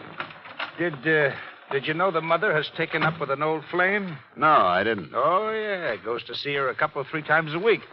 Crazier things have happened. I'll get the file for you. Sit down. Now, this is all we've got so far, pending the coroner's inquest and the autopsy report. Here's a photo of where she was found. Shallow water. That's the bridge? Uh-huh. She was lying right about there. But I don't think you have to worry about suicide, Dollar. As far as I'm concerned, it wasn't. I'll buy that, too. I wouldn't say this bridge is a suicide type. It's too low. Yeah. And there's another thing. I've been on the force for more years than I like to count, and I've run into my share of suicides. But I've never known a woman to do it that way without taking off her coat. Oh? Yeah, usually shoes, too. I've learned that's part of a generally accepted pattern. The Sebastian girl didn't fit the pattern, huh? Yeah, here's the way she looked. Coat on, belt still tied. Shoes. Her purse is still missing. We're searching the stream for it. How old was she? 21. She was a beautiful girl. Yeah, I noticed that. I try not to, but with her, I couldn't help it. How much questioning have you done, Lieutenant? Oh, not as much as we'll do after the inquest. When'll that be? Day after tomorrow. Do you want anything more here? No, thanks. I'll give you the background we have on her. It's in my office. I won't bother you anymore, Lieutenant DeRosa. Besides, I like to dig up backgrounds myself. I know them better if I do. Thanks a lot for your cooperation.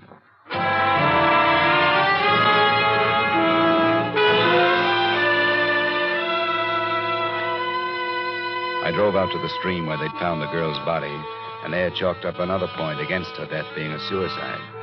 The bridge from which she had dropped was a good 4 miles from town. On the assumption that she'd been brought there in a car, the placement of a body in regard to the 2 lanes on the bridge made it look as if the car was going toward Boston, not away from it. 5 minutes later, I was heading the same way.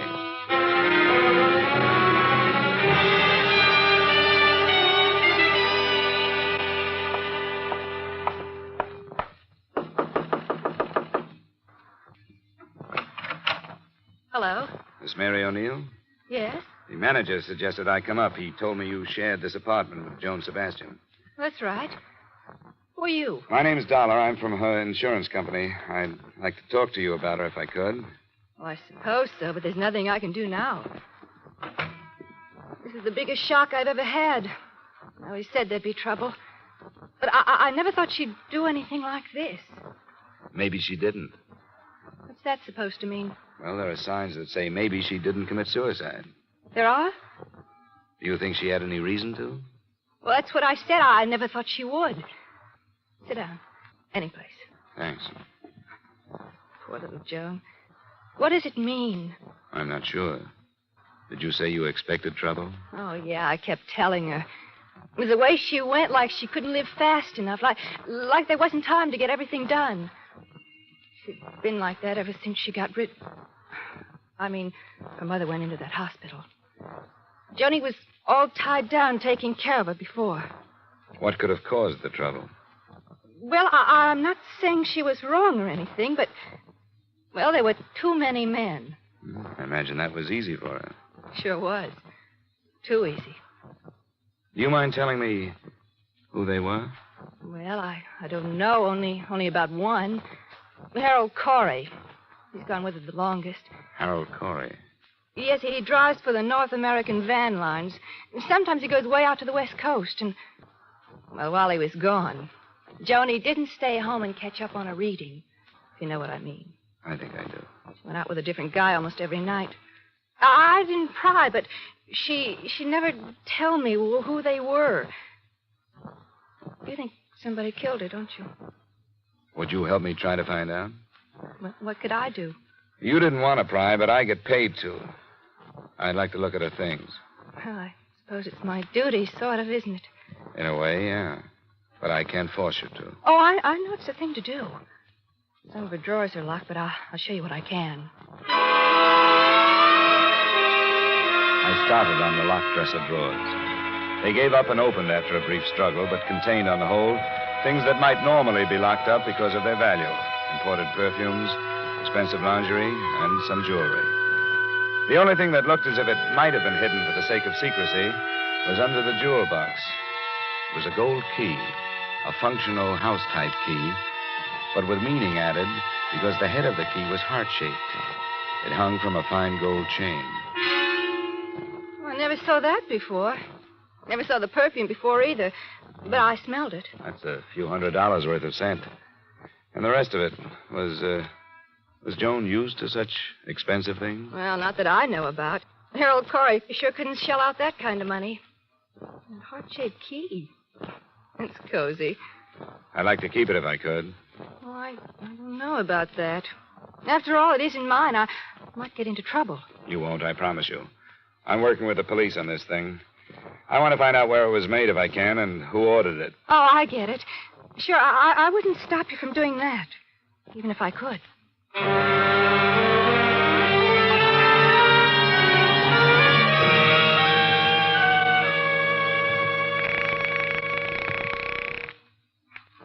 North American Van Lines. I wonder if I could get some information about a driver of yours, Harold Corey. I phoned his home and couldn't get him. Is he out of town? Just a second. Yeah. Harold Corey's on a run to Philadelphia. Oh? When's he due back? He's due in tonight, about 3 a.m. tomorrow morning. Thanks very much.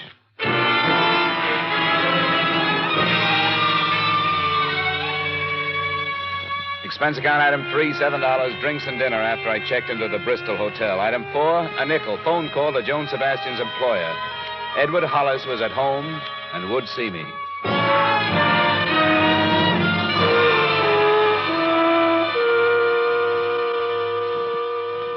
Come into the living room, Mr. Dollar. We may as well be comfortable. It's nice of you to see me, Mr. Hollis. I thought it'd be better to do it this way rather than bother you at work. Of course, and I appreciate it. The atmosphere at the office has been gloomy enough. Oh, this is Mrs. Hollis, Mr. Dollar. Oh, how do you do? Quite well, thank you. I didn't know the poor girl, but it's a dreadful thing. Yes, I'm afraid it is. They don't understand. A young girl like that with everything to live for. Well, it may be even worse than that. Worse? How could it be worse? It looks more and more like her death was not a suicide. Oh. Mr. Dollar. I didn't mention it on the phone. The police think it was murder, though, and so do I. I thought it'd be better to save the blow until I get out here. You know, murder's pretty messy. Well, this is a shock. I suppose I could be dragged into a courtroom along with everybody else who knew her. Edward. Beatrice, you run along upstairs. There's no reason for your going through this. All right, Edward. I think I'd rather. Good night, Mr. Dollar. Good night. I'm sorry, but it couldn't be helped. Of course it couldn't. I understand. I'll make this as fast as possible, Mr. Hollis. I don't know how much you knew about Joan Sebastian's private life. I knew nothing. I have a number of girls in the office, and it's been my philosophy to remember that not too long ago, I was as young as they are. As long as they do their work well, I ask no questions. As a matter of fact, I have no right to. Sure. From what I've gathered, she was mixed up emotionally. She hadn't had much freedom because of an invalid mother she took care of. Well, I did know that. When her mother went to a hospital, Joan began to make up for lost time. She led her friends to believe that she ran around with a lot of men. But I don't believe that. Oh? I think it was one man. Would you give me the names of the girls she worked with? I'd like to talk to them and find out if something may have come out over lunch or cocktail. Yes, I'd rather my staff wasn't upset too much, but I'll tell you. You'll want to question them separately? That's right. And I could give you the names now, but if you'll phone me at the office in the morning, I'll give you their addresses and phone numbers. That would help. Good. You can call any time after 9:30.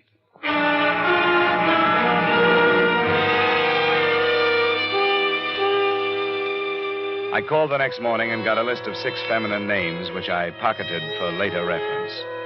And at 10:30, I was at the home of Harold Corey, a ground floor apartment on Hemingway Street.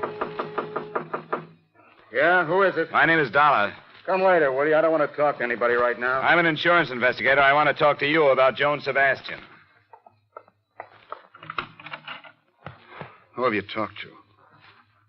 Why did she do it? She didn't. What do you mean? It's a mistake? In a way, yeah. It's murder. Murder? You're crazy. Am I? Oh, maybe you aren't. She'd never kill herself, would she? She had no reason to. When did you see her last? Night before I left for Philadelphia. When was that? 2 nights ago, Tuesday.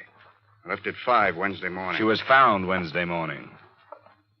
What are you driving at, mister? When did you learn that she was seeing somebody else when you were out of town? Didn't know she was. Look, Corey, I'm not tossing suspicions around to see how they bounce off you. You're in a bad way. Do you know that? You're telling me you think I killed her? Me?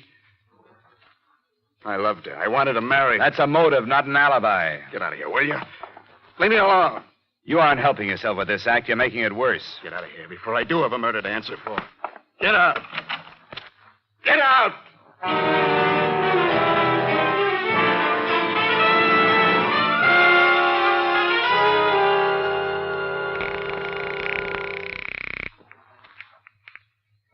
Lieutenant DeRosa. This is Dollar, Lieutenant. Hey, I've been kicking myself for not getting your hotel yesterday. Well, I didn't have one then, but I got a few things to pass along to you now. Well, if it's the Sebastian thing, save him. What do you mean? It's suicide after all.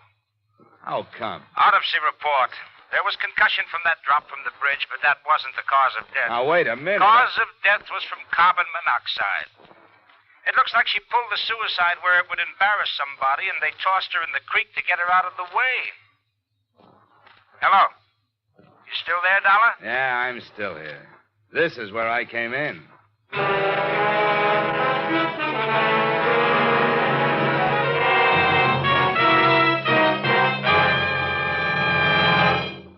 We'll return you to the second act of yours truly, Johnny Dollar, in just a moment. But first, one of radio's greatest stars has returned to CBS The Stars Address. He's Frank Sinatra. Frank will be here every Sunday afternoon for a full hour of songs, comedy, and commentary on popular music. The Frank Sinatra Show is a part of CBS's new lineup of entertainment on Sunday afternoons. Join CBS every Sunday afternoon, won't you? Now, with our star, Edmond O'Brien, we return you to the second act of yours truly, Johnny Dollar.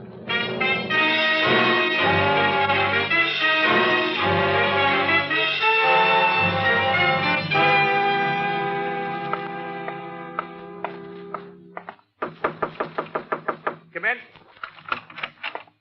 Desk sergeant said you were waiting for me. Oh, yeah. I told him you'd be showing up. Sit down, Dollar. You didn't seem to like the latest development. Well, I've been working from other directions. Give it to me again, will you? Well, here's the autopsy report. Death by asphyxia caused by carbon monoxide, agent unknown. Probably automobile engine exhaust. That's the most popular these days. Do you believe this, Lieutenant? I believe what's on the report. And how did you say she got into the river? I said maybe she committed suicide somewhere so that somebody would get involved. Maybe in the driveway of somebody who didn't want to get involved. To get rid of her, she was probably moved to the stream. What's the matter? Don't you like that? What else does the report say? Symptoms of severe concussion. I thought you'd be happy with this suicide evidence. The insurance company hired me to dig up facts. If it was suicide, all right. But if it wasn't, they want to know that, too. And I don't think it was. Why not?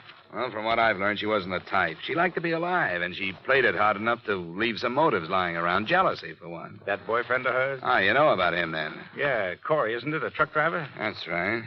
And then there's this. Look. What's this unlock? I wish I could tell you. It was given to her by somebody. I'd like to know who. Would you put a couple of men on it, find out where it was made? I could do it, but I think the police can get it done faster. All right, Dollar. I'll stick my neck out that far. I'm under orders, you know that. I have to be assigned before I can investigate. Yeah, sure. But I'll take your story upstairs and see what the chief says. Let me know what else you find. I will. Say, do you have the address of the old flame you mentioned? The mother's friend? Still like to settle for fraud, wouldn't you? The desk sergeant will give you his address. His name's Paul Anderson.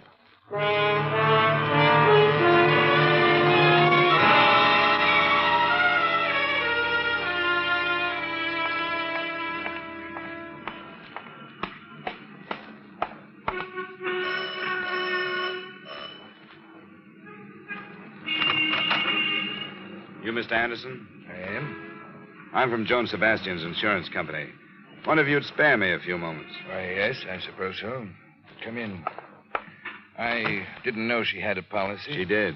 $25,000 to go to her mother. I see. Her death has been classed as a suicide, which voids the policy. The 2-year self-destruction clause is still in effect. And that's a pity. Why'd you say that? Well, it's the least she could do for poor Mildred. That's her mother? Yes, an extremely young mother. Who was almost ruined her life for that girl. I didn't know that. Daughter was born when Mildred was only 17. She was left to care for the child herself. I helped as much as I could. How well did you know the girl after she grew up? Why, she was a friend of her mother's. Why do you ask? Which one did you know first? I don't see what this has to do with the matter. You don't have to answer. I don't want you to misunderstand. There's nothing to be hidden. I suppose it is unusual. I did meet Joan first. But when she took me to her house and I met her mother, I realized that Joan was, well, no more than a cheap little opportunist. The complete opposite from her mother. As I say, I suppose it is unusual. And that doesn't make any difference. Point is that you dropped the girl in favor of her mother. Is that it? It wasn't the gross situation you evidently wish it had been. I realized Mildred's condition and the lack of care. I knew she needed someone, and I did what I could for her. Did you send her to the rest home? I did. Now, look here. This has gone far enough. You asked me these questions for one reason, so that you can make your own conclusions, haven't you? I didn't know it showed. It does. Think I sent Mildred to the home to get her out of the way, don't you? That is not the case. You can think what you like.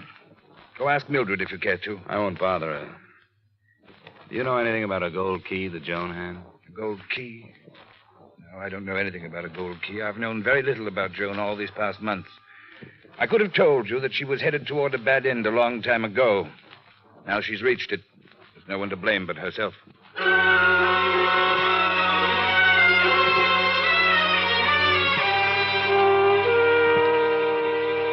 was 4 p.m. then, and at 5, I was standing in front of the North American Band building on Columbus Avenue as Harold Corey backed a big rig into a parking area and headed for a quick-order restaurant.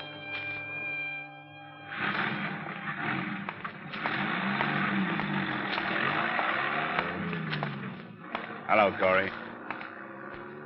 What this time? Dispatcher tells me you're going out on another run. Pretty short layover, isn't it? That's right. I asked for it. I figured driving, I'd get my mind off this thing. What do you want? Do you know how she died? I read about it. Carbon monoxide. Do you still think it couldn't have been suicide? She's dead. That's as far as I can think. You knew about Paul Anderson, didn't you? What about Paul? That he might have been more interested in Joan than he was in her mother? I suppose you're just doing a job, aren't you? What you say is true. I didn't know about it. If I had known about it, I would have gone after him, not Joan. I can't take any more, mister. Look, I don't enjoy it either, Corey. Like you say, I'm just doing a job.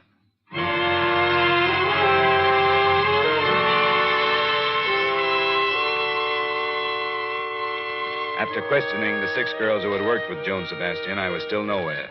None of them knew anything about her private life. But the next morning, the police located a goldsmith who said he remembered making the key.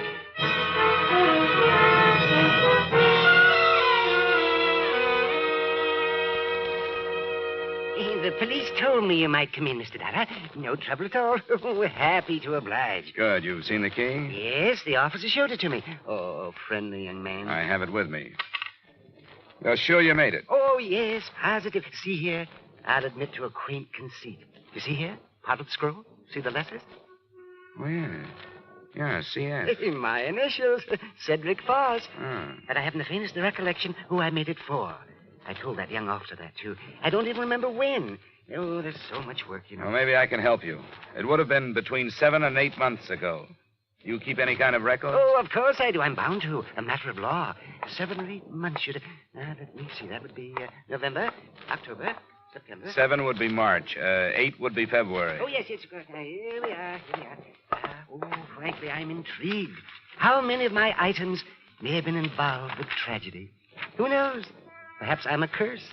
I was hoping you'd be a cure for this one. Well, I hope so. You wouldn't know what week or day? Oh, I'm afraid not. Oh, my. Oh, my. February wasn't a very good month, was it? Post-holiday slump. Reset, change rings high, set opals. Dreadful stuff.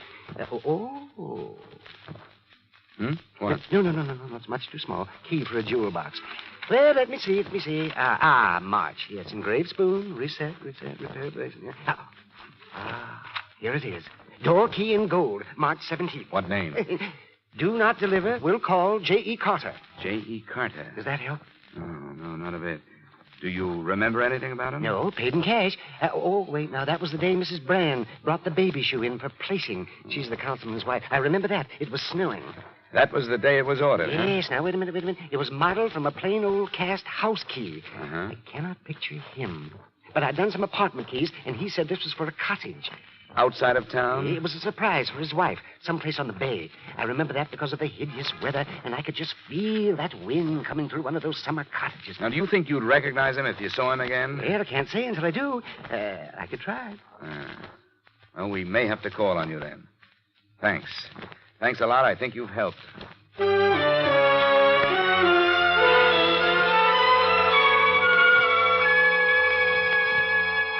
How'd you make out with that fussy little man, Dollar? We found the day the key was ordered, and he remembered a few things because a councilman's wife came in the same day. Why?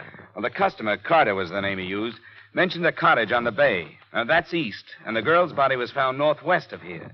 I think she was dumped from a car coming toward Boston from out there. So I think the cottage is in that direction. Deduction yet. Look, if I were going to dump a body, I wouldn't carry it across 2 traffic lanes, would you? I'm being paid to think about another case. I couldn't sell the murder pitch upstairs. But I tried, and I'll buck for a promotion if you're right and upstairs is wrong. I don't suppose you could earn that promotion by assigning some men to cover that section. Huh? Oh, not a chance. That's county. Division of responsibility. Yeah. Uh-huh. And I, for one, wouldn't be surprised to know how many people have died because of that division of responsibility.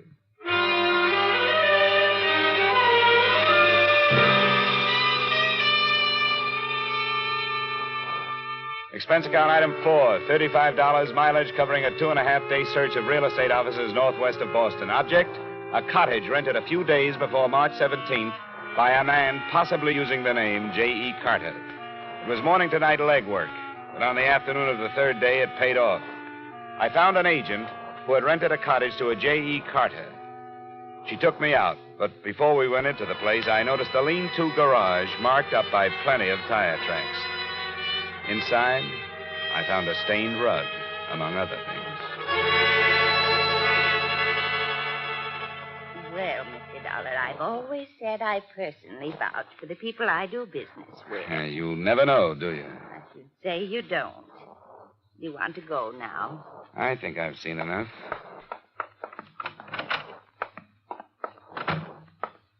Let me lock it. I want to see if this key fits. It does fit. Yeah, it sure does.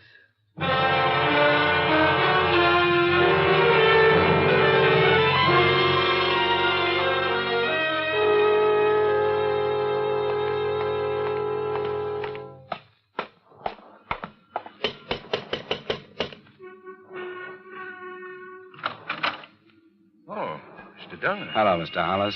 May I come in? Why, yes, of course. Come in. Well, I didn't expect you to come back. Didn't you, Mr. Hollis? You thought you'd get away with this, huh? What did you say? Well, now, there's no reason to be clever with each other, Mr. Hollis. I know you killed her. You rented a cottage out beyond Mystic River. You used the name J.E. Carter when you bought the gold key. I did that? I'm afraid you did. Come into the other room. Yes, you're right, I did. I became infatuated with her. If you'd known her, you'd understand. I realized last week that it had to stop, and I told her.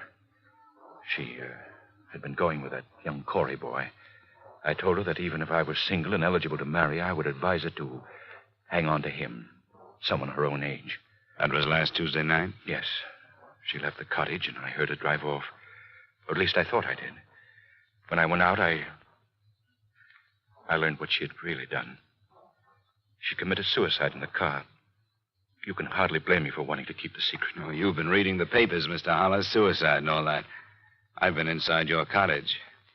You didn't do a very good job of cleaning up the bloodstains. You're right, Mr. Dollar. There seems to be no longer any reason to attempt cleverness. I'll make my statement to the police. I'll drive you down. Thank you. How did you find out, Dollar? There was a Wall Street Journal there, addressed to you. Oh, I see. Edward? Now, Beatrice, go upstairs. No, Edward, I won't. I insist, Beatrice. What good would it do? Do what I've done because I lost you? Why should you ask me to go upstairs while I lose you again? I forbid you to say another word. Forbid, Edward. You have no right. I found them, Mr. Dollar. It took a long time, but I found them. She had taken him from me because she was beautiful. And I no longer am. I was waiting in the cottage, and when they came in, I struck her. Is this true, Mrs. Hollis? I killed her. And since there was nothing left, we carried her to the cot. Beatrice, what have I done?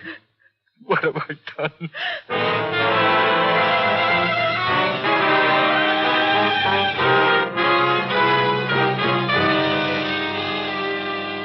Expense account item 5, $110 final bill for car rental. Item 6, $85 miscellaneous. Expense account total, $356.75. Remarks? I don't know what sticklers the Massachusetts law courts are, but Joan Sebastian was not killed by the wronged wife. She was unconscious but alive when Hollis put her in his car trunk. She died there by carbon monoxide. Yours truly, Johnny Dollar.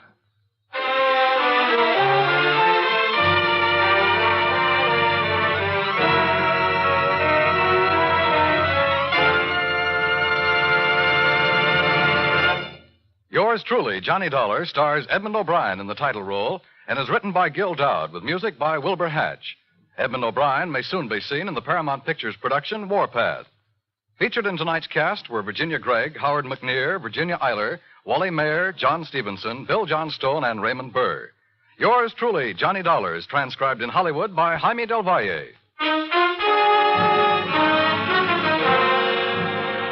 This is Dan Coverly inviting you to join us next week at this time when we will again bring you Edmond O'Brien as... Yours truly, Johnny Dollar.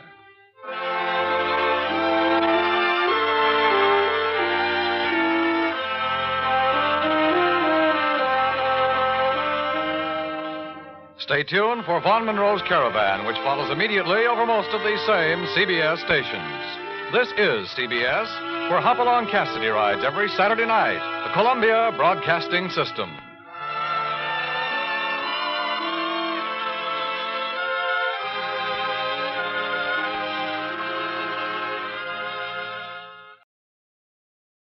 Wrigley's Spearmint Chewing Gum, the refreshing, delicious treat that gives you chewing enjoyment, presents for your listening enjoyment Edmond O'Brien as...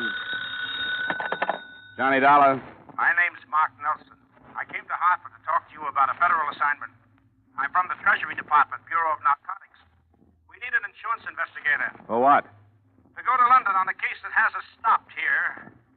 I'm in the Commonwealth Hotel. I'd like to have you come over. Wait a minute. What's insurance got to do with it? Our company took a policy on a few $1,000s worth of trunks en route to London. Somewhere in the load is $500,000 in narcotics. We want you to take the trip with it.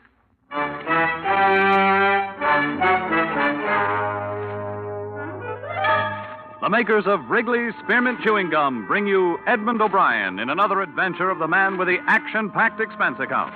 America's fabulous freelance insurance investigator. Yours truly, Johnny Dollar.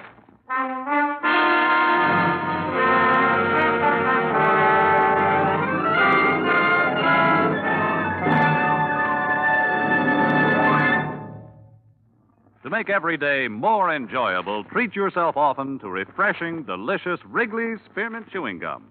Here's a taste treat you can enjoy indoors, outdoors, at work, or at play. The cool, long-lasting mint flavor refreshes you. The smooth, steady chewing helps keep you fresh and alert. Adds enjoyment to whatever you're doing. Wrigley's Spearmint Chewing Gum. Healthful, refreshing, delicious.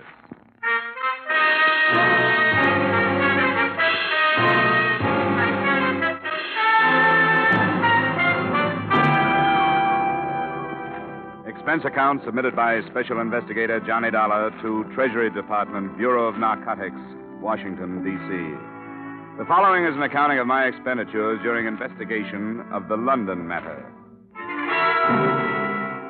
Expense account item 1, $1.75, cab fare to Commonwealth Hotel. I'll give you the background as briefly as I can, Dollar. We allowed the entry of some narcotics from India into Seattle. We've been trying to break up a big ring in the Pacific Northwest. But the stuff didn't stay there. We followed it south into Beverly Hills. Have you ever heard of Dorothy Rivers and Broderick Green? The woman? I think so. I saw her in a couple of plays in New York, didn't I? Yes, that's the one. She's been out west for the past 2 years making movies. Green's her husband, a director. The narcotics went to them. Well, to their house, at least. Well, they must have servants. Yes, they did, but that doesn't do us any good. There were 4 of them, but 3 of them have been discharged. They all had a hand in packing the trunks for this London trip. So any one of them or all of them could have packed the narcotics. You're sure that's what happened? We know they went into the house, but nothing has come out but the trunks. And I searched the place myself just before I flew east. Why don't you want to stop it? We cabled Scotland Yard, and they told us there's been a big increase in contraband over there in the past couple of years. You think this could be part of a pattern? Well, it's possible. You see, because they need our dollars, British Customs make it a point to extend a lot of courtesies to these visiting film celebrities. The stars always arrive with a lot of belongings, and usually with a servant or 2. In the case of Green and his wife, just 1. A confidential secretary, a Miss Miller, Lorraine Miller. She's traveling with the trunks. Now, I want you to get acquainted with her. Well, that shouldn't be too difficult. Who's the policy with? Standard Liability Company. $20,000 for a 2-week period. That's a short-term gamble. It'd pay the company to keep an eye on it. Couldn't you use that? Well, it would depend on how young and susceptible this Miller girl is. She's young, Dollar. I got close enough to appreciate that. Expense account item 2, $675, passage to England on the SS Morristown. Before boarding, I received a few more bits of instruction by phone from T-Man Nelson. We've been in touch with Scotland Yard again, Dollar. They're assigning one of their best men to the case. An Inspector Finch. He'll arrange to meet you when your ship docks. We sent him a description. Yeah, Finch. Okay. What else? Well, we still aren't sure about the Miller girl, but her brother is going on the same ship. That could happen. He's got a passport under another name, Miles Fanning. Now, if you need help on the trip, the ship's detective is Clarence Dorn. Dawn. Okay, I'll find him. Okay, Inspector Finch is in London, and I'm flying over in a few days. I'll find you. Hey, Nelson, are you sure you trust me? I'll let you know when we finish this thing. Bon voyage.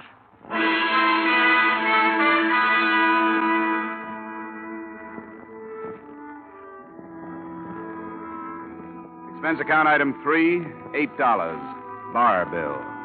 I met Lorraine Miller in a small lounge on B-deck as we left New York Harbor. She struck me as being young, all right, but susceptible only when she wanted to be. She had a face that didn't need much makeup and auburn hair that didn't need much messing with. Her hazel eyes were wide-spaced and seemingly candid, but they didn't tell me whether or not she knew who I really was. It must be an exciting job. Travel a lot? Meet interesting people? Yes, I once met a pig named Rollo who had eaten a diamond bracelet. Really, Mr. Dollar? Hey, how long are you going to be in England? About a year, I guess. The Greens are going to make a picture with somebody's frozen pounds. It's a smart thing to do, you know. Everybody who is anybody has some frozen pounds. You don't like these people. If it shows, it's because of this martini before lunch. I'm glad you're here. So am I. You traveling alone? Yeah, but that's my line, isn't it? What do you have, a cabin or a suite? A cabin. Then it's my line. I have a suite. I'll go take a nap in the tub, and you meet me there at 5. There's a little bar, and I'll order some things, and we'll be able to get some music on the radio and have dinner there. Oh, I really shouldn't. Hidden away from the rest of the people. Sound of the ocean outside. You'll like it. If I could only be sure that Mother won't worry about it.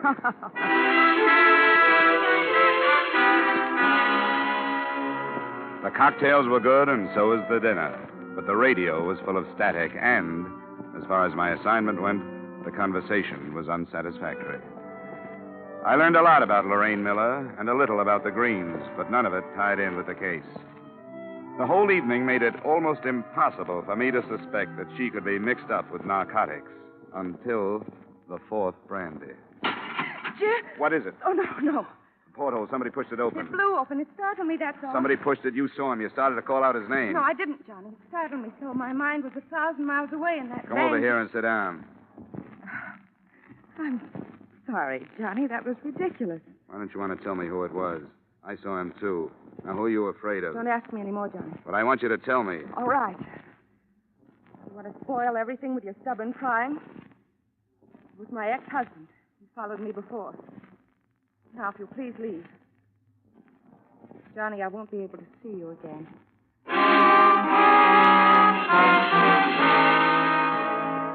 Selfishly, I was sorry it had to happen, but it meant progress. I knew it had been her brother outside the porthole, and she was covering up for him. The portly, balding ship's detective, Clarence Dawn, was sporting a well-worn flannel bathrobe and Congress gaiters when he let me into his cabin a half hour later. Well, welcome aboard, Dollar. They told me about you. Yeah, I looked for you up in the ballroom. I never bother with the ballroom the first night out. The con merchants are just picking their marks. The slick gamblers are softening the suckers by letting them win. Nothing you can get your teeth into first night out. Tomorrow I go to work. Sit down, huh? Yeah, thanks. Customs told me you might contact me. Always glad to help if I can. Thank you. There's a passenger aboard named Miles Fanning. Fanning? Well, I got a duplicate list here someplace. Oh, yeah. Baggett, Fallon, Fanning. Miles D. Fanning. 22 on secret. Yeah, that's the name. You know anything about him? Oh, let's see. I keep a notebook. Names of some of the hot ones that make the crossing. Fanning. Well, he's not here. Don't know anything about him. What's his specialty? Well, this trip he's using forged papers. Fanning's not his real name. Say, I'd better report that, hadn't I? No, the federal men want him left alone. Is he hot? He could be. Oh, yeah. Can't let me in on it, huh? I know how it is. I wish you'd pick him out tomorrow. Keep your eye on him for me. Sure, absolutely. Glad to help. Anything special you want to know? I'd like to know if he meets the girl on number 12A deck, Lorraine Miller. Auburn hair, hazel eyes, about 5'4". Got it? I'd like to know if he sends any cables ahead to London. Like to see copies if I could. I'll get word to the radio operators right away. Thanks for the cooperation, Dawn. I'll check back with you tomorrow night. Right.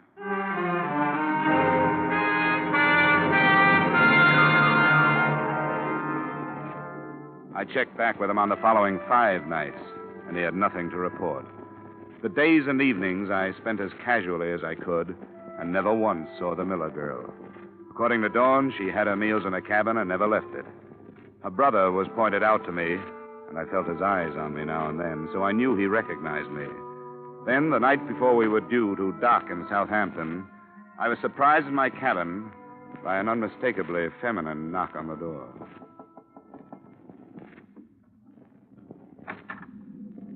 I think I owe you an apology. Well, I didn't expect this. Come on in. Sit down. I'm sorry, Johnny. I wish I hadn't blown up. Why did you? I don't know. I guess because, well, it was hardly the time for an ex-husband to come prowling around. It was too bad. The trip that started out to be a lark, this one has turned into a big flop. Have you enjoyed it? Well, I've met a lot of those interesting people, bridge players, deck tennis players, kind of Astor players, fat old gossips with jewels, drunks, nothing like us. Yes? This is Dawn, Dollar. Yes, Mrs. Johnson. Oh, you can't talk.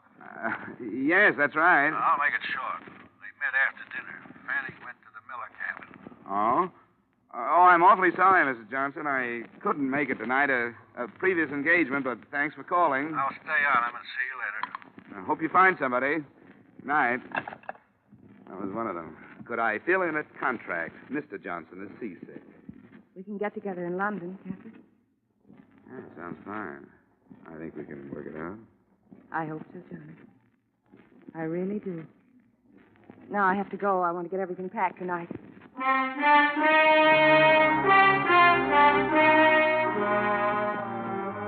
I poured myself a nightcap after she'd left. A big one, because I was confused. I didn't know why she'd come, or how much she knew about the narcotics, or how much she thought I knew. It was the first drink I'd had in my cabin out of my own bottle, and it was the last. I felt it the minute it was down. There was nothing I could do about it. But it was painless. The ship seemed to roll more heavily, and I pitched forward toward my bunk. After that, the ship could have sunk, and I wouldn't have known about it.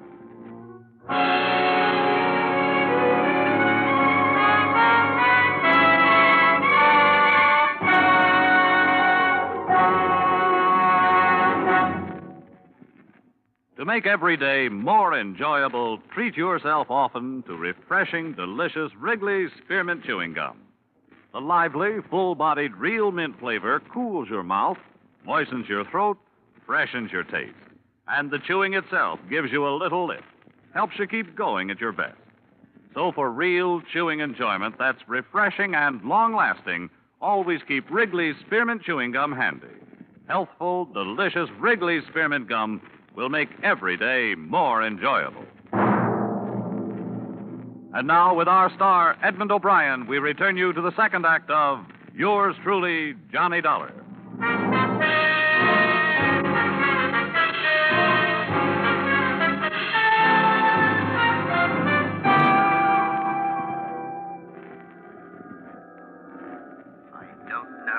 I don't know. Great shock to the system. Yes, it must be. Sinister amount of opiate. Amazing resistance. Well, we'll try. There. I don't dare give him any more stimulant, Inspector, but this should bring him round. Rather an unpleasant arrival, poor chap. Yes. That did the trick. Now I'll leave him to you, Inspector. Keep him awake, but don't expect too much at first. Yes, of course. Thank you, Doctor. Mr. Dollar? Mr. Dollar? Can you hear me, sir? Huh? What? You must try to stay awake. Can you open your eyes? Who are you? Chief Inspector Finch of Scotland Yard. Oh, the girl. I'm afraid Miss Miller has disembarked. Fanning? He's being followed by one of my men. Mr. Dollar, your system received a large amount of opiate, enough to render you unconscious for almost 12 hours. Do you know who administered it? We're in Southampton. Yes. It was a girl. She come to my cabin and there was a phone call. A phone call, sir? Yeah, the ship's detective has been giving me a hand, keeping his eye on Fanning. I wasn't watching her. She must have drugged the whiskey while I was talking. Oh, I was stupid. I shouldn't worry if I were you. The situation is nicely under control. The trunks? En route to the Green residence. However, the men in the lorry with it are from Scotland Yard. They'll unpack them, and I assure you nothing will pass unnoticed. Nice going, Inspector. Thank you, sir. We like to try. Now, if you could raise yourself and drink some of this coffee. All right. Yeah. Shouldn't be this hard. Nasty experience. Okay, let's have the coffee. Yeah. Splendid. When you feel strong enough, we'll have an ambulance move you to my flat. You may rest there, and we shall await developments.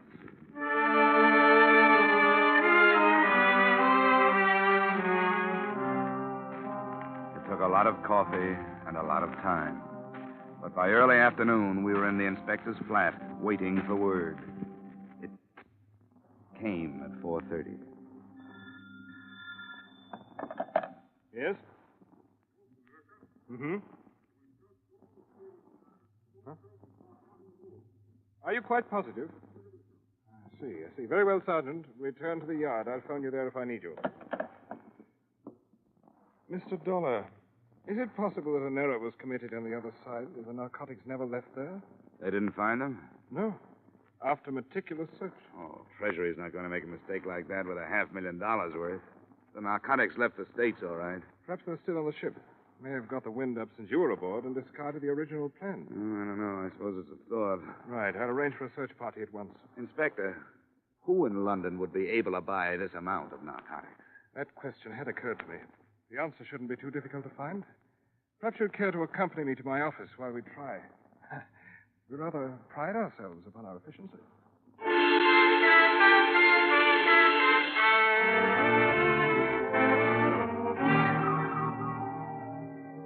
10 minutes after we got there, the ponderous machinery that is Scotland Yard started grinding out files on criminals. They were indexed according to every possible feature or characteristic. In the space of 2 hours, we had the name of every known narcotic suspect in London, and flying squad men had been sent out to cover them. But the first report that came in was negative. The ship had been searched without success. Then the phone rang again. Inspector Finch. Huh? Oh, yes, he's here. Mr. Dollar? Thank you. Oh. This is Nelson, Dollar. I just got in. Oh, good. Have you heard about the mess? Part of it. I went down to the ship. No one told me what happened to you. Are you all right? Yeah, sure, I'm all right, but the stuff got through. It's loose someplace here in London. The trunks? Unloaded and searched by Scotland Yard men, nothing. What about the girl? She's being watched. Anything on Miles Fanning? Well, the Yard's tailing him, too. Say, Nelson, are you sure the narcotics were put aboard the ship? Positive. But I'll get right on the transatlantic phone and get somebody to recheck the trail. I'm staying at the Empire. Call me if something breaks. Yeah, right. Treasury man, he's going to check the states to see if there was a slip. Good. $500,000? Rather a nuisance having that. This may be something. Yes? Mm-hmm. I see. Yes, at once. See that a driver and a radio cars at the main entrance will want to stay in touch. Thank you. What was it? Any progress? Yes. Most unpleasant progress. The constable I assigned to follow the chap who calls himself Fanning has been shot to death. Oh? Progress lies in the fact that your ship detective fellow, Clarence Dawn, was killed at approximately the same time. Dawn? Yes. Do you have a pistol, Mr. Dollar? It's on the ship. We won't bother going there. I'll have two issued to us before we leave.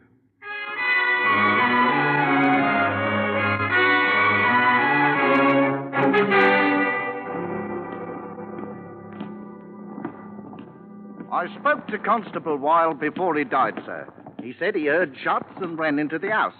By the time he reached the corridor, this Fanning bloke was leaving his room. He tried to stop him. I see. And Fanning?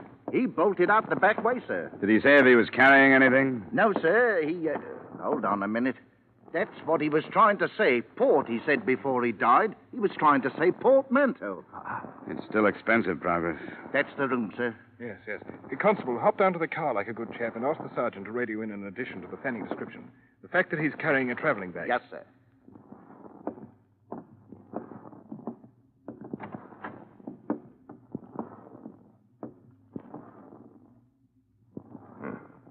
Is this Clarence Dawn? Yeah. And I guess the answer to a few things. Then Dawn carried the contraband here from the ship, quarreled with Fanning over division of the spoils, and was then shot by Fanning, wouldn't you say? Yes, that's exactly what I'd say. Then Fanning's our man. We'll have to find him. Right. Yeah, I'd like to go to the Green place, talk to the Miller girl, Inspector. Of course. Clarence Dawn. You know, I thought... How could I have been so stupid?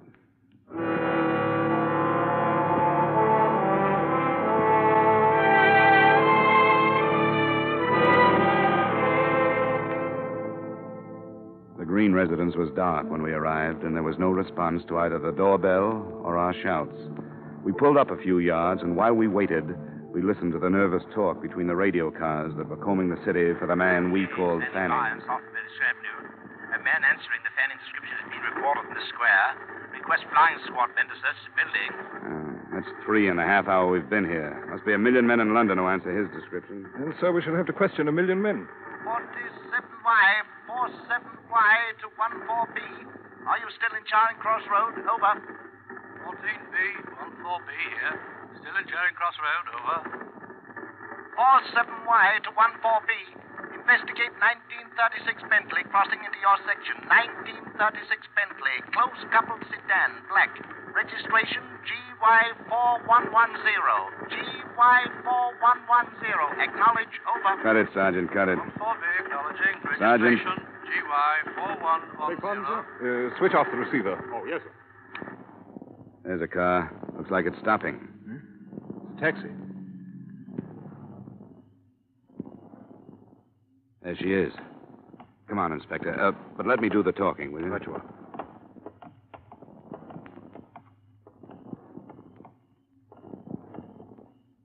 Lorraine? Who is it? Johnny. Johnny, where have you been? Where is he, Lorraine? What happened to you? I looked for you when we were docking. I came to your cabin and knocked. Stop it. Where is he, your brother? Johnny. Come on, where is he? What has he done this time? What'd you say? What has Jim done? You know what he's done. No, I don't. He wouldn't tell me. After everything that's happened, after you've lied to protect him, you're asking me to believe that you didn't know what he was doing? Yes, I'm asking you to believe me. You don't have to. I haven't known anything about Jim since the war. It wasn't my brother who came home. It was somebody else. Somebody to be ashamed of. A stranger I gave money to so he'd leave me alone. But he never did. It was the war. What has he done this time? Tell me, Lorraine. He knew you were coming to London? Yes. You saw him while you were getting ready to leave? He needed money. I hired him to help with the packing. Where is he, Lorraine? I've got a right to know what he's If done. you're telling the truth, it doesn't make any difference. The man's a criminal. He has to be taken. Now, I want you to tell me where he is. He's not my brother anymore, so it doesn't matter. He's going to Tangiers. How, on a ship or a plane? A ship. Which one? I don't know. He's leaving at 9 a.m. If he doesn't, he'll drag me into whatever it is. Accomplice, he said. But I don't care anymore. I don't care.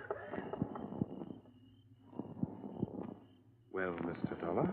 What do you think of it, Inspector? I don't think she was lying. We've had the same trouble here in England. Young boys who found themselves fighting a war as children were no more than grown-up children when one day they were told they'd won it. I've seen them. They can't cope with our rather sorry victory, and they simply don't care. Loyalties mean nothing. They want money, and they don't care what they do to get it. Perhaps you, an American, and I, an Englishman, are partially to blame. Yeah, I guess the war is still with us, Inspector. After you, sir. Thanks. Sergeant? Yes, sir. I want to know which ship is sailing for Tangier tomorrow morning at 9. Right, sir. When you find out where she's docked, ask the yard to contact Mr. Nelson at the Empire. The Hotel Empire. Yes. In the meantime, Sergeant, you might drive towards Royal Albert Dock. Right you are, sir.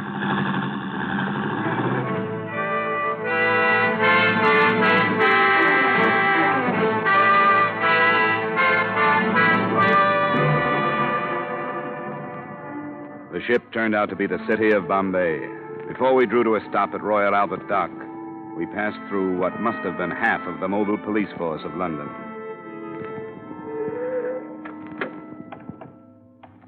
That must be Nelson's car. Yeah, there he is. Come along, Sergeant. We want you to stand guard at the gangway. Right, sir. Hello there, Dollar. I was beginning to wonder if you'd ever get here. It's only been 10 minutes, Nelson. This is Inspector Finch at Scotland Yard. Pleasure, sir. How do you do? Well, Mr. Dollar, Mr. Nelson, as you so quaintly put it on the other side, this is it? You're sure he's there? Oh, quite sure. Yeah, we got a radio report, and we hope they've cleared the ship of everybody else. Well, we might as well go. Right you are. I'm ready.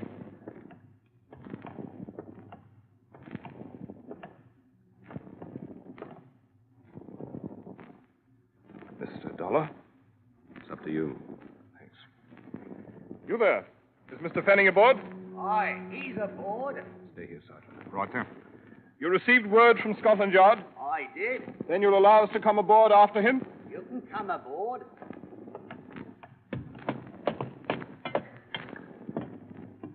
He knows you've come. He's got a gun. Where is he? He went forward on deck. Everything below is closed off. Very good. We can find him up this way? That's the way.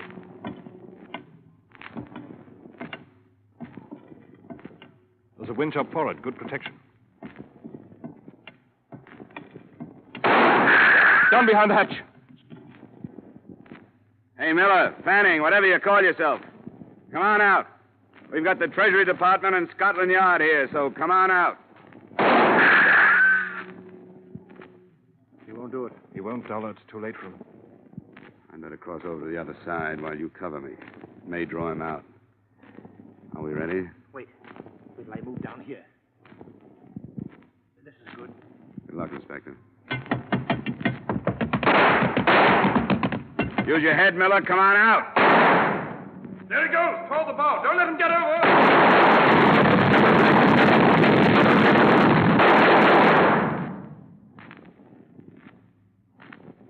Inspector Finch? Yep. Nelson? Yes. Yes, you all right, Dollar? Yeah, what about him? He's dead, Dollar. We can search his cabin now.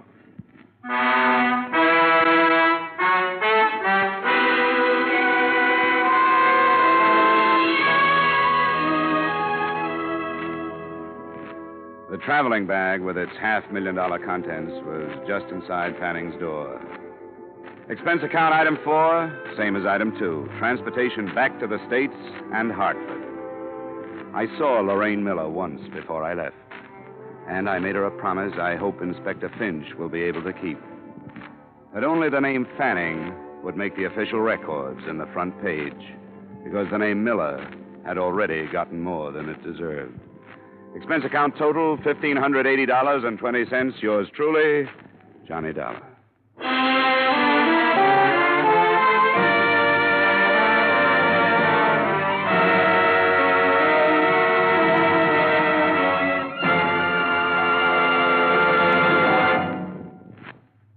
Remember, friends, to make every day more enjoyable, treat yourself often to refreshing, delicious Wrigley's Spearmint Chewing Gum.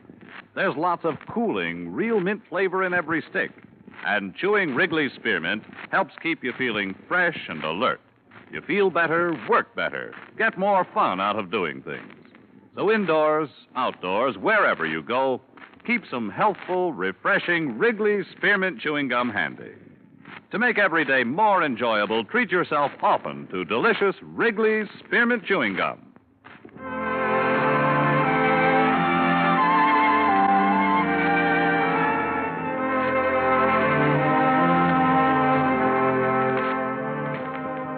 Yours truly, Johnny Dollar, brought to you by Wrigley's Spearmint Gum, stars Edmond O'Brien in the title role, and is written by Gil Dowd and David Ellis, with music composed and conducted by Leith Stevens. Edmond O'Brien can soon be seen starring in the Columbia Pictures production, 711 Ocean Drive. Featured in tonight's cast were Wally Mayer, Virginia Gregg, Herb Butterfield, Dana Herlihy, Tudor Owen, Ben Wright, and Alec Harford. Yours truly, Johnny Dollar, is produced and directed by Jaime Del Valle.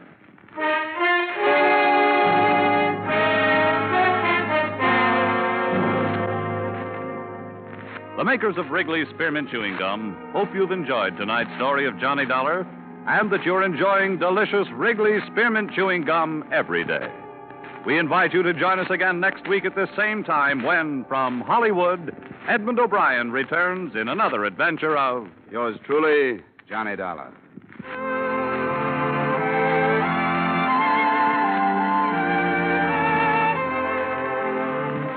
Bob Stevenson speaking. This is CBS, the Columbia Broadcasting System.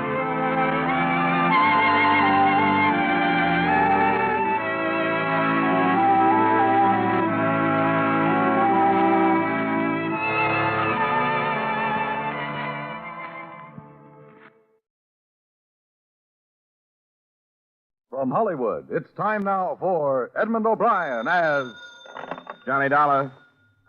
Mrs. French speaking. Who is this? Oh, I'm sorry for my explosive greeting, Mrs. French. It's a habit I've gotten into. This is Mr. Dollar from the insurance company. Oh, yes, I received the message that you'd called.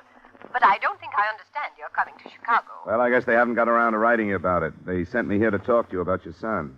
I see. And then if we decide there are grounds for your fears about him, they've given me authority to go out to the Malay states and investigate the situation. Oh, that's very nice of them. I am afraid for Edward. I'll come out to see you about 1:30 then, Mrs. French.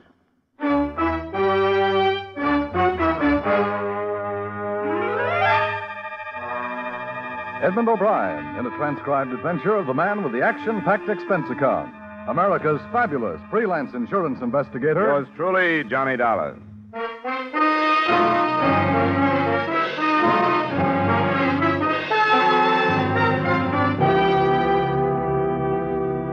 Expense account submitted by Special Investigator Johnny Dollar to Home Office Tri-State Insurance Group, Hartford, Connecticut.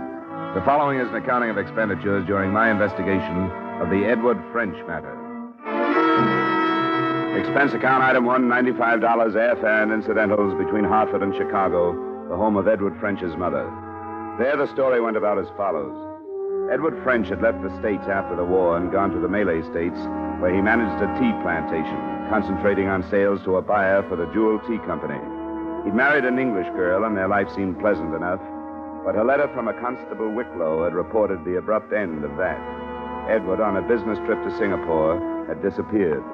The current crop of Malay guerrillas was suspected, but there was not one clue as to whether he was alive or dead.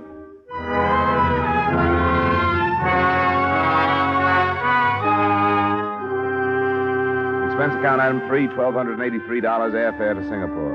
It was almost a week later that I jostled my way through the crowded streets to the office of the Jewel tea buyer, Mr. Neeps. No, it's odd, Mr. Dollar. You won't believe this, but I was thinking of Ed just as you walked through that door. You knew about the disappearance? Oh, yes. Constable from Raub sent word down a week after he'd been here. Oh, Mr. French did come here after he left his plantation. Yes, we finished our business in the afternoon and went to dinner at the club that night. He left the following morning.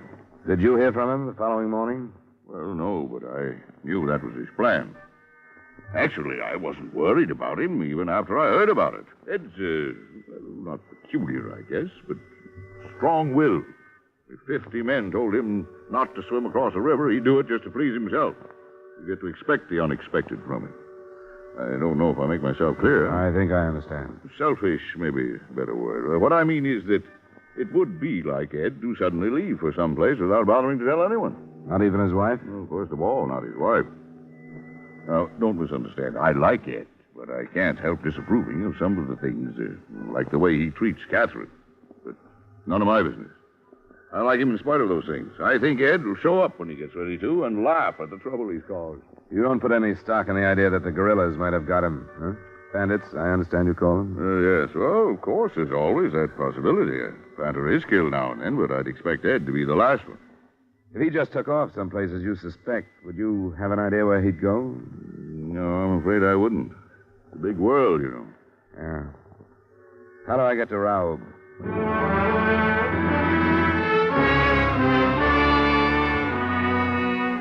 I began to appreciate the state of siege British Malaya is living under when I boarded the train the next morning. All the windows in all the cars were covered with wood, hard and thick enough to withstand fair-sized bullets.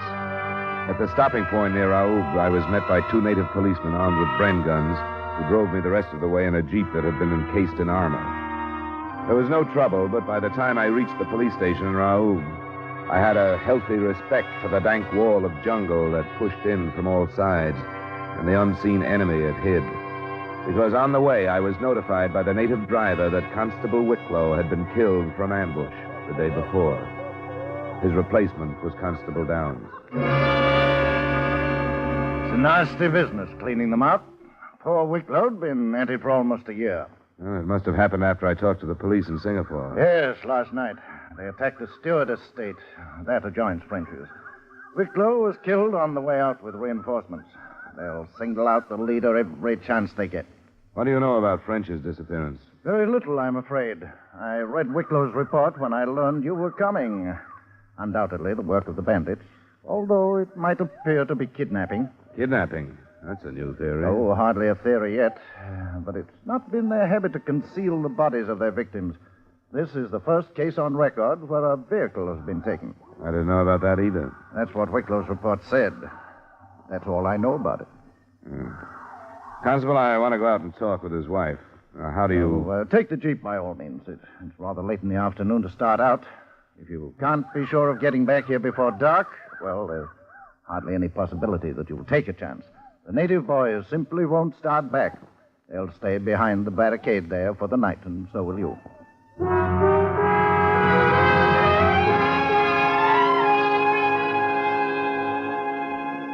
The French estate, like the others, maintained about 50 private soldiers who held defensive positions about the place 24 hours a day. By the time I got there, they had pulled in for the night and were manning a tight perimeter around the main house. As the Jeep passed through it, I saw that they were fairly well armed with rifles, light automatic weapons, and grenades. In sight of all this, waiting on the veranda, and dressed as though she were about to leave for a cocktail party, Mrs. French looked entirely out of place.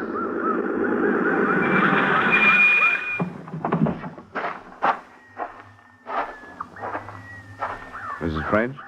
Yes? Oh, didn't Constable Downs telephone about my coming? He said he would. Constable Downs? I'm afraid he wasn't able to. Our telephone wires have been out. Oh. Well, my name is Dollar, Mrs. French. How do you do? I'm here from the States to investigate the disappearance of your husband. The United States? I don't understand. I was sent by the insurance company that carries the policy on his life. It's quite a big policy, you know. Yes.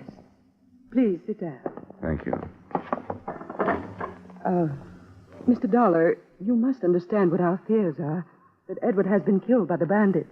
There's no proof of that yet. As a matter of fact, Constable Downs seems to think there's a fair possibility that he hasn't been. What did he say? That they never bother to hide anyone they've killed, and your husband's body hasn't been found. Also, that they never steal cars, and your husband's car hasn't been found. I haven't dared to hope. What does he think it means? I don't think he's sure, but he mentioned kidnapping. I didn't know until I talked to him that your husband had been in his car when he disappeared. Does that mean that he drove to Singapore? Yes, he always drove. Through more than 200 miles of jungle during an emergency like this? Why would he do that? Because everybody told him that he shouldn't. My husband was... who was like that. You're convinced that he's dead, aren't you? Well, I haven't dared to hope. I've thought the worst so that it... Mrs. French, Where did it come from? it's hard to tell. That way, I thought. You'd better sit down, Mrs. French. Come on. Come on, sit down.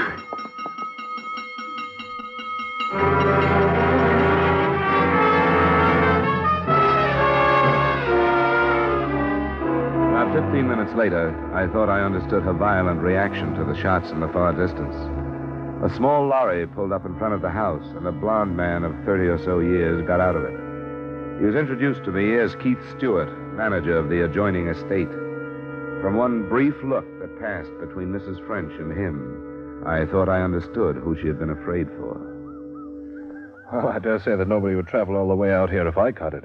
You Americans are a surprising lot. Yes, I suppose so. And by the way, I very nearly did catch it. We heard the shooting. How many were there, Keith? Hard to tell. As usual, I could scarcely see the beggars. But their number's not as important as the fact that they're still in the vicinity after last night. I'm afraid we shall have to expect another raid tonight. The telephone lines have been cut. Yes, I rather thought they had. I tried to call. That's why I popped over. I think we can expect them here tonight. Is that your Jeep, Mr. Dollar? Constable Downs let me use it. I wouldn't try to return to Raoub until morning if I were you.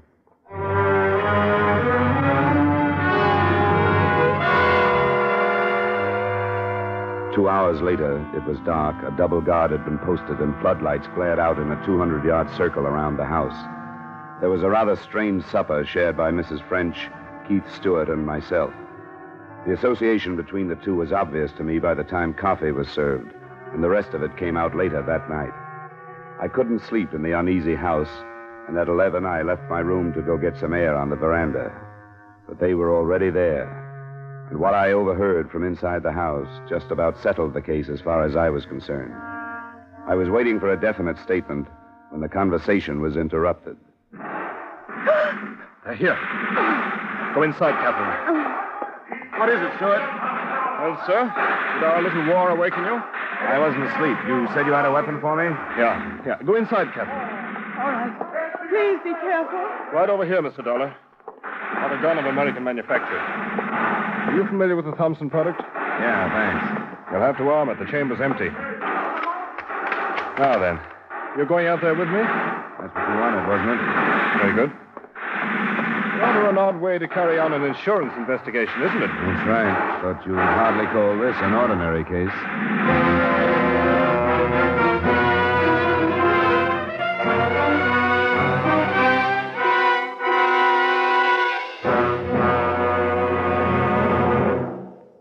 We'll return you to the second act of Yours Truly, Johnny Dollar, in just a moment. There have been some changes made, and it's faster, it's funnier, it's got new life and brand new punch because Jan Murray's taken over. What show is this? Why, CBS's Saturday night musical quiz, Sing It Again. That hour of melody, mirth, and money that's heard on most of these same CBS stations. Yes, Jan Murray is your new host. Alan Dale, Judy Lynn, the Riddlers, and Ray Block are your music makers. And there's still loads and loads of cash for identifying the phantom voice. Be sure to hear the new Sing It Again starring Jan Murray tonight on CBS. Now with our star, Edmond O'Brien, we return you to the second act of Yours Truly, Johnny Dollar.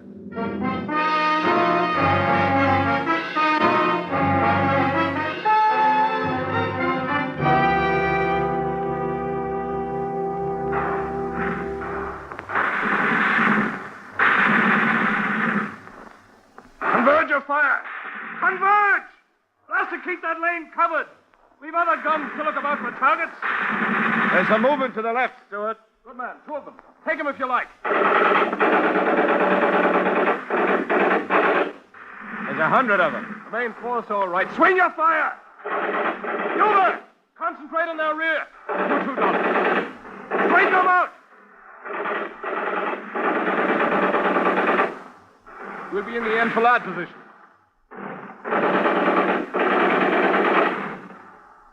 Grenades! Grenades! Now!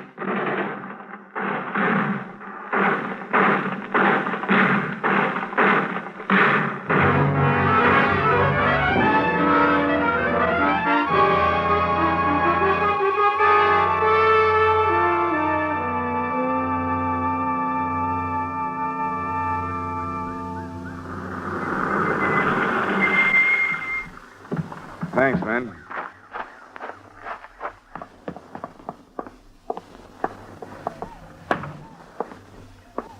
Well, good morning, Mr. Dollar.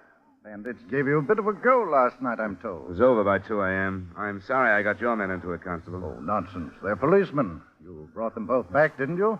Yes, the one death we had was a boy from the estate. Ah, beastly business. What about the bandits? I don't know. I didn't stay to count. There's been a development in the French disappearance that will probably surprise you. Oh? I overheard a private conversation between Stewart and Mrs. French. Or at least they thought it was private. I can think only one thing after hearing what they said. They're back of French's disappearance, not the bandits. Oh, see here now. I told you it'd be a surprise, but it's the truth. You suspect that there's something between them? It's more than a suspicion. I know that to be a fact. Good Lord. They talked about whether or not French knew about their association and whether or not he'd mentioned it to somebody who could have told me about it. She's afraid I'm suspicious of them, she said. What else could they have been talking about, Constable? I don't know. Good Lord.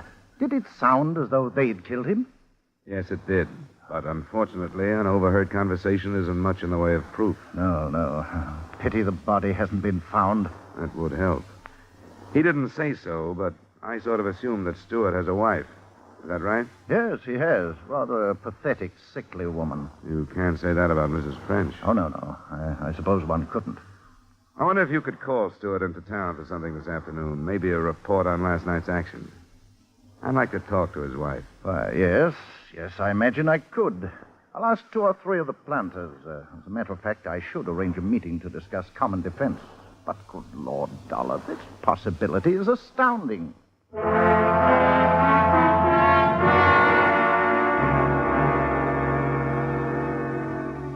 was almost too hot to move when Constable Downs opened his meeting, but I jeeped to the Stewart estate and was admitted to the room where Mrs. Stewart was resting, a pale, fever-ridden woman. Mr. Dollar, you've traveled a great distance in order to ask questions. I find rather strange your hesitancy now that you are here. There are some questions that are particularly hard to ask. They're about your husband, Mrs. Stewart. Yes? Do you know about your husband and Mrs. French? Of course I've known. He's in love with her. And I don't care. Has he spoken of divorce?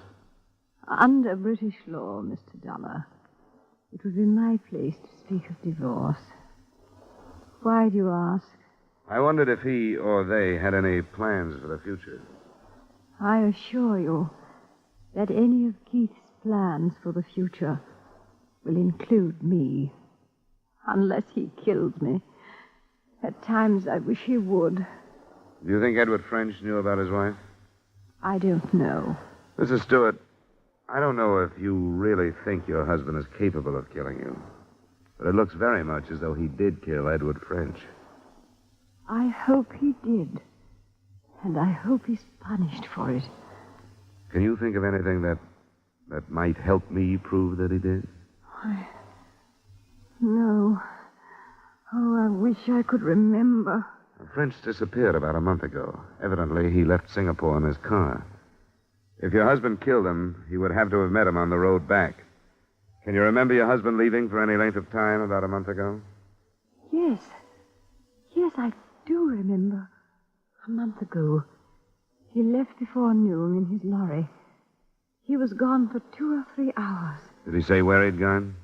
No. I asked him, and he said he'd been inspecting the groves. But he was lying.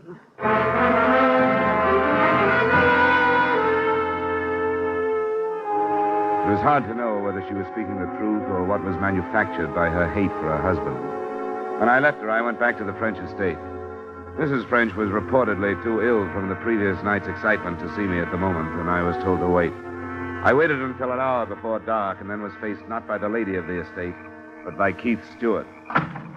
My wife told me about your visit, Mr. Dollar. She did? I was hoping that she wouldn't. I'm sorry that you bothered her. She's quite ill. At times, what she says has entirely no basis of reason. Oh?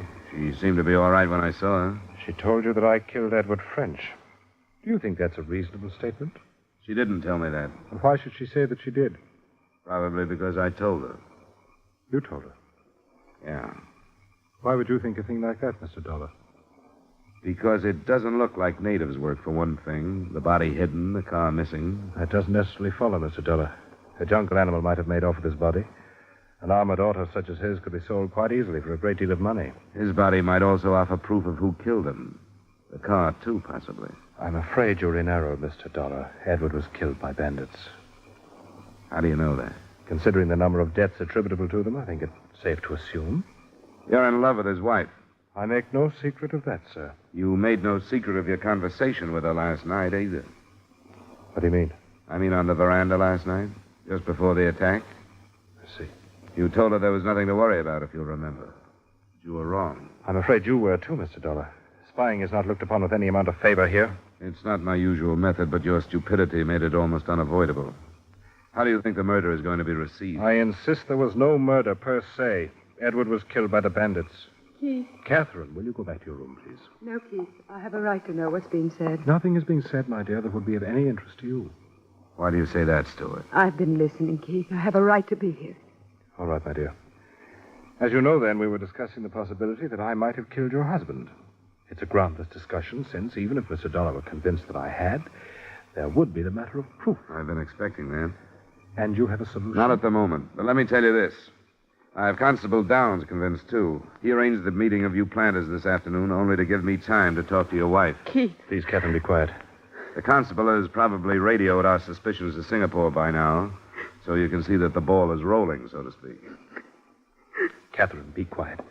Go to your room, Catherine. It'll be better if you'll go to your room. You can see she's ready to break down right now. I don't think you have a chance, Stuart. She had nothing to do with it, Dollar. I'll accept full responsibility. We did fall in love. Edward was a beast. That has nothing to do with it, has it? If you'd known him, you'd realize that it had a great deal to do with it. He deserved to die. Life is cheap here in the Malay States. Good men have been dying. He wasn't a good man. He was a beast. And I took the emergency and used it to my advantage. To Catherine's advantage. You met him when he came back from Singapore? Yes, I drove my lorry to meet him. I feigned engine trouble, and when he got out, I shot him and drove away. But I didn't tell Catherine until after I'd done it. Do you want to go into town to give your story to Constable Downs, or shall I send in for him? I'll go in. If you wouldn't mind, I'd appreciate it if I could go to my estate first. It's close to dark. I'd appreciate it. We'll go in the Jeep then. I've got 2 armed men in there. All right, Mr. Dollar. I won't say goodbye to Catherine. If we could leave now. Oh, you're carrying an automatic. I'd better take that. All right, we can go now.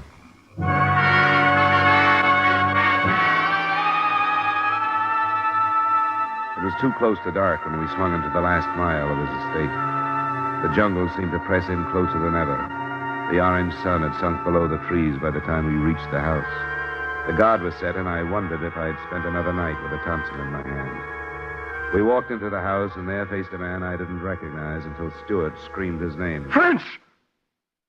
French? But how? An emaciated Edward French, a scarecrow, half alive, and holding a pistol in his hand. French? Edward? Yes, Keith. No, Edward, no!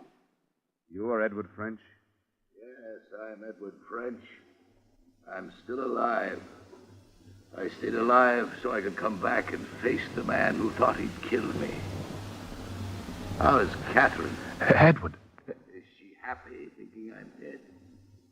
She should have known that I wouldn't die. I didn't die, Keith. Keith was going in to give himself up, French. You won't have to now. Now, wait a minute. Let things go the way they're going. I know how things are going. I don't know you, but don't try to stop me. Edward. Look, Edward, there's nothing I can say. Nothing I can say, but Edward, there must be something.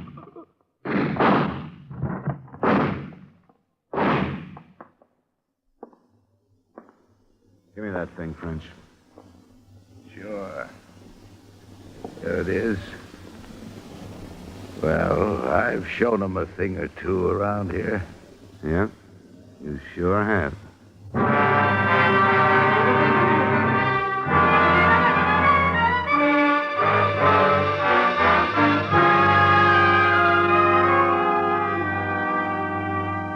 Expense account item 4, same as items 1 and 3, transportation back to the States in Hartford. Item 5, miscellaneous, $200. Expense account total $2,739.50. Remarks? The story of French being left for dead and driving to a settlement hospital is too long to cover here.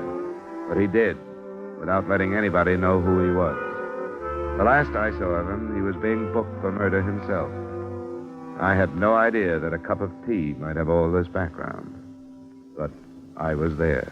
Yours truly, Johnny Dollar.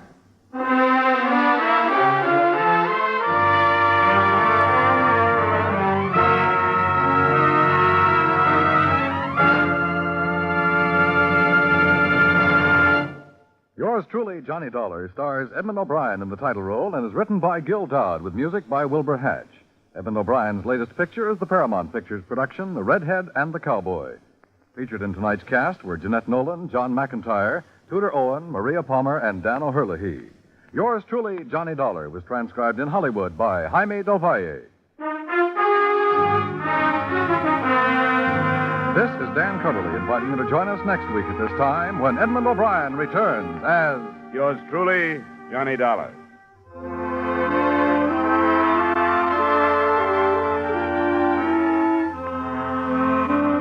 For more adventure and mystery tonight, CBS brings you Hopalong Cassidy, Gangbusters, and Broadway is My Beat on most of these same CBS stations. Stay tuned now for Larry LeSueur with 5 minutes of the latest news, which follows immediately over most of these same CBS stations.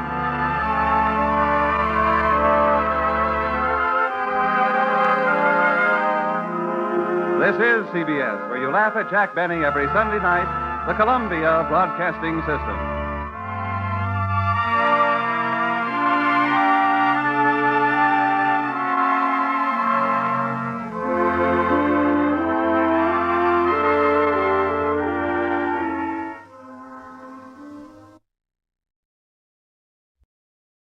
From Hollywood, it's time now for Edmond O'Brien as...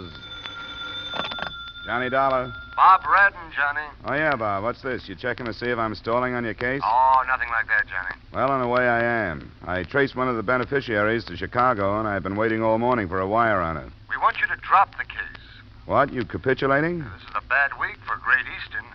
We want you to take another one. We carry a theft policy on a West Coast loan company. 3 of the branches in San Francisco were just robbed. Uh-oh. When? Just a matter of hours ago. You mean all of them? Yeah, all this morning. There was one other that wasn't ours. I got a phone call. I haven't even figured the loss yet, but it'll be way up. We'd like you to get right on it. Sure, Bob. I'll get a plane this evening.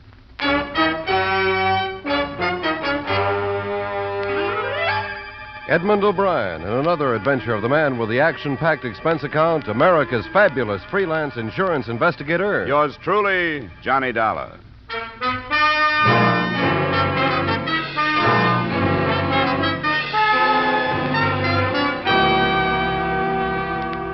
Expense account submitted by Special Investigator Johnny Dollar to the Great Eastern Insurance Company, Hartford, Connecticut.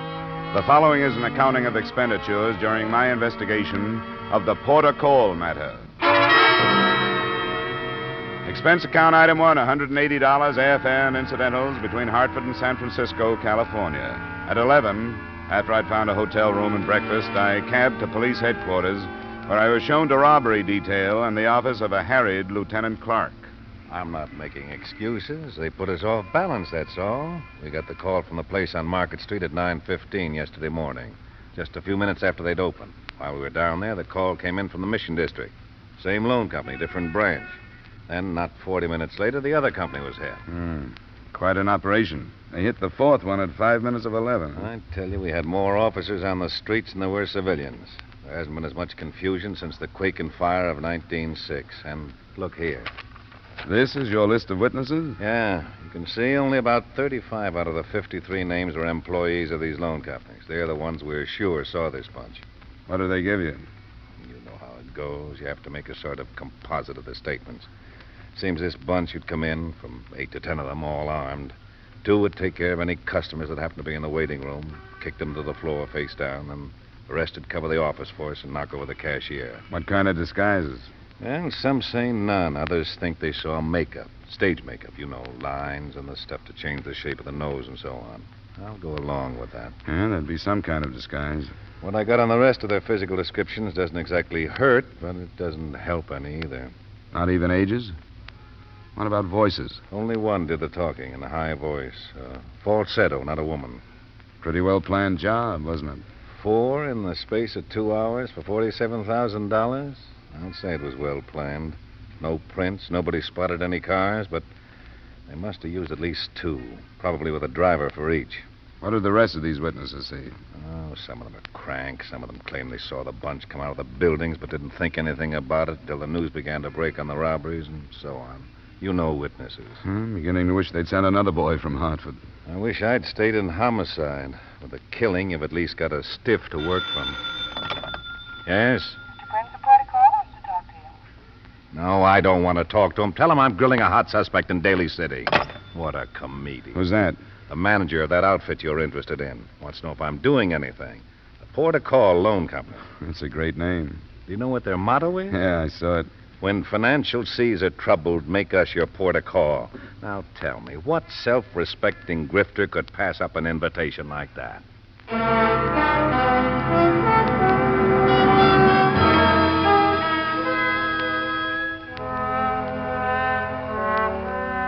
San Francisco is a city of bridges with few other exits. All of these had been covered in less than an hour after the first robbery report had been phoned in. To double-check, the adjoining counties had been alerted and were swarming with men. San Francisco itself was being combed for known criminals. That left little for me to do but hang around robbery detail and wait for developments. Lieutenant Clark had been on the phone for half the afternoon, and I was in his office at 5 when it rang again. Yes? Oh, how are you, Bruce? Well, I could use something. What is it? How would that fit? Oh. Good, I do. Well, thanks a lot, Bruce. Well, it'll be a change of scenery anyway. Something up? That was missing persons. A woman reported her husband missing since sometime yesterday. It's a cab driver. That's a possibility, isn't it? I never gave it a thought. Why is it you always connect private cars to jobs like this? Well, it's natural to pass up cabs. They're usually a close check kept on. Well, we'll see. She's on her way down. I'd like to have you see her, too. Yeah, sure.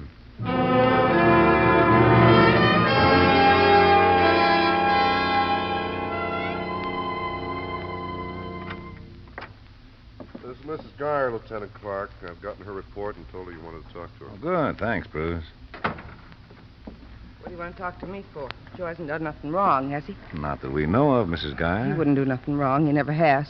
Who are you? I'm not a policeman, if that's what you mean, Mrs. Geyer. What are you doing here? I don't understand this. Well, I'm interested in another case that Lieutenant Clark is working on. Do you think something happened to your husband? That he had an accident in his cab? Something like that? He didn't have an accident. His company would have known. What company's that? Peerless. It's a new one. Didn't they know he was missing? How would they know? Doesn't he check his cab in with the company? No, it don't work that way. He owes his old cab. Just an agreement about money and gas and a license, and that I don't understand it because Joe never talks about business. Why are you asking me these questions? Don't you read the papers, Mrs. Geyer? No, I don't have time with 3 kids and a roomer to take care of. What if I did read them? Does it say they found Joe dead someplace? Nothing like that, Mrs. Geyer. I'm sorry I mentioned it. What do they say? I got a right to know. I'll buy a paper for the streetcar on the way home anyway. There were 4 robberies yesterday, big ones. None of the witnesses saw the cars the men got away in. Maybe they wouldn't notice a taxi. Are you saying you think Joe was in on it? Not necessarily, no. Police have to ask questions like that, Mrs. Geyer. He wouldn't do nothing wrong like that. Even if he did, I'd know about it. And then do you think I'd come down here like this? Of course not. Doesn't your husband ever stay away from home this long? No, not without calling me from someplace. That's why I got to worrying. They never called at all yesterday. What time did he leave yesterday morning? I told the other cop that. Why don't you tell us? It was right before 8. I think Mrs. Geyer can go now, don't you, Mr. Dollar? I think she should. Go home and don't worry, Mrs. Geyer. We'll find your husband. He's got to come back. I don't know how I'll manage with the kids if he don't. We'll find them. You know the way out, don't you? Yeah, this way? That's right. Then down the corridor. What do you think? I don't know. That's why I had to try the robberies out on her. She could have been here to put the finger on the husband who double-crossed her. She seemed to be sure he hadn't had an accident. Yeah, that's right. There must be a reason all those witnesses didn't see a private car. That figures, too.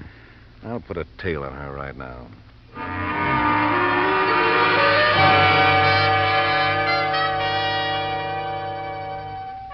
A phone call to the Peerless Cab Company got the number and description of Joe Gaia's cab, and a police tracer was put out on that. I think the harried lieutenant beamed a little too graciously when I asked permission to check the other Peerless drivers myself. But I did, 75 of them. Only one hadn't been heard from in the past 28 or 9 hours. Paul Landini, with an address on Turk Street, an apartment house whose manager boarded some of the tenants, among them Landini. Who knows about Paul ever? He wasn't here for the meal last night, but what is that? Did he live alone here? Yes. I take it you mean he was off and away from home at dinner time. He had personality. He often goes someplace else to eat. Do you know if he came home at all last night? My tenants live their own lives. I don't run a girls' school here. Did you show me his apartment? Why should I? I told you it might be very important. You didn't tell me what you mean. He might even be dead. Oh, not Paul.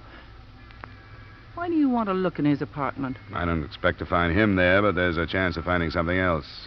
What? I don't know. I told you this was police business. You want to cooperate or don't you? Oh, sure I do. I'll take you up.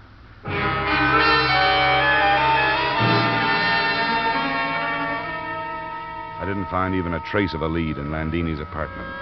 Lieutenant Clark, when I talked to him, had the same report to make on his tale of Mrs. Joe Gaia. By then, it was time to have a late dinner and go to bed, which is what I did.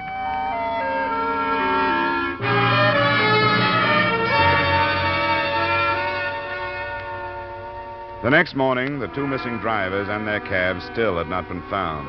The police report on Mrs. Gaia hadn't offered anything. The $47,000 in stolen funds could have been that many miles away from San Francisco. Through the morning and early afternoon, a dozen general suspects were questioned and released. And then, sometime after 3, the body of a man was found floating in a slough in the upper reaches of the bay. He fitted the description of Joe Gaia, and an hour or so later, his wife arrived to make identification.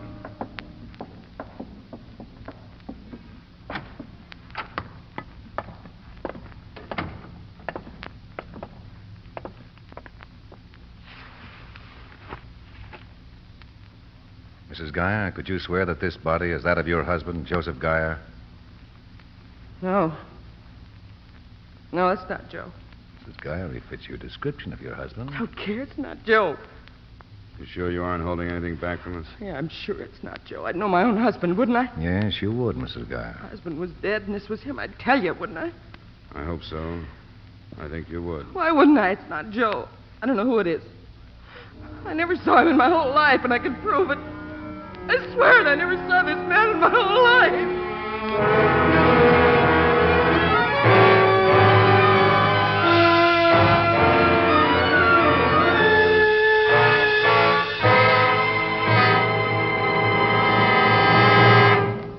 We will return you to the second act of yours truly, Johnny Dollar, in just a moment.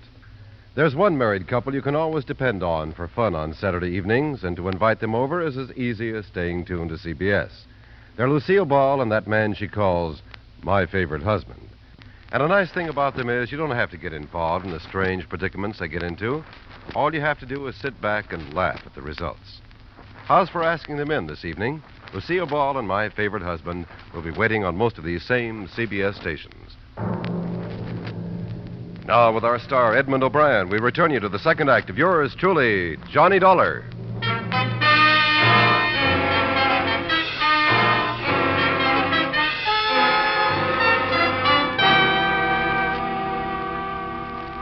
Mrs. Gaia was released not because we believed in her lack of identification, but because we thought there were better ways to approach her than hard police questioning.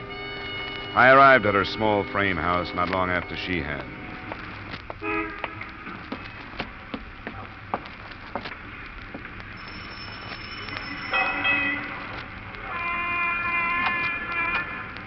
What do you want? I thought I'd better come and see you. You can't come in. I want to help you if I can. Should I need any help from you? I don't need any. Go away. Wait a minute. Get your foot out. You got no right to do this. Now, wait a minute. There are other ways to identify that body. Then you'll be in trouble, won't you? I don't care. It wasn't Joe. Open the door, Mrs. Gaia. You can't come in. Why did you get so upset if it wasn't your husband? You cried. I couldn't help it. Never saw a dead body before. I went to pieces thinking, what if it had been Joe? You know, the police think you're lying. I am not. Why should I? Joe hasn't done nothing wrong, and I haven't either. Now go away and leave me alone. I got ironing to do.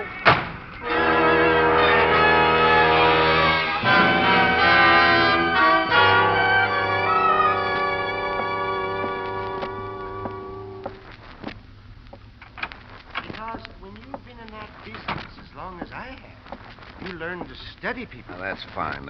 This is Mr. Dollar, the man I mentioned from the insurance company. Oh, yes. Well, how do you do, sir? This is Mr. Prince, the cashier at the Port of Call office in the Mission. No.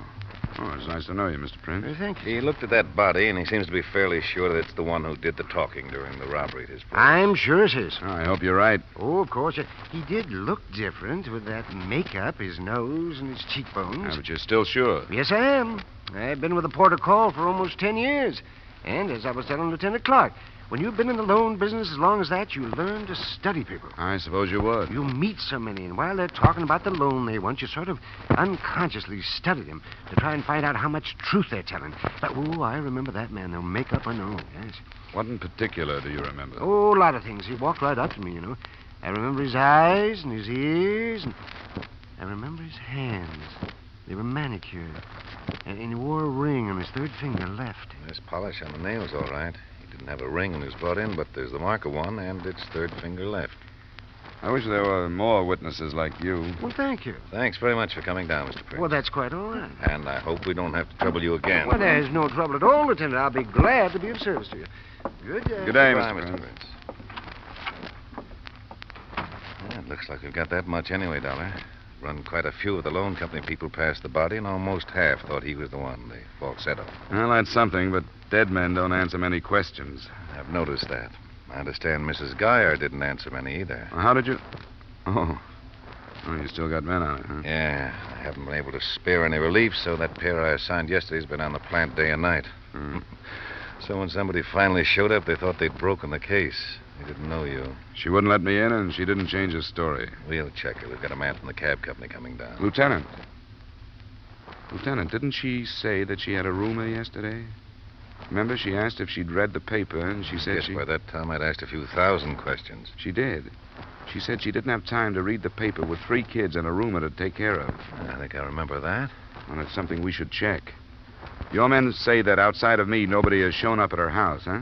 Even staying out last night, you'd think this room had come back sometime for clothes or for something. We'll try it. Bruce, send 2 plainclothesmen out to the Geyer home on 4th Avenue and talk to the neighbors on each side. I need somebody who knows the Geyer's roomer by sight. I want them to look at a body.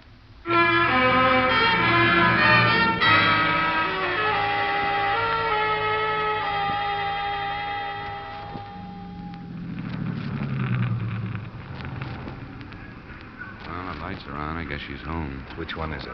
One with a porch light. Sure turning into a nice night. Yeah. Lieutenant Clark? Huh? Oh, Pritchard. What are you doing out here, sir? I'm going to talk to the woman. A note from me relief? I'll have a relief out here in an hour. 9 o'clock. That's a promise. I'm sorry about the rain. Yes.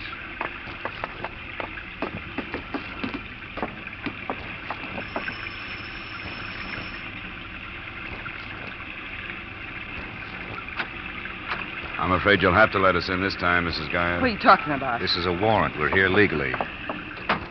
I want you to tell me the truth. When did you last see the man who rooms here? I don't know. I don't remember. That isn't the truth. You saw him this afternoon. You saw him at the morgue and you didn't tell us who he was. Why not? Don't you wake up my kids. Answer my questions, Mrs. Geyer. I was afraid to tell you. Why were you afraid? Because with Joe gone like this, I thought something had happened.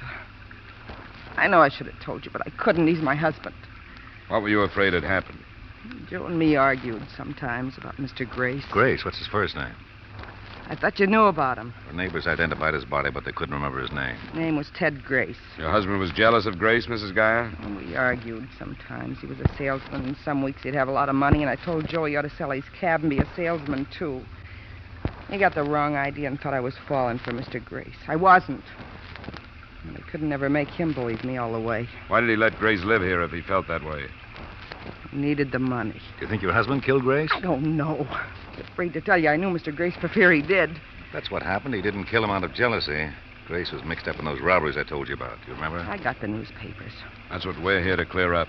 We want you to tell us everything you know about Grace. I never talked to him much.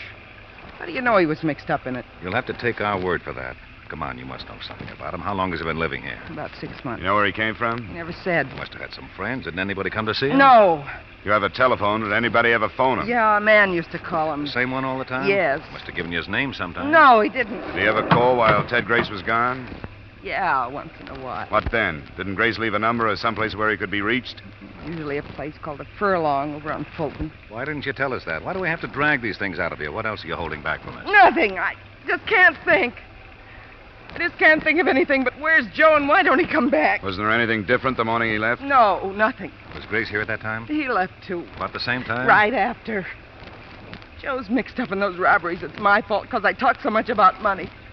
Well, he can hate me for that, but what about the kids? He can't leave them for me to take care of alone, can he? We better take a look at Grace's room, don't you think, Lieutenant? Which one is it, Mrs. Geyer?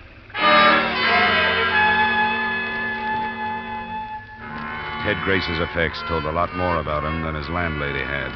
A drawer full of racing forms made it appear that the man who phoned had probably been his bookie. The colors of Ted Grace's ties and shirts, an array of cheap men's toiletries, painted a pretty good picture of the character he'd been. But the contents of the wastepaper basket made him out the mastermind of the whole series of robberies. Shredded paper. We didn't try to assemble all the pieces there, but we fished through enough to learn they'd been applications for loans from the victim companies. Made out while he cased the offices. Look at the blank side. Yeah, the floor plans drawn out. Hey, look here, a name, Tony. Positions, movements were marked down, too. Here's another name, Mark. Yeah. Let's not waste any more time here. I'll take them down to headquarters, get somebody to paste them up. I guess we've covered the place all right.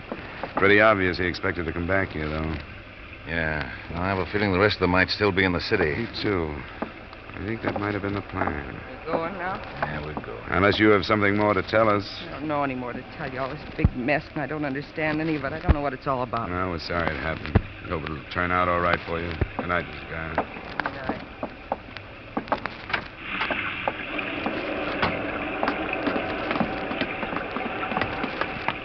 Lieutenant Clark, Yes, Pritchard. the radio car stopped by with a message for you. But I didn't want to come in with a woman there. Her husband's dead. So's the other driver, Landini. Where were they found? In their cabs in the vacant garage out toward the beach. Who's on it? Lieutenant McMillan. All right, I'll contact him. And don't forget our release. I won't. Well, there goes Geyer and Landini. Elimination for more profit? That or cutting the links between the rest of the bunch and the only tangible things we've had, the cabs. That could be. Hey, if you want to drop me at that bar she mentioned, the Furlong, I'll see what I can pick up there. Sure, if you want to. I'll stay in my office till I hear from you.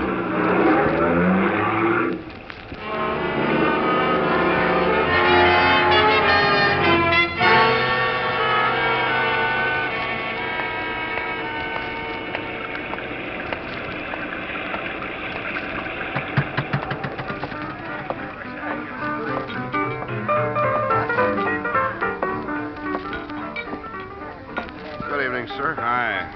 I guess a rye and soda. Oh, you must be an Easterner. I don't get many calls for rye except from them. Well, that's almost right. I transplanted myself out here. Say, I'm looking for a guy I think you know, Ted Grace. Has he been in tonight? Who?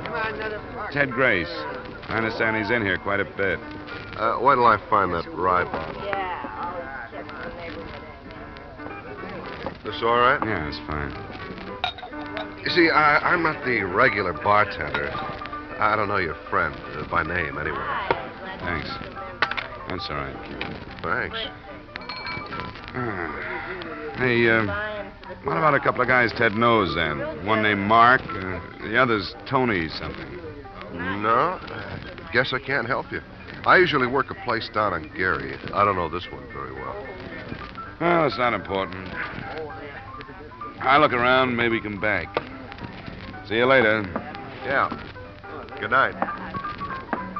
Hey, Tony, send over another scotch and soda for Edna, will you? Hey, Tony, over here, it's me. It was hard not to turn around or at least stop moving, but I managed to walk out as if I hadn't heard, turn down the sidewalk for a count of 5, and then back to the window. Tony was forgetting his customers. He was heading towards the rear of the room. When he got there, he disappeared into a phone booth. I've heard that a lot of cases are broken through a stroke of luck, but it very seldom happens to me.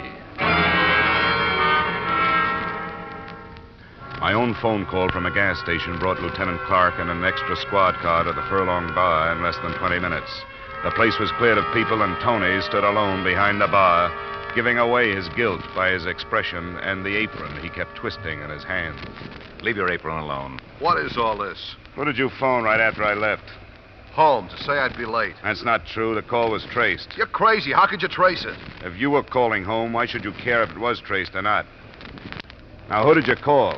I can make a phone call if I want to, can't I? That isn't the question.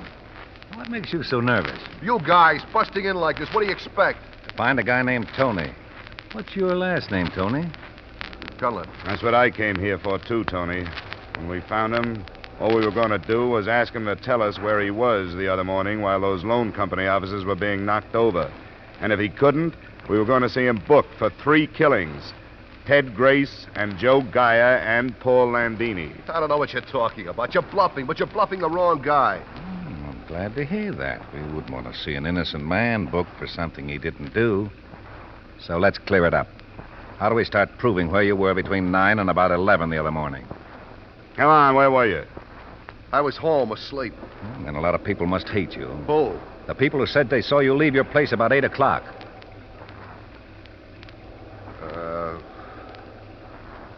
What's the use? I don't know if you're bluffing or not. We aren't. In Grace's room, we found the floor plans of all those officers with the names of all of you. He talked to Joe Gaia's wife. She knew about you and Mark. You just made a confession. Do you want to take the whole rap yourself? No. If I'd known there was going to be any killing, I wouldn't have got mixed up in it. When there was, I knew the whole thing would blow up. Who did the killing? There were 3 of them. Harvey Shute, Vic Lincoln, and Neil White. I'm not sure which one did. Who were they? I don't know. They got out of prison someplace in the East about 6 months ago. We met them and got running around with them. We'd been playing the horses, not doing so well. And they said if we got a big stake, they knew how to make a killing. That's the way it started. Who's we, Tony? My friends, Mark Rose and Leo Barrett, Ted Grace. Is that all? I'm giving you my friends. That's enough, isn't it? What about Joe Gaia? No, they just called him to get his cab to use instead of cars. He wasn't in it. That was Ted Grace's idea. I guess so. The smart guy. You were all pretty smart. What about Landini? He was called, too. I don't know what happened. They went crazy after we got the money. They were like different people that I didn't know. Could have killed all of us if we crossed them. Are they on narcotics? I don't know. I don't know much about that, but they could have been. Where are they? Might as well tell you, I guess. The whole thing is blown wide open. They're staying in the Metropolitan Auto Court out on Bayshore Highway. Which cabin? Second one on the right. Where's the money? We split it before we separated. You can have my share. I wish you would buy back the last few days. Come on, Tony. I'll send you down to the station.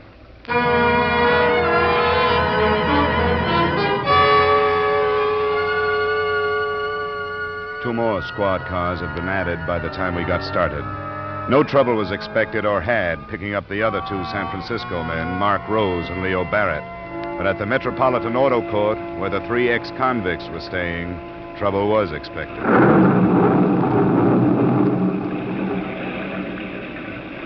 Well, I think that's about the best we can do. There are 2 exits. We've got both of them covered. The other people who might be staying here? Well, they'll be all right, even if there's firing. As long as we can keep these comedians inside, or at least just trying to get out. Well, that's your case. We'll have to try to it anyway. I'll go wake them up. If this gale hasn't already. Now, don't be a hero. You in there. Open up. I'm a police officer. Lieutenant Clark! Lieutenant! I shot the lieutenant! Cover me on the door, Hudson!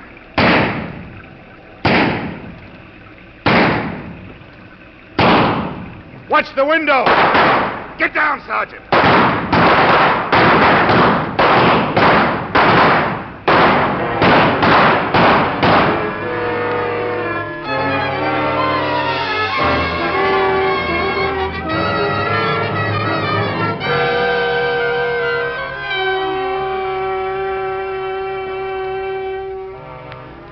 When it was finished, one of them was alive. The other 2 in the cabin were ripped to pieces. But that and the recovery of the money hardly paid for the loss of Lieutenant Clark, who died before he reached the hospital.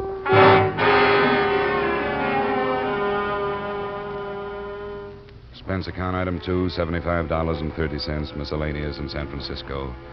Item 3, same as item 1, transportation back to Hartford. Expense account total, $450.60. Remarks? It probably isn't important, but there's an odd commentary to this. The gunfight and Lieutenant Clark's death made only a column on page 2 of the morning paper. The storm he died in grabbed the page 1 headlines. Yours truly, Johnny Dollar.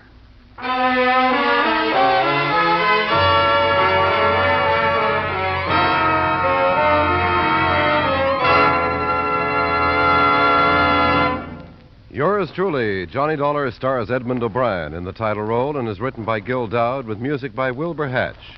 Edmond O'Brien's latest picture is a Paramount Pictures production, Warpath. Featured in tonight's cast were Howard McNear, Ed Begley, Hy Averback, Jim Nusser, Virginia Gregg, and Janet Scott. Yours truly, Johnny Dollar, is produced and directed by Jaime Del Valle.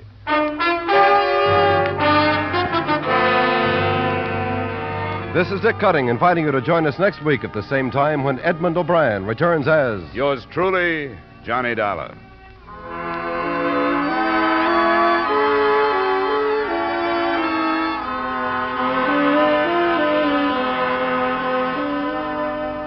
You can sing it again this evening on CBS, and if Dan Seymour calls you, maybe you can sing it out the name of the fabulous Phantom and win $5,000 in cold, hard cash, plus $10,000 more in fine prizes. Worth it? You bet it is. For Sing It Again also brings you a whole hour of grand musical fun as you listen to Alan Dale, Judy Lynn, Bob Howard, the Riddlers, and Ray Bloch's orchestra. Sing It Again comes to you every Saturday evening on most of these same CBS stations. Sing it again this evening, won't you? And now, stay tuned for Vaughn Monroe's Caravan, which follows immediately on most of these same CBS stations.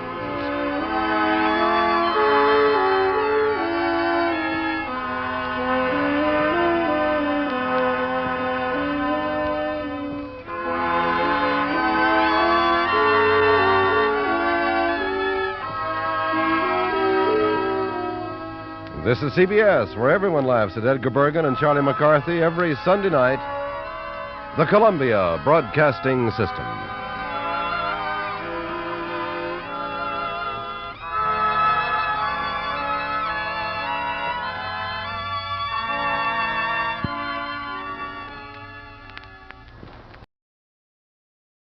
Wrigley's Spearmint Chewing Gum, the refreshing, delicious treat that gives you chewing enjoyment, presents for your listening enjoyment Edmond O'Brien as...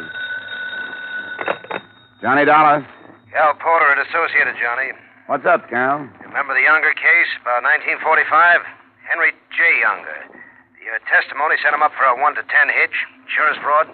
Yeah, sure, I remember him. They let him out yesterday. He's been noising it about that you're the top of his shopping list. Oh, I've heard that kind of talk before. Well, all I know is he's not here in Hartford visiting grandmother.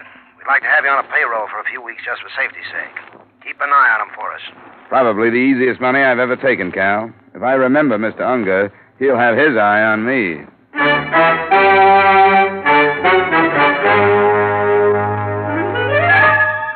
The makers of Wrigley's Spearmint Chewing Gum bring you Edmond O'Brien in another transcribed adventure of the man with the action-packed expense account. America's fabulous freelance insurance investigator. Yours truly, Johnny Dollar.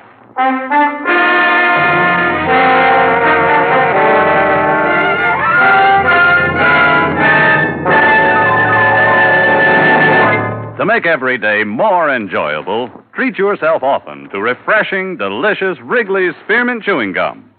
Here's a taste treat you can enjoy indoors, outdoors, at work, or at play.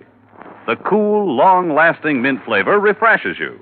The smooth, steady chewing helps keep you fresh and alert. Adds enjoyment to whatever you're doing. Wrigley's Spearmint Chewing Gum. Healthful, refreshing, delicious.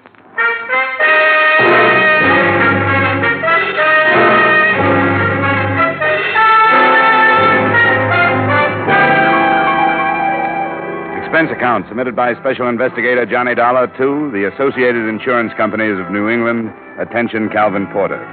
The following is an accounting of my expenditures during investigation of the Henry J. Unger matter.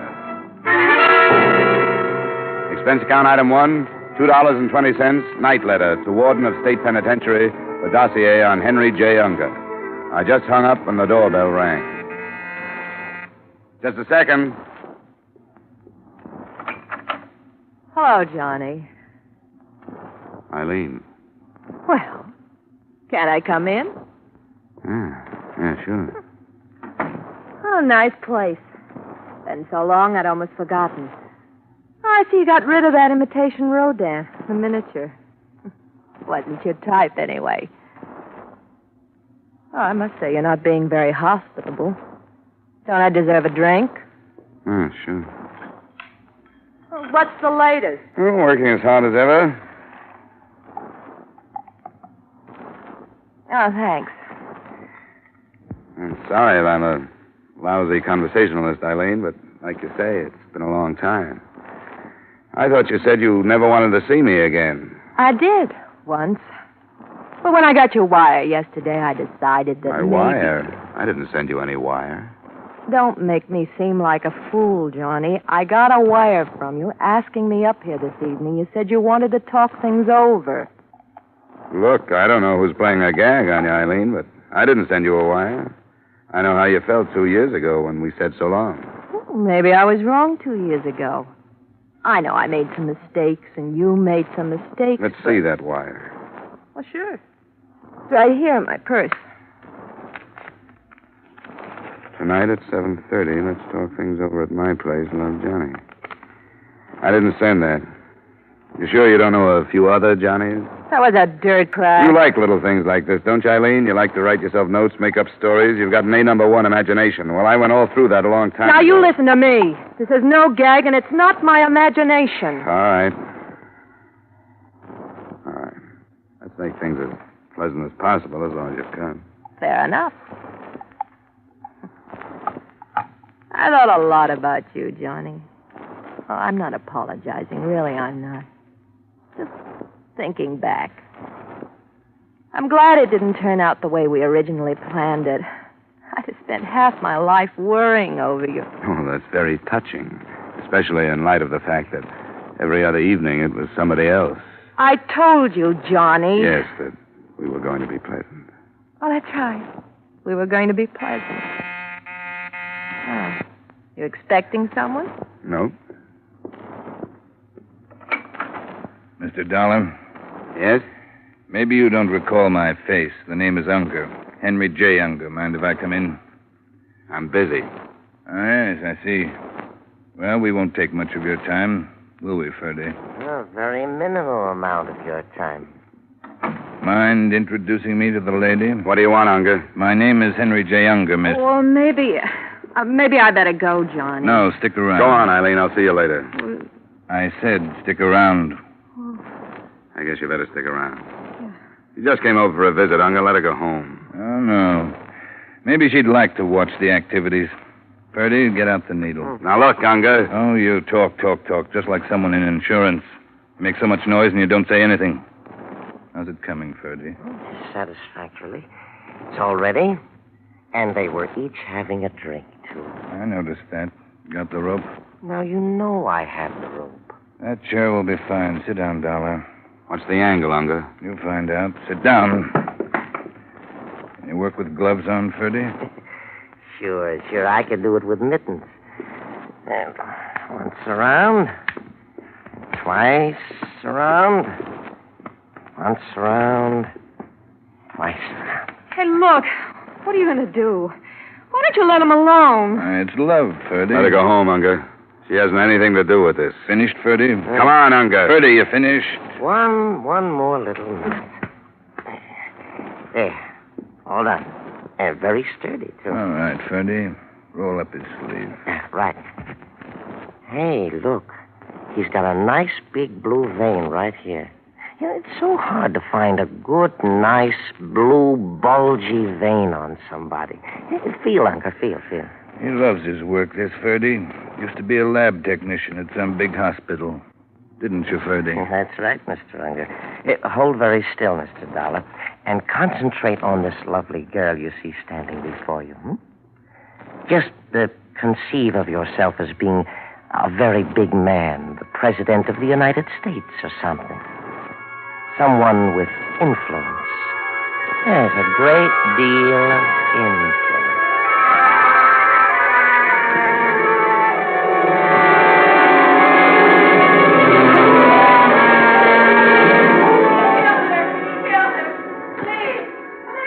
My head was loaded with nails.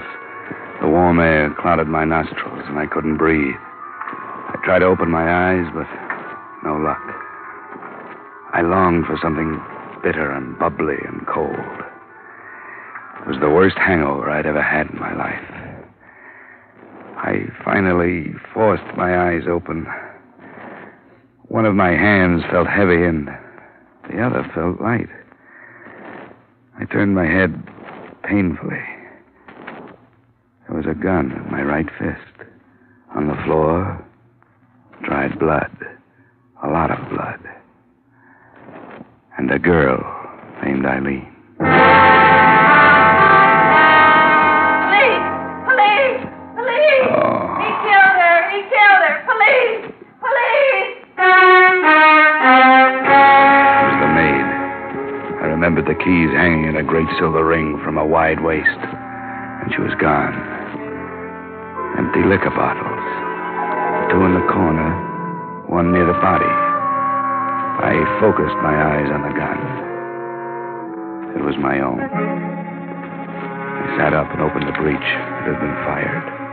Twice. I looked at my watch. I put it up to my face and I looked at it hard. 10, 20. I had been out almost 3 hours. I went out into the fresh air and it hit me like a slap in the mouth. I almost passed out again. But I took it slow, not breathing too deeply.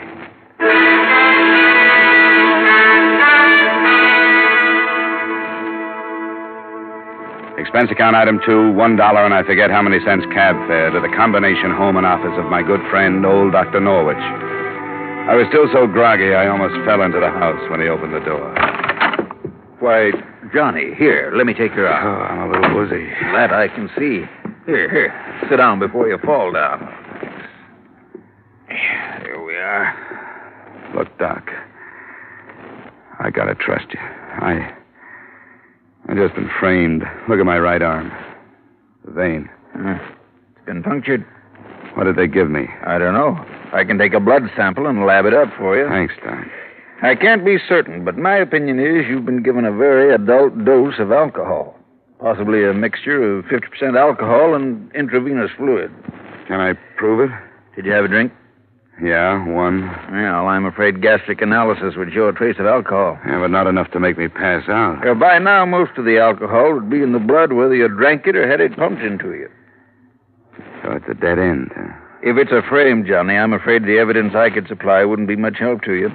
You've been radically anesthetized, my friend, but that little round dot on your arm could have been self-inflicted. A good prosecuting attorney could make mincemeat out of your case. Can you at least make me solid again? It'll take a few hours, but I can get you on your feet. If you don't mind being treated a little rough. I don't mind anything, Doc, as long as you can get me awake enough to keep myself alive.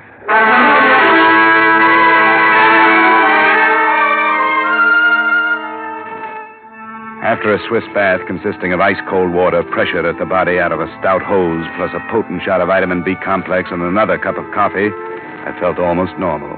The throb in my head was gone. In its place was the cold realization that I was wanted for murder. Expense account item 3, 50 cents taxi fare to Asylum Street. It was funny going through all the motions of a murderer. I began to feel an edge of guilt creep into me. By the time I hauled myself into the Lost Soul Cafe, I felt as much a part of the place as the tramp at the elbow of the bar. I found an old informant at a front table. Expense account item 4, $25 strictly for information. Sure. Sit down. For that kind of money, sit down. Thanks. Now, what was that question again? Henry J. Unger, Victor. Henry J. Unger. Just unfrozen. That's right.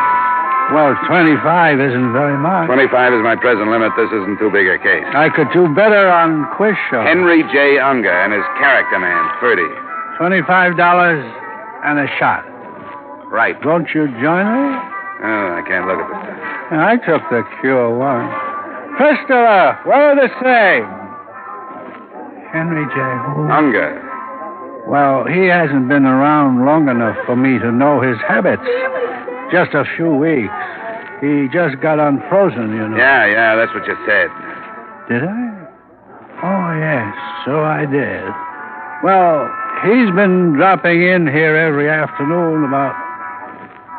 What time is it? 3 o'clock. In the afternoon? Yeah, in the afternoon. I've been here a long time. Oh, he should be here at any minute. You know, I should stop imbibing. You know why? It isn't really good for you. If you had the treatment I had last night, you'd quit. Oh, wonderful. Give me a temperance lecture. I haven't heard one in 14 years. The last lady that lectured me, I married. Turned her into a derelict and got rid of her. Give me a temperance lecture. Yeah, some other time. I just saw her. Where? See you later, Victor. Thanks.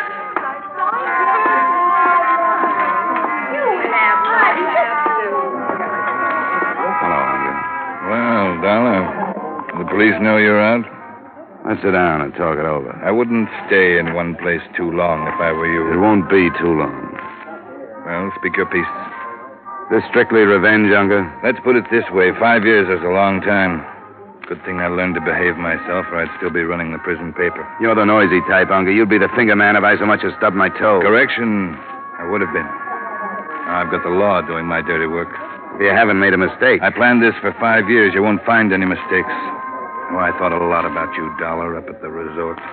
Yeah, in the years I've been in the insurance game, I've seen you guys come and go by the dozen. They turn you out of the same mold. You flip a few jobs, and it gives you a kick, and it goes to your head. Then comes that one mistake. They salt you away, and it gripes you. The world's to blame. You look around for somebody to take it out on. You talk a lot for a fugitive, Dollar. You're going to sit down over a piece of paper and write out a full confession, Unger. What makes you think so? This. A confession under duress isn't worth very much. It'll be worth a lot to me. For one thing, it'll be the truth. You'll have to prove I held a gun on you. Drop it, Dollar. What? I said drop it. You got the wrong man, Lieutenant. I doubt it, Dollar. You're under arrest for the murder of Eileen Kennedy.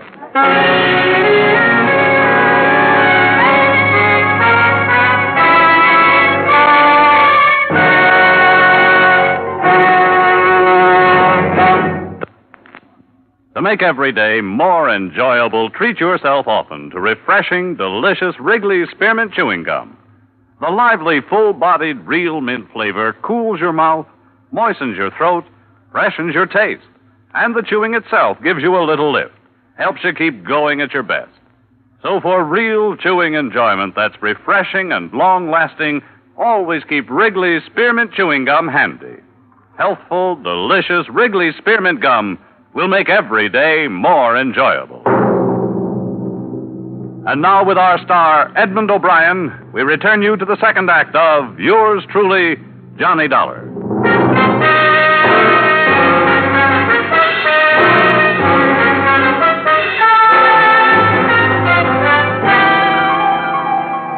Johnny, it's my duty to warn you that anything you say may be held against you. If you got a good lawyer... Lieutenant, this is ridiculous. You know I'm not a killer. Do you want a good lawyer? Yeah. Guess I better get one. Call Joseph P. Harris. Number's in the book. Take care of that, Sergeant. Yeah, it looks bad for you, Johnny. When the DA gets hold of this evidence, he's going to be pretty nasty. You have any contradictory facts? Yeah, sure. I'm innocent. Can you prove it? Oh, come on, Dollar. You're in trouble. It was a beautiful job of framing, Lieutenant. All right, tell me what happened. Eileen Kennedy received a telegram yesterday. It asked her to meet me up at my apartment at 7:30 the next night that I wanted to talk. You two had quite a romance at one time, as I remember. We had quite a romance, but I didn't send that telegram. Can you prove it? I didn't send the... No. No, I can't prove it. Go on.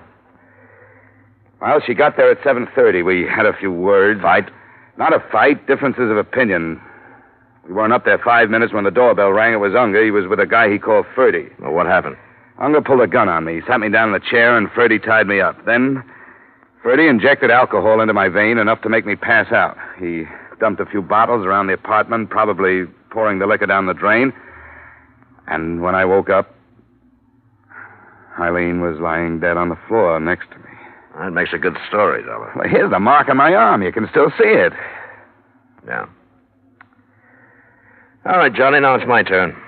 We found Eileen Kennedy in your apartment. There were 2 bullets in her, one in the abdomen, one in the chest, penetrating the heart at the right ventricle. From my gun? Yeah, the one we took from you when we captured you. .38 automatic. Lieutenant, We found empty liquor bottles around the place. Gastric analysis at autopsy of the girl showed alcohol. Sure, we each had a drink. A drink or many, there was a trace of alcohol. Now, you say you didn't take more than 1 drink. Can you prove it? Can you prove it? Can you prove it? Can you prove you washed your face this morning? I don't have to, Johnny. Okay, Sergeant, take him to his cell. When his lawyer comes, send him right in.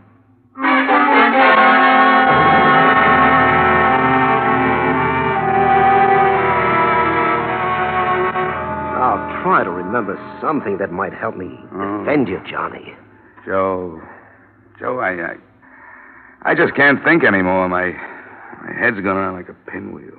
You've got to keep yourself under control.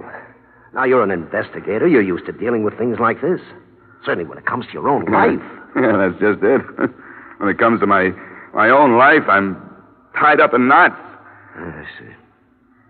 Well, I'll be frank. It'll be a rough one. Are they still holding Unger? They couldn't hold him. They had no charge against him. Uh-huh. And it looks like the indictment will go through, huh? Yeah, it looks like it. You were terribly drunk, Johnny. Dr. Norwich told me the percentage of alcohol in your blood. You think I killed her, don't you? Now, look, Johnny, I'm trying to help you. Forget it, Joe. I'll see you in court.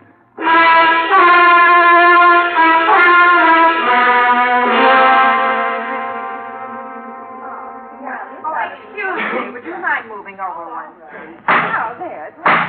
Oh, sorry. Just got here. Hear ye, hear ye, hear ye. This Honorable Court of Connecticut is now in session pursuant to adjournment. Judge Samuel B. Epstein presiding. Be seated. The State of Connecticut versus John Dollar. We'll waive a jury, Johnny. I think you'll have a better chance. We'll take a jury, Joe. Start picking.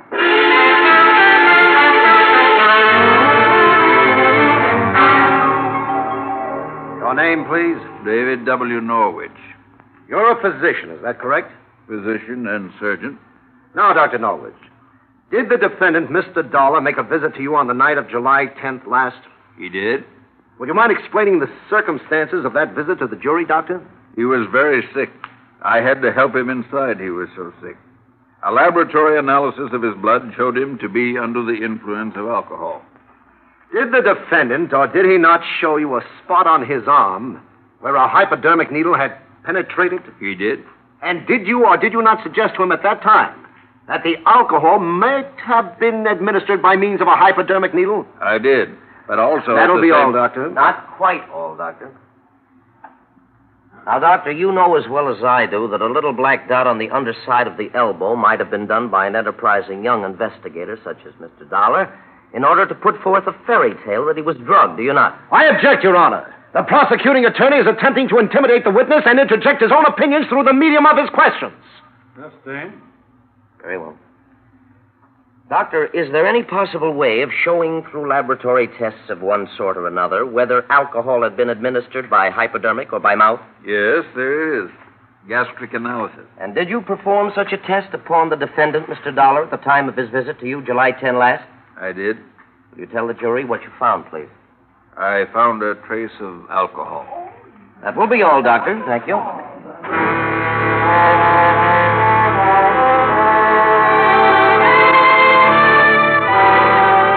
Your name, please? Rochelle Happerston. You know her, Johnny? Happerston, where do you live? 1024 and a half Pitkin Street, East Hartford. What relationship did you have to the murdered girl, Miss Kennedy? I was her roommate. How long had you roomed with Miss Kennedy? Oh, about 3 years. Now, Miss Happerston, did the defendant, Mr. Dollar, ever call on Miss Kennedy? Well, not for the last 2 years. But prior to 2 years ago, he did call at her place of residence. Is that not correct? 2 years ago, yes. Yeah, now, is it not true that Miss Kennedy and Mr. Dollar were about to be married? Yes, that's true, but that was 2 years ago, too, so far as I know. Just answer the questions, Miss Happerston. Well, you want the truth, don't you? We'll get the truth, Miss Happerston. Now, Were you present when Miss Kennedy received the wire from Mr. Dollar requesting her to meet him at his apartment at 7:30 the night of July 10 last? Yes, I was. And what do you remember to be her reaction? Hand me that pad. Well, she was very confused. She said she didn't love him, and she was hoping he wouldn't ask her to start again. And she went to Mr. Dollar's apartment under the impression that there was a chance that he might ask her to get together again? Objection, Your Honor. The witness cannot know what went on in the mind of the deceased. Sustained. Strike the previous question from the record. Proceed. In your opinion, no, let me put it this way. Did Miss Kennedy not say to you only a day before the time that she left for Mr. Dollar's apartment that she was not in love with Dollar and that she hoped he would not ask her to marry him? Yes, she did. That will be all, Miss Happerston.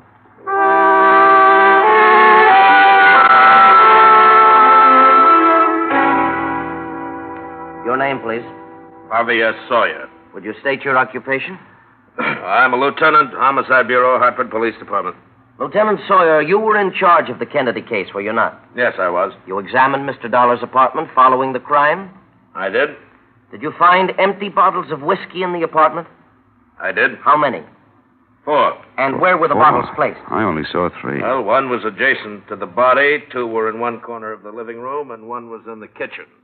Now, is it possible that one or more of those bottles might have been consumed previous to the night of July 10th, the night that Eileen Kennedy was killed? No, sir. Why do you say that, Lieutenant? Well, there were a few drops of liquor in every one of the 4 bottles. Had the liquor been consumed previous to that night, these drops would have evaporated by the time we got there. Thank you, Lieutenant. Your witness, Mr. Harris. No questions. It looks bad, Johnny. 4 bottles. I only saw 3. Maybe a plea of guilty. A hypodermic? What'd you say? Joe, I've been in a fog. Put me on the stand. I'd advise against it, Put me on the stand, Joe.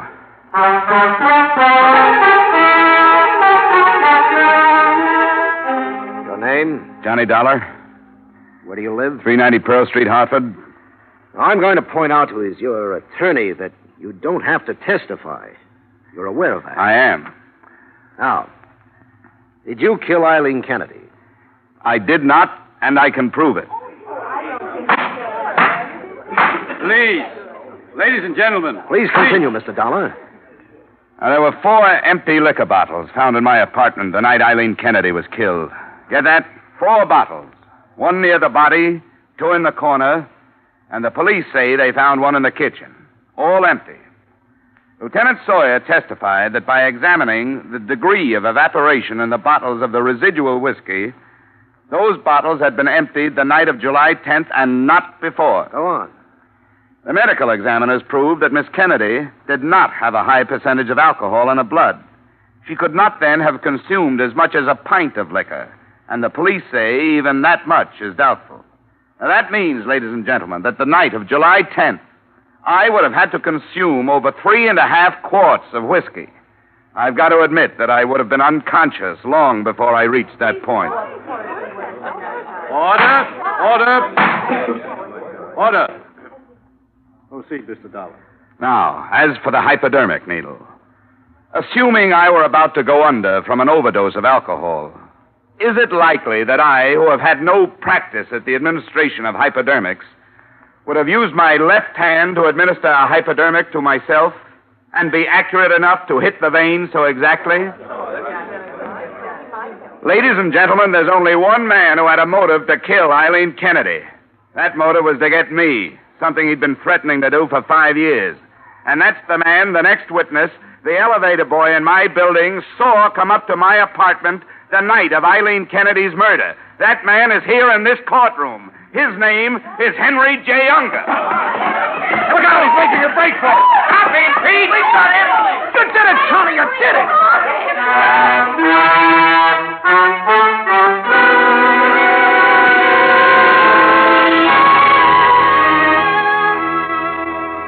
So the case of the state versus Johnny Dollar became the case of the state versus Henry Unger. Freddy's confession under fire isn't going to help Unger any. You might sum up my whole case in one sentence. Alcohol and murder don't mix. But I'm not kidding myself. If Unger hadn't got panicky at the mention of the next witness, I might have gotten what he deserved. Just shows what a little nerve, some fast bluff, and somebody else's sense of guilt will do for you. You see, there is no elevator in my building. Expense account total, $50.39, and more worry than you've got stockholders. Yours truly, Johnny Dollar.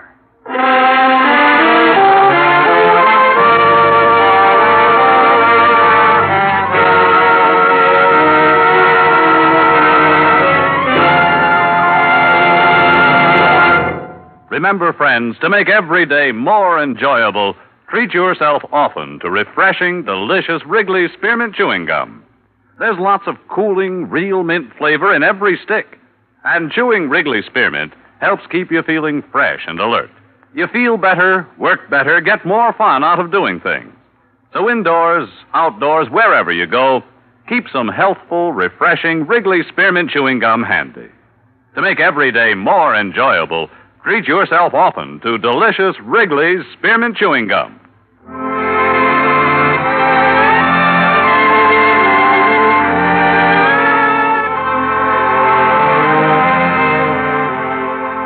Yours truly, Johnny Dollar, brought to you by Wrigley's Spearmint Gum, stars Edmond O'Brien in the title role and is written by Gil Dowd and David Ellis, with music composed and conducted by Leith Stevens. Edmond O'Brien can soon... Featured in tonight's cast were Lou Krugman, Gene Bates, Raymond Burr, Sidney Miller, Mary Shipp, Parley Bear, Herb Butterfield, and Bill Conrad. Yours truly, Johnny Dollar, is produced and directed by Jaime Del Valle.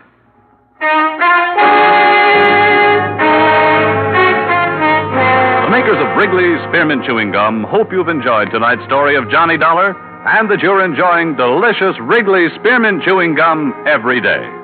We invite you to join us again next week at the same time when, from Hollywood, Edmond O'Brien returns in another transcribed adventure of... Yours truly, Johnny Dollar.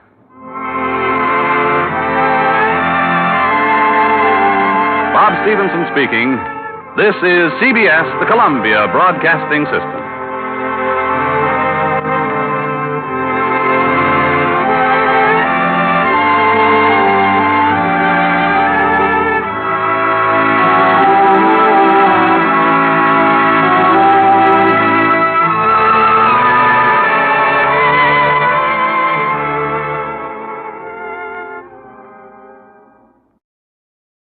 Johnny Dollar?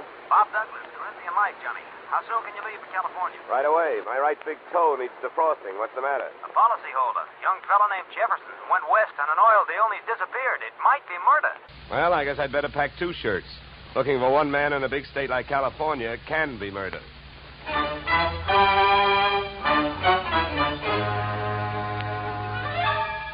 Edmond O'Brien in the transcribed adventure of the man with the action-packed expense account. America's fabulous freelance insurance investigator. Yours truly, Johnny Dollar.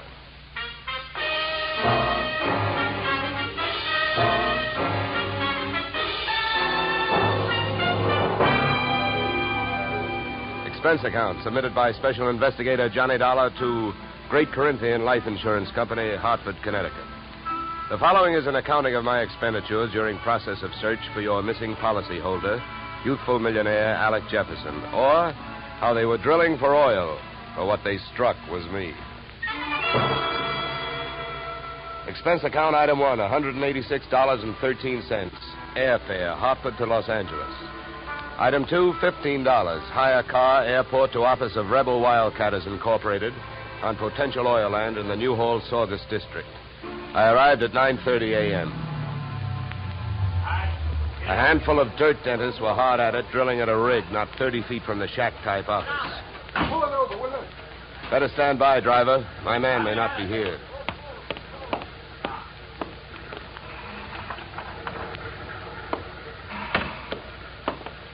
Morning.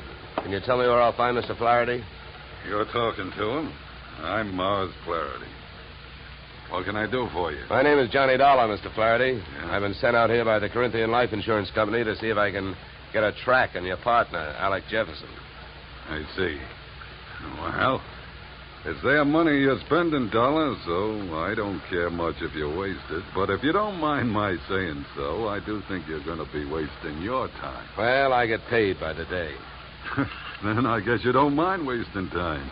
Oh, look, don't get the idea I'm just naturally pessimistic. I'm not. It's just that I've already done a lot of looking for young Jefferson, and when that bird flew to Coop, he didn't leave a feather you could trace him by. Well, do you have any objection to giving me a few details? No. Sit down. Not at all. Thank you. To save time, maybe I'd better tell you what I already know. Well, it can't be much. It isn't. I suppose you realize Corinthian Life is the administrator of Jefferson's father's estate. Yeah. I know that. Well, having charge of the money, they naturally know that young Jefferson financed this operation. That's right. His money, my experience. The only thing we needed was a little more luck. Well, there you have it. That's all I've got. What can you tell me?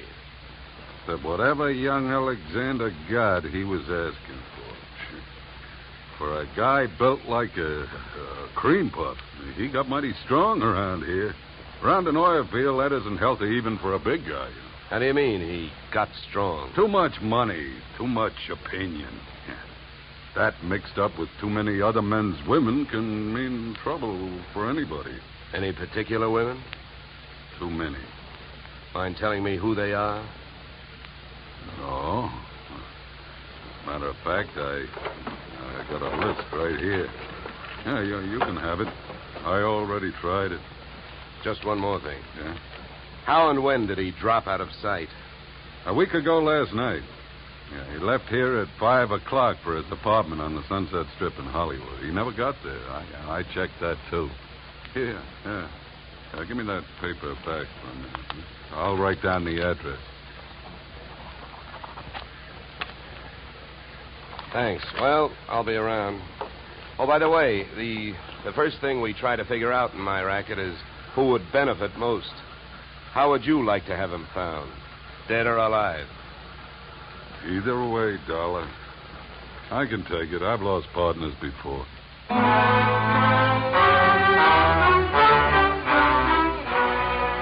spent the next 20 minutes on a long shot, thinking I could pick up some information from the drillers. But it was a long shot that missed. Those guys wouldn't have told me it was a nice day. The outdoor life having got me nowhere, I decided to give the indoor type a try. First stop, Jefferson's apartment on the Sunset Strip. The lock was foolproof, but I wasn't fooling.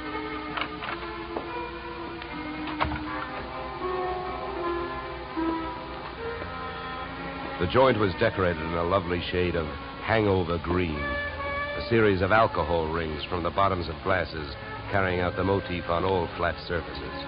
In the living room, I found several pieces of loosely strewn feminine attire. In the bedroom, I found one piece of loosely strewn female. Hey, who are you? What do you want? Oh, sorry. I understood this was Alec Jefferson's apartment. It is? Oh. You can drop your eyebrows, mister. I'm his wife. I beg your pardon? You heard me. I'm Mrs. Alec Jefferson. Pass me that robe, will you? Now to make coffee? Yeah, why? Well, how about making me some while I go put on a face? I guess so. You'll probably have to wash the percolator. To me, the best grounds for divorce would be coffee grounds and an unwashed percolator. Oh, I washed it. I also made the coffee, wondering the while how she had made the matrimonial grade. Right then and there, I'd have given her the Bad Housekeeping Award. She looked like the kind of a girl who could get into a beauty contest, but like she'd never win it. Any way you looked at her, she was a new complication. Your coffee's ready. Yeah, thanks. Good. Find any clean cups? No, but I washed two. Here. Thanks. Now, would you mind telling me who you are? I'm an insurance investigator. I'm looking for your husband. Well, we should find him. I could use some money. How long have you two been married? Few weeks. Why? Routine question. Tell me, when was the last time you saw him? I was waiting here for him the night he disappeared. Any witnesses? If I need him. Okay. Tell me this. Do you have any idea why he disappeared or where he is? Not the slightest. Do you know a man named Morris Flaherty? Yeah. Yeah, I sure do. How well? I was his girl. So? By the way, have the police come to you yet? No, I went to them. You see, I'm the one who reported Alec missing. Do you know whether they've come up with anything? Nothing much. Up until now, he's just a missing person. They put Alec's picture on a television every night. I don't know that they're doing much else. They keep calling him a Caucasian. Look, please don't get so hysterical about this. It makes you so hard to question. Huh? Oh, nothing. Oh, I get it. Excuse me if I seem dense this morning. Morning. It's 3 in the p.m. All right, so everything about me's wrong. That's right.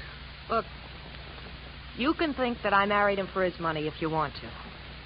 Suppose you're used to suspecting everybody of everything. But have you heard? There are 2 sides to every marriage. Do I look strong enough to have carried him to the altar? I never weighed him. But answer me this. If he swept you off your feet, why did he pull a fade out in the middle of the honeymoon? What should I know? Maybe he'd never seen a dame without makeup on before and had to go someplace to think it out. I wonder if there's anything to eat. I'm hungry. Look, I think I'd better be going. I'm not much of a cook.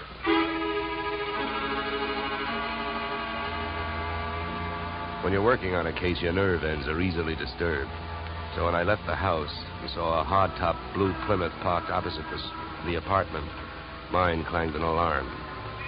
In the car sat an equally hard-topped man reading holes in a newspaper. I gave him the slow walk-away and quick turn treatment, and I caught him with his newspaper down. Then I had to go into my act. Why, George, you old son of a gun. Huh? Oh, my gosh, it's good to see you. What are you talking about? My name ain't George. What? Well, I'll be.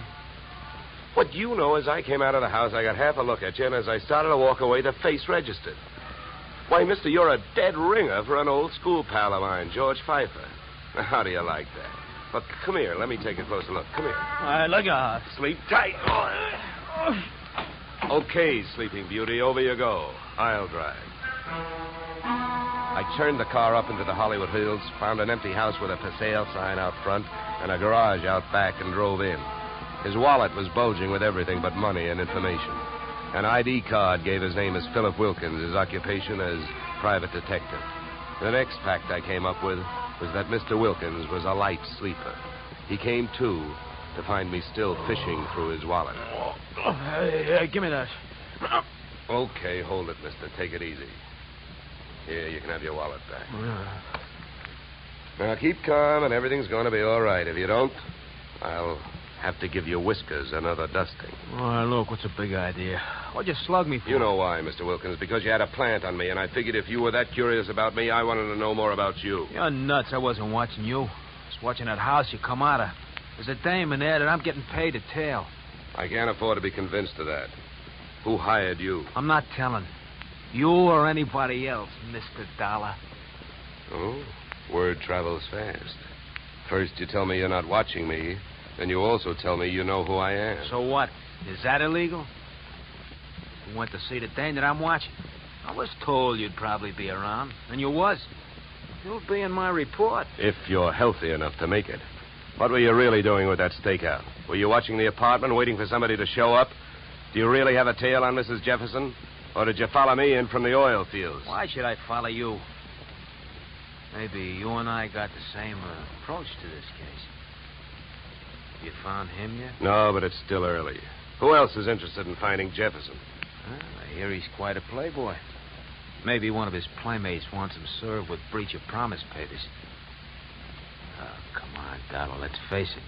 I can't tell you who I'm working for. You know that. It ain't ethical. It's not ethical to let yourself get picked up as easily as I picked you up, either. But let it go. I don't suppose by any chance you know a man named Morris Flaherty. No.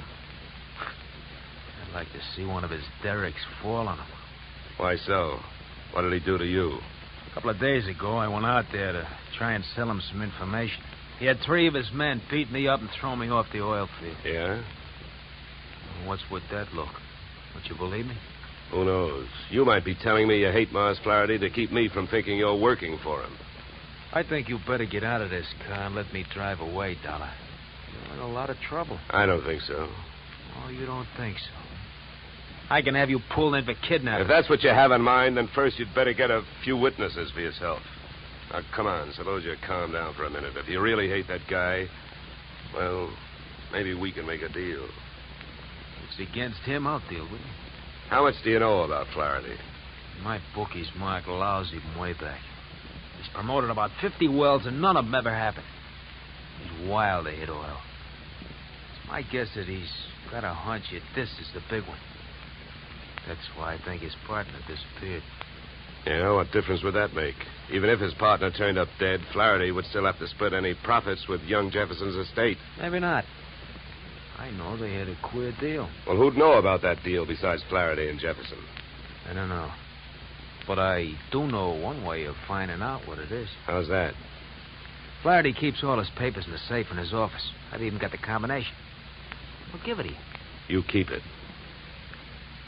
Wilkins, I still don't know who you're trying to get even with, Flaherty or me. So what I'm going to do is give you half a break. Then I'll only be taking half a chance. Yeah, then why don't you want the combination to the safe? I don't need it. You're going to open that safe. Because you're going out there with me. Tonight.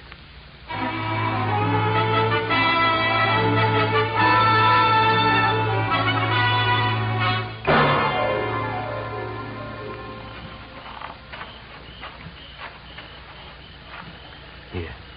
This window. Okay. Now, here. You handle the glass cutter. Right. Now, look. Here's what we do. I'll wet this suction cup. Get a grip on the glass, see? Now, you cut around the outside edge, and I'll lift the paint out in one piece. Lesson number 1, straight from the burglar's handbook.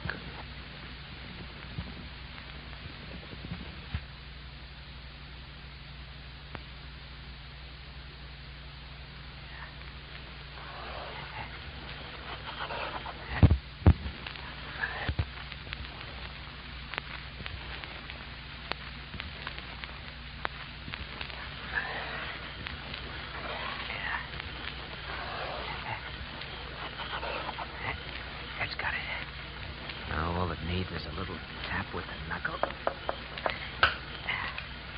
That's it. Okay.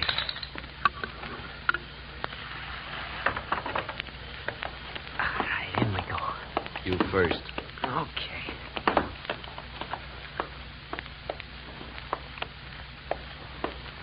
Now, the safe is over here. Get your fingers over that flashlight. For all I know, you might still turn out to be the local Paul Revere. Yeah, that's right. I might. Here. You hold the light. Thanks, I will. Go on, get to work. All right. I'm as anxious to get this over with as you are. All right. Give me a little more light, will you? Okay.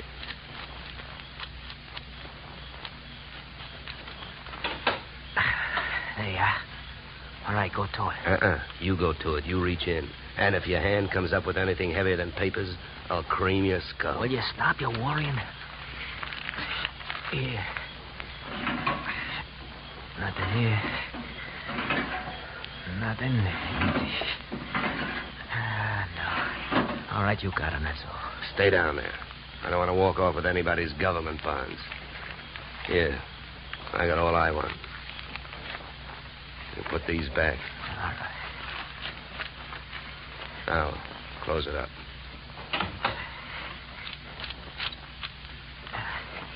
All right, now, come on. Let's get out of here. Just a minute, Wilkins. I can have a good look at these papers. You can look at them later. Come on, let's go. Look, this I'll give you for free. And it's the difference between being a $4 a day private detective and a $10 one. What you've got printed in your memory, nobody can take away from you. So hold your horses while I take a look at this partnership agreement. All right. But hurry up, will you? Got a couple of watchmen around here. Yeah, here it is. Okay, let's go. You first.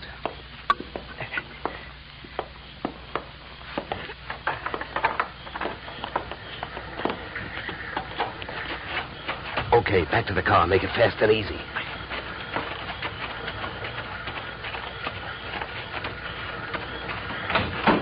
Get in. Over here. You drive.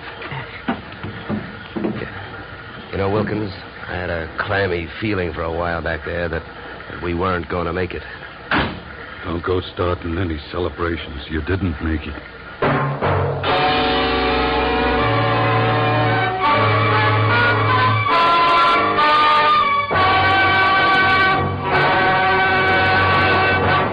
In just a moment, we will return to the second act of Yours Truly, Johnny Dollar. But first, and Young Truly, Johnny Dollar to Bing, Gary Cooper, and Young Gary this Wednesday. Now we return to Yours Truly, Johnny Dollar, starring Edmond O'Brien.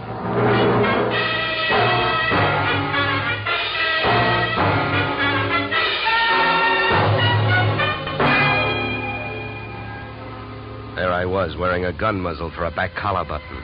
My left leg picked up the nervous vibrations of my front seatmate, Philip Wilkins. Mars Flaherty in the back seat was so close I could almost identify the brand of the bourbon he'd been drinking. I suppose you got what you went into the office after, huh? I not only got it, I memorized it, and it makes you look bad. Yeah, then I don't have to explain to you why I don't want you two guys or the paper running around town on the loose. Well, it's a corporate paper. That means it's on file somewhere. So what difference does it make? Start the car. Where we going? To my house. Go ahead, get going. Okay, Wilkins, you better roll.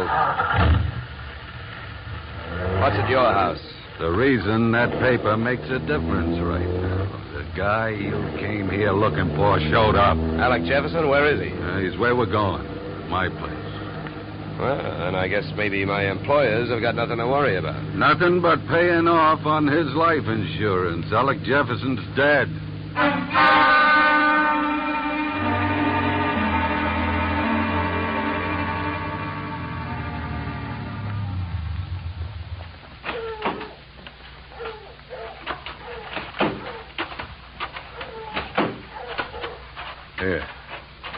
Here, Dollar, here's the key.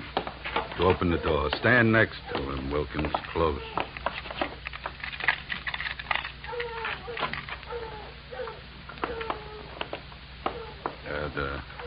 The light switch is on your right. There's your boy, Dollar. Died young, didn't he? Yeah, the thing is, it looks like he died in my house. Now, what do I do now? If you're putting on an innocent act, you're doing pretty good, Flaherty. How's the rest of it go? I've been around killings before, so I know how the rest of it goes.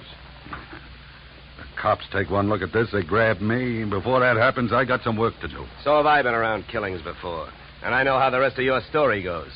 You came into your house and you found him. Somebody hit Jefferson over the head with that piece of firewood to get rid of him and make you look guilty. You're being framed. Huh? The next chapter reads you've got 8 witnesses to prove you were at a church social at the probable time of death. That's the way I wish it read, but I haven't got any witnesses. I've been on the loose out in the hills ever since I saw you this morning. Oh, yeah? What are you, a nature lover? An oil man. In my racket, you never stop sniffing. When I came back and found him here, I headed it for the office. I wanted that paper you got out of the way for the time being. Would that gun of yours object if I looked the body over? Help yourself. Thank you. Any idea how long he's been dead, Dollar? Hard to tell. Feels like quite a while. Could have happened before I met you. What do you mean by that? Nothing. Hey, Flaherty. Huh? You ever see this before? What is it? An earring? No, let me see that. Here, hands off. Don't touch it. That's another $4 detective move. You don't touch evidence. You draw a mental picture of it. What are you trying to do, involve yourself or uninvolve a client? How about it, Flaherty? Do you have any idea who that earring belongs to? Maybe one of the dames on that list you gave me, huh? I wish I could get away with lying to you, Dollar, but I don't think I'm in a position to try. It belongs to Ada. Oh? Jefferson's wife? Not legally. What do you mean? I married her in Mexico in 45. She must have liked the scenery. She took Jefferson down there and went through a ceremony with him 2 weeks ago. Without divorcing you? That's right. You guys really turned out to be partners. How about that earring? How do you know it belongs to Ada? Well, it's one of a set I bought for her about 6 months ago. Well, I might as well tell you. They'd find out anyway. Uh-huh. Well, I don't suppose you're in the mood to let me do what I want to do. What's that? Call the police. No, not yet. Well, I'll tell you one thing. With this piece of evidence that just turned up, you're wasting your time holding on to us. What you should be doing is getting to Ada before she flies the coop. That would really fix you up. Sure would. I don't want to see her get loose any more than you do. Then I guess we better go pay Ada a visit.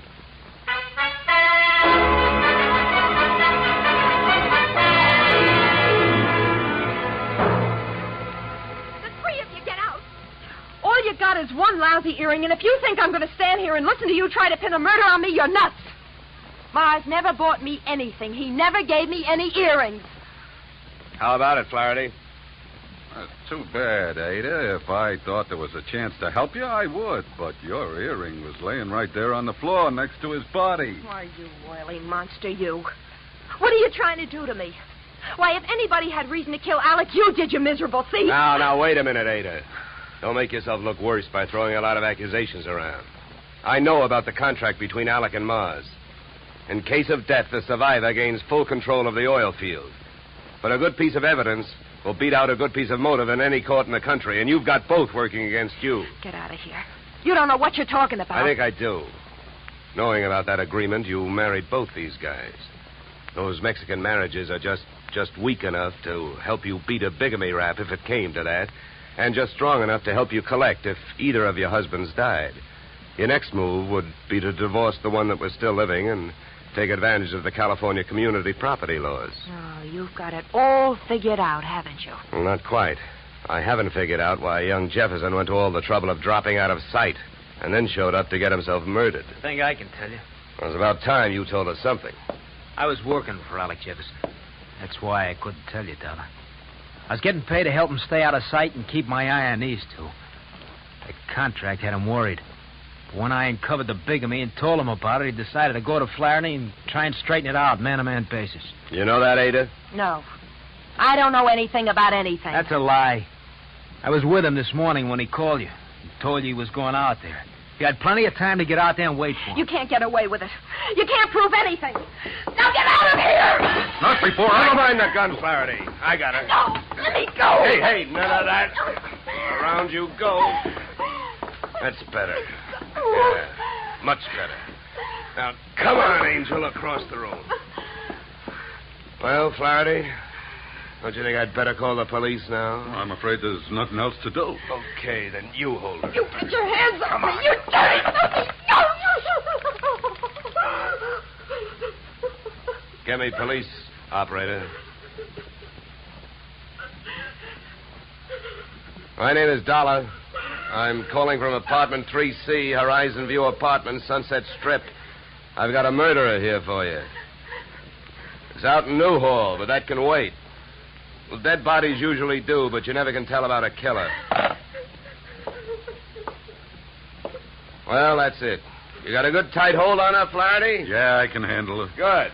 Then handle this. Are you nuts? What'd you do that for? I wanted to keep him on ice till the police get here. Mars Flaherty is our boy. What? Come here, Ada. What is it? Wilkins, take a look at her ears. What? I don't see nothing wrong with them. Well, that's just it. That earring we found near the body, it was made for a pierced ear. Ada's aren't. She never could have worn it.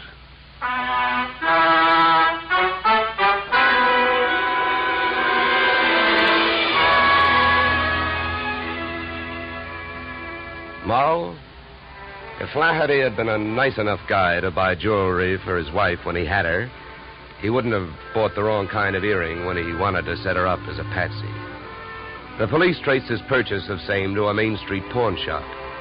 But what really nailed him was the biggest switch of all.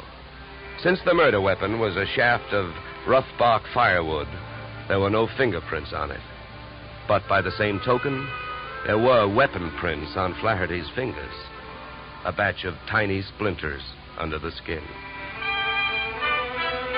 Inasmuch as my own girl furnished the practice which made me perfect on this case, I assume you will not be annoyed at my listing expense account item 3, $65, 1 pair gold earrings inscribed, "To Olga, with love."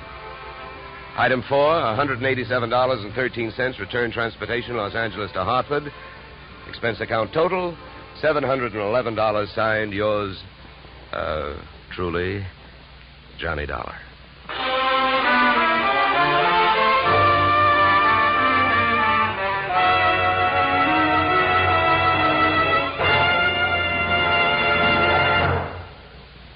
Yours truly, Johnny Dollar, stars Edmond O'Brien in the title role and is written by Paul Dudley and Gil Dowd, with music composed and conducted by Leith Stevens. Edmond O'Brien can currently be seen starring in the Harry M. Popkin United Artists production, DOA. Featured in our cast were Michael Ann Barrett, Ed Max, and Tony Barrett. Yours truly, Johnny Dollar, is produced and directed by Jaime Del Valle. Be sure to join us next Tuesday evening when Edmond O'Brien returns in another transcribed adventure of Yours truly, Johnny Dollar.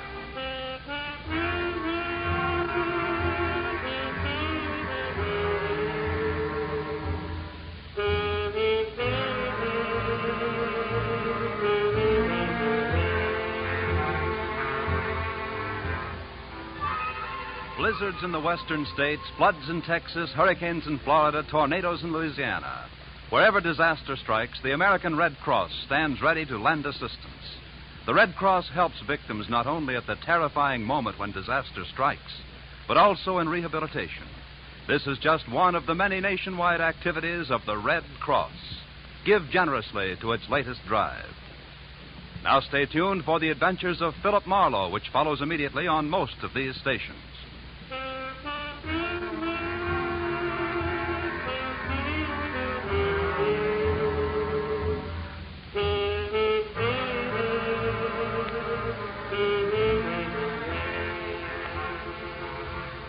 This is CBS, where yours truly, Johnny Dollar, meets adventure next Tuesday night, the Columbia Broadcasting System.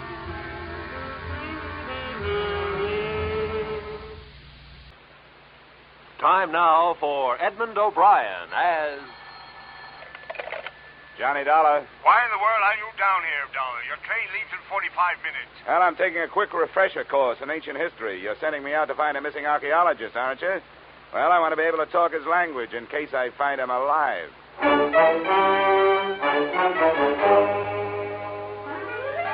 Edmond O'Brien in a transcribed adventure of the man with the action-packed expense account, America's fabulous freelance insurance investigator. Yours truly, Johnny Dollar.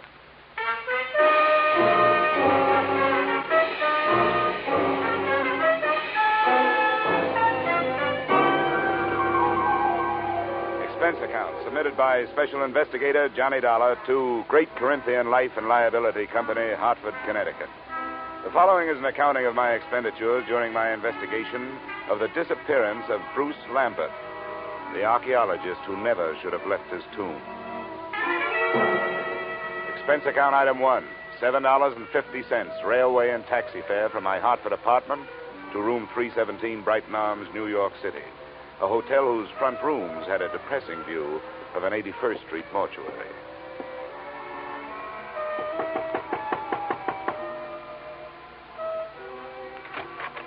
Miss Lambert? Yes, please come in, Mr. Dollar. She was tall without awkwardness, had the physique of an athlete, but still with softness, and a golden tan made her seem out of place, set against the snow heaped on the sill outside the windows. Thank you for coming, Mr. Dollar. I realize that mine was a rather unusual request to make of an insurance company. Not at all, Miss Lambert. The company doesn't want to lose a policyholder any more than you want to lose a brother. But there are a lot of good private detectives in New York. I couldn't afford one. I had thought of notifying the police, but I realized that Bruce's case would be just one of many to them. They're so impersonal. And if there's a chance of any notoriety... Miss Lambert, if you mean that for some reason you'd rather the police didn't find him, you'd better tell me about it. Yes, of course I was going to. I don't see how it could make any difference. Please sit down. Maybe we'd better start way back at the beginning, huh? That would be in Egypt, wouldn't it? Yes. In the desert some 100 miles west of Thebes, My brother's an archaeologist, and he'd uncovered some ruins. It was quite an important discovery, something about the 12th dynasty. I don't know much about it. You were with him?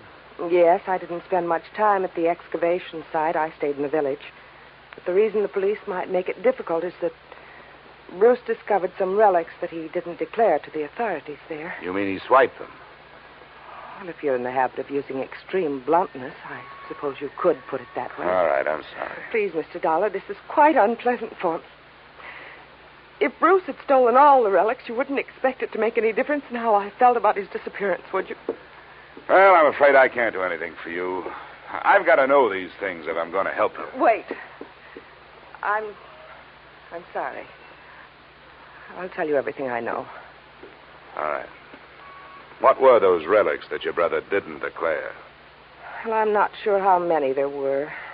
There was some statuary, an obsidian head of some old king, and then there was a scarab. It was supposed to have been the official seal of this king. Do you know how valuable this stuff is? I'm afraid that it might be very valuable in some circles. That's what I was afraid of, that someone harmed Bruce or even... But there's so many things to be afraid of. He isn't strong. Maybe even his mind. He was injured quite severely in a traffic accident in Alexandria just before we left Egypt. I've got to find out what could have happened to him. Oh, come on now. We can find out this way. What does your brother look like? Is he light or dark? Here's a snapshot. Oh. He's blonde. His hair is straight and was quite long when I last saw him. And that was 4 days ago? Yes. The day our ship docked, I was arranging for my luggage. He just disappeared. What else? What's his build? Slight, medium, heavy? Slight, I'd say. What about his clothes? Well, he was wearing a dark blue suit and a gray overcoat. The right sleeve of both would be empty, because his right arm and shoulder are in a cast. Uh-huh. A traffic accident. Yes, both were fractured. I wish I were able to be more help. But I've told you everything I know. He just vanished. Did he have any enemies that you know of? No, there's not even that. I can't let myself lose hope. But what can we do? How do you start looking for somebody with so little to go on? Before I answer her question, we started at the beginning again. The second run-through was pretty much like the first. But disappearance from a foreign ship in the port of New York is not as easy as the telling of it. I left the troubled Marcia, checked into an 8th-floor room in the Brighton Arms, where a phone call told me the North Fleet had already sailed. No hope of information there. So I headed for the U.S. Customs Office. Good afternoon. Mr. Nixon? Yes? Well, my name is Dollar. I'm an insurance investigator. The girl outside said you could help me. I'd like to get some information on a passenger who arrived from Alexandria on the North Fleet. North Fleet. Well, I'd have to know the day of arrival and the name of the line. It was 4 days ago. They'd made it... that would make it the 20th. It's a British ship. North Fleet. Well, no. What was the passenger's name? Lambert. Bruce Lambert. Did he clear any luggage through customs? Bruce Lambert. Yeah. Witnessed the examination of one piece of luggage, a suitcase, personal effects, one piece of statuary purchased in Alexandria, no duty. What address did he give you? Bruce Lambert. No street number. No hotel. The Brighton Arms. Oh, the Brighton Arms. Well, don't count on that.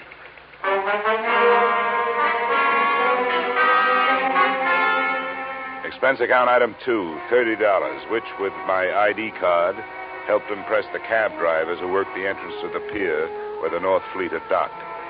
Checking these cabs took the whole afternoon, and midway through it, I realized I wasn't the only one interested in that particular hack stand. I wasn't sure at what moment I'd actually noticed him. He was doing a very bad job of hiding behind a Journal American on the other side of the street. All I could see was the lower half of an overcoat, the seam of some razor-sharp trousers, and some pointed shoes. But I began to feel his eyes looking at me as I went on with my questioning. That finally paid off through the mouth of driver number 782. You know, you meet all kinds in this business. Some you forget, and some others you remember. Yeah, well, do you remember a guy with his arm and shoulder in a cast? And something you learn in this business. That's to read people's faces. You get to know a deadbeat before he gets a chance to deadbeat you. And you catch on if a guy is scared of something. Well, if he was afraid of something, it's not me. He's been reported missing by his sister. I've been hired to find him. How much does $10 buy? You know, maybe he don't want to be found. Is that what you think? Sure. He paid me more to climb up than you offered. Well, I've got more. What are you going to do with him? I want to talk to him. I want to find out if he's all right. If he wants to stay lost, that's his business, not mine. How's 25? Get in, my boy. It's not very far from here.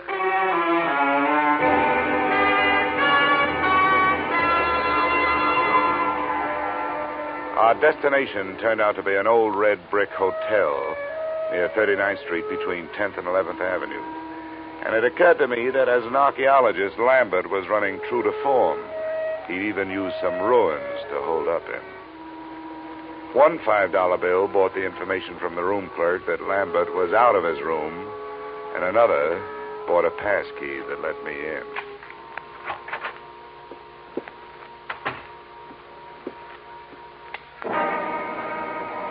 The first thing to catch my eye when I switched on the light was a black piece of statuary shining dully on a chipped bureau, a crowned head with exaggerated features sculptured in obsidian. I posed myself this riddle. If it was so valuable, why didn't Lambert take better care of it? But before I had a chance to try for the answer, a foot nudged the door open behind me. As might be expected, it was wearing a pointed shoe and was followed into the room by a slight yellow ivory-skinned man who rather resembled the black statue. I must thank you for leading us to the hiding place. Where is he? Well, that depends on who he's hiding from. It looks like it's you. Perhaps it is that you do not know where he is. Yeah, perhaps. I followed your taxi after you talked with those drivers. That was very smart. Where did you think I expected you to go? What's your interest in Lambert? You were employed by the girl to find him. How much does she pay you? I never talk money with a stranger. Perhaps we will not be strangers for long. The point of importance is that you have not yet found him. Mr. Drummond will pay you $2,000 to do so. Mr. Drummond is generous, but what makes you so sure I haven't found Lambert? Because he is not here. Well, that only means he's someplace else. Please, I have no wish for violence. Well, then put that thing away. In the first place, gunfire, even in this neighborhood, is going to bring the law. In the second place, that's a lady's gun. One of those handbag jobs. You know, you ought to be ashamed of yourself for carrying it. Please, I have no wish to use it. Then get rid of it.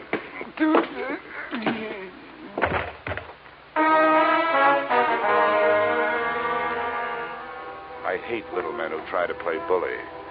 There was more than that behind my fist. I figured I could learn to know him better if he was quietly stretched out on the floor. I was half right. An Egyptian passport told me that his name was Ammon Hyksos. Hometown, Alexandria. There was nothing else. I could turn Hyksos over to the police on an assault charge, or I could wait until he woke up and try knocking some information out of him. But I didn't do either. I left him there in the lobby. I gave a message to the room clerk for Lambert, telling him to stay out of his room when he came back and to phone me at the Brighton Arms.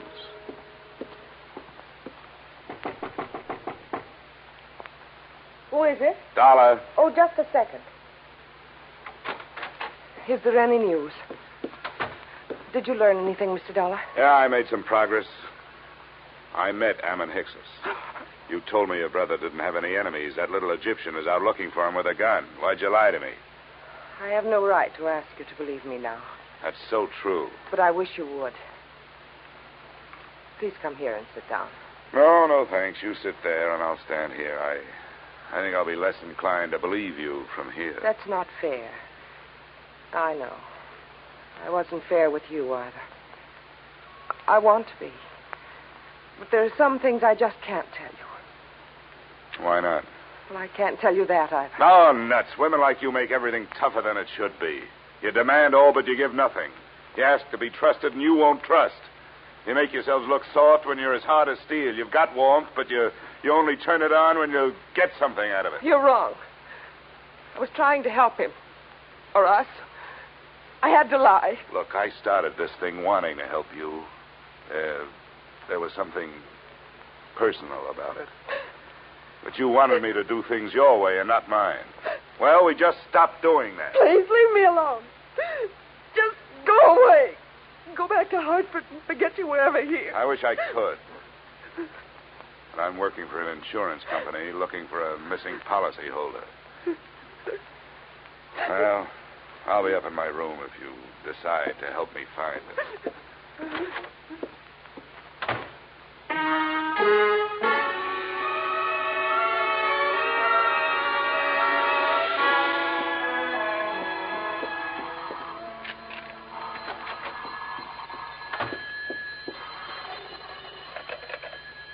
Yeah? Is this Mr. Dollar? That's right. This is Bruce Lambert. I got your message to call.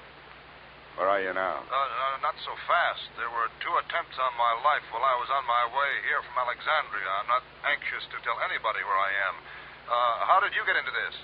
Marcia called your insurance company when you took the run out. They hired me. Good for Marcia. Is she all right? Well, that depends on your point of view. I suppose she's being the helpful sister to you, but for me, she's done nothing but act mysterious. I don't get it. She won't tell the truth about you. I hope you do better. She told you she was my sister? Well, sure she did. Why shouldn't she? Well, I can't see why she'd do that.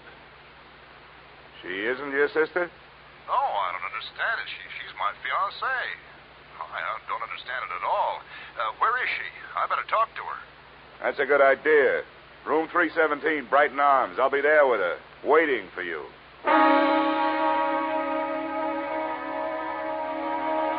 Which, in a way, was how it worked out. Except that I waited for him in the corridor outside her room. I left Marcia where I found her. She was on the bathroom floor, where she died from wounds inflicted by the proverbial blunt instrument, and where her lies had died with her.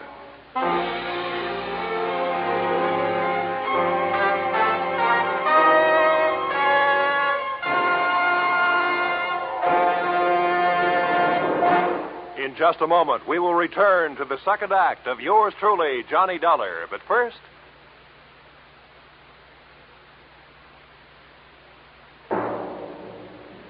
And now, with our star, Edmond O'Brien, we return to the second act of yours truly, Johnny Dollar.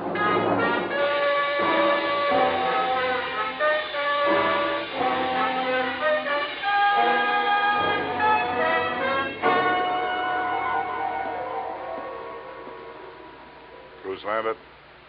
Yes? It's all right, I'm Dollar. Didn't take you long to get here. Where'd you phone from? Just around the corner, a bar. Why do you ask?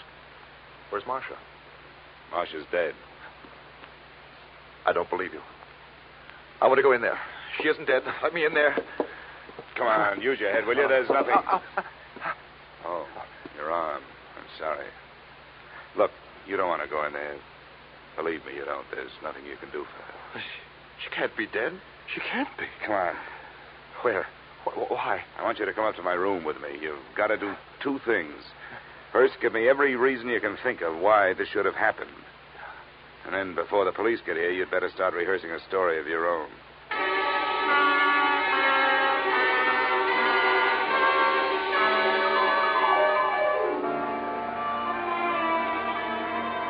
Now, Abbott, the first hole in Marcia's story is that she wasn't in Thieves while you were working on your ruins.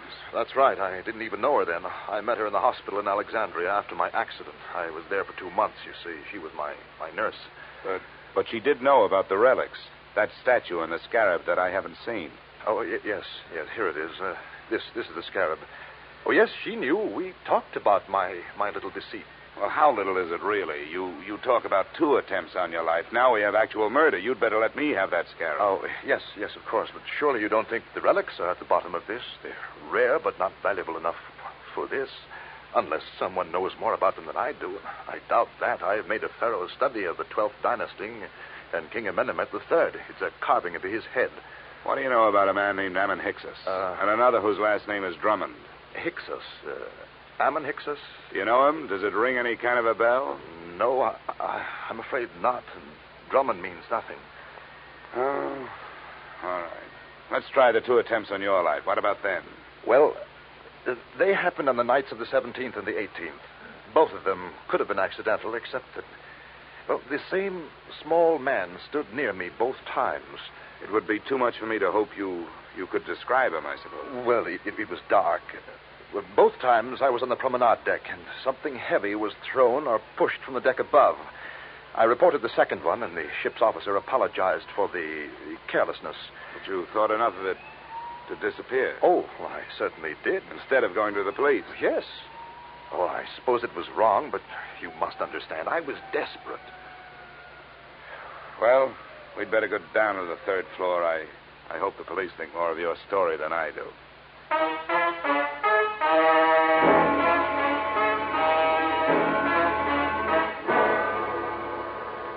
In 20 minutes, room 317 really looked like a murder scene. The place was swarming with New York's finest, white with fingerprint powder and blinding with flash bulbs. The lieutenant to whom I made my statement looked as if he thought I was as crazy as I thought everybody else in the mess was. But then he changed his mind. Dollar? Hey, where is that insurance stick? Here I am. Him in the bathroom. Oh, there you are, Dollar. Yeah, find a suicide note or something? What'd you say that name was? Ammon, Hyksos. Yeah. Well, I guess there aren't too many ways to spell that one, so this must be it. Pillbox. Let me see that. Prescription from Alexandria. Dr. Ammon Hyksos. We'll put a tracer on that phone number you took off him first thing in the morning. Yeah. Hey, you going to take Lambert in for questioning? I guess we'd better. Routine. He's clear as far as I can see. Well, do something for me, will you? Have your doctors run a test of that plaster cast of his. And call me in my room, huh? A test for what? Well, just look it over. It would make a handy blunt instrument, if nothing else.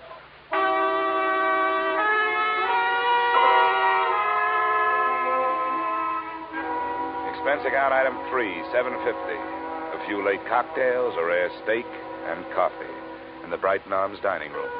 After which I picked up an armful of extra editions so I could catch up on what I'd been doing. I self-operated my way to the 8th floor and started toward my room. I was looking forward to a hot shower, but I didn't get it. I was still looking forward, but into a familiar gun muzzle. This is the one, Garrett. Ah, yes, Mr. Dollar. May I introduce myself, sir? Garrett Drummond at your service. Our meeting has been postponed too long. Well, there's a difference of opinion on that. You will please open your door. How can I refuse that pint-sized invitation you're still carrying? After you, sir. And I needn't remind you that my friend here is prepared for any rash move upon your part. Look, I'm tired. I don't have a rash move left in me. Close the door, Ammon. I suggest that you sit there, Mr. Dollar, in that unsightly straight-back chair. Thanks a lot. Now, sir, I shall plunge right to the point. Where is that scoundrel, Bruce Lambert? Well? I think I just decided that I don't know. Please, we have no wish for violence. You always say that with a gun in your hand. Well, let's get started. You make your pitch, I'll make my refusal, and we'll see where we go from there. I have already made what I consider to be a generous offer for so unimportant a bit of information as merely the whereabouts of Lambert. $2,000. But if it will expedite matters, I am prepared to expand my offer by another 1,000 on the spot, sir. The higher you bid, the greedier I get. What makes Lambert so important to you? A problem which is entirely out of your province, my boy. How much do you know of Egyptian legends, sir? Oh, no more than $1 worth. Ah, pity. A fascinating subject. Well, sir, Bruce Lambert has in his possession a certain object of great importance, both culturally and economically. Certain landowners in Egypt hold it in such high esteem, sir, that As a reward for its return to them, they would throw open to exploitation untapped oil fields, the richness of which would shake the very foundations of world economy. Are they shaky enough as it is? My boy, think what it would mean to a civilization fast approaching the depletion of its petroleum sources. New horizons, sir, a brave new world. Lambert owes to us all relinquishment of this object so that it may serve humanity. You're right. And it may be easier than you think. Splendid, sir. Where is he? Which relic is it? The black statue your playmate could have picked up for free? It is King Amenemhet Scarab that I would discuss with Lambert. I demand to know where he is. Why waste time on him? I've got the scarab. I find that most difficult to believe, Mr. Dollar. Well, I'll show No. Keep your hands away from your pockets. Ammon will save you the trouble. Ammon. Please remain still, Mr. Dollar. My wish is for peacefulness. Sure. Right coat pocket. He speaks truly, Garrett. Here it is. What's the matter, Garrett? You don't have that brave new world look anymore. I should be the first to admit, sir, that the lie has been put to the tale I created upon this useless gewgaw. But, Mr. Dollar, now that we are forced to fall back upon the truth, I remind you that it sometimes hurts. Your position has not been... The desk knows I'm up here. Answered, Mr. Dollar. But be cautious. Unfortunately, I do not share Ammon's aversion to violence. Yeah? Dollar? That's right. This is Lieutenant Black. Say, was that a hunch you had about that cast of Lambert's? Why do you ask? Well, if it was a good one. The doctors won't let us take it off, but we cut into it. It was put on in 3 layers. The middle one was wrapped in narcotics. Yeah? Don't be so modest, Dollar. There must be $300,000 worth. No, sometimes it's a whole month before we get that much. Looks like the work of your friend, Dr. Ammon Hickses. Yeah. Oh, wake up, Dollar. I want to check Lambert's statement with yours. I'll have you there in 10 minutes. Goodbye. Okay. I commend you, sir, upon your show of intelligence. Who was it? The police. They're looking for Lambert. Oh, and what did they give as their reason? Narcotics.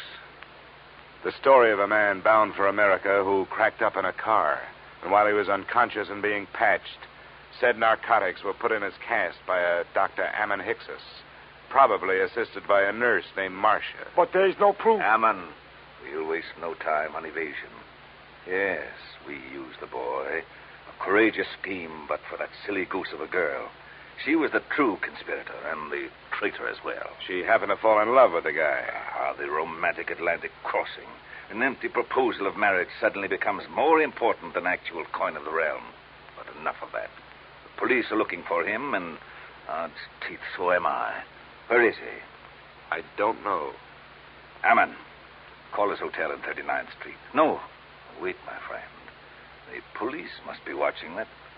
Are they, Mr. Dollar? Well, that's where his personal things are. If I were the police, I'd be watching. Yes, we seem to find ourselves in such a position that we must at least pretend to see eye to eye, sir. Very well. We shall wait here. The chips are down, so to speak. Ammon. Yes, Garrett. Take the pistol. Into the bathroom with you.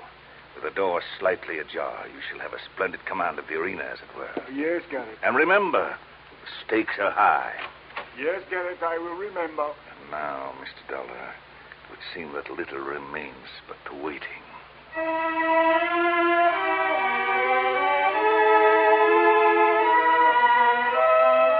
The waiting was more than enough.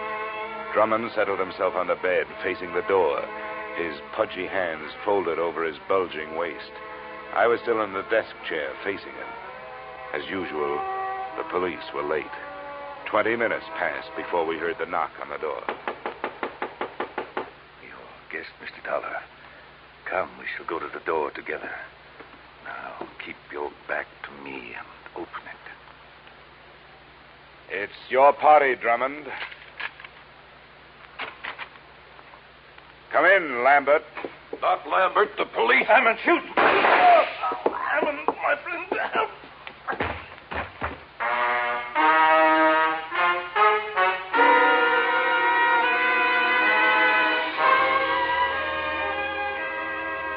Drummond's wound wasn't half as excruciating as his call for help. The doctors report that his shoulder will be in a cast, that as soon as the state of New York can gather a jury, he will stand trial on the charge of first-degree murder. The body of Ammon Hickses was taken to the morgue. As an insurance company, you are probably less interested in that than in the fate of your policyholder, Bruce Lambert.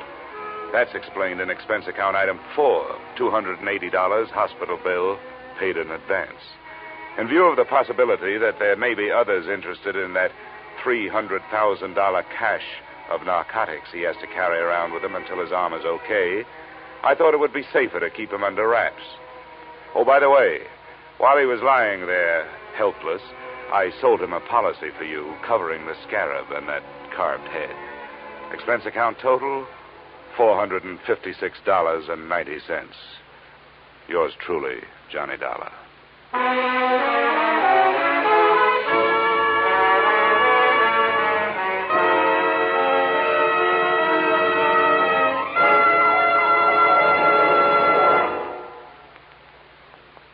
Yours truly, Johnny Dollar, stars Edmond O'Brien in the title role and is written by Paul Dudley and Gil Dowd with music by Leith Stevens. Edmond O'Brien can currently be seen starring in Harry M. Popkins' United Artists production, DOA. Featured in our cast were Virginia Gregg, Jay Novello, Ed Begley, John Daner, and Pat McGeehan. Yours truly, Johnny Dollar, is produced and directed by Jaime Del Valle.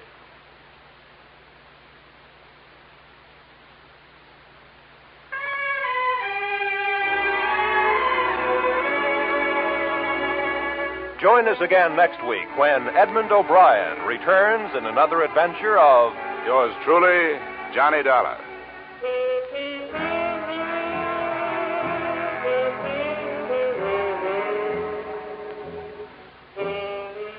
$54,000 is burning a little old hole in that little old jackpot of Sing It Again this week, just waiting for somebody to light up the right answer and drop the cash and prizes in his lap or her lap. Dan Seymour gives the gals the same chance he gives the fellas when he starts putting in those calls from coast to coast. So be listening this Saturday when Sing It Again and the $54,000 Phantom Voice come your way on most of these same CBS stations. This program was transcribed in Hollywood. Roy Rowan speaking. This is CBS, where yours truly, Johnny Dollar, meets adventure every Friday night, the Columbia Broadcasting System.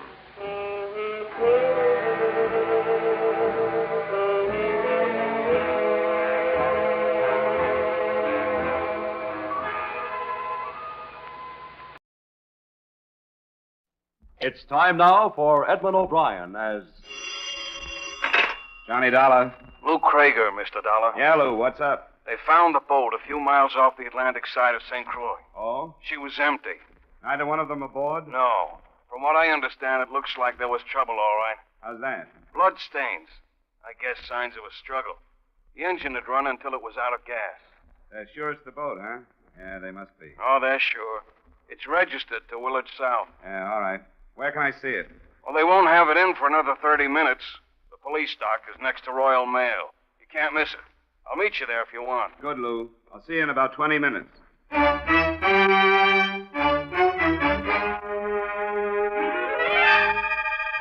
Edmond O'Brien and the transcribed adventure of the man with the action-packed expense account, America's fabulous freelance insurance investigator. Yours truly, Johnny Dollar.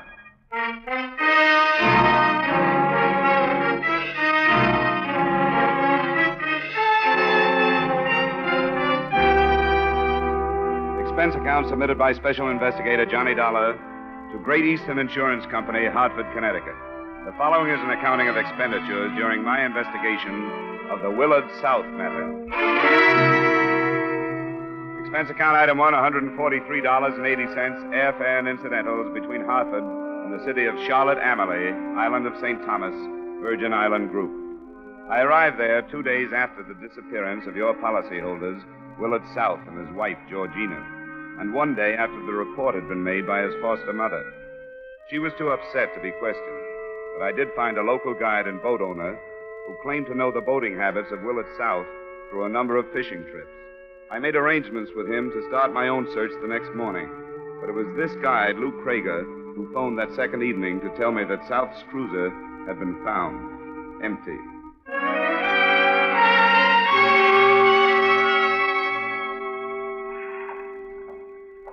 Oh, Dollar, over here. Yellow. I didn't know if you'd spotted me or not. I hadn't. You could do better on light down here. Oh, that is part of the romance of the island. Ah, this is the boat, huh? Police officer still aboard. A native by the name of Shoy. I told him you were coming. We can go aboard now. In the cabin. Officer Shoy? Yes? Mr. Dollar is here. Oh, come inside then. Thanks for letting me aboard, officer. Glad to meet you, Mr. Dollar. I was sent to your University of Iowa to learn to be a policeman. It's a good school. I learned what they taught me, but I've had no chance to learn if what they taught me is right. It is our boast that there is no crime in the Virgin Islands. That has been right. But now this... Well, it happens in the best of circles sooner or later. What do you make of it? Well, let me show you with my light. Near the wheel, see? The bullet still in the wood? Yes. I will take out the piece of the panel with a saw and take the bullet from that. This bloodstain under the wheel. Are there more like it? This is the large one. As if somebody fell there. As if somebody fell there.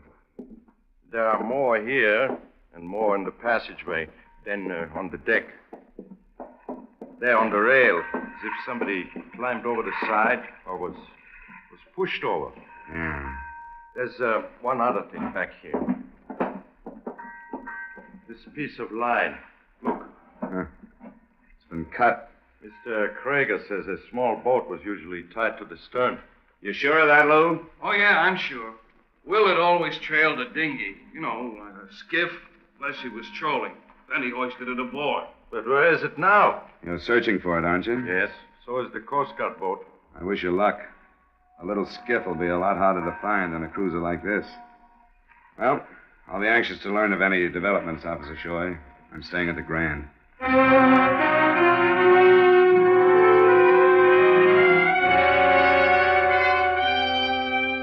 Nothing had developed by noon the next day. I spent the morning on routine legwork, and at 12:30, I was back at the Willard South address. It was an old building with enough elevation to give its windows a view of Charlotte Amelie's pleasant harbor. I'd known Willard South's foster mother lived there, but I hadn't known about the man who met me at the door. I'm Willard's brother. I was told you'd called yesterday. Mr. Dollar, come in. Your mother was too upset to talk with me yesterday. You've gotten the news on what they found, I suppose. Yes, I went down to see the boat. Has anything further been learned? No, not yet. Sit down, Mr. Dollar. It's cooler here on the veranda. Thank you. I wasn't here yesterday because I was searching for Willard's boat, too. I'm surprised to learn Willard has a brother. I've asked a lot of questions about him in the village. Nobody mentioned you. Well, I'm only here a few days a year. My home is in Tampa. I arrived the first of the week, Tuesday. I'm glad I met you before I had to see your mother. It's a lot easier to be blunt with a brother. Blunt, Mr. Dollar? About Willard's reputation on the island. I can't seem to find anybody who doesn't hate him. I'm afraid you won't either. Do you know anyone who hated him enough to shoot him? Well, I hardly know how to answer that. I know a number of men have been hurt seriously by him. The ones that have lost wives? Yes. Do you think he's dead? I don't know. The only thing I'm sure of is that there was a shooting on his boat and somebody was hurt. I'm told your brother and his wife were seen leaving on it at dusk, night before last. Is that right? Yes. They'd packed an evening meal. Meal had never been eaten. Were little trips like this a regular habit of theirs? No, they weren't at all. It was a special occasion. Georgina has never stopped hoping she could reform Willard and win him back. This trip was one more of her efforts. Did they say where they were going? No, but I thought it would be Culebra. That's an island about 20 miles from here in a westerly direction. Mother said they started that way, but the boat was found almost 40 miles in the other direction. It's a matter of 60 miles. Yes, 60 miles. Mr. Dollar, what could have happened in those 60 miles? I don't know yet, but I hope to find out. You knew about the skiff being cut loose. Yes, they told me, but... Paul, dear. Yes, Mother. Who's with you? Is there any news? Nothing yet. Mother, this is Mr. Dollar from the insurance company. How do you do, Mr. Dollar? Mrs. South, I'm sorry I have to meet you at a time like this. A great many crises in the past 10 years have revolved around my son Willard. I've conditioned myself to expect them. Even his death by violence, if that should be. Mother, please. But if harm has come to Georgina, There's no evidence of that, Mrs. South. well, if it does, I shall hold myself responsible. Mother. Because I allowed her to become the wife of the beast I have called my son.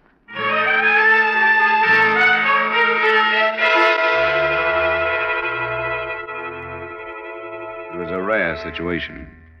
There was no actual evidence that Willard South had been murdered, but almost everyone I talked to seemed to think he had been, simply because there were so many motives. One of the people who didn't think so was a newcomer to the island, Celeste Robertson, there to take advantage of the 6 weeks divorce law. Who told you about me? A bartender up the street. He said you and South had been seen together recently. Yes, I know him. As a matter of fact, I've spent quite a bit of time with him in the last couple of weeks. Where do you think he is? I don't know. Do you think he's dead? No. No, I don't. Most people do. Well, I can't help that. I know a lot of people don't like him.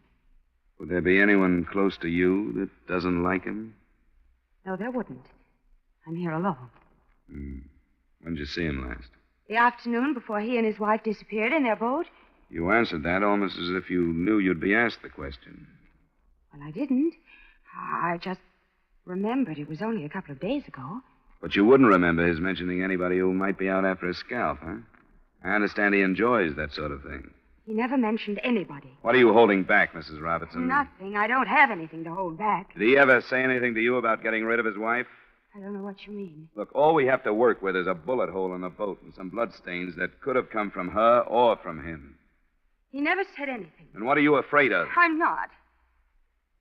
Look, Mr. Dollar, please, I don't want to get my name mixed up in this if I can help it. I'm here sort of on good behavior. I know I was wrong to see him because he was married, but But what? just because I did see him, I don't think I have to get mixed up in things like shooting. Something I don't know about at all. I guess you can't be blamed for that. You don't have to get mixed up in it. Unless you already are.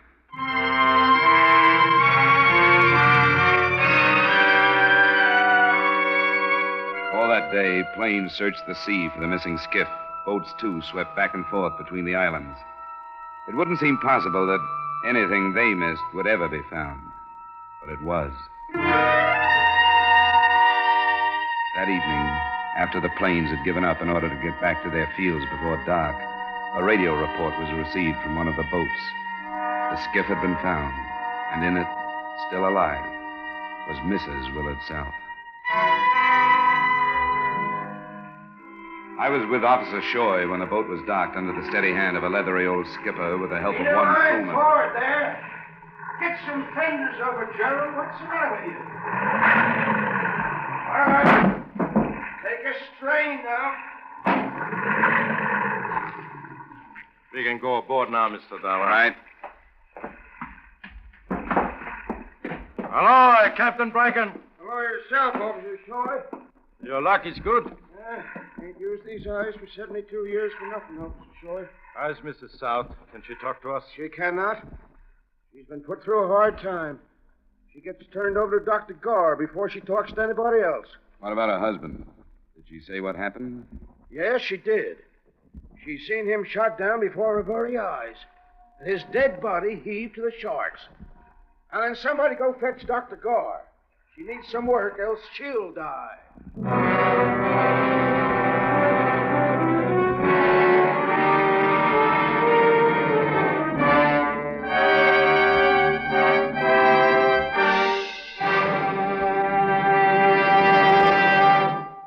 We'll return you to the second act of Yours Truly, Johnny Dollar, in just a moment.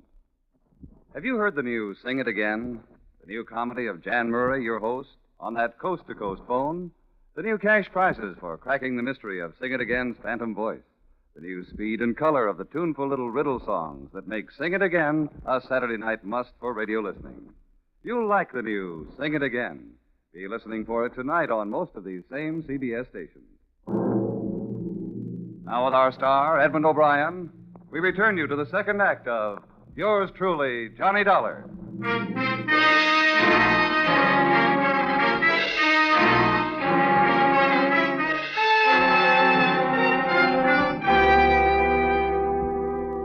It wasn't until the next morning that Dr. Garr decided Mrs. South was strong enough to be questioned.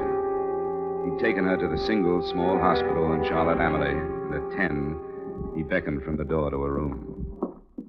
I think it'll be all right, but please don't tire her. Mr. Dollar. Yeah? I want you to question her. I never learned about a case like this one. I never did either. Anything you say. All right, Doctor. Georgina, this is Officer Shoy, and this is Mr. Dollar. Yes? Mr. Dollar is here to ask you some questions, but I don't want you to let him tire you. I'll try not to, Mrs. South. Why are you here?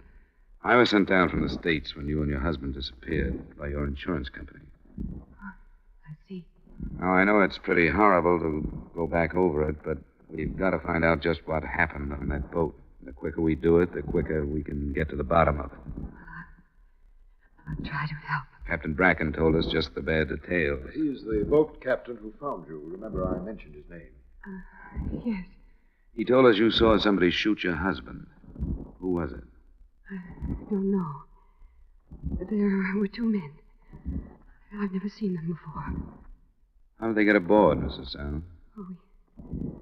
We were on our way to Calibra. Almost halfway, I think.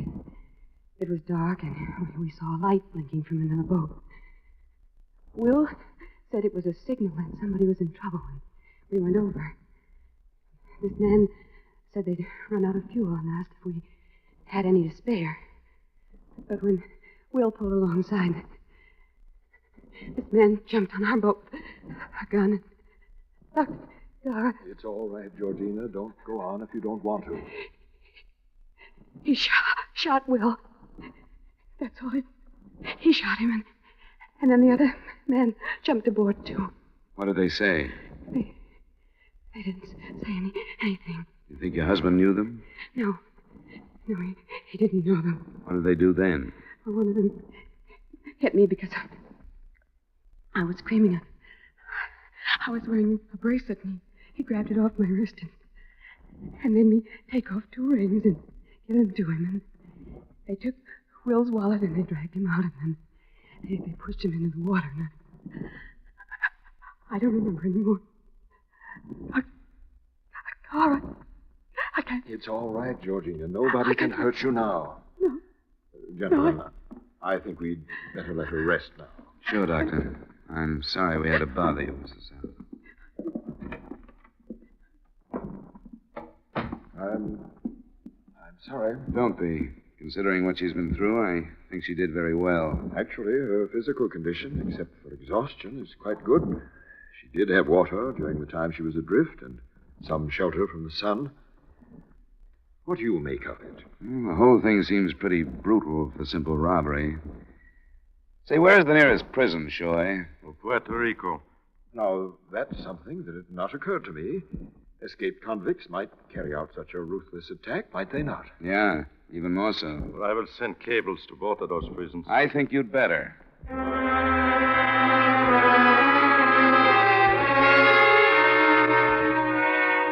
It was little enough to go on, but it was obviously useless to try to get any more information from Mrs. South then. Dr. Garr had every right to insist that we leave his patient alone.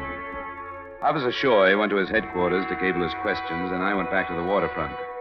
The skiff was still on the dock, but before I even got to it, I was hailed. Hey, you there. Whatever your name is. How are you, Captain Bracken? Oh, how's the invalid? Have you heard? Yeah, I just left her. She'll be okay. Yeah, lots of spunk, that one. What are your figures behind it? Well, she wasn't strong enough to tell us much. But Officer Shoy is checking the possibility that those two men she talks about might be escaped convicts. Say, they might have been. Well, I can't see anybody like that leaving her alive to talk about it. And no matter how low they get, there's them that can't kill a woman, I suppose. What are you doing down here? I want to take a look at that skiff by daylight. The escaped prisoner theory is too long a chance to rest on. It still may have been a local job. Oh, I hate to see it turn out that way somehow. Why do you say that? Oh, this wants to be a peaceful island. It's the truth. Nobody wasted any affection on Willard. But if it'd been downright fitting if two escaped convicts done that devil in.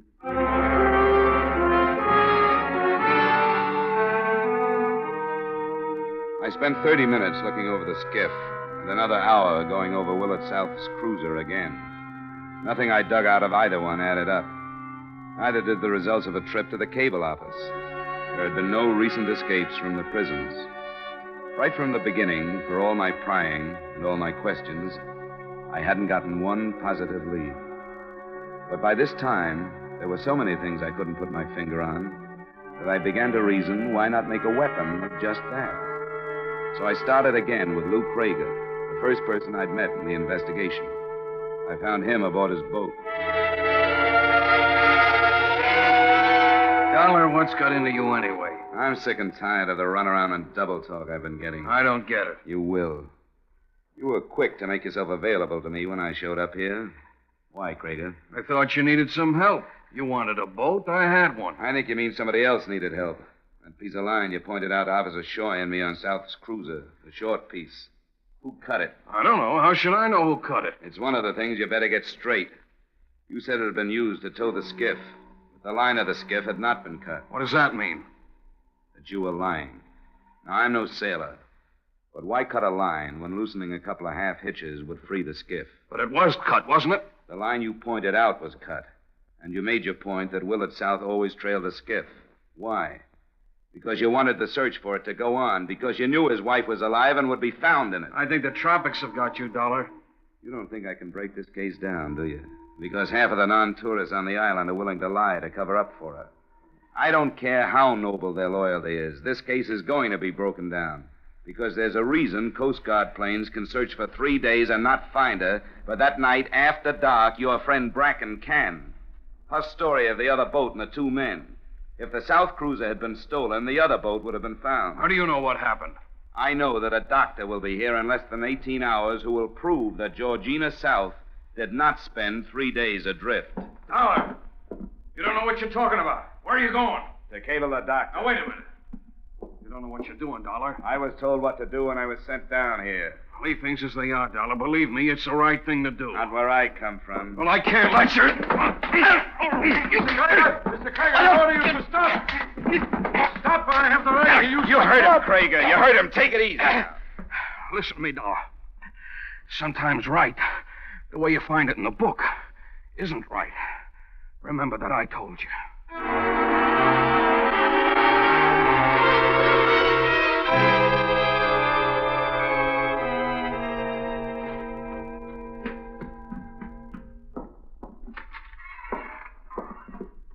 Dollar. Oh, well, I'm sorry, Mrs. South. I didn't see you in the swing. I wouldn't have barged in. You startled me.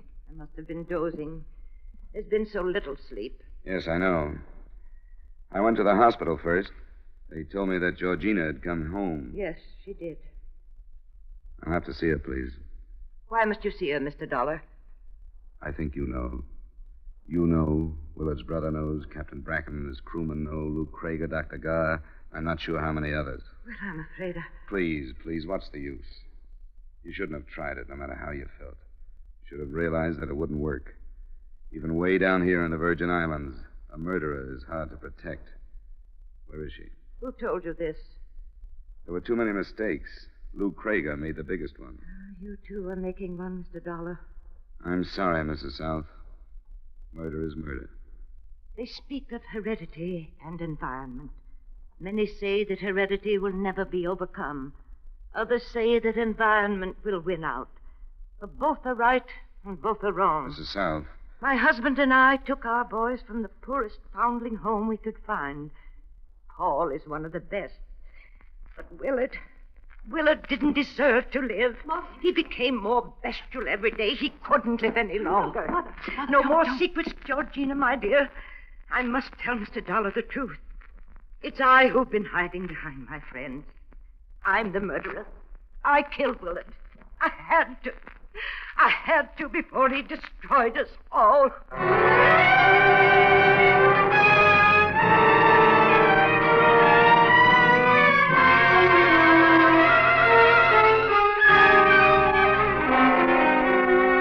Expense account item 2, $85.40, miscellaneous expenses in Charlotte Annalee.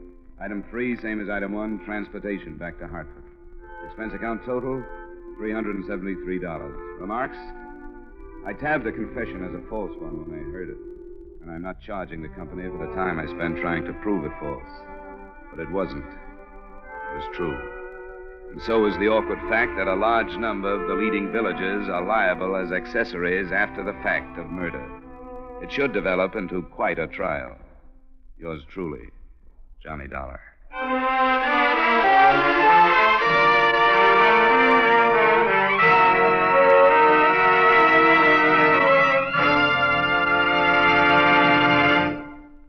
Yours truly, Johnny Dollar, stars Edmond O'Brien in the title role and is written by Gil Dowd with music by Wilbur Hatch. Edmond O'Brien's latest picture is the Paramount Pictures production, The Redhead and the Cowboy. Featured in tonight's cast were Irene Hubbard as Evangela, Jan Miner as Georgina, Gilbert Mack as Lou, Fran Lafferty as Celeste, Ed Latimer as Sam, Maurice Tarplin as Shoy, and Bernard Lindrow as the Doctor.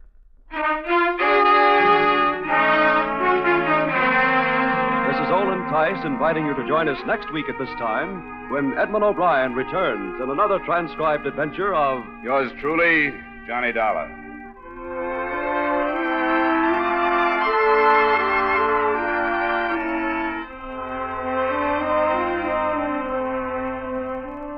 Everybody wants to help America's defense program.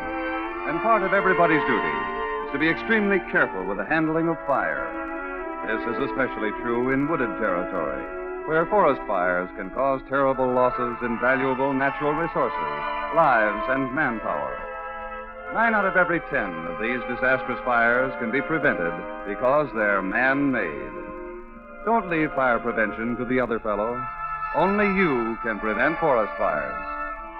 Stay tuned now for 5 minutes of the latest news.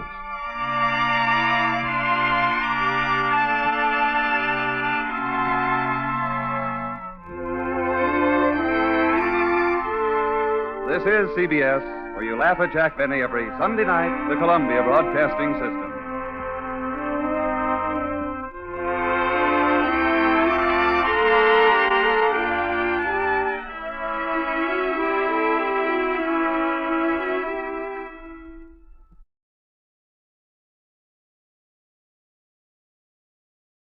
It's time now for Edmond O'Brien as Johnny Dollar. Hello, Dollar. This is Carter down at Tri-State Insurance. Yeah, I've heard of it. How are you, Bill? Fair. Listen, we have a vice president down here who has an idiot cousin selling insurance for us in New York City. Well, he's done it again. Did you call me for advice or sympathy? He just sold a $15,000 policy covering a pair of antique pistols for the trip from here to a buyer in Boston. Well, some of those old weapons are worth it. Well, these must be. That's why I want you to see that they get there. According to this Leonard Bonney, who brought the pistols this far from England, somebody tried twice to steal them. That we learned after he'd bought the policy. Will you take the job? Okay, Bill. And when can I talk to this Bonnie? He's at the doctor's, but he'll be back in my office in an hour. Doctor's? Yeah. The last time the thugs jumped him, they put a knife through his arm.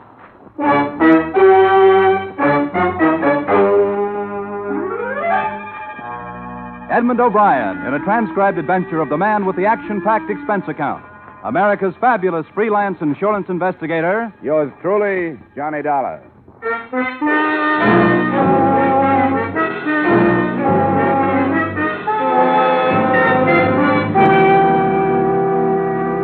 Expense account submitted by Special Investigator Johnny Dollar to Home Office Tri-State Insurance Company, Hartford, Connecticut. Attention, William Carter. The following is an accounting of my expenditures during assignment on the Queen Anne pistol matter. Expense account item 1, $1.75 cab fare from my apartment to your office, where I was introduced to Leonard Bonney, a tallish, badly proportioned man whose pasty complexion was just a shade darker than the sling that supported his left arm. Well, it's a pleasure, Mr. Dollar, a pleasure. Thanks. You've had a pretty rough go of it. That's right. And it's the truth that I'm glad to see somebody else taking the responsibility. You might tell Mr. Dollar about these attacks on you. Oh, yeah, I'll be happy to, Mr. Carter. The first time was in Liverpool before I boarded ship to come across. They came out from between two buildings near the wharf, 3 of them. They handed me a whack on the bean, and that's the truth. And before they could lay another hand on me, I raced off. Did you have the pistols with you? Oh, no. And I didn't have them in New York when another gang attacked me. They almost killed me with that knife. The pistols are here, Dollar. Would you like to see them? Yeah, I would. Here, I'll open the case. The box he opened was leather-bound and satin-lined. 2 pistols nestled in it, graceful flintlocks with 10-inch forged barrels upon which were engraved a coronet and a name so faint that I couldn't make it out. They're from the 18th century. They're worth £10,000 as a collector's item. Where do they go? Oh, to an antique gun shop at 272 Medford Street in Boston. The proprietor's name is Arthur Worthing. He's a British chap. He wears spectacles. You'll recognize him. Will you be coming with me? Me? I don't think no. I've had enough. I'll stay here and wait word from Mr. Carter that the pistols have got there safe. Oh, no. I've had enough.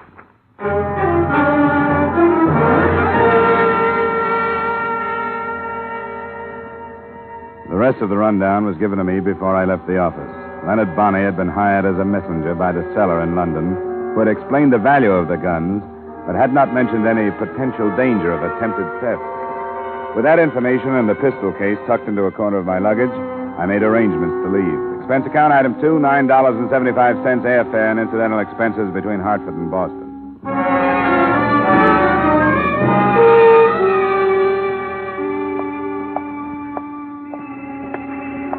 The address on Medford Street that Bonney had given to me was on the fringe of the retail district. There was a sign, and there were a few dusty weapons in the window. Good day, sir. Hello, you Arthur Worthing? Yes, I am. My name's Dollar. I've been hired by the tri-state... Mr. Bonney telegraphed me to expect you. The package, sir. I see you have the package. Yeah, I have it. This is a day I have long anticipated, sir. There. 2 masterpieces from the shop of James Freeman, Norwich, circa 1705. Sir, are you a fancier of arms? Nothing antique. Oh, that's a pity, sir, a pity. Fascinating study. These pistols have quite a remarkable history. Fashioned during Queen Anne's reign and gave service during one of Europe's blackest eras. Yeah, they're pretty. But I like mine with less history and more shocking power. As might be supposed, sir, the English gunsmiths prospered during those stirring times, profiting by the constant demands for muskets and pistols to supply the good Queen's armies in Flanders. Ah, is that right? Well, I have a paper for you to These sign. weapons, sir, rode through the campaigns at the belt of an officer raised near Norwich. And if the truth were known, sir, more than one murder has been committed not only by them, but because of them. Tell me, sir, were you followed? Not that I know of. Now, if I could get your signature on this release, Just a moment, young man. I believe that the assurance policy purchased by Mr. Bonney is in effect until the pistols rest in the possession of the purchaser. Is that not correct? You're not the buyer? Well, unfortunately, sir, a price of $20,000 is a great deal too dear for me. Well, who is it then and where? A Mr. and Mrs. Jack Rollins' bride. Bride. Okay. Address? Yes, I'll jot it down for you. Just a moment. 8 Victoria Drive. There you are. It's a large address on the left flank as you approach it from the east. I think I can find it. Now, give the Pister's bride and tell them that either Mr. Bonney or myself will contact them at the earliest opportunity. All right, I'll get back to you by phone.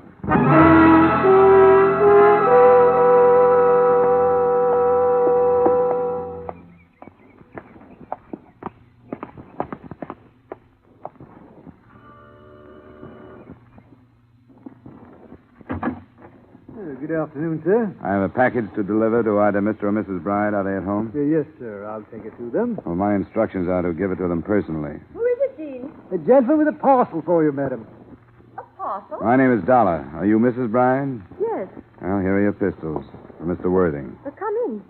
Mr. Worthing, I don't understand. Well, maybe your husband knows about it. Yes, perhaps that's... Oh! Oh, no! Madam! What's the matter? You can't. You can't. What's the matter, Mrs. Bride? Well, oh, heavens, Estelle, what's the trouble? Who is this man? What's it... Oh. Take Mrs. Bride to her room, Dean. No, Jack. I want to know. What does it mean, Jack? What does it mean? Be quiet, Estelle. I'll take care of this. Come along, Mrs. Bride. I'll help you to your room and get you a bromide. Now, what do you want? No, I don't want anything but your signature on this paper, acknowledging your receipt of the pistols described therein. You'll get no signature from me. Here, let me see that. Hey, watch it, will you? Leonard Bonney. He's here in America. That's what he said his name was. I brought the pistols from Hartford to a man named Arthur Worthing. He sent me to you. Who's Arthur Worthing? I took it that you knew one another. He's a dealer in antique weapons. Yes, of course. Get out of here. Take this fake form and take your pistols. Go back to your Mr. Worthing. Your bluff won't work. Now, listen to me. I don't believe that Bonnie is here. I don't think he's still alive. Now, get out of here!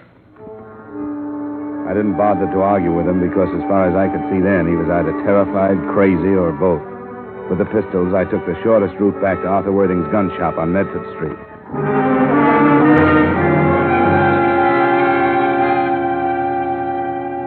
I should have saved myself the anger I'd built up to let go at Worthing.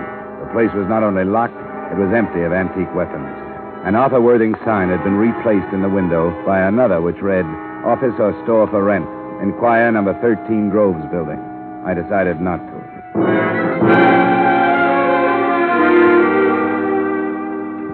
Expense account item 3, 70 cents, day letter to Tri-State reporting my lack of progress. And expense account item 4, same as item 2, transportation back to Hartford. My phone was ringing when I unlocked the door of my apartment at 10 that night.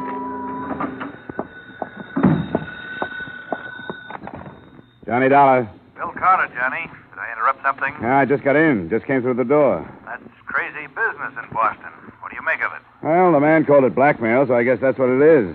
But what reason there was for using me, I don't get. Unless they figured Bride would get violent. I've been trying to reach that Bonnie. He left a phone number. Huh. What'd you get, the city pound? No, some woman with an accent so thick we can't understand each Well, other. forget it. Bonnie just made it up. He was lying in his teeth about everything. Do you have the pistols? Yeah, but not for long. I'm bringing them down to your vault in the morning. Good. Stop by my office. Aren't you curious about this thing? No, not even intrigued. I don't want any part of it. That was only half true. I didn't want any part of it, but I was intrigued. Later, after a shower and over a highball, I took the pistols out of their case and looked them over. Except for the possibility that they were the tools of blackmail, I could find nothing to make them worth $20,000. But under a strong light, I did make out the name engraved on the barrel that I hadn't been able to read before. It was Bride, as in Mr. and Mrs. Jack Rowland's Bride. And the date behind it was 1704. I wondered what there was about something out of the 18th century that could send a 20th century woman into hysterics.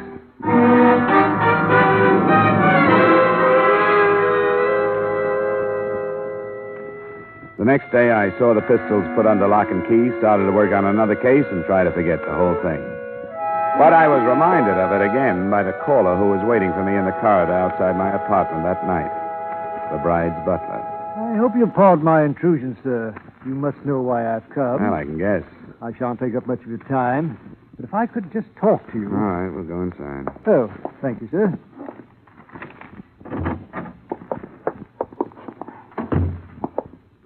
Sit down. I'll stand, sir. Could you possibly give me the pistols, Mr. Dollar? No. But why not, sir? Well, the main reason is I don't have them. Bride didn't seem to want them when I tried to give them to him. Oh, but he did, sir. If he'd balked at putting his signature on the form which described them, it would have become an admission that he had received them. What's he afraid of? I couldn't say, sir. He told me that he wouldn't be able to answer for the consequences if I failed to bring them back. What does that mean? Mr. Bride is a very violent and sudden man. Look, I'm through with the case. I turned the guns back to the company that insured them, and he can get them by going down there and signing that release. I beg of you, sir, get them tomorrow morning and give them to me. I can't. Possibly because they aren't there? It felt like a beastie. Then I got a look at the vial in his hand and the needle. His expressionless face watching me became diffused and was streaked with flashes of red. I tried to reach for the face, but it swirled away and out of sight. I took one stumbling step after it. That was the best I could do.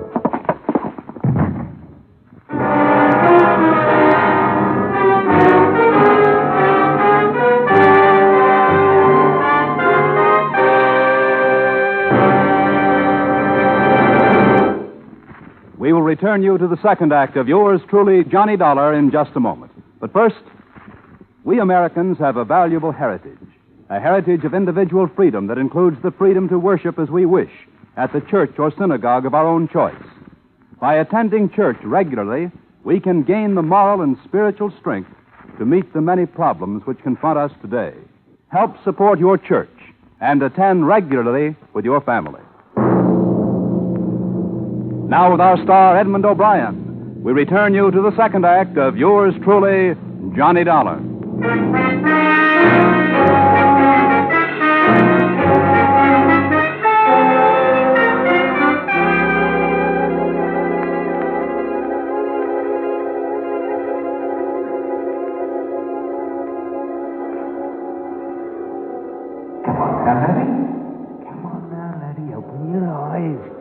You can do it now. You can do it. Yeah, you feel that? You can feel that all right, can't you? Come on now. You're all better now, aren't you? Now, hold on now. Don't slip away again. Wake up. Yeah, that's better. I'm Mr. Bonnie. Remember me? Darling, none of that. You're all right. I'll put you on your bed. You're in your flat. Where'd you come from? Oh, it's a good thing I came from somewhere. I've been playing touch and go with you since 6 o'clock. First you'd come to, and then you'd go again. Which time? What time is it? Past 9. Yeah, you drink some of this. I looked for some tea, but I couldn't find any. I'm not too handy at making coffee. Is that hot enough? Yeah. Oh, now, what happened to you? I don't know. Dope. He jabbed me in the arm. Who was he? Bride? Oh, come on, leave me alone, will you? Oh, no, you don't. I've had enough of this. You stay awake. Come on now.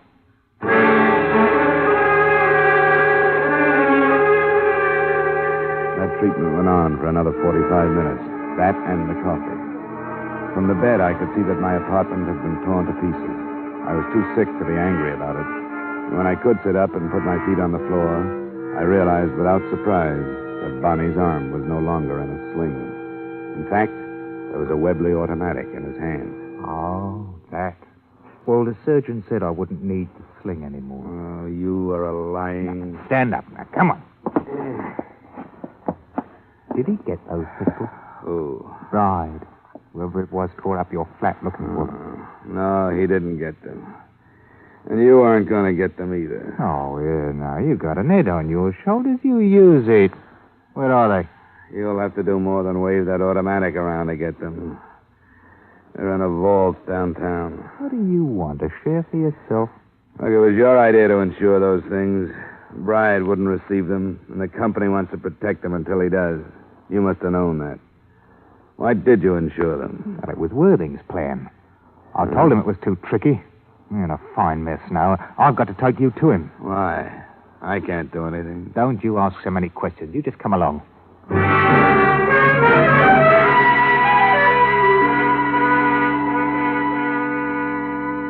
He gun-muzzled me out of my apartment and into a car. If I'd been in better shape, I might have been able to break away from him. But with my system still full of dope, I didn't have either the will or the energy for a try. I only half remember the trip, but the end of it was a shabby hotel within earshot of the harbor in Boston.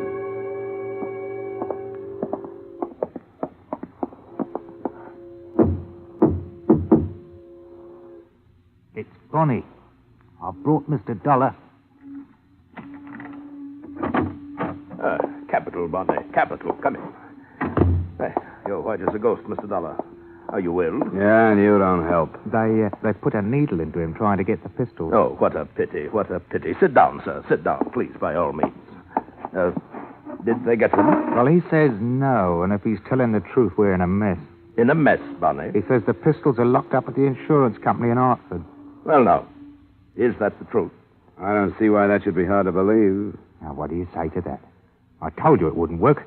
You and your complicated plans. Now we've lost the whole thing. Nonsense, Bonnie, nonsense. Why, actually, the pistols are of no consequence whatsoever. Well, they were important right enough in London when we talked about coming here with them. Of course they were, Bonnie, but now they've served their purpose. The brides have seen them. You have spoken to them on the phone. It only remains for you to collect the money. The end of the past, Bonnie. Well, I think we need them. Well, Mr. Dollar, It suddenly occurs to me that I have spilled the beans, as you yank so quaintly put it. I've told you the truth. I don't want to know the truth. Why don't you keep quiet, Worthing? That's a good idea. Until I get out of here anyway. Bunny, stop him. Look, I have no place in this. Just leave me alone. Bunny, stop him, or everything is lost. All right, me bucko, come on back. Now get away from me. Come on. You don't feel so good, and I hate to make you feel... Whoa! There. That's right now. Back in the chair. What do you want? You want me to know what's going on? I do. Blackmail. Yes, of the grossest sort, sir. We shall be handsomely paid by the brides to keep secret a 2-year-old murder of which they are guilty. I don't care. Why don't you keep quiet, Worthing? Well, Mr. Dollar? If you expect me to be surprised, I'll have to disappoint you. What else could it be? But why were you stupid enough to think that he'd sign that release? Yes, I shall have to admit that my sights were too high. But a signed admission... It was such a devilishly clever scheme, I was forced to have a try at it. And why keep me involved in it? Because you are a witness, so to speak. Now, be patient, sir. After being dragged into the lives of people I don't know and don't want to know, after being drugged and knocked around by your gunman? Enough of that. And now, Bunny, the hour to strike has come. I will meet the brides. Here. Oh, by the way, let me have your Webley. Well, what about me? You, at the same time, will be at the bride residence waiting for them to return and make the initial payment of our $20,000. The contest is won, Bunny. I hope you're right, Worthing. It's been a long one. Yes, it has. A splendid quest.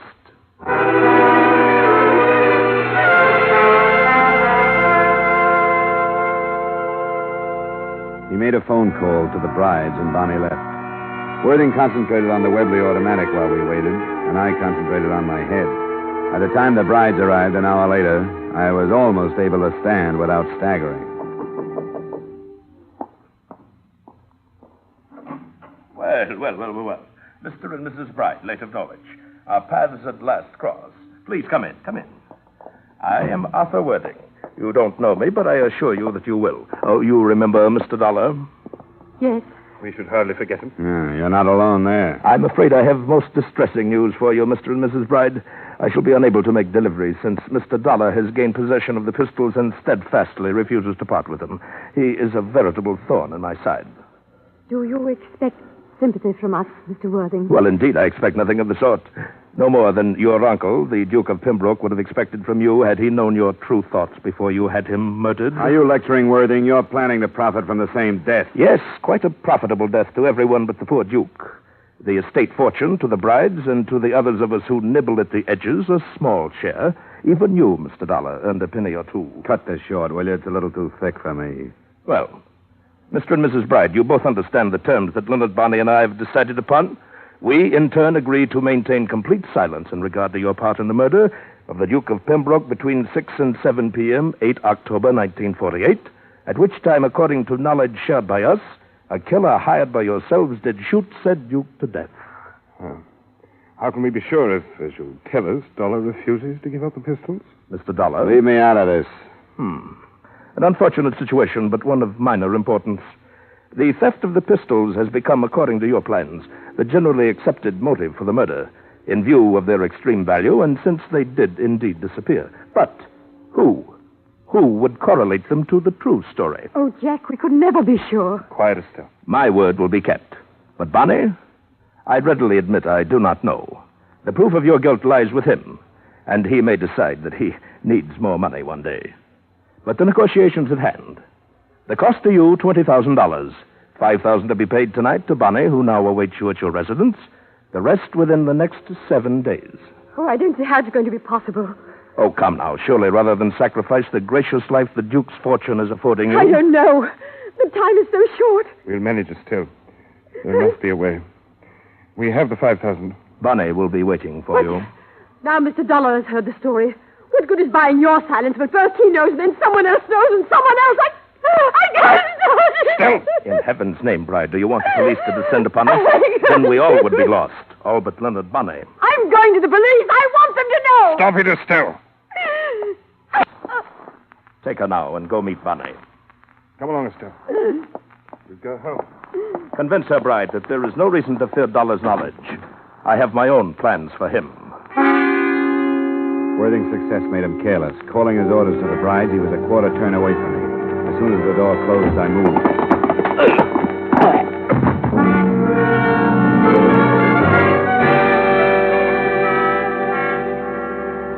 As far as I was concerned, it was a toss-up between being a good citizen and phoning the police or using my head and leaving.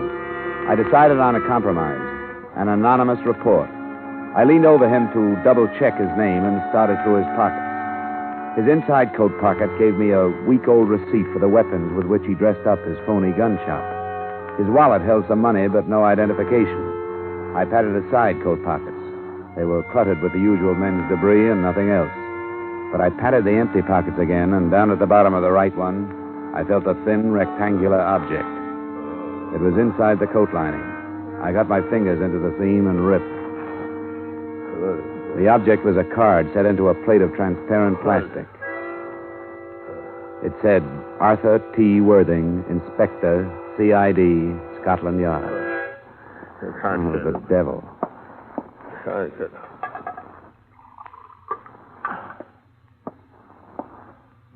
Hey, Inspector Worthing. I say that was rather... Here, try some of this. Thank you.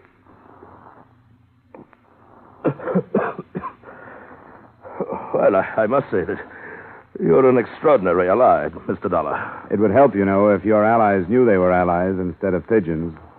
Do you want to try and get up? Not yet, I think. A vicious pummeling. But more about that later.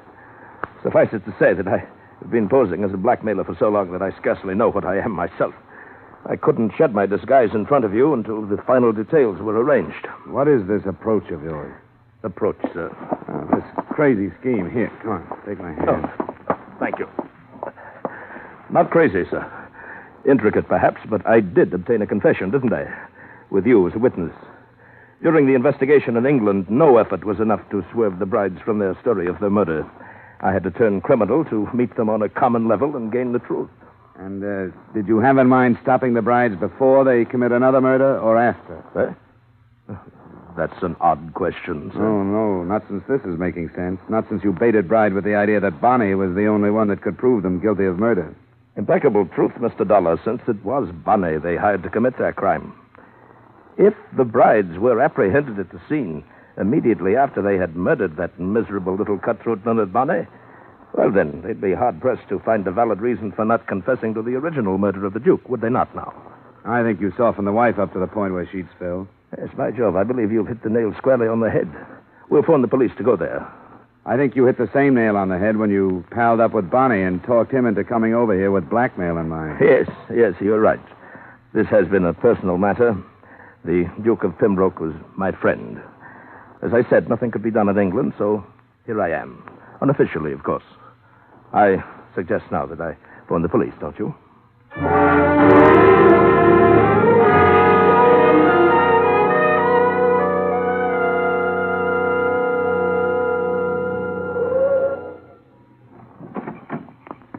Here you are, driver. Keep it. Thank you, sir. And good night, you. Good night, young man. Well, no sign of the police, Dollar. They'll arrive quietly. We'd better get up to the house. We dropped our cab a few yards down from the Bride address. When we got there, we took the driveway. There was a light in a room I'd spotted the last time I was there, a library. We angled off toward it, but before we reached it, a look I tossed over my shoulder stopped me. Behind us in the street, I could see a swarm of uniformed figures slipping silently toward us. They were close, but not close enough.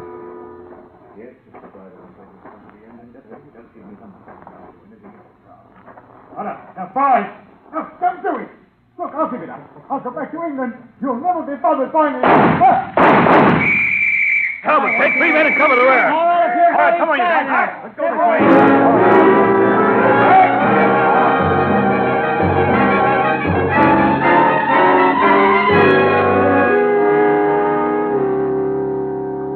The inspector got what he wanted, the murder of the gunman Bonnie and the arrest of the brides. Justice is supposed to move in straight, formal lines. When that kind misfires, I guess it's cricket to go devious. He brought a victim as well as a motive clear across the Atlantic to set up the playoff scene. Expense account item 5, same as number 2, transportation back to Hartford. Item 6, miscellaneous. You'll have to admit I deserve something for what I went through. $150. Expense account total, $365.35. Yours truly, Johnny Dollar.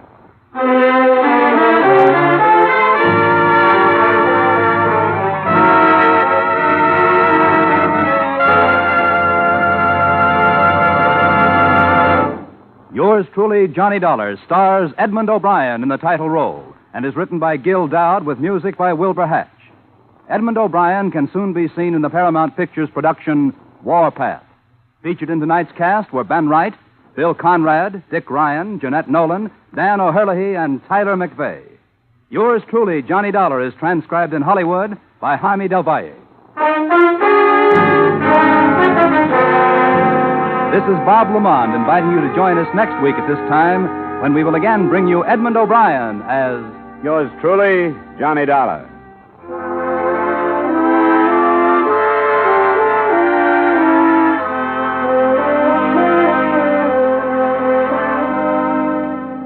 Every Saturday night, Americans from coast to coast play Sing It Again. Do you? Well, if you don't know the fun and excitement you're missing.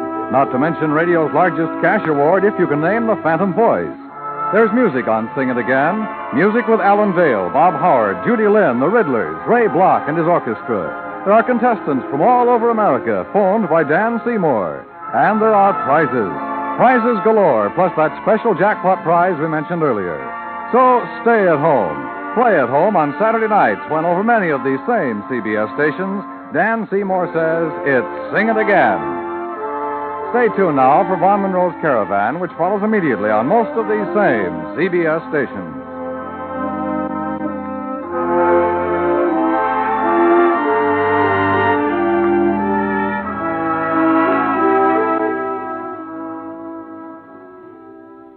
If you met a stranger on the street who offered to give you $4 for 3, you'd be pretty skeptical. But when Uncle Sam makes the same offer, you can take him up on it and be sure you're getting a square deal.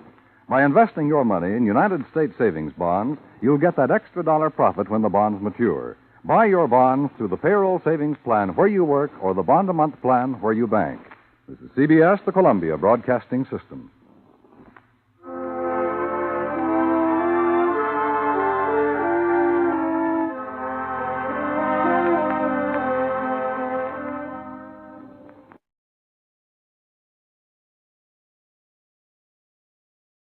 From Hollywood, it's time now for Edmond O'Brien as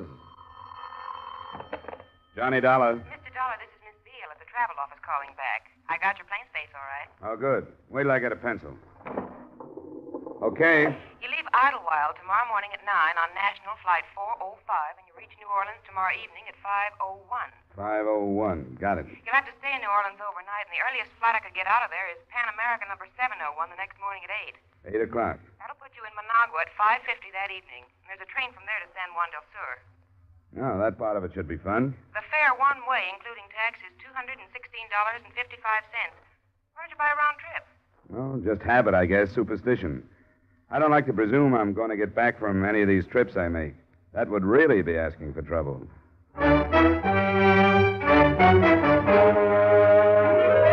Edmond O'Brien in another adventure of the man with the action-packed expense account, America's fabulous freelance insurance investigator. Yours truly, Johnny Dollar.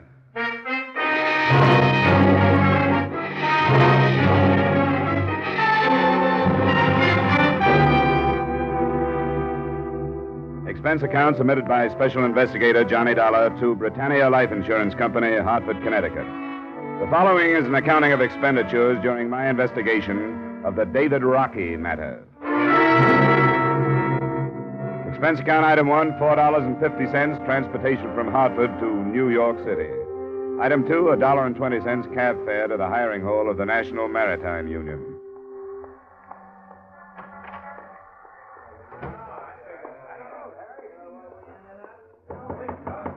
Tom? I talked with you on the phone, Mr. Richter. Dollar? Oh, yeah. Well, like I told you then, your man is in San Juan del Sur. Or if he left, we don't know about it. I hope he's there. I've got plane reservations. I called the Edwardson line. That's the outfit he was sailing for.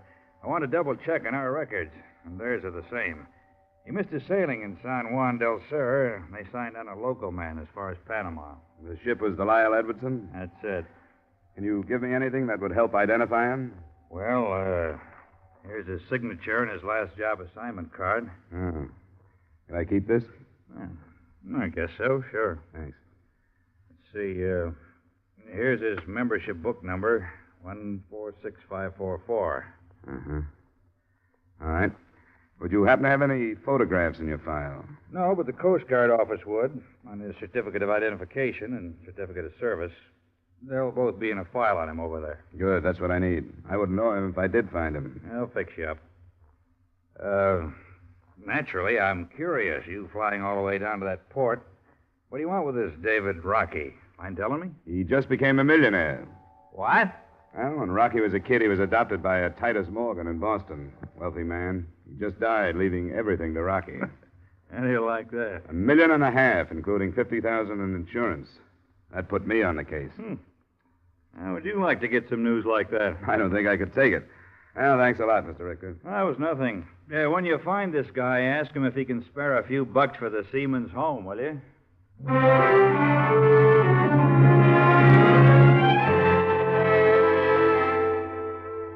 From the Coast Guard documents on David Rocky, I memorized his picture, and the next morning, I left New York. Expense account item 3, $297, fare and incidentals to Managua. Item 4, $35, a charter plane I finally arranged for the next day that put me in San Juan del Sur at 3 o'clock the next afternoon.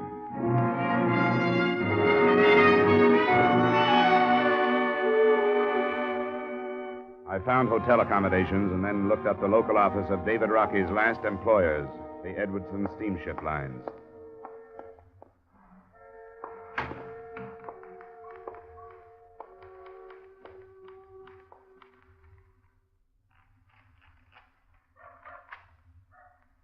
Well, that's it. Oh. Good afternoon. Hello. My name is Dahl. I just arrived from Hartford, Connecticut. Well. My name is Wall, Clayton Wall. How do you do? Mr. Wall? Why on earth would anyone leave Hartford to come to a place like this? I'm an insurance investigator. I was sent down here to find a seaman who sailed on one of your ships, David Rocky. Remember him? Oh, yes. Certainly I remember him. Did you say insurance investigator? That's right. Why did you ask that? Why, just wondered. What do you want with him? He has some money coming from a policy and an estate. Oh. I think I'd go back to Hartford, Mr. Dollar. Why? David Rocky is not in a position to hear about money up in the States. Oh? He's in jail. He's being charged with murder. Oh, I see. When did this happen? I'm afraid I don't have all the particulars. The papers, they aren't famous here for accurate reporting. But he missed his ship, you know. That was not quite 2 weeks ago. Yes, I've been told that. I believe the reason was a drinking bout. And as a result of it, this employee of ours, a Nicaraguan, was killed. Stabbed to death, I believe. Why didn't anybody know about this in New York, his union or your company? Things move very slowly down here. Well, you must be in contact with your New York office. My communications are of a purely business nature, Mr. Dollar. I suppose that sounds rather inhumane. Yes, matter of fact, it does. This office handles many thousands of dollars each year for the company, and I have to protect its position. You mean that's why you didn't report this trouble of Rocky's? And if I had, it would have meant interference with the officials. And that wouldn't have been good for you? It would not. One who wants to continue in business here doesn't interfere with the Guardia Nacional. It is both military and police. And like in all countries, they have legal procedures. I take it you haven't seen Rocky since he was arrested? No, I haven't.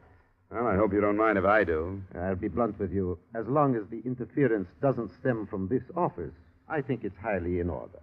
I wish you luck, Mr. Dollar. And I'd like to have you tell me how you come out. I'm not as heartless as I sound. No, sure. Just a good businessman.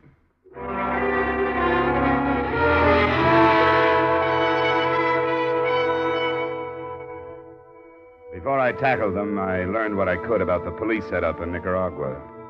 The Guardia had been organized originally by American Army and Marine officers. A lot of what I dug up would have been good news to criminals, a couple of thousand men enforcing laws in the country about the size of New York State. But at least it looked like I'd find somebody who could speak English. I did, but that was all there was in my favor. You cannot talk to him. He's a prisoner, and I will not have people talk to him. Why not, Sergeant? Why don't you want me to see him? It's for me to say. That is my order. You're an important man, I understand that, but there are some who are more important. What do you say? You're evidently used to dealing with people who are afraid of you. I don't have any reason to be afraid of you. Importance? I do not understand. And fear? I'm here under the proper papers. They give me certain rights. David Rocky was under papers, too. He has rights. Does he have a lawyer? He does not want one. That's difficult to believe. You think I lie? I think you'd better let me go see him. No. He's a prisoner. Prisoner or not, he has a right to see me. I'll go to the American consul in Managua if I have to. You must know where he'll go, to your superior officers. You can't do this because of personal feelings, Sergeant. You stay 10 minutes, no more. Thanks. Maybe that'll be enough.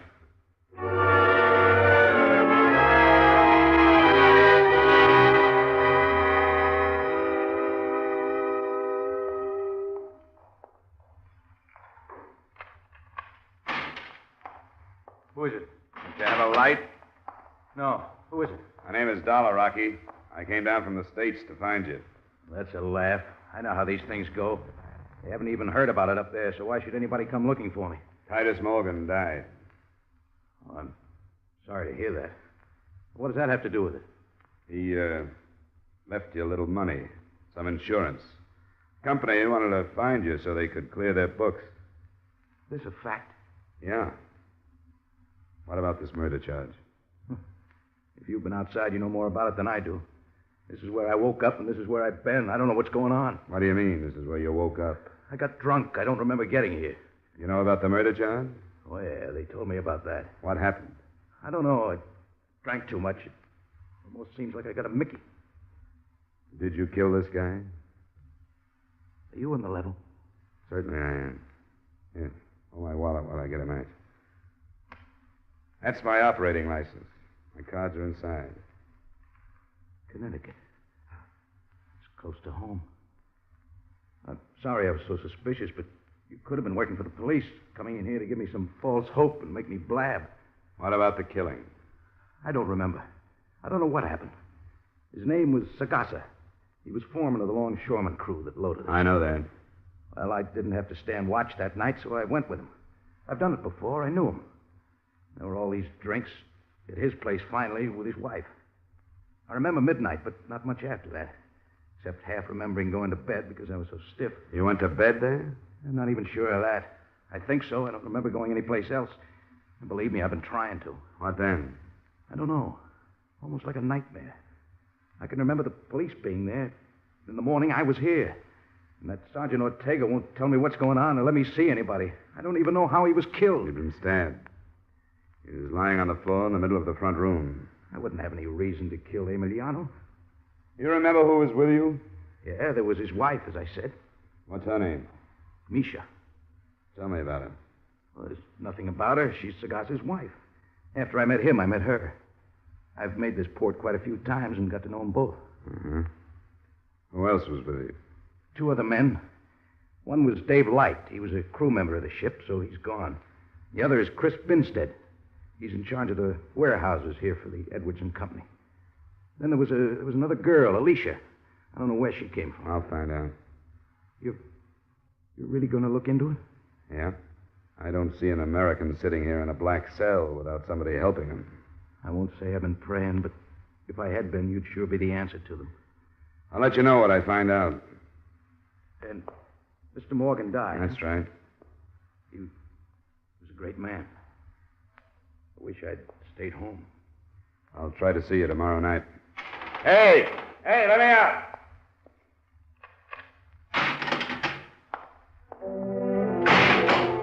I couldn't see him. The cell was that dark.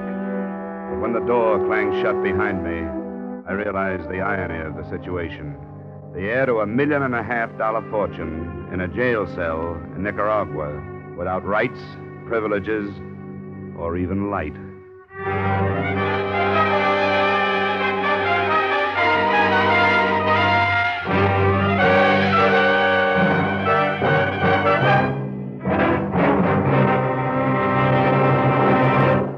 We will return you to the second act of yours truly, Johnny Dollar, in just a moment.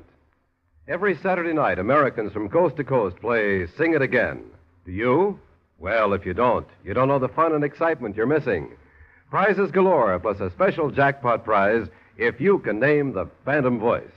So stay at home, play at home on Saturday nights, when over many of these same CBS stations, Dan Seymour says it's Sing It Again. And now, with our star, Edmond O'Brien, we return you to the second act of yours truly, Johnny Dollar.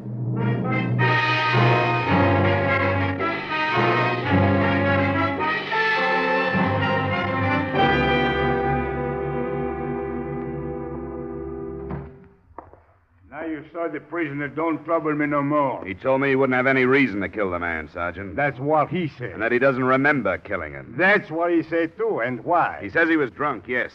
But he remembers other things, like the police being there. Seems to me he'd remember killing somebody. Why you think he tell the truth if he do remember? It just seems to me that he was telling the truth.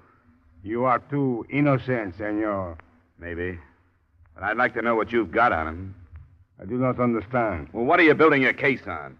Just the fact that he says he doesn't remember? He says he'd have no reason to kill Emiliano. What motive are you using? Motive? The wife. You mean there was something between Rocky and the wife? To herself, she is a cat, and all men, they are mice for her. All right, that's something. It wouldn't be enough in my country. No? That's nothing but the vaguest kind of circumstantial evidence. Don't you have anything real? The murder weapon, for example? It was not found. What about the fatal wounds, then? What kind of a knife made them, do you think? It was a wide knife. Uh-huh. As a seaman, Rocky could have been carrying a knife, but it would have been a small one. You think of that? We searched him. He did not have a knife. He threw it away. How do you know he threw it away? He did not have it. You believe in his lies. I tell you what the people say who were with him. I don't want to hear your version of what they said. I'll talk to them myself. No, you do not. You do not interfere. Look, as far as you're concerned, he's guilty until he can be proved innocent. And you don't want anybody to try and do that. Now, don't try to stop me, Sergeant. If you don't want your superiors on your neck. You'll be in trouble, too. You are careful.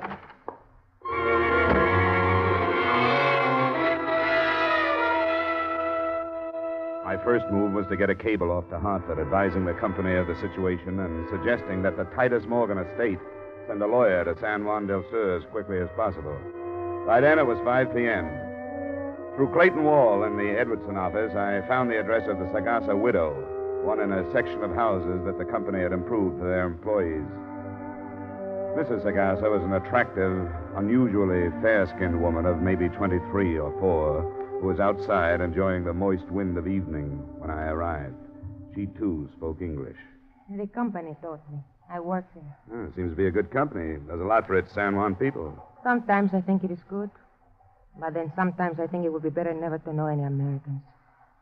But they bring me many presents from America. David Rocky and who else? The other sailor from the ship, the one named David. Light?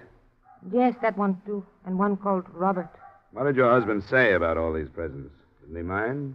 Only sometimes he was angry. He would say, "You are my wife. You don't take these things."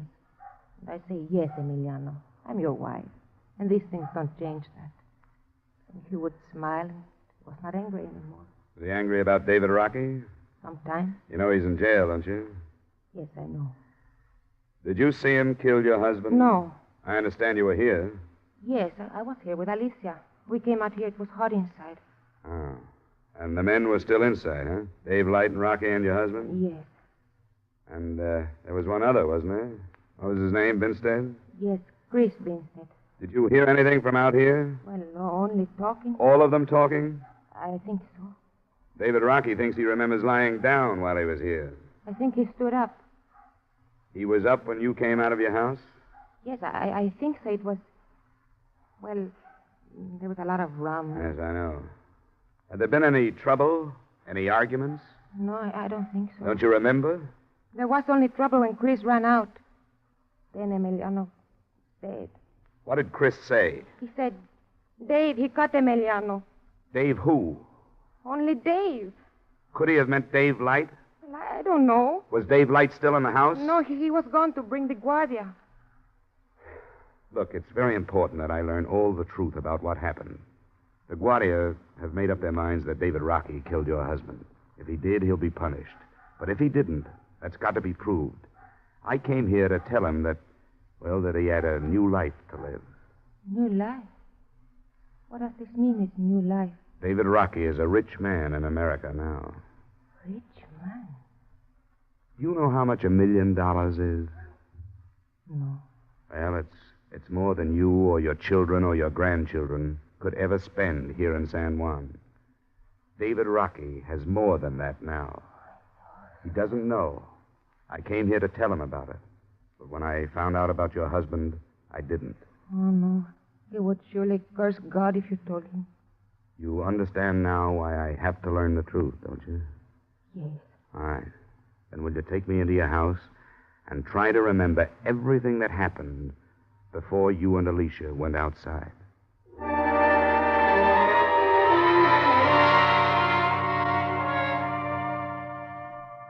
Another Edwardson ship had docked that evening, and I found Chris Binstead on the wharf supervising the placement of the cargo that was streaming into the warehouse. He didn't want to, but he turned his job over to a helper and led me up some stairs to his office in the loft of the building. I don't quite get you being down here. You say Dave Rocky came into some money, huh? Yeah, a little. From an insurance policy. Somebody in his family? He didn't have any family. That's what I thought. He never talked about having a home or anything. Did you get in to see him? Yeah, I saw him. It's a whale of a spot he's in. Yeah. I feel sorry for him, but what else can you expect? Did you see him kill Sagasa, Chris? Yeah. And I don't want to see anything like that again. What happened exactly? Well, the whole thing was that everybody had been drinking too much. He passed out and laid down on a cot. If he'd stayed there, everything would have been all right. But Misha, she's nothing but a package of trouble anyway. She had to go over and try to wake him up. She said something that got her husband started. What do you mean, started? Yeah, riled up, something personal. So he goes over and dumps Rocky on the floor and tells him to get out and not come back. Rocky hit him once and then went out in the kitchen, got the knife, came back. Misha told me she was outside. Yeah, she was. I sent both the women out when the trouble started. She said there hadn't been any trouble. She knows better than that. Yeah, I guess so. Well, I can't see why she'd lie. I never figured them out, any of them. Anyway, Rocky came back with a knife, and they called each other some names, and then all of a sudden there was Emiliano on the floor. Then what? Yeah, that was the end of it. Went and told Misha what had happened. Dave Light went after the Guardia. What did you say to Misha? Oh, I just told her that Rocky had killed her husband. She says you told her Dave did, that you didn't say Rocky. Well, maybe I did say Dave, but I meant Dave Rocky. What are you pressing me for? I'm just trying to find out what happened. I told you what happened. How about this Dave Light? How come he was able to climb aboard his ship and leave? He reported the thing. Mr. Wall at the main office talked to the Guardia, and they let him go. What is all this, Dollar? You got the facts. It's funny that David Rocky doesn't remember killing him. Is that what he says? He doesn't remember? A man who does a thing like that when he's blind drunk is usually following his subconscious mind. That would mean that when he's sober, he probably would have thought about killing Emiliano. So? That would mean that the motive might be the elimination of the husband.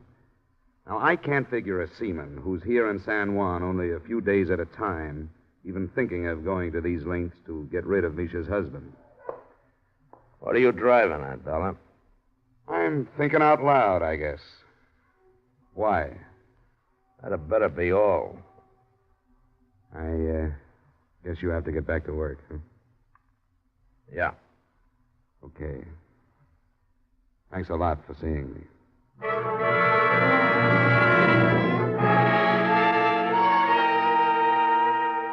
It was coal black when I left and made my way on foot back to my hotel. A message was waiting for me at the desk. Please phone Mr. Clayton Wall. Oh, Mr. Dollar, I've been waiting for you to call. Yes, Mr. Wall, what is it? The widow, Micha, came to my house. She wanted to get in touch with you. That's funny. I gave her my hotel. You were out and she couldn't find you. Oh, yeah, maybe that's it. What does she want? She didn't tell me, but she'll be at her house and would like to have you come there. All right, I'll go right over.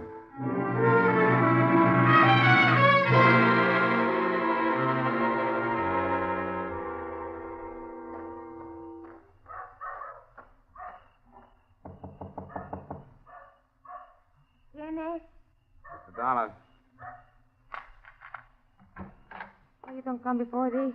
Well, I was busy asking questions. I saw Chris Binstead. What did he say? It's hard to tell the lies from the alcoholic confusion. I don't understand you. I don't understand it either, Misha. Well, why'd you want to see me? I found a knife Oh? Where? behind that... That chest? Yes. It's there. I didn't touch it. Why wasn't it found before? The guardia, they didn't look. How did you happen to find it? I don't know. After you leave, I started to think, and something told me, look there. Now tell me the truth, Misha. I tell the truth. You want to help David Rocky? If I can help. All right. Then don't say anything about finding the knife. Not to anybody. I don't tell. You didn't tell Mr. Wall? He asked me, but I don't tell. All right, leave it that way. Don't say anything to anybody.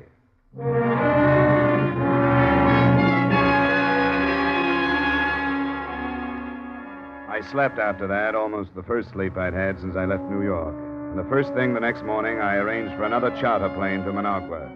In it, I sent the murder weapon and the only other thing I could think of that carried David Rocky's fingerprints. My wallet that he'd held while I showed him my identification. After a meal that passed for breakfast, I went back to see him. I've been going crazy in here. What have you found out? Oh, not much. Some of it good, some bad. We'll have to wait till this afternoon to do any more. Seems like this is a hangover I'm never going to get over. The times I haven't been going crazy, I've been thinking of Mr. Morgan. How did he die? Heart. He wasn't very old. I keep remembering what he said when I left, that there were two worlds and that I was picking the wrong one. He adopted me, you know. Yeah. I talked to his lawyers, but I didn't get the whole story.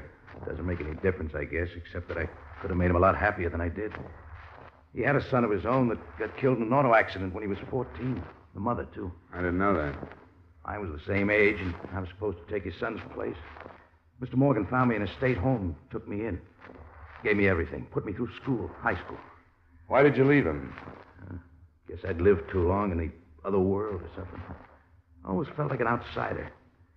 Then the war came along, and I went into the Merchant Marine. How old are you now, Rocky? 27. I went back after the war, but I wasn't cut out for it, I guess. Tuxedos and formal dinners and dames I didn't understand. The rest of the people who never seemed to say what they were thinking. Yeah, there are plenty of those. I tried because I knew Mr. Morgan wanted me to. There was just something rough in me that I couldn't hold down. And there were a couple of things with these stuffed shirts, fights. Finally, a few years back, I got up and left without saying anything to Mr. Morgan. I got no sermon to preach. I know it wasn't the way to do it. And he left me some insurance anyway. How do you like that guy? Have you been thinking about the Sagasa thing, Rocky? I've been trying. You can't remember any more? No. Does it look bad? I can't tell about these other people. I wouldn't have killed him. Misha's trouble, I know that, but I wouldn't have killed him. I didn't have any reason to. It's been my approach, but I haven't proved anything with it. You sit tight until I come back. Oh, here. Brought you some cigarettes.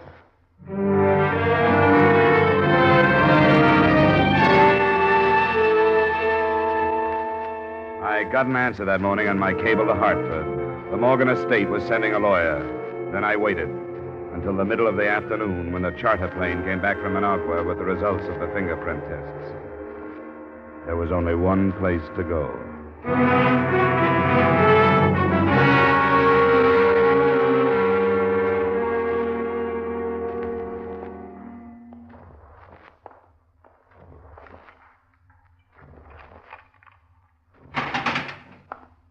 Mr. Dollar? Why didn't you give me a straight story at the beginning, Rocky?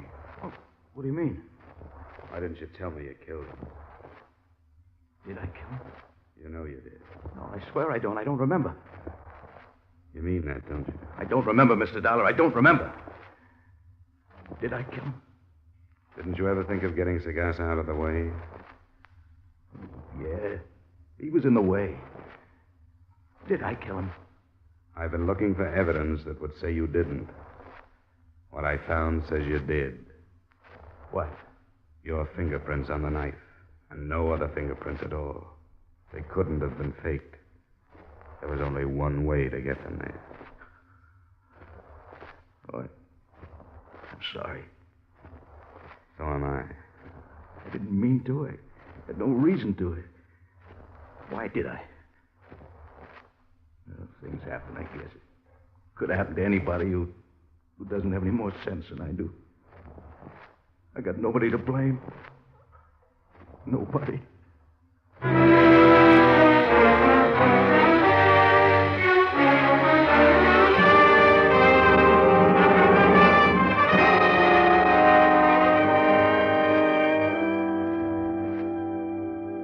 Expense account, item 5, same as items 3 and 4, transportation back to Hartford. Item 6, miscellaneous, $235. Expense account total, $840.75. Remarks? I'm sorry the mission wasn't more successful. The estate lawyer arrived before I left, and although he wasn't familiar with Nicaraguan courts, he felt that David Rocky had a chance on a second-degree murder plea. None of us knew what the terms would be. But we did know that $1.5 million was worth waiting for. Yours truly, Johnny Dollar.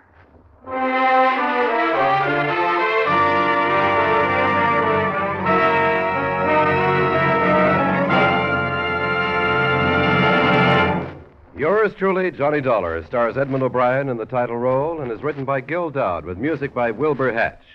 Edmond O'Brien's latest picture is a Paramount Pictures production, The Redhead and the Cowboy. Featured in tonight's cast were Lillian Baeff, Bill Conrad, Tyler McVeigh, Edgar Barrier, Jay Novello, and Jack Moyles. Yours truly, Johnny Dollar, is produced and directed by Jaime Del Valle. This is Dick Cutting, inviting you to join us next week at this time when Edmond O'Brien returns as... Yours truly, Johnny Dollar.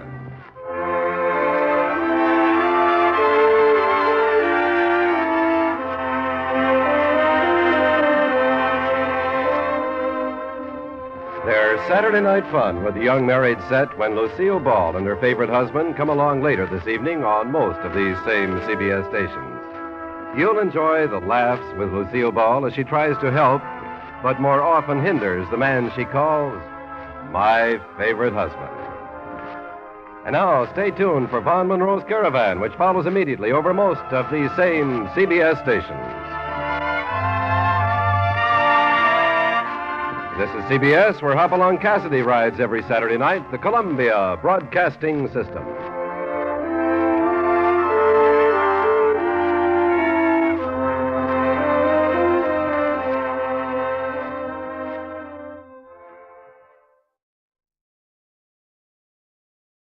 From Hollywood, it's time now for Edmond O'Brien as...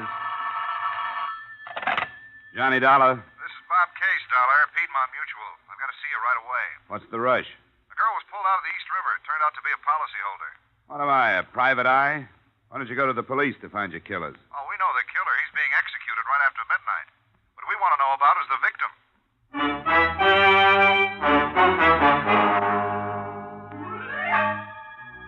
Edmond O'Brien in another transcribed adventure of the man with the action-packed expense account, America's fabulous freelance insurance investigator. Yours truly, Johnny Dollar.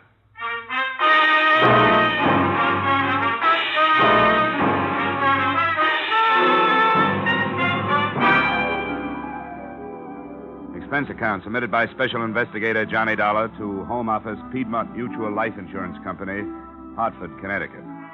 The following is an accounting of expenditures during my search for the beneficiary of policyholder Pearl Carassa. Expense account, item 1, $4.50, mileage, Hartford to Sing Sing Prison, last place of residence of the girl's convicted murderer, Marty Pruitt. He was sitting in his cell playing solitaire. Hey, what time is it? About 11, Marty. An hour more. How much you say the policy was for? $5,000. 5,000. That's funny. Just what I got paid for the job. Who'd she leave it to, the old lady? Yeah. Yeah, I knew she would. You know where I can find the beneficiary? The beneficiary? You didn't know the beneficiary, did you? Never had the pleasure. If you'd known her, you wouldn't be looking for her. Mrs. Carrassa's virtues are none of my business, Marty. The company has $5,000, and I've got to help them get rid of it. What good are you doing yourself by not telling me where she is, if you know? What time is it now? A little after 11. Boy, did that money look good. You know all the things you can do with $5,000? This girl back home. I was going to get married. Nah. I wasn't going to get married. I'd have put it in roulette like all them other times. You never did say who hired you. No, that's right. I never did. Marty, I know you've been through this before, but you got to admit it's a good point. You're going to die, and the real murderer is getting off free. Does that make sense to you? What's your business, mister? Insurance. Stick to it. I think I will. You know what I'd do if I was you? I'd take that $5,000 and put it in flowers. Thanks, anyway. Hey, Dollar, let me give you some last-minute advice. Leave it alone. It's the most unnatural mess you ever got yourself into in all your life.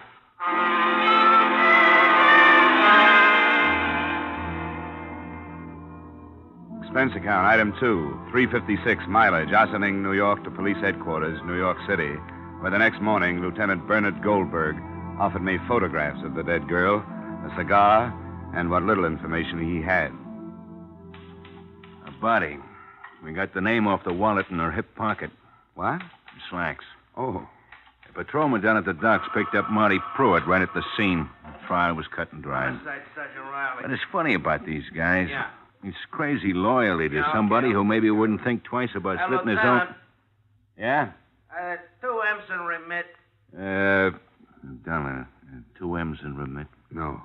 No. Thanks, Lieutenant. You don't have any idea where I can start looking for the mother. Most I can do for you is to give you the girl's last known address. But we've been over the ground 100 times. It's a rooming house. Nice but stupid old couple that don't know nothing. This Seattle address on the policy. 1941. Then San Diego, then to Cairo, maybe. Who can know? But we're still working on it. Hey, Lieutenant, how do you spell parasitical? Dollar. Parasitical. Tell him to look it up. Look it up, Sergeant. What am I, a Webster?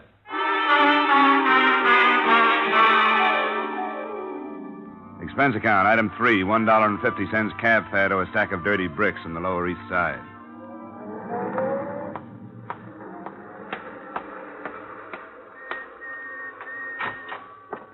Well, you have no business being up here in the first place, and especially with your husband in that condition. Looking for somebody, mister? Yeah, the manager. Third door to your right. Thanks. Now, don't tell me it's none of my business. Not when I bring soup down there every single day. Why, I never heard the like of you. Oh, You haven't come any in. place to talk. Howard, why don't you sit down? Thanks. You the manager? I am the manager. Howard's the manager. Well, my name is Johnny Dollar. I'm with the It's all right. We don't ask for references, do we, Howard? Except under special circumstances. I'm afraid you misunderstand. I'm not looking for an apartment. I'm an investigator with an insurance company, and I'd like to ask you a few questions. We never had a fire in this building. That was next door. They keep rubbish in the basement. The company's warned them time and time again. Never does any good. I'd like some information about a girl who I understand was a tenant here, a Miss Pearl Carassa. The police were already here, Mr. Dollar. 4 times. Lieutenant Goldberg thanked us for our cooperation. She was such a nice girl. Quiet. Homelike. And generous. Oh, yes, terribly. How long was she with you? How long was it, Howard? Just 2 weeks. Just 2 weeks. But we got to know her so well. She was such a lonely girl. She used to come down after dinner sometimes and talk about music and all the places she'd been. Well, where'd she come from originally? She never said, but she'd been everywhere. In Florida? Everywhere. Did she have any visitors? Oh, no. Oh, no, one of the first things she told us was no visitors. If anybody asked for her, she wasn't home. Such a lonely girl. So pretty, too. You'd think she'd have boyfriends. No, Mr. Dollar, no visitors. Did she act as if she were frightened of something? That's just what the police asked us, and we told them before, and we told them at the trial that we thought she was frightened. Yes, we had her luggage here for a while, but the police took it. I've been through it, thanks. Did you notice all the labels from all over everywhere? Wonder what they're going to do with all those lovely dresses and shoes. Look, I know the police asked all these questions, but did you happen to notice if she got any mail? Yes, we did. She didn't. No, not a single letter, no. Did she spend much time away from her apartment? Very little, only. Twice a day, once in the morning and once in the afternoon, but she always came back within an hour. I don't suppose you have any idea where she went. That's right, we don't. What'd you say you were again? Insurance investigation. Thanks for your time.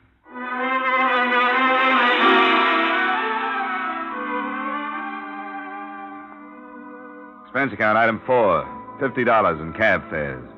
It took me the rest of that day and half of the next visiting neighborhood postal substations. It looked like a beautiful way to waste time, but I was betting on the impossibility that her daily excursions had been for mail. This kind of foot padding taught me very little other than the fact that there are a good number of substations in any given half-hour area. The second afternoon, I dragged into a fruit store which advertised Postal Station 324 along with a special on honeydew melon. I walked up to the little cage. Anything for Carassa today? Who? Carassa, general delivery. Just a minute. Grant? Carassa. C-A-R-R-A-S-A. Carassa. Just a minute. Yes, here we are. 3 cents postage due, Las Vegas, Nevada. I looked at the envelope. Pearl Carassa, all right. It had been forwarded from Las Vegas 3 days before. I said something to myself about hard work, patience, and fool's luck, then headed for a phone.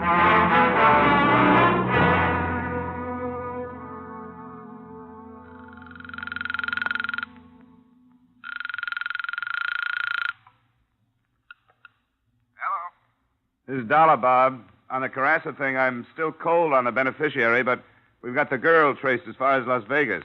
Well, that's a long haul for a $5,000 policy. You have a final address on her there? A letter was forwarded to General Delivery here in New York that was originally addressed to the Rambo Club. I got a permit and had it opened. It's nothing but a dressmaker's bill. I guess the Las Vegas Postal Authority sent it on. That's all I got. You want me to follow it up? Nothing else we can do. You hereby have authorization. Get going.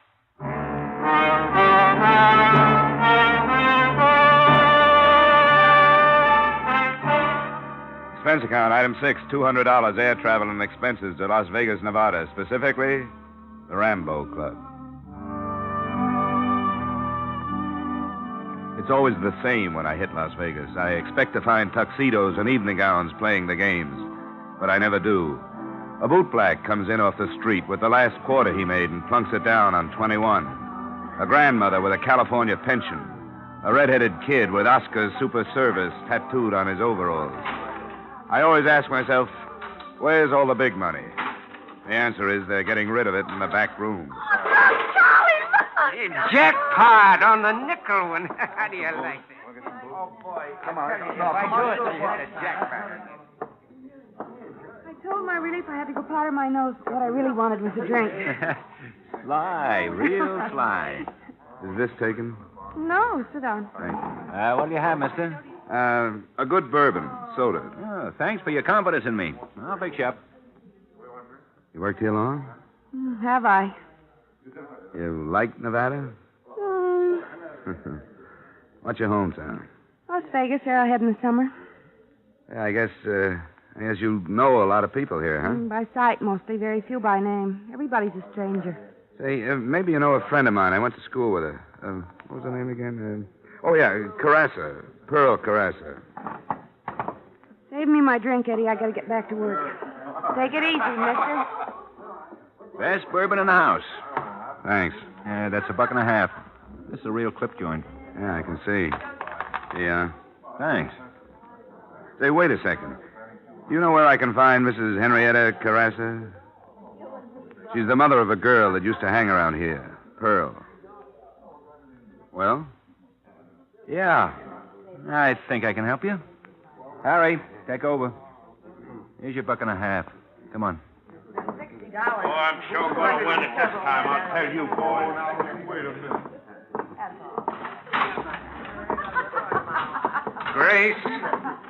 Grace, will you quit? Grace, will you? Will you quit, Grace? Grace, I'm telling you, quit. Listen to me, Grace. Will you quit? Grace, quit! Shut up! The stairway led to the mezzanine. I followed the bartender along the thickly carpeted hall to a door labeled Peter Barron. My benefactor knocked, a shadow loomed on the frosted glass, and just like that, there he was. A long red gash of a scar ran across the left side of his face, twisting it into a humorless smile. The barkeep was dismissed with a nod. We sat down. Cigar? Thanks, no. What can I do for you? I'm looking for a Mrs. Henrietta Carassa. Why? I got business with her. What kind of business? Insurance? She don't need no insurance. Where can I find her? She don't need no insurance. Well, thanks. Thanks, anyhow. Sit down. What for? You see this mark across my face? You know how I got this? Asking foolish questions and not giving the right answers. Suppose you tell me what you want with Mrs. Henrietta Carrassa. I'll tell Mrs. Carrassa you were interested. Oh, look. This is no way to talk to me. Now, I got a lot of respect for your business ethics and all that, but you know how it is sometimes. Now, come on, Mr. Insurance. What do you want with Mrs. Carrassa? Are you a pretty good shot with that thing? 38's my specialty. In that case, I've got a check. What kind of a check? A $5,000 kind of a check. From whom? Her daughter. Pearl? Pearl. She left her mother $5,000. How did you trace Pearl to Las Vegas? Never mind. You know what you look like to me? You look like a city official. It's the pinstripe. Now, how do I find Mrs. Carrassa? It's very simple. Mike, this is Mr. What's your name, Insurance? Dollar, Johnny. Take Mr. Dollar to see Mrs. Henrietta Carrassa. Treat him gentle. He's got some money for her.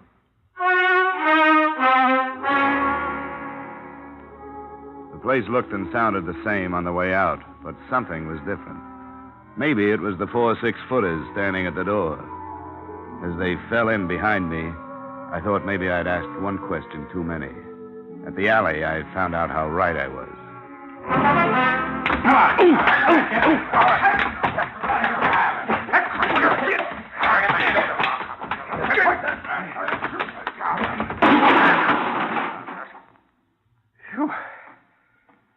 He was a tough one. Would have been easier to slip him a Mickey.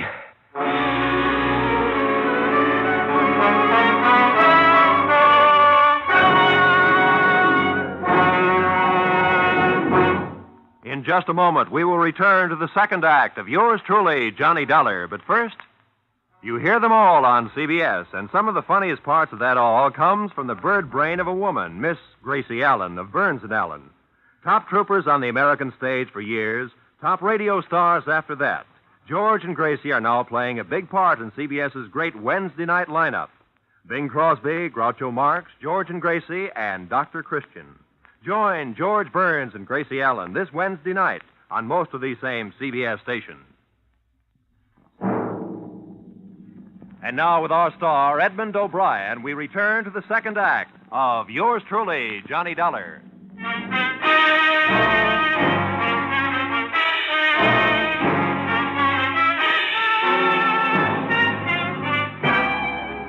There was a lot more to this case than a $5,000 insurance payoff. I'd sensed that from the beginning. A hired killer with a still unknown employer had searched out the girl in her New York hideaway and done a thorough, if not profitable, job. His warnings, which a man of my profession is bound to ignore, were beginning to materialize. As I woke up, I could hear voices.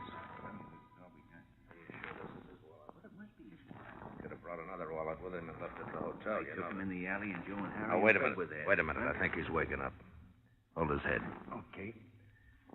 Hey, you ought to get a doctor for him, maybe. Nah, doctor. He looks terrible. Dollar, can you hear me? Dollar. Huh? Where you from? Yeah, what's this insurance stuff? Who you really working for? Is it the New York Police Department? Where did you get these cards in your wallet? Come on, Dollar. Answer me, Dollar. Give me some water. Get him some water. Hey, get some water, Joe. Now, sit up. Come on, sit up. Here, I'll help you. There. All right, now what's the idea? That's what we'd like to know. Where do you know Pearl Carrassa from? Oh, that name. Come on. I'm looking for her mother. What do you want with her mother? She left an insurance policy. Girl, $5,000. Hey, here's the water. Thanks.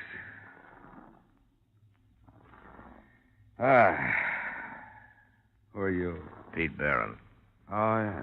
Yeah, the face is familiar. You mustn't be bitter, Dollar. Why? Why questions? Look, I'm just a working man. It's so simple.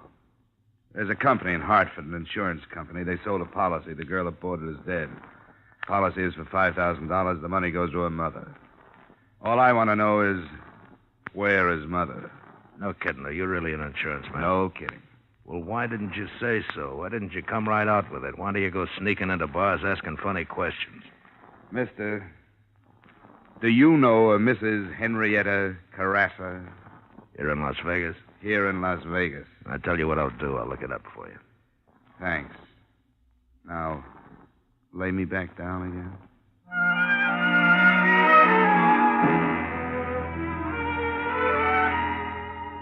Expense account, item 7.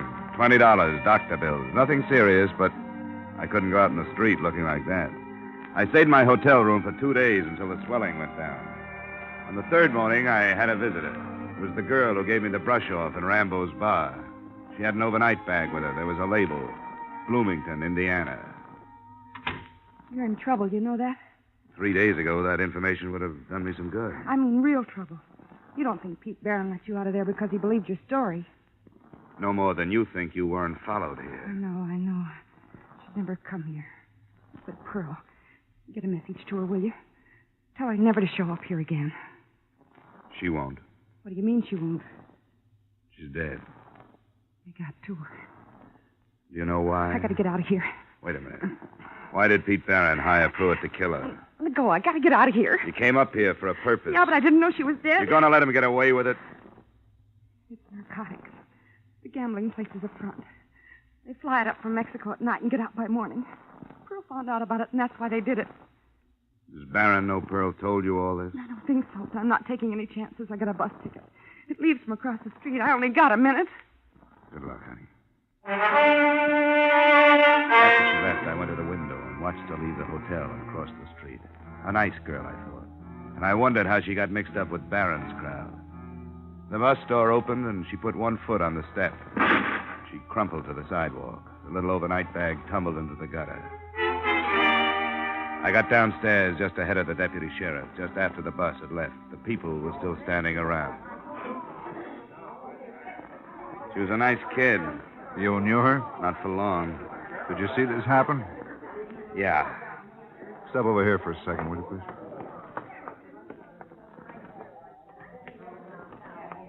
May I have your name, please? Yeah, sure. Here, here's my ID card. Insurance investigation. Something about her? Oh, a friend of hers. Pulled out of the East River. Pearl Carassa, shot to death. Carassa? Yeah, you didn't know? Oh, we heard she left town. That was about all. She got mixed up with Pete Barron and her family disowned her. Well, did you see what happened to this girl? She was just getting on the bus. Sounded like a rifle. She was working for Pete Barron, too. Yeah, I thought I recognized her. She just come up to see me. Had quite a story to tell. Barron's running narcotics up from Mexico by plane. Yeah, so I've heard. We've had our eye on him for months, but we aren't ready to pick him up yet. Why would she tell you that? She had to tell somebody. She had a message she wanted me to deliver to Pearl. Well, this is beginning to tie up. But what's insurance got to do with it? Carassa girl left a policy, $5,000 to her mother. Her conscience must have bothered her. Comes from one of the finest families in this part of the country and starts downhill with a crowd like that. Now, her mother needs $5,000 like I need 2 haircuts. And, mister, if I were you, I'd take that check out to Carassa's and catch the next plane out of town. You know something, Sheriff? That's just what I'm going to do.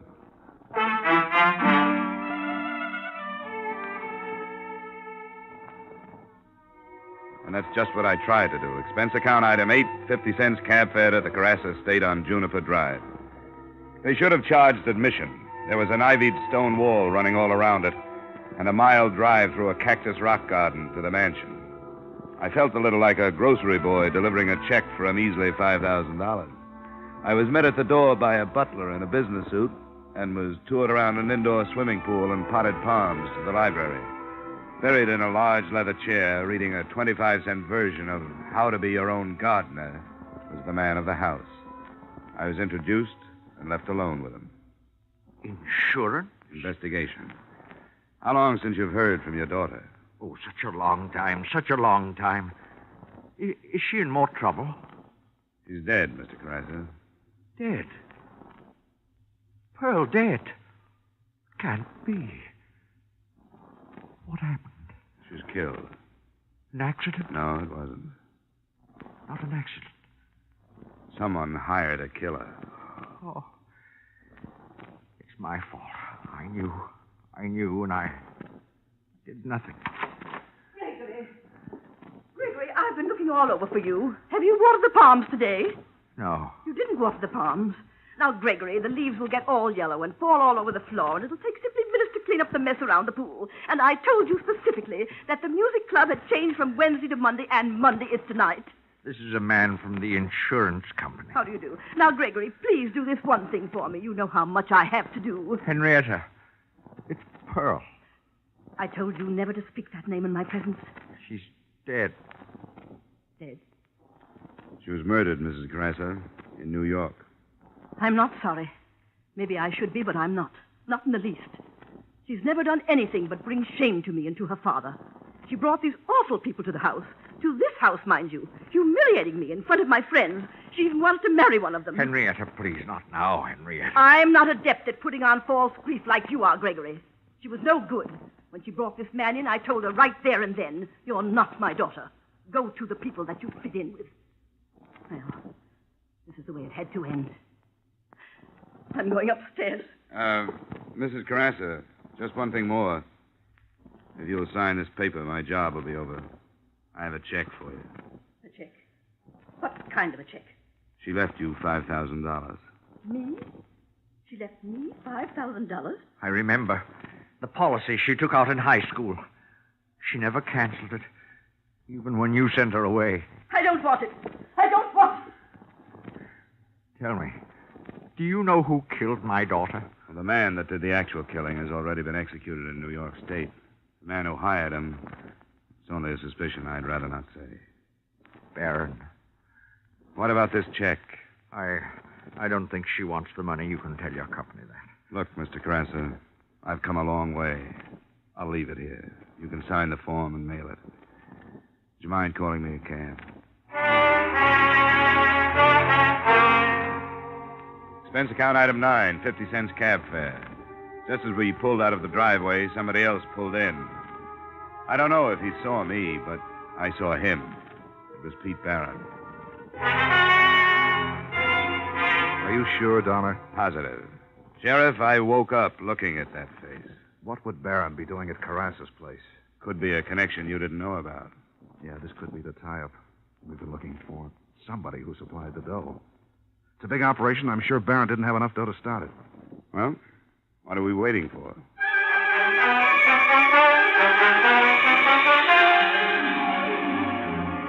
I rode down with the sheriff. We bypassed the butler by taking him into custody.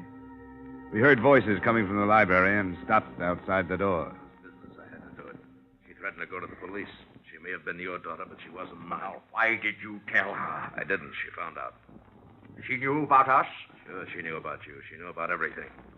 She would have turned you and your wife in a long time ago if you hadn't been her parents, but she was willing to turn me in, and I did what I had to. Wasn't my idea, you coming into this thing, but now that you're in it, you gotta learn that things like this happen. Yes, and things like this happen, too. Come on. Drop it, Carrassa. And look who's here. Hello, Mrs. Carrassa. Let's go, Carrassa. No, wait. I want you to know about this woman. I want you to know what she is. All respectability and shine. Chamber music and non-objective paintings in high society. And where did the money come from, Henrietta? From narcotics. From the same people you hated so much. Gregory, stop it! I had a tile business before the war, but it wasn't good enough for her. She wanted this place, Italian marble, tapestries. She met Barron in back rooms and arranged to have me buy into his gambling casino. That was the first thing. Don't you dare put the blame on me. Whose idea was it to have the narcotics flown in? How many times did I beg you to stop? But you never listened to me. You couldn't keep from impressing the ladies and gentlemen. And when Pearl wanted to marry a decent young man, you insulted him right out of this house. This is the woman who sent her daughter away because her friends were not good enough. I don't think you need me anymore, Sheriff. I'll just take that check and go home.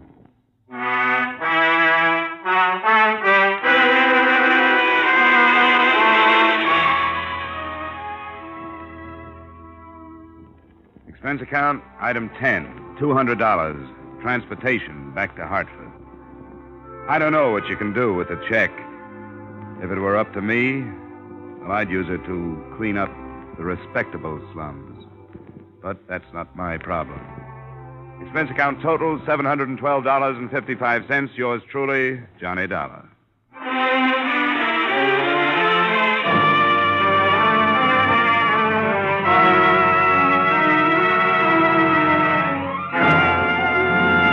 Yours truly, Johnny Dollar, stars Edmond O'Brien in the title role and is written by Gil Dowd and David Ellis, with music composed and conducted by Leith Stevens.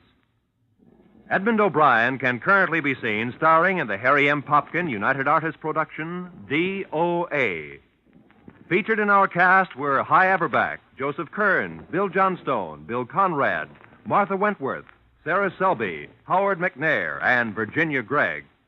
Yours truly, Johnny Dollar, is produced and directed by Jaime Del Valle.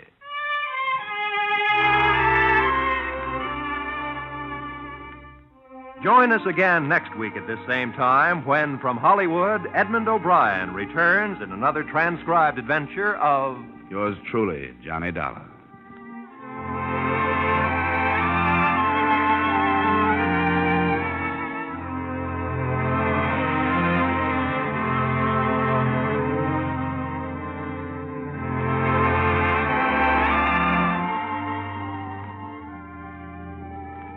There is no more pitiful sound in the world than that of a hungry child. And it's a sound which can be easily heard in Europe and Israel, Korea, and the islands to the east. You can do much to help alleviate this condition through your continued purchases of care packages. Help banish the sound of hunger through your donations of care packages now.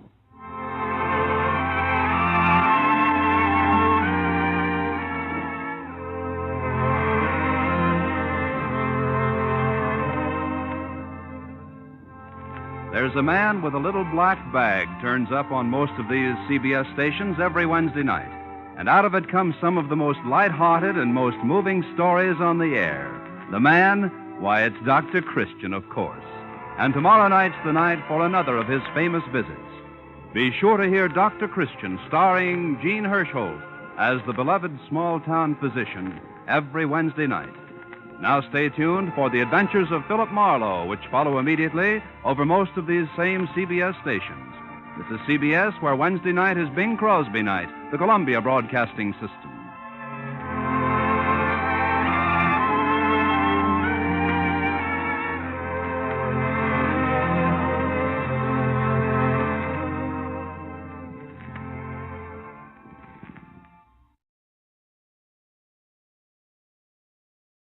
Time now for Edmond O'Brien as Yours truly, Johnny Dollar.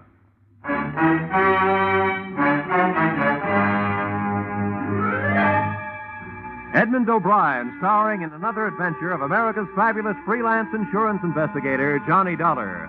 At insurance investigation, Johnny Dollar is only an expert. At making out his expense account, he's an absolute genius.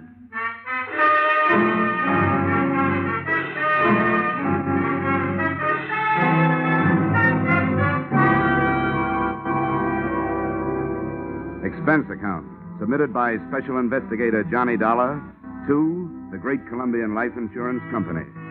The following is an accounting of my expenditures during the investigation of the circumstances surrounding the murder of your policyholder, Loyal B. Martin, or how to take a vacation in Fairfield County. Expense account, item 1.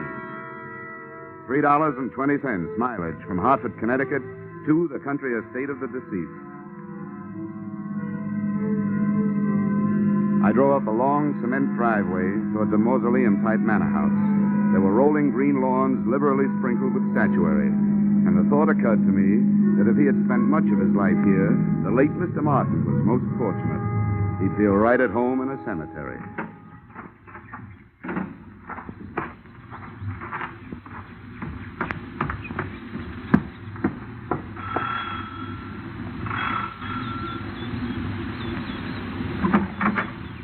Yes? My name is Dollar. I'm here to see Mrs. Martin. Oh, yes. Mrs. Martin. Uh-huh. I'm afraid I'll have to disappoint you. The widow has gone shopping the day after the death of her husband. Something attractive in mourning clothes, I'm sure. Well, what time is she expected back? I have no idea. But it shouldn't be long. Do you mind if I come in and wait? You'll forgive my asking, young man, but just what is your business here at Loyal Haven? I was sent here by the insurance company. Oh, why, yes. Well, then do come in. Here, right in here. I'm Mrs. Tompkins, the housekeeper, Mr. Dollar. I was with Mr. Martin for over 30 years. He was a wonderful man. This furniture also looks like it might have been with Mr. Martin for over 30 years. Victorian, isn't it? Yes, pure. Loyal, Mr. Martin, that is, was an expert on the Victorian period. Please sit down. Thank you. Mr. Dollar, I suppose you'll think it's indelicate of me at this time, but about Loyal's insurance, his policies, did they... Yes, Mrs. Tompkins, they did. One of his policies leaves you a nice, sizable amount. But before you start counting it, maybe you and I had better have a little understanding. Yes? Well, I'm not here to represent the payoff department. I'm here to investigate the murder. Oh, I see. Yes, before the company pays off, they want to make sure that among the beneficiaries, they don't pay off the murderer, because they really don't have to do that. Oh, I didn't realize... No, neither do a lot of people. You know, that's the way quite a few good murders are wasted. Yes, I suppose you're right. Well, if that's what you're here for, I suppose you'll want to talk to the police. Lieutenant Markwood is in the library. That's where it happened. Oh, library, huh? Well, that might help. If I can't find any other answers, I can always try looking some up in a book. Which way do I go? The door, just across the hall. Thank you. And what a hall. The only thing missing was old Queen Victoria herself. Even the musty odor clinging to the green velvet seemed to have been passed down through the centuries. There was a brace of moth-eaten pheasants on the wall and a bouquet of moth-eaten flowers under glass on a marble-top side table. The library was the same, but there were three things that looked out of place. A, an old suit of armor. B, a glass case filled with new, well-polished sporting rifles and shotguns. And C, a very gruff-looking lieutenant of the police who eyed me as I came in. And who are you? Oh, here's my little breath saver. Oh, yeah, Johnny Dollar. They told me you'd be here. Well, I've told everybody else I better tell you don't touch anything. They want to re-fingerprint the whole room. Okay. What'd you find, Lieutenant? Nothing but the cadaver with 2 bullet holes in his back. Haven't got a caliber report from ballistics yet. Have you an estimated time of departure? Yeah, the coroner says Martin died after dinner last night. Uh-huh. Anything to go on? Just the usual. Faith, hope, and suspicion. His wife, too young and too pretty for an ugly old buck like Martin, must have married him for his money. Then there's that housekeeper, Sarah Tompkins. Yeah, I met her on the way in. And she used to be the old man's intended, from what I can find out. Probably jealous of the young wife. Then there's the brother, Marty. He showed up a few weeks ago, broke and brooding. Probably in love with the young wife. And then there's Nick Bellotti, a private detective who hired himself out as Martin's bodyguard. Bodyguard, huh? No doubt also in love with the young wife. Could be. Who's your choice? Except for the fact that there are only 2 bullets, I think they all did it.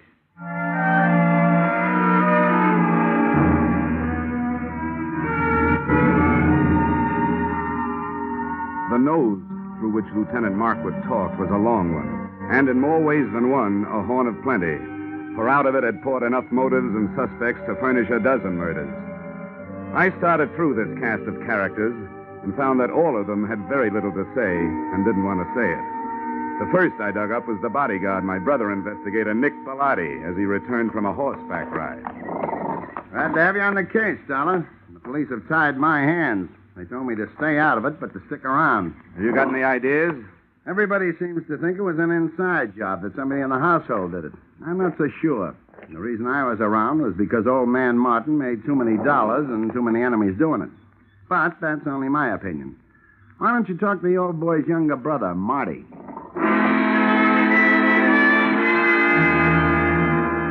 I found Marty living the life of Riley. He was upstairs in his room, cuddled up to a 20-year-old bottle of brandy, which was still underage to be around the kind of book he was reading. Yeah, I'll tell you something, Dollar. My brother and I never did get along. You'd find that out anyway. Why'd you come back here, Marty? Because Loyal's little bride, Joanne, sent for me. She was afraid of him, and she didn't know if he was on to her. Was he? About that, you'll have to talk to Joyanne.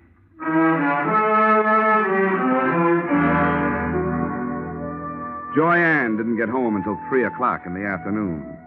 I caught up with her 20 minutes later as she came dripping out of the swimming pool. The suit she was wearing would have gotten her pinched on the Riviera. Oh, that was refreshing. It certainly is. Toss me that towel, will you? Yeah, surely. Here, Mrs. Martin. Joyanne, I hate formality. Who are you? Well, I'm from the insurance company, here to find out whether you killed your husband or not. Good for you, Mr. Dollar. That's what I like. Men who get right down to the point. I was told you were here. Oh? Nobody told me about you. Oh, come on over and learn. I want to stretch out here in the sun. Here, you man the fly swatter. Okay. Come on, sit down. Here beside me. If it gets too warm, slip off your shirt. Oh, thank you. Well, suppose we start talking business. Marty tells me you sent for him to come here because you were afraid of your husband. How come? Well, I knew Marty before I knew Loyal. As a matter of fact, he's the one who introduced me to. What do you call a dead husband? You call him unlucky, I guess. Anyway, for the purposes of this conversation, I'll know who you mean if you just say husband. But you didn't answer my question. I meant, were you afraid of your spouse? And if so, why? Yes, I was afraid of him. Oh, I might as well tell you, Mr. Dollar. I want to be frank with you. The only thing Loyal didn't have to offer me was love. I seem to be a girl who needs just that. Frankly, I tried to make up the deficit. Mrs. Tompkins, the housekeeper, saw to it that my husband found out about it. From then on, it was like living with a madman. So endeth my confession. So beginneth my suspicions. What about this housekeeper? Until I came along, she always thought that Loyal would wind up marrying her. No, don't get me wrong.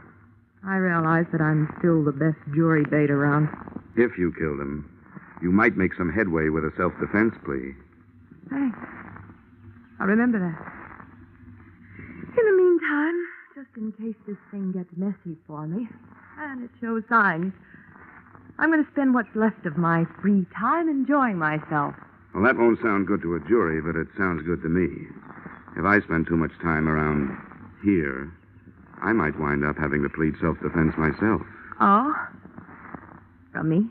No, from that bathing suit.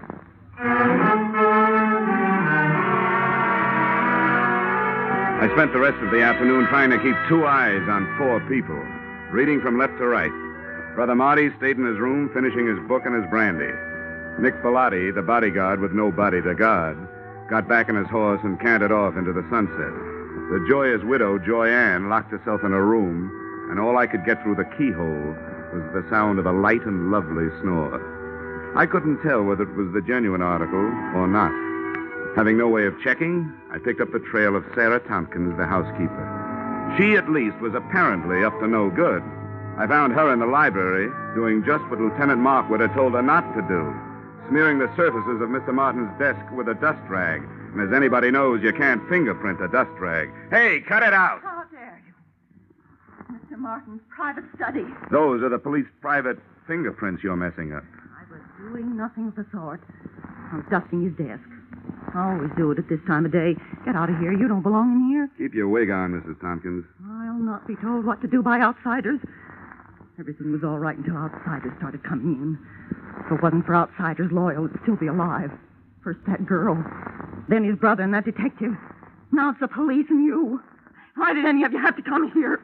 Why couldn't you leave us alone? Now, calm down, Mrs. Tompkins. Try to calm down. Yeah, now, what's going on in here? What?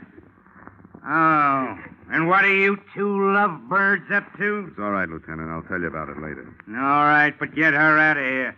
I've got some looking to do privately. Take her down to her room and then come back. You mean you got something hot? It ain't cold. Okay, Mrs. Tompkins, come on. But I haven't finished in there. Come on, you can get it later. There's just time for you to take a little rest before dinner. But I never rest this time of day. He didn't like me to. Mrs. Tompkins, come on, tell me. Really, why were you wiping off that desk? Those police this morning scattered white powder all over his desk. He would have been furious with me. He hated any kind of... the shots had come from the library, and that's where I went, but not fast enough. By the time I got there, Lieutenant Markwood was dead, and whoever had done the shooting was gone, apparently through an open window. Markwood still clutched the shotgun he'd grabbed out of the gun case, but hadn't had a chance to use. Two things had just died in that room: the lieutenant and a hot piece of evidence he'd never had the chance to pass on to me.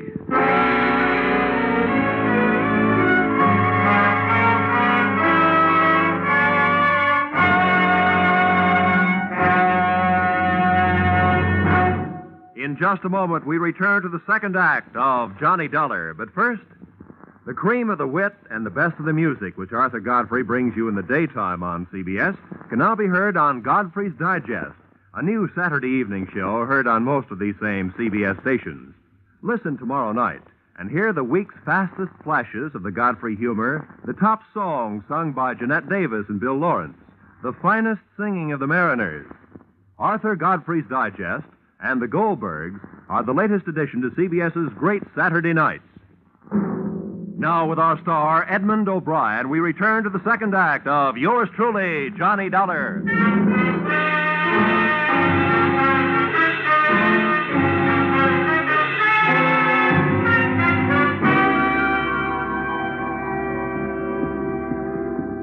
Hey, what happened? Oh, Markwood. Yeah, he's dead. Well, what are you doing, Dollar? I'm looking for what there seems to be a shortage of around here, Bellotti. Clues. You don't mind where you look, do you? Rule number 1, don't get caught frisking dead cops. Forget about it, Bellotti, will you?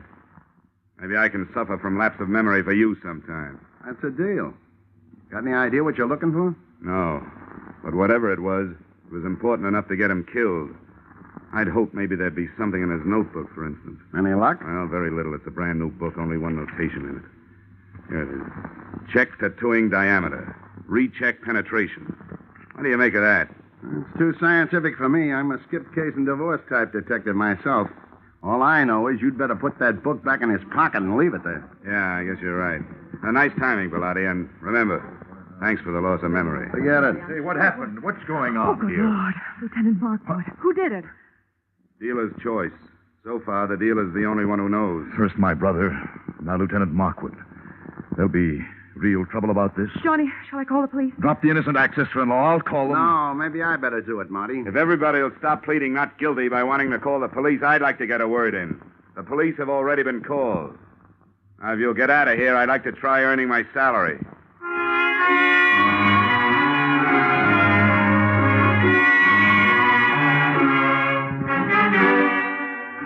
If I had had longer ears and more soulful eyes, I would have been all bloodhound, because I could sniff out the first of the trail. The smell of cordite told me that Lieutenant Markwood's killer had either been inside the room when he fired or just outside with the weapon pointed through the still open window. Outside, the grass formed a deep, wet rug right up to the house and smothered any immediate hopes I'd had of finding footsteps. But 10 feet away, I had better luck. A ray of light from inside spotlighted something that looked like it might be a star witness. It was a .32 caliber revolver. I scooped it up with my handkerchief and went back through the open window to look it over. Under the light, I checked 6 empty chambers and a crimson smear on the walnut grip. If somebody was feeding me a herring, it sure was red. But it wasn't blood. It was lipstick.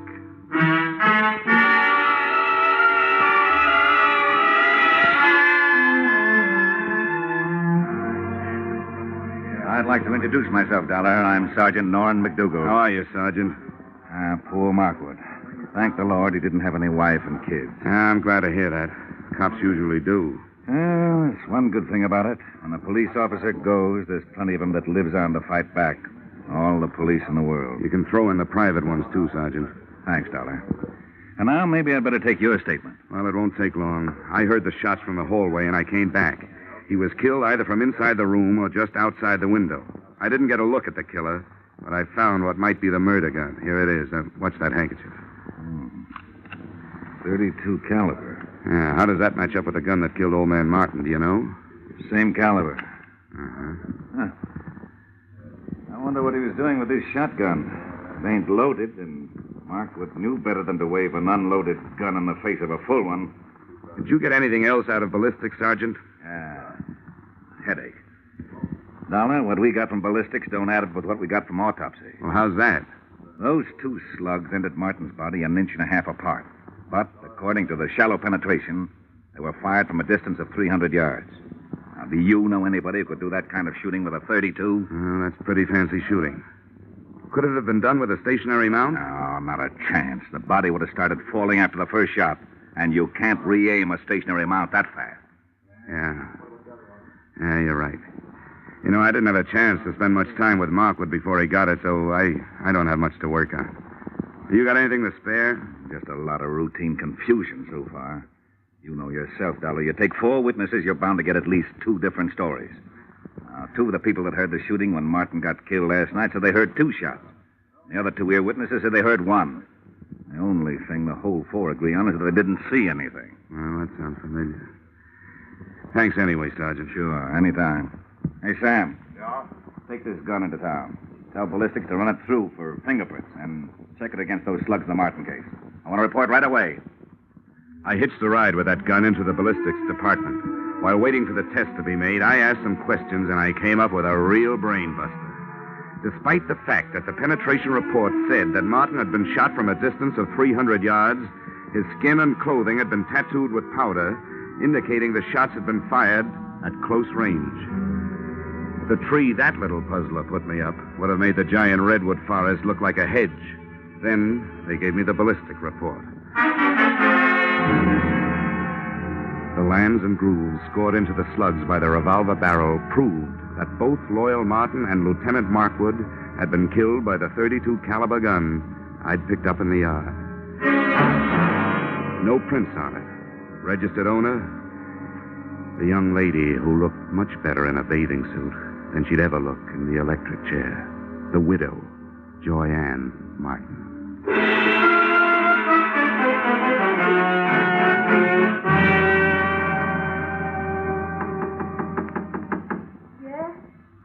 The Hartford Horse Show. Dollar, I want to talk to you. Oh, I'll be with you in a second. I'm just out of the shower. Okay. First she was in the pool, now it's the shower. She's also in plenty of hot water. Hi. Don't pay any attention to my hair. Don't worry, I won't. I suppose you think it's a silly time of night for me to be taking a shower, but I thought it might help me to get to sleep. Well, I'm afraid I won't. Why, Johnny. You were pretty careless with that gun, weren't you? What gun? Oh, that handy little .32 caliber gun with the handy little registration number engraved on it that told the nasty old police that you bought it 6 weeks ago. Well, my gun's right here in the drawer. I bought it to protect myself from my husband. Here it is. Oh, Johnny. Johnny, it's gone. It's real gone. It's done gone and killed 2 men so far. And if you can't do some fast talking and some fast proving, it stands a good chance of shortening your pretty little life expectancy. But somebody must have stolen it. Oh, no. That's not even a down payment on a story. Oh, but Johnny, there's a whole house full of people who could have done it. Not only that, they'd be glad to get me out of the way if they could. Why? Well, Mrs. Thompson, because she hates me. Loyal's brother, Marty, because I stand to inherit everything. What about Nick Bellotti? Doesn't he have an axe to grind? I don't know what it could be. Okay, skip it. Tell me, do you remember hearing 2 shots being fired around here any time before your husband was killed? Probably away from the house? Why do you ask that? Because I want to know, did you? You amaze me. Yes, I did hear 2 shots. The day before Loyal was killed. I was horseback riding down by the walnut grove. I remember because my horse shied. Well, this is coming a bit too readily to be readily believed. But how big is that walnut grove? Not very big. Yeah? Can you spot those shots a little closer? They sounded as if they came from about the middle. I didn't stay to find out. I guess I frighten easily. Yeah. Yeah, you frighten me easily. Why, Johnny? Why? I'll tell you why. Because whether you shot anybody or not, Your murder, baby. Oh, Johnny, I didn't kill them. Got to believe me, Johnny. I don't have to. But just for a minute, I will. What is there about police drivers? Even out in the country, they got to lay on those sirens. Johnny, please. Come on, you better get dressed, sweetheart. I told them I'd keep you occupied till they got here. Why, you... The police took Joyanne and her hurt feelings off to the pokey. I took myself and my hurt cheek off to bed. The next thing I had to do had to be done by daylight. So I took over Joyanne's painfully empty and prettily perfumed sack, set the alarm for dawn, and snort up a storm.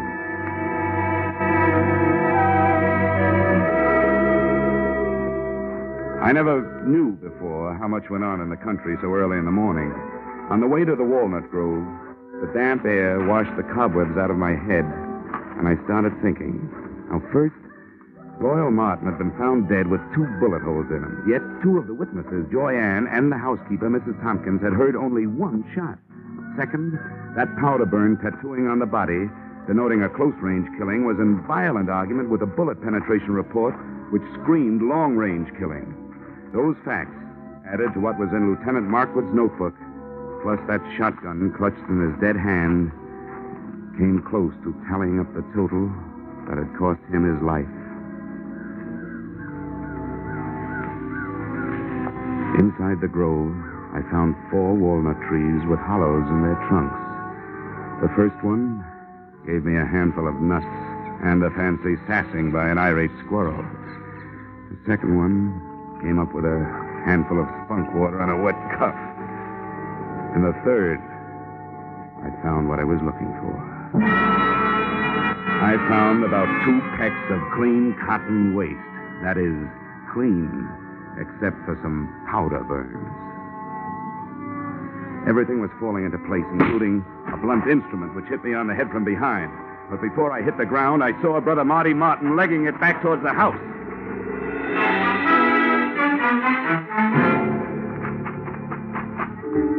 I made it up the house and up the hill and onto the trail, and was just starting up the stairs when I heard another out-of-season 4th of July.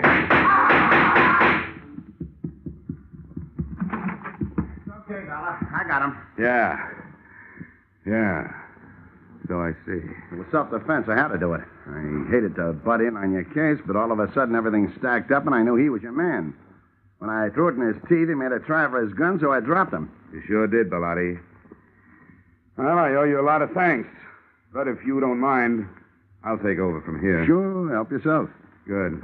And, I think the first thing you'd better do is hightail it into town, get your story filed with the police. Yeah, I guess you're right. You're all straight now, so you can back me up. 100%, Nick, all the way. Now get going. Come on. Okay, Dollar. See you later.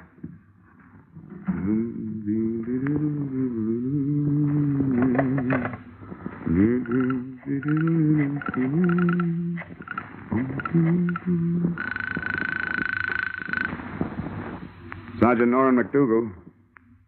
Yes, sir. Sergeant McDougal.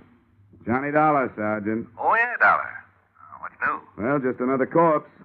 And in just about 15 minutes, the guy who made it one and conspired on the other 2 killings is going to walk right into your arms through the station house door. What? Who is it? Nick Bellotti, New York private license. He just shot his partner in this thing, Marty Martin. You're crazy. What about this girl? It was her gun. That was their fondest hope, Sergeant, to pin it on her. They borrowed her gun, fired 2 slugs from it into some cotton waste, then took the slugs and stuck them in a shotgun shell. 1 shot, just like both ladies said they heard. The shotgun Lieutenant Markwood was looking at when he died was really the Martin murder weapon.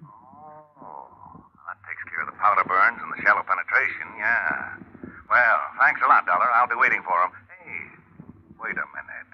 What's he walking in here for under his own power? To tell you an early morning bedtime story, just before you go off duty. He'll give you a pitch about a self-defense killing. It's a lie. The victim wasn't carrying a gun. If he had been, he would have used it on me.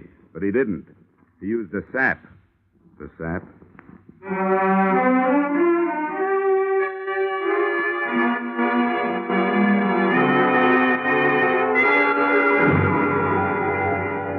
Expense account, items 2, 3, 4, 5, 6, 7, 8, and 9. $624 entertainment. Appeasing a rich widow with rich taste. Expense account, items 1 through 13 inclusive. $160 entertainment of poor insurance investigator with extravagant taste. Expense account, item 14, $7.80 mileage New York to Hartford. You may disagree with that item, claiming that I finished the case in Fairfield County. But I didn't finish the case until I left her. And New York City is where I left her. Expense account total, $823. Signed, yours, truly, Johnny Dollar.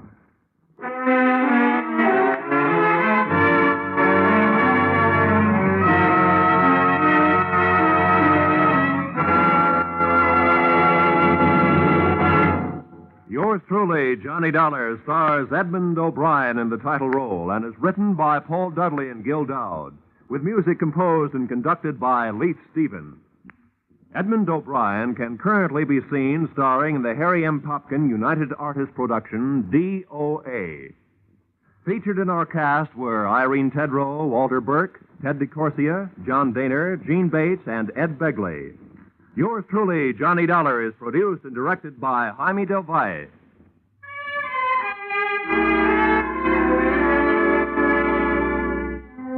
Join us again next week when Edmond O'Brien returns in another adventure of... Yours truly, Johnny Dollar.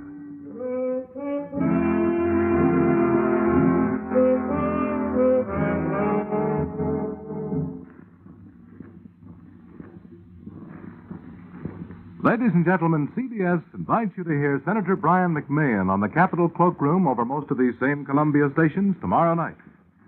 Senator McMahon is chairman of the Joint Congressional Committee on Atomic Energy. And when he's interviewed by CBS newsmen Eric Severide, Bill Shadell, and Griffin Bancroft, this will be the first detailed discussion of the hydrogen bomb and its implications. Remember, the first discussion by a high government official since President Truman's historic announcement earlier this week. Remember, that's CBS's Capitol Cloakroom, tomorrow night at 10:30 p.m. over most of these same CBS stations. Be sure and be listening.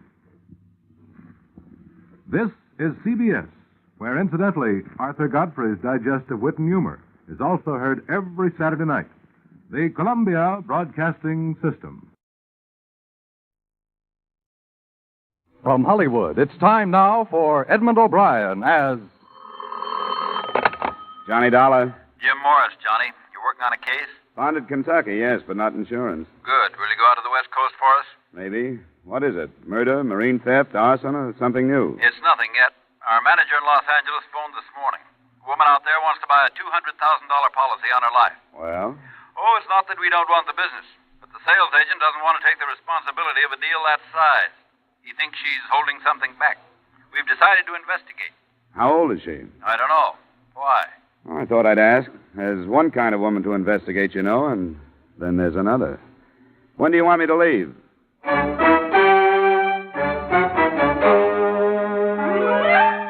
Edmond O'Brien in another adventure of the man with the action-packed expense account. America's fabulous freelance insurance investigator. Yours truly, Johnny Dollar.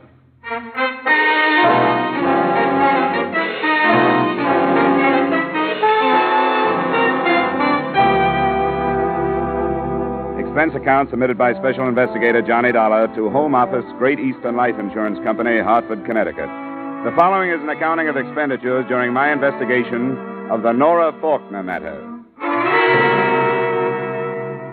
Expense account item 1, $220 airfare and incidentals between Hartford and the Great East Building, Miracle Mile, Wilshire Boulevard, Los Angeles. The only apparent miracle was the fact that pedestrians crossed Wilshire constantly without getting killed. Mr.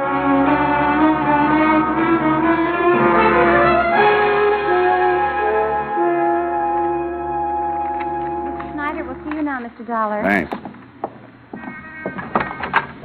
Sorry to keep you waiting, Mr. Dollar. That's all right. Let's see. Nora Tracy Faulkner. Here you are. Thanks. $200,000 to go to her husband.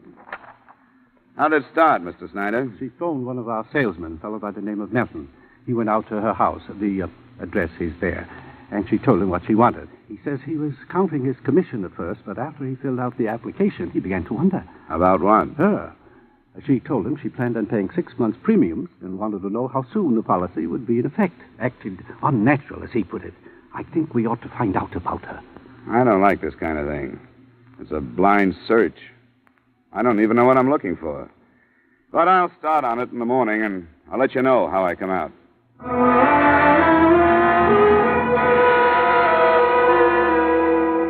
Expense account item 2, $3 cab fare. The usual way to start an investigation of this type is with the subject's neighbors. From the male faction, I learned that Nora Faulkner was beautiful and obviously above reproach.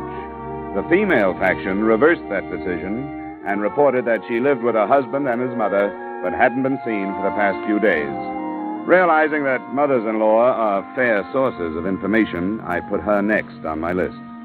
Mrs. Faulkner, the elder, sported short, iron gray hair, and her face told the story of an endless battle to hang on to youth.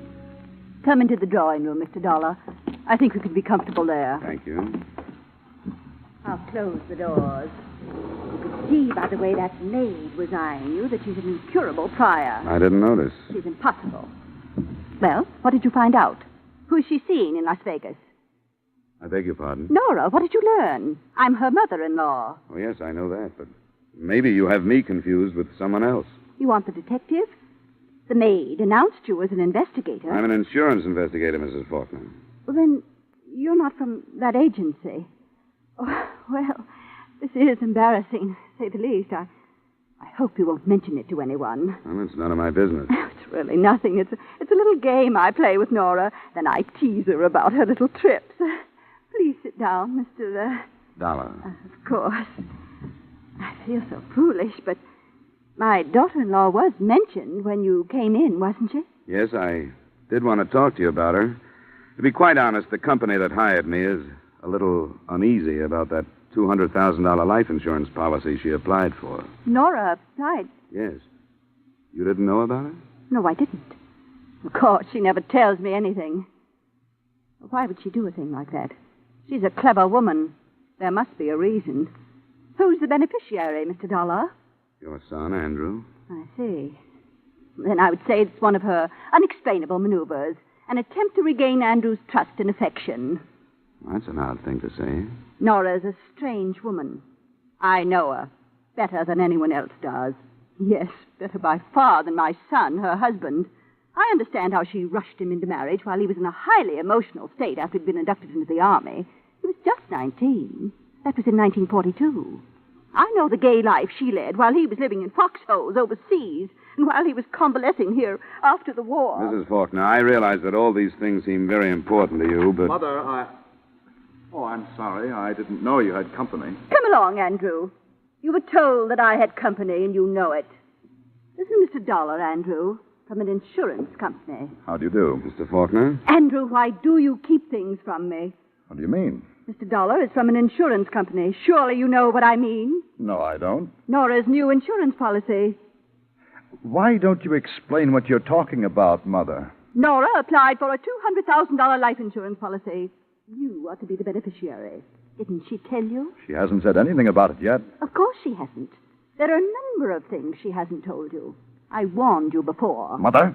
Now, don't be angry with me, Andrew. Then please leave. As you wish, Andrew. You know that everything I do is or say is for you. Then leave. All right. Please control your temper. I'm sorry about this, Mr. Faulkner. So am I. Is it true about the policy? About the application, yes. I don't understand it. I don't understand Nora. I never know what she's thinking. I blame it on Mother, her prying and suspicion.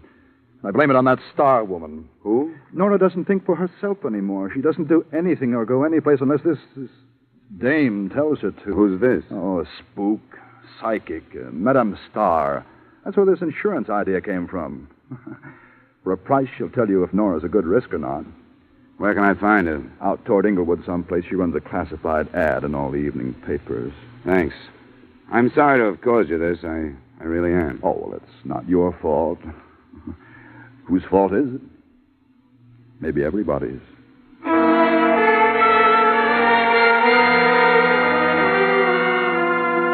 It was obvious after meeting Andrew Faulkner and his mother that the application for the policy wasn't the only unusual element in the matter. But on instruction from the company's Los Angeles manager, I continued my investigation. Expense account item 3, $450, transportation to the address of Madam Starr, a one-story frame house with heavily draped windows and a sign outside that advertised advice.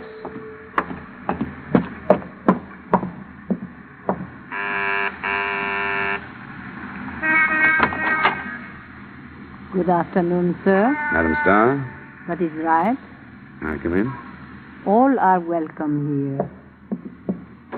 This can't be classed as one of your regular consultations, but I'll pay you for your time. That is generous of you. What advice do you wish? I'd like to know why Nora Faulkner was so anxious to buy a big policy on her life. Who are you? You mean you don't know? I claim no powers as medium. I'm not psychic. I only offer advice. Some of those who listen are helped. What advice do you want? I told you. Nora Faulkner has been coming here? She has. She's in great need of advice. More intelligent advice than I could give, perhaps. But I try to help her. By telling her to buy insurance? Nora Faulkner's life these last few years has been lived under severe mental strain. I advised a search for inner truth, among other things. Yeah. What about the insurance policy? Her mental torment resulted in physical failings. I advised tonics, vitamins. Why are you evading the insurance? She wanted a more tangible protection of her life. Protection? She felt it in danger. Why? I have said enough. She's in Las Vegas, I understand. Where's she staying? You go there? I don't seem to be able to get anything but double talk here. Everybody has a reason for caution. There is Flamingo Hotel. She's there. How much do I owe you? Nothing. I've given you no advice. What I would advise, I have no right to say. Good afternoon, sir. Well, I suppose you have to be mysterious. Good afternoon, sir.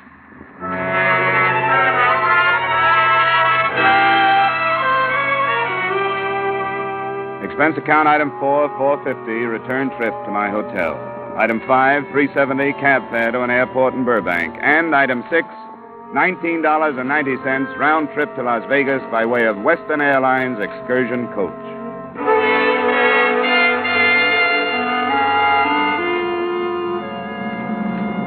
My seatmate turned out to be not only a tourist consultant, but a wit. Your first trip to Las Vegas? No, I've spent a little time there. Great town. Greatest resort I've ever seen. You like to fish? Well, I used to. I don't have much time for it now. Always going to start again, you know how it is. Well, start on Lake Mead, believe me. Why, they got bass in that lake. Now, look, the last time I was there, 2 of us went out. I'd broken my rod. Nothing but a stump. But I put a paper clip on the end and... Sir, what is your name? Huh? Oh, Esmond. Harry Esmond. Thank you. And your name, sir? Dollar, Johnny Dollar. Thanks. Dollar? Yeah, and I know what's coming. Name like that, a place like Las Vegas, you might be going in the right direction, brother. Sometimes I wonder.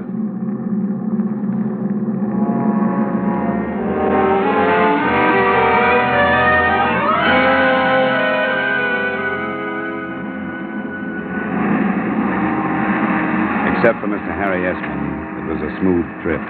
We eased onto the big desert strip, boarded waiting limousines, and 10 minutes later I walked into the lobby of the Flamingo Hotel. Mr. Gostein, please. Long distance. Yes, sir? My name is Dollar. I have a reservation. Long Oh, just a distance. moment, please. Yes, sir. Will you sign the register? Hi. You have a Mrs. Andrew Faulkner staying here, or Nora Faulkner? Nora Faulkner. Sheriff Wood. What's the trouble, son? Mr. Dollar just registered. He asked for Nora Faulkner. Oh, he did, huh? Well, I'll tell you, Mr. Dollar. You may want to talk to her, but she don't want to talk to you or anybody else. She can't. What's the matter? She must have had her dinner outside the main dining room. She's in the hospital. She's been poisoned.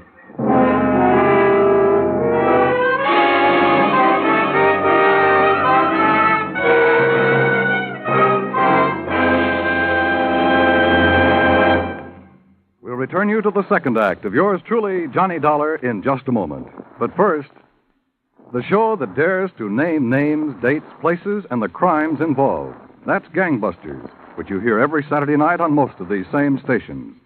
Gangbusters has been hailed nationwide as a great anti-crime series, for the men who tell you how to smash crime are police chiefs, sheriffs, and other law enforcement officers from America's cities and towns.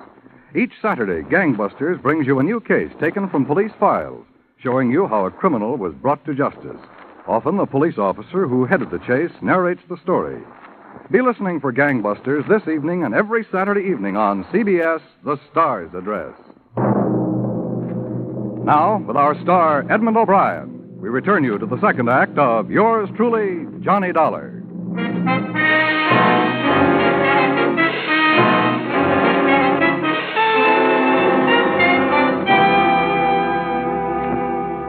After a look at my card and an explanation of my mission, Deputy Sheriff Wood told me the rest of what he knew about Mrs. Nora Faulkner's poisoning, which to date wasn't much. There was no proof of how she'd gotten the poison dose, and the last time he'd seen her, she'd been too ill to talk. She was under her care of a personal physician who had accompanied her from Los Angeles. By the time he had finished, we were at the emergency hospital and approaching her room. I went through the usual rigmarole of notifying next of kin.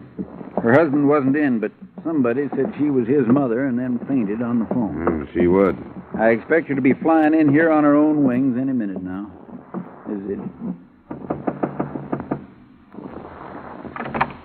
Yes? Oh, Sheriff. This man's an insurance investigator, Dr. Brooks. Meet Mr. Dollar. Hello. An insurance investigator? I'm afraid I don't understand. Well, I was looking into an insurance policy she wanted to buy. Oh, I see. How is she?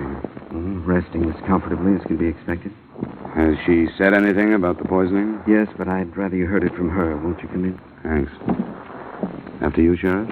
Sure, I'll tag along. Make it look official and learn how you city boys operate. Who is it, Peter? These men want to talk to you, Nora. I want you to tell them exactly what you told me. I don't want to talk about it anymore. Please, Nora. All right. I couldn't stand it any longer. I didn't want to go on. I wanted to die. You took the poison, Mrs. Faulkner? Yes. Not because I'm a coward. Because there's nothing about life that I don't hate. I don't want any more of it. Where is the poison? I destroyed it. Destroyed it? Why should you do that? I don't know. How can you expect me to know why I did little things at a time like that? I don't know. Peter, please, I don't want to talk anymore. I don't want to talk anymore. I think we'd better let her rest.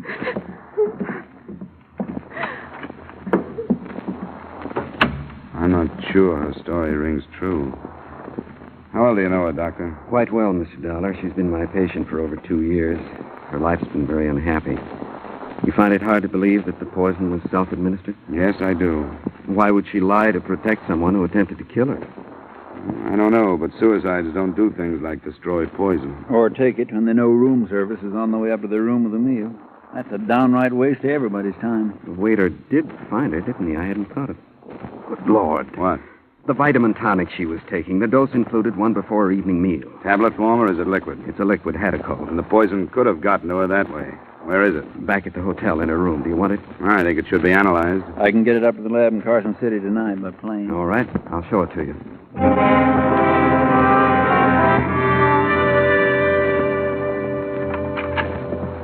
I think she kept it in the medicine cabinet. I'll look. Yes, here. Oh, the devil. What happened? Clumsy fool. Sorry, I dropped the bottle. The wash basin's a bad place to drop evidence, Doctor. Sheriff, can we save enough of this stuff? It's going down the drain. Don't need much. I can scoop some up with my knife. I'll find something to put it in. An aspirin box would do. Here, I'll hold it. Watch that broken glass. I'm sorry, gentlemen. If the Hadacol does contain the poison, I imagine my position won't be bettered. But it was an accident. Neither the sheriff nor I reacted to that. We retrieved enough of the liquid for tests and went back to the lobby. 2 men were waiting for us near the desk.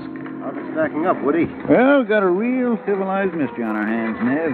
This is Mr. Dollar, Max Lewis, and Nev Gilbert. Hello. How do you do? These boys help run the place when it isn't running them. What happened to Mrs. Faulkner, Dollar? Well, she says she tried to kill herself, but the signs make it look like somebody might have slipped the stuff to her. Going to be all right? It seems to be. We'll send her flowers in the morning, Max. Remind me. Yeah. I'll go get this tinned evidence on a plane, Dollar. See you in the morning. Fine, Sheriff. If the boys here will take care of you. If you aren't careful, that is. I'll see you later. You pay for breakfast tomorrow morning. Thank you, Mr. Schiller. Mr. Schiller, please. Long distance. I'll get that phone call for Abe. He's taking a nap. Give Dollar everything he wants. That's it, Dollar. The place is yours. You want to start with a drink? That's the best suggestion today. Come on, there's a bar in the mural room. Ah, it's a good crowd. It's only 10. They won't really pile in until later. Sit down. I just soon stand. Thanks, I will. I'm beat. How are you, Mr. Lewis? Fine, Jim. Make mine double, will you? Not much soda. The usual for you, Mr. Lewis? Yeah, and don't be good to me. I've got a long night. I got you. Ah, this is a beautiful spot. Who's quartet? Chewy Ray's. He's at the piano. I hope you can come back for pleasure sometime. Yeah, so do I. Say, what do you know about this Nora Faulkner? Nothing. I've noticed her. I've seen her in the casino. She seems to be the type you would notice. Did she gamble much? I don't know how much, but we can find out. Come on. There's Joe Rosenberg, our credit manager. He'll know.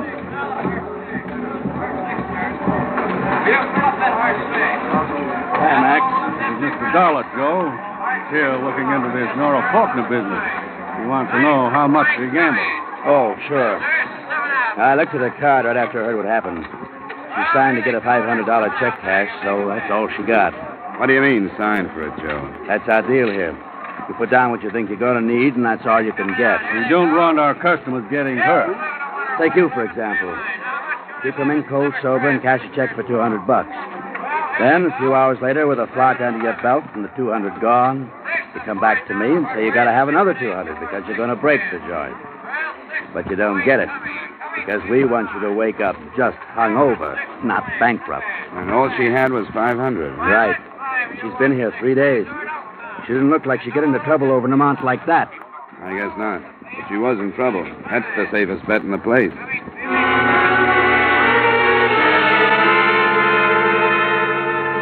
It began to look as though I was in the wrong place to find a motive for attempted murder. I talked to a dealer who remembered her, a bartender, and a couple of waitresses who linked her with Dr. Brooks, but none of their statements led to anything. And then, a little past midnight, Andrew Faulkner and his mother arrived. I met them just inside the main entrance. Mr. Dollar, I didn't expect to find you here. The insurance company wanted me to follow it through. What has happened, Mr. Dollar? Your wife will recover. Oh, but they told me on the She phone. was discovered in time, and they got her to a hospital. Oh, I'm so relieved. We haven't been friendly, but when they called, I can't tell you how shocked I was. You've seen her? Yes, I've seen her, but you won't be able to until morning. What did she say? How does she explain this? She said she hated life and didn't want any more of it. I see. I suppose she mentioned me. Well, she didn't mention anybody. Not even her doctor? He was with her. Yes, I should imagine he would be. Well, I am relieved. Scandal and difficult decisions to come notwithstanding. What is your room number, Andrew, dear? 302. And I'm in 117. In case you need us for anything, Mr. Dollar. I don't think I will, Mrs. Faulkner. I'll probably see you in the morning, and I hope you have a good rest.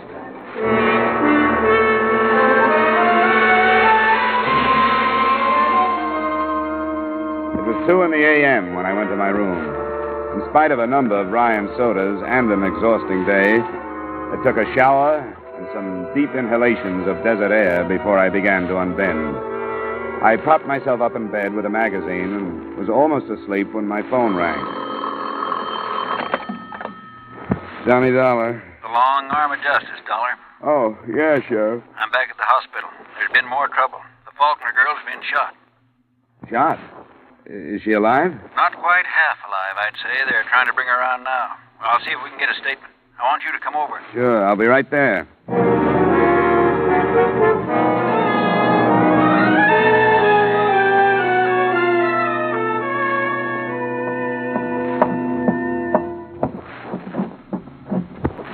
She's gone, Dollar.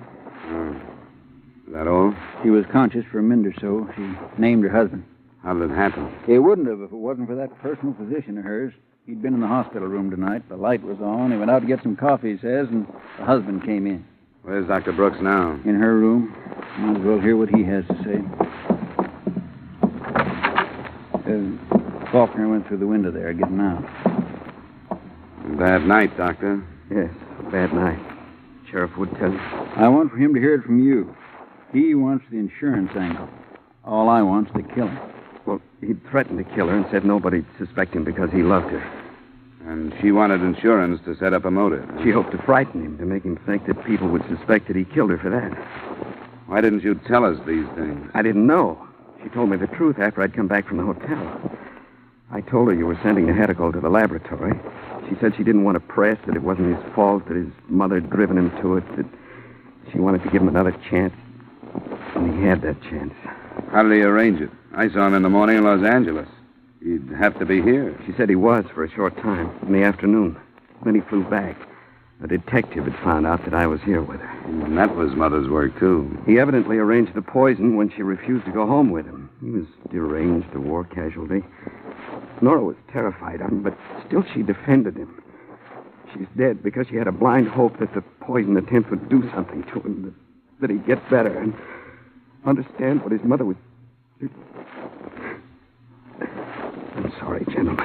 Yeah, you should be, Doc. If you'd phoned us when you got her story, she wouldn't be dead. But I didn't know. I've had enough, Sheriff. I didn't know he'd come back. I'm going back to the hotel. I've got the airport covered. I'll call out some more men. We'll pick him up. Why don't you meet me in my office in 20 minutes?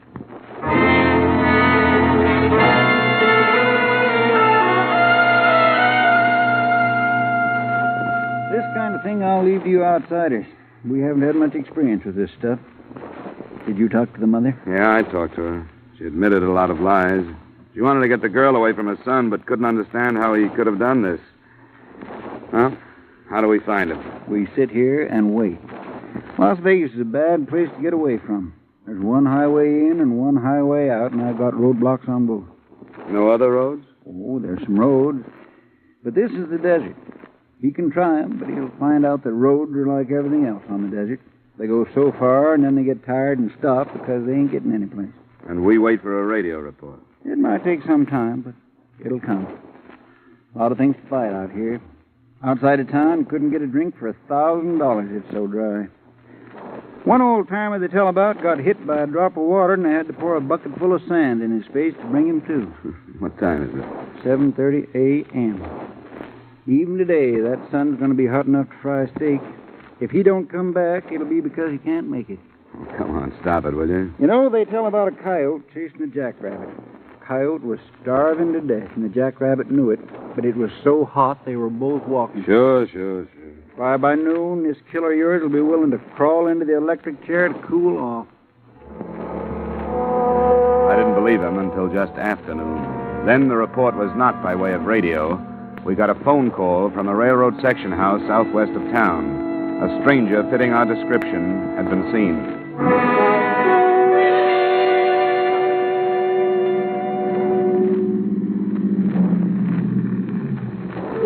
Hello, Sheriff. Hi, Ben. Where is this thing you talk about? Well, my kids sneaked up on him. They tell me he went into a drain culvert under the tracks a mile down. You want to help? No, thanks. They say he's got a gun.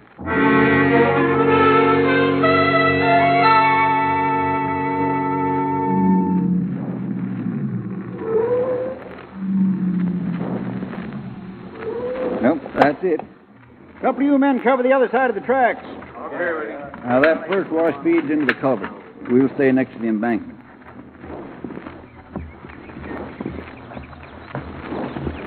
This is close enough for now. You give him a yell. He may remember you. I'll try it. Faulkner, this is Dollar. Come on out, Faulkner. He's off his nut, Sheriff. I don't think he's coming out. Yeah, well, you keep yelling. I'm going to move over there where I can get a sight into that pipe. Maybe that'll change his mind. Faulkner, come on out. There are men on each side of the tracks. There's no place for you to go. Sheriff? I'm all right. Come on out there, Faulkner. I don't want to blow you out, but if you don't put down your gun and come out on your own, I'll have to.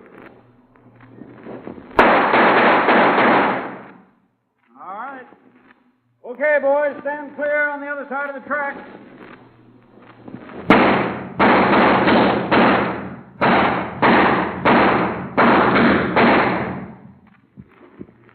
Walter? You don't expect an answer, do you, Sheriff? No, guess not. Poor cuss. Who carried his life insurance, you know?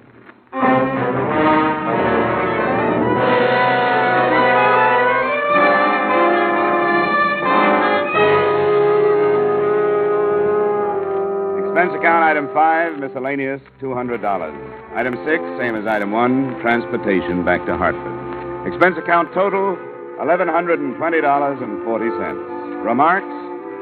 Mrs. Faulkner collapsed when she received the news. She hadn't recovered by the time I left, and I was glad I didn't have to face her again. Her son was guilty in fact, and I'd seen him killed because of it. That was bad enough. But not as bad, I thought, as watching her start life again, alone and knowing that the guilt was really hers. Yours truly, Johnny Dollar.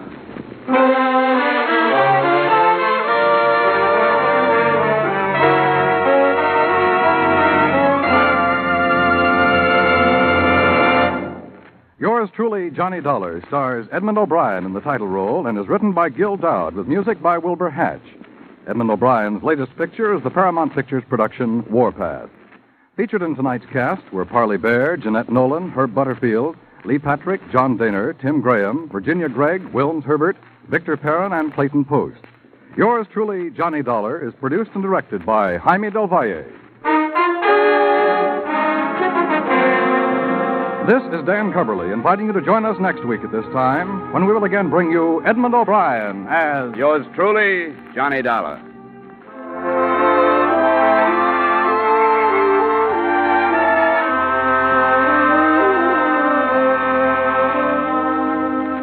Are you ready to sing it again tonight? You'll find a whole hour full of the day's popular music sung by Alan Dale, Bob Howard, Judy Lynn, and the Riddlers. The Phantom Voice is a puzzler, but some CBS listener will win $5,000 in cash. Now stay tuned for Von Monroe's Caravan, which follows immediately on most of these same CBS stations.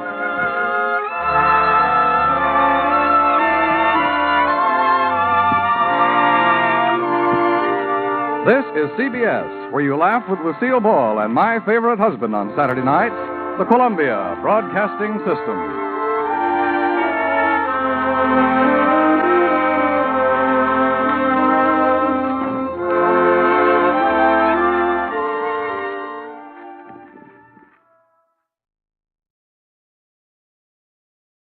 The Hallmark Playhouse, which is heard during most of the year at this time on Thursdays, has nearly finished its summer vacation. So be with us when Hallmark Playhouse returns to CBS 3 weeks from tonight, on September 7th. Now, from Hollywood, it's time for Edmond O'Brien as...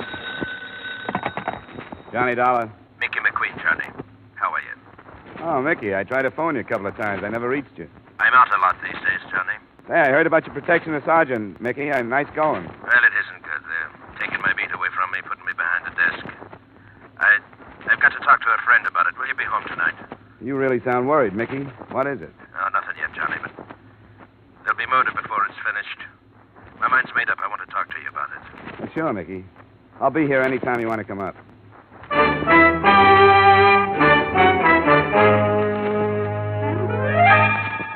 Edmond O'Brien in another adventure of the man with the action-packed expense account. America's fabulous freelance insurance investigator. Yours truly, Johnny Dollar.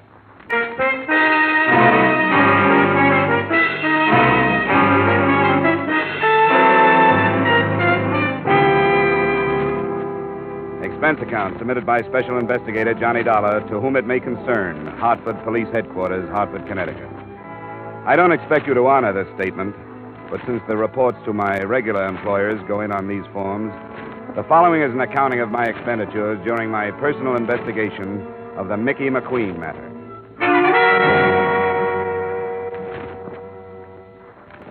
It's been my privilege to have worked a number of cases with Mickey McQueen here in Hartford, and through the years a friendship developed between us.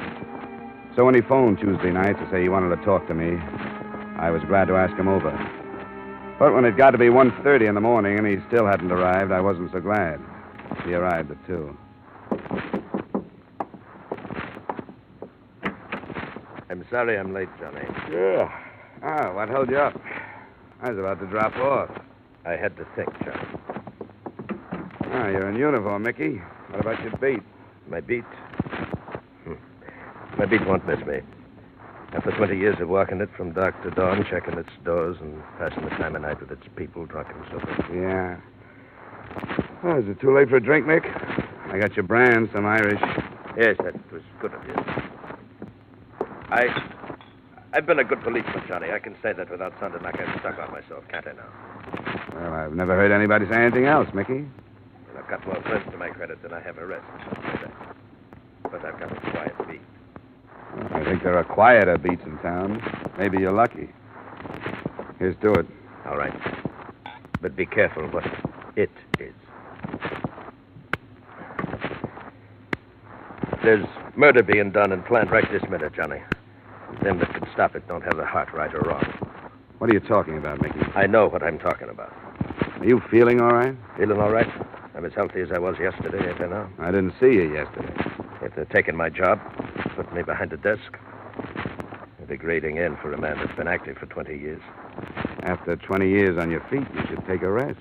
You've earned one. The very words of commission, Johnny. But, Johnny, Yeah, Mickey? Never mind. The devil take them all. I've used up enough of your time. Wait a minute. You came over to talk about something more than your new job. What's this stuff about murder being planned and being done? I shouldn't have said it. I wish you'd forget it. What's the matter with you? You know me well enough to tell me, and you know me well enough to know I'll keep any confidence you want me to keep. You're a good friend, Johnny. Maybe that's why I changed my mind about telling you. And why'd you come over? Because I thought I was going to talk to you. But I'm not. Hmm? All right, it's your business. But you're acting like a kid, Mickey. Now, if you don't have anything to say to me, it's after 2. I may have a job in the morning. All right, Johnny. I'm sorry I bothered you.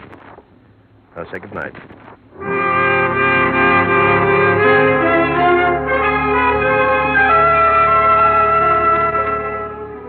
I didn't sleep very well for the rest of the night. The sort of a half-dozed parts of Mickey's conversation kept coming back to me. And the more sleep I lost over it, the more I wished I'd been less grumpy and more sympathetic. There wasn't a job for me the next day, and right after noon I decided to drop by his apartment and find out his mood when he was off duty.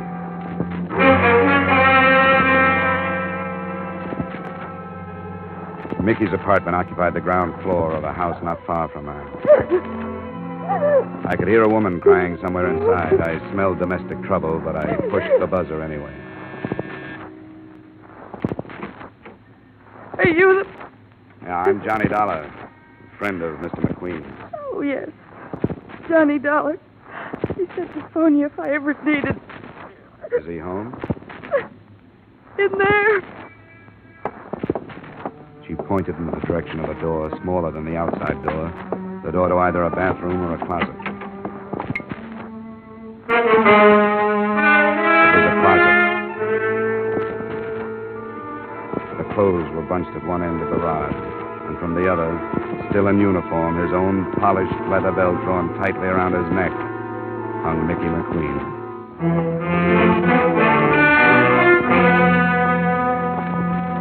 I walked back into the lace-curtained living room. The girl who had let me in didn't go with the furnishings. She was young, attractive, and her shoulder-length white blonde hair might have been natural. She had stopped crying, and she acted as if she were waiting for me to start something. Well, what about it? Do you explain yourself, or do I get 3 guesses? Never mind that look. I only live here. Ah. Well, I didn't know Mickey had a daughter. Thanks for the compliment, but I'm his wife. I didn't know he had a wife, either. Maybe he was ashamed of me. My name's Thelma. I'm sorry, Thelma. You an old friend of Mickey's? Yeah, but he never told me about you. You seen him lately? Last night. First he phoned me, then he came by to talk to me. What did he say? I'm not sure. He was pretty handy with double talk. Maybe I was supposed to understand it, but I didn't. What was it about? About his job, the change he was making, the something about murders being planned and done, and nobody doing anything to stop them. Then he didn't tell you What? that I was leaving him. He's never mentioned it. Why were you leaving him? Because it was all wrong. I never should have married him in the first place. Why did you? Because he was the kindest, most wonderful man who ever lived. Does that answer your question? Not quite. Is there more? Did you know his first wife? Yeah. And I guess you know he took her death pretty hard. They'd been married 10 years. I met him after she died. He was lonely, and I was... Well, he was pretty wonderful to me. I thought I could help him. It wasn't because of him I was leaving. It was me. But I never thought he'd do this. I don't think he did. What do you mean? I think he was murdered. But why? When did you find him?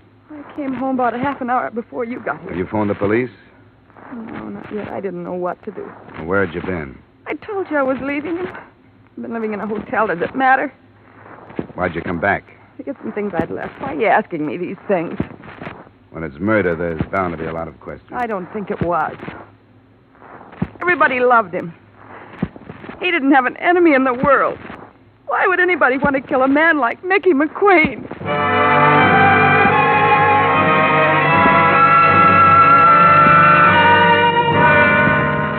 I didn't have an answer to that, but I started there in the house to try to find one.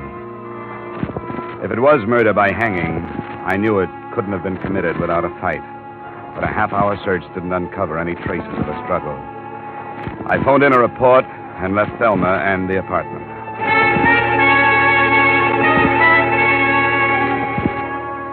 For the rest of the day, I tried to talk myself into leaving the matter in the hands of the police where it belonged. But I couldn't do it. That night, I started making the rounds of Mickey's beat. I talked to a corner magazine vendor who had sold him a dime mystery, a woman in a cigar store who had talked with him, and a cabbie who had borrowed $5 from him. None of them gave me anything helpful. My next stop was the Cedric Hotel, where I looked up the house detective, Ned Martin. Oh, Dollar, what are you doing in this end of town? Looking for work? How are you, Martin? Oh, I got a night off. I'm taking a postman's holiday. Did you hear about Mickey? His promotion? Yeah, he deserved it. I didn't mean that. He's dead. No. What happened? He was found hanging in his own clothes closet. The devil. Come on in the office where we can talk. Sit down. Oh, Mickey, I'll miss him. So will I. Did you see him last night? Yeah, he dropped in. He always did once or twice a night, just to shoot the breeze, you know. Why'd he do it? Did he leave a note or anything? I think he was murdered. What makes you say that? He came over to see me about 2:30 this morning. There was something on his mind. He wanted to talk, but he wouldn't. That figures. What do you mean? I noticed something about him last night. He was real low. I asked him what was the matter. He said it was because it was his last night on his beat. He was supposed to check into his new job today, but that didn't sound right to me. Did you know he had a wife? Yeah, I heard about it, and then I hounded him till he showed me her picture. Platinum blonde? Yeah, looked like it. And young. I didn't want to embarrass him by asking, but I wondered about her. What makes you think it was murder, Dollar? So you think Mickey was the type to kill himself? Well, no, but how can you tell? I guess you can't. All you can do is try to find out. Well, if you don't have anything more, I'll be on my way. Wait a minute. Hmm? I guess it was a dirty trick, and I wish I hadn't done it, but I snooped that marriage. I found out who she was. Her name was Thelma Weaver. She did a couple of years in Joliet. Where'd you get that? Well, things like that don't stay hidden. I'd drop it if I were you. I really would. What are you holding out on me? It's for your own good, Johnny. I'll shake it out of you if I have to. Okay, hero. You know Fred Koo, the Calcutta Club over on Bartlett? I know of him. He's a police informer, isn't he? Part-time. If you won't take my advice and forget it, go talk to him. And don't tell him who sent you.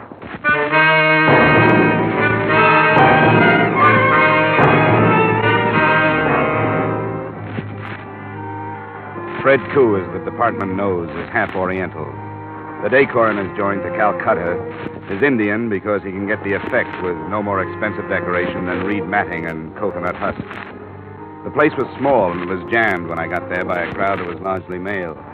I didn't recognize a face, but from the atmosphere, I got the feeling I could have retired on 10% of the bail bonds they bought in their time.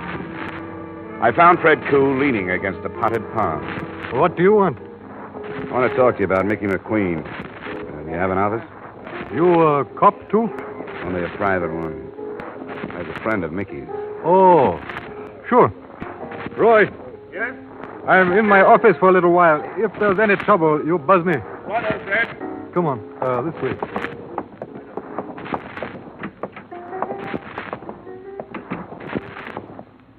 You got quite a crowd tonight, Fred. Oh, sure. Sometimes I get a lot of out-of-town trade. Did you see Mickey last night? No, I didn't. I get along fine with Mickey. He won't take any payoff, but he doesn't push me around. How is he? You know his wife? His wife? I didn't even know he was married. Her name was Thelma Weaver before Mickey married her.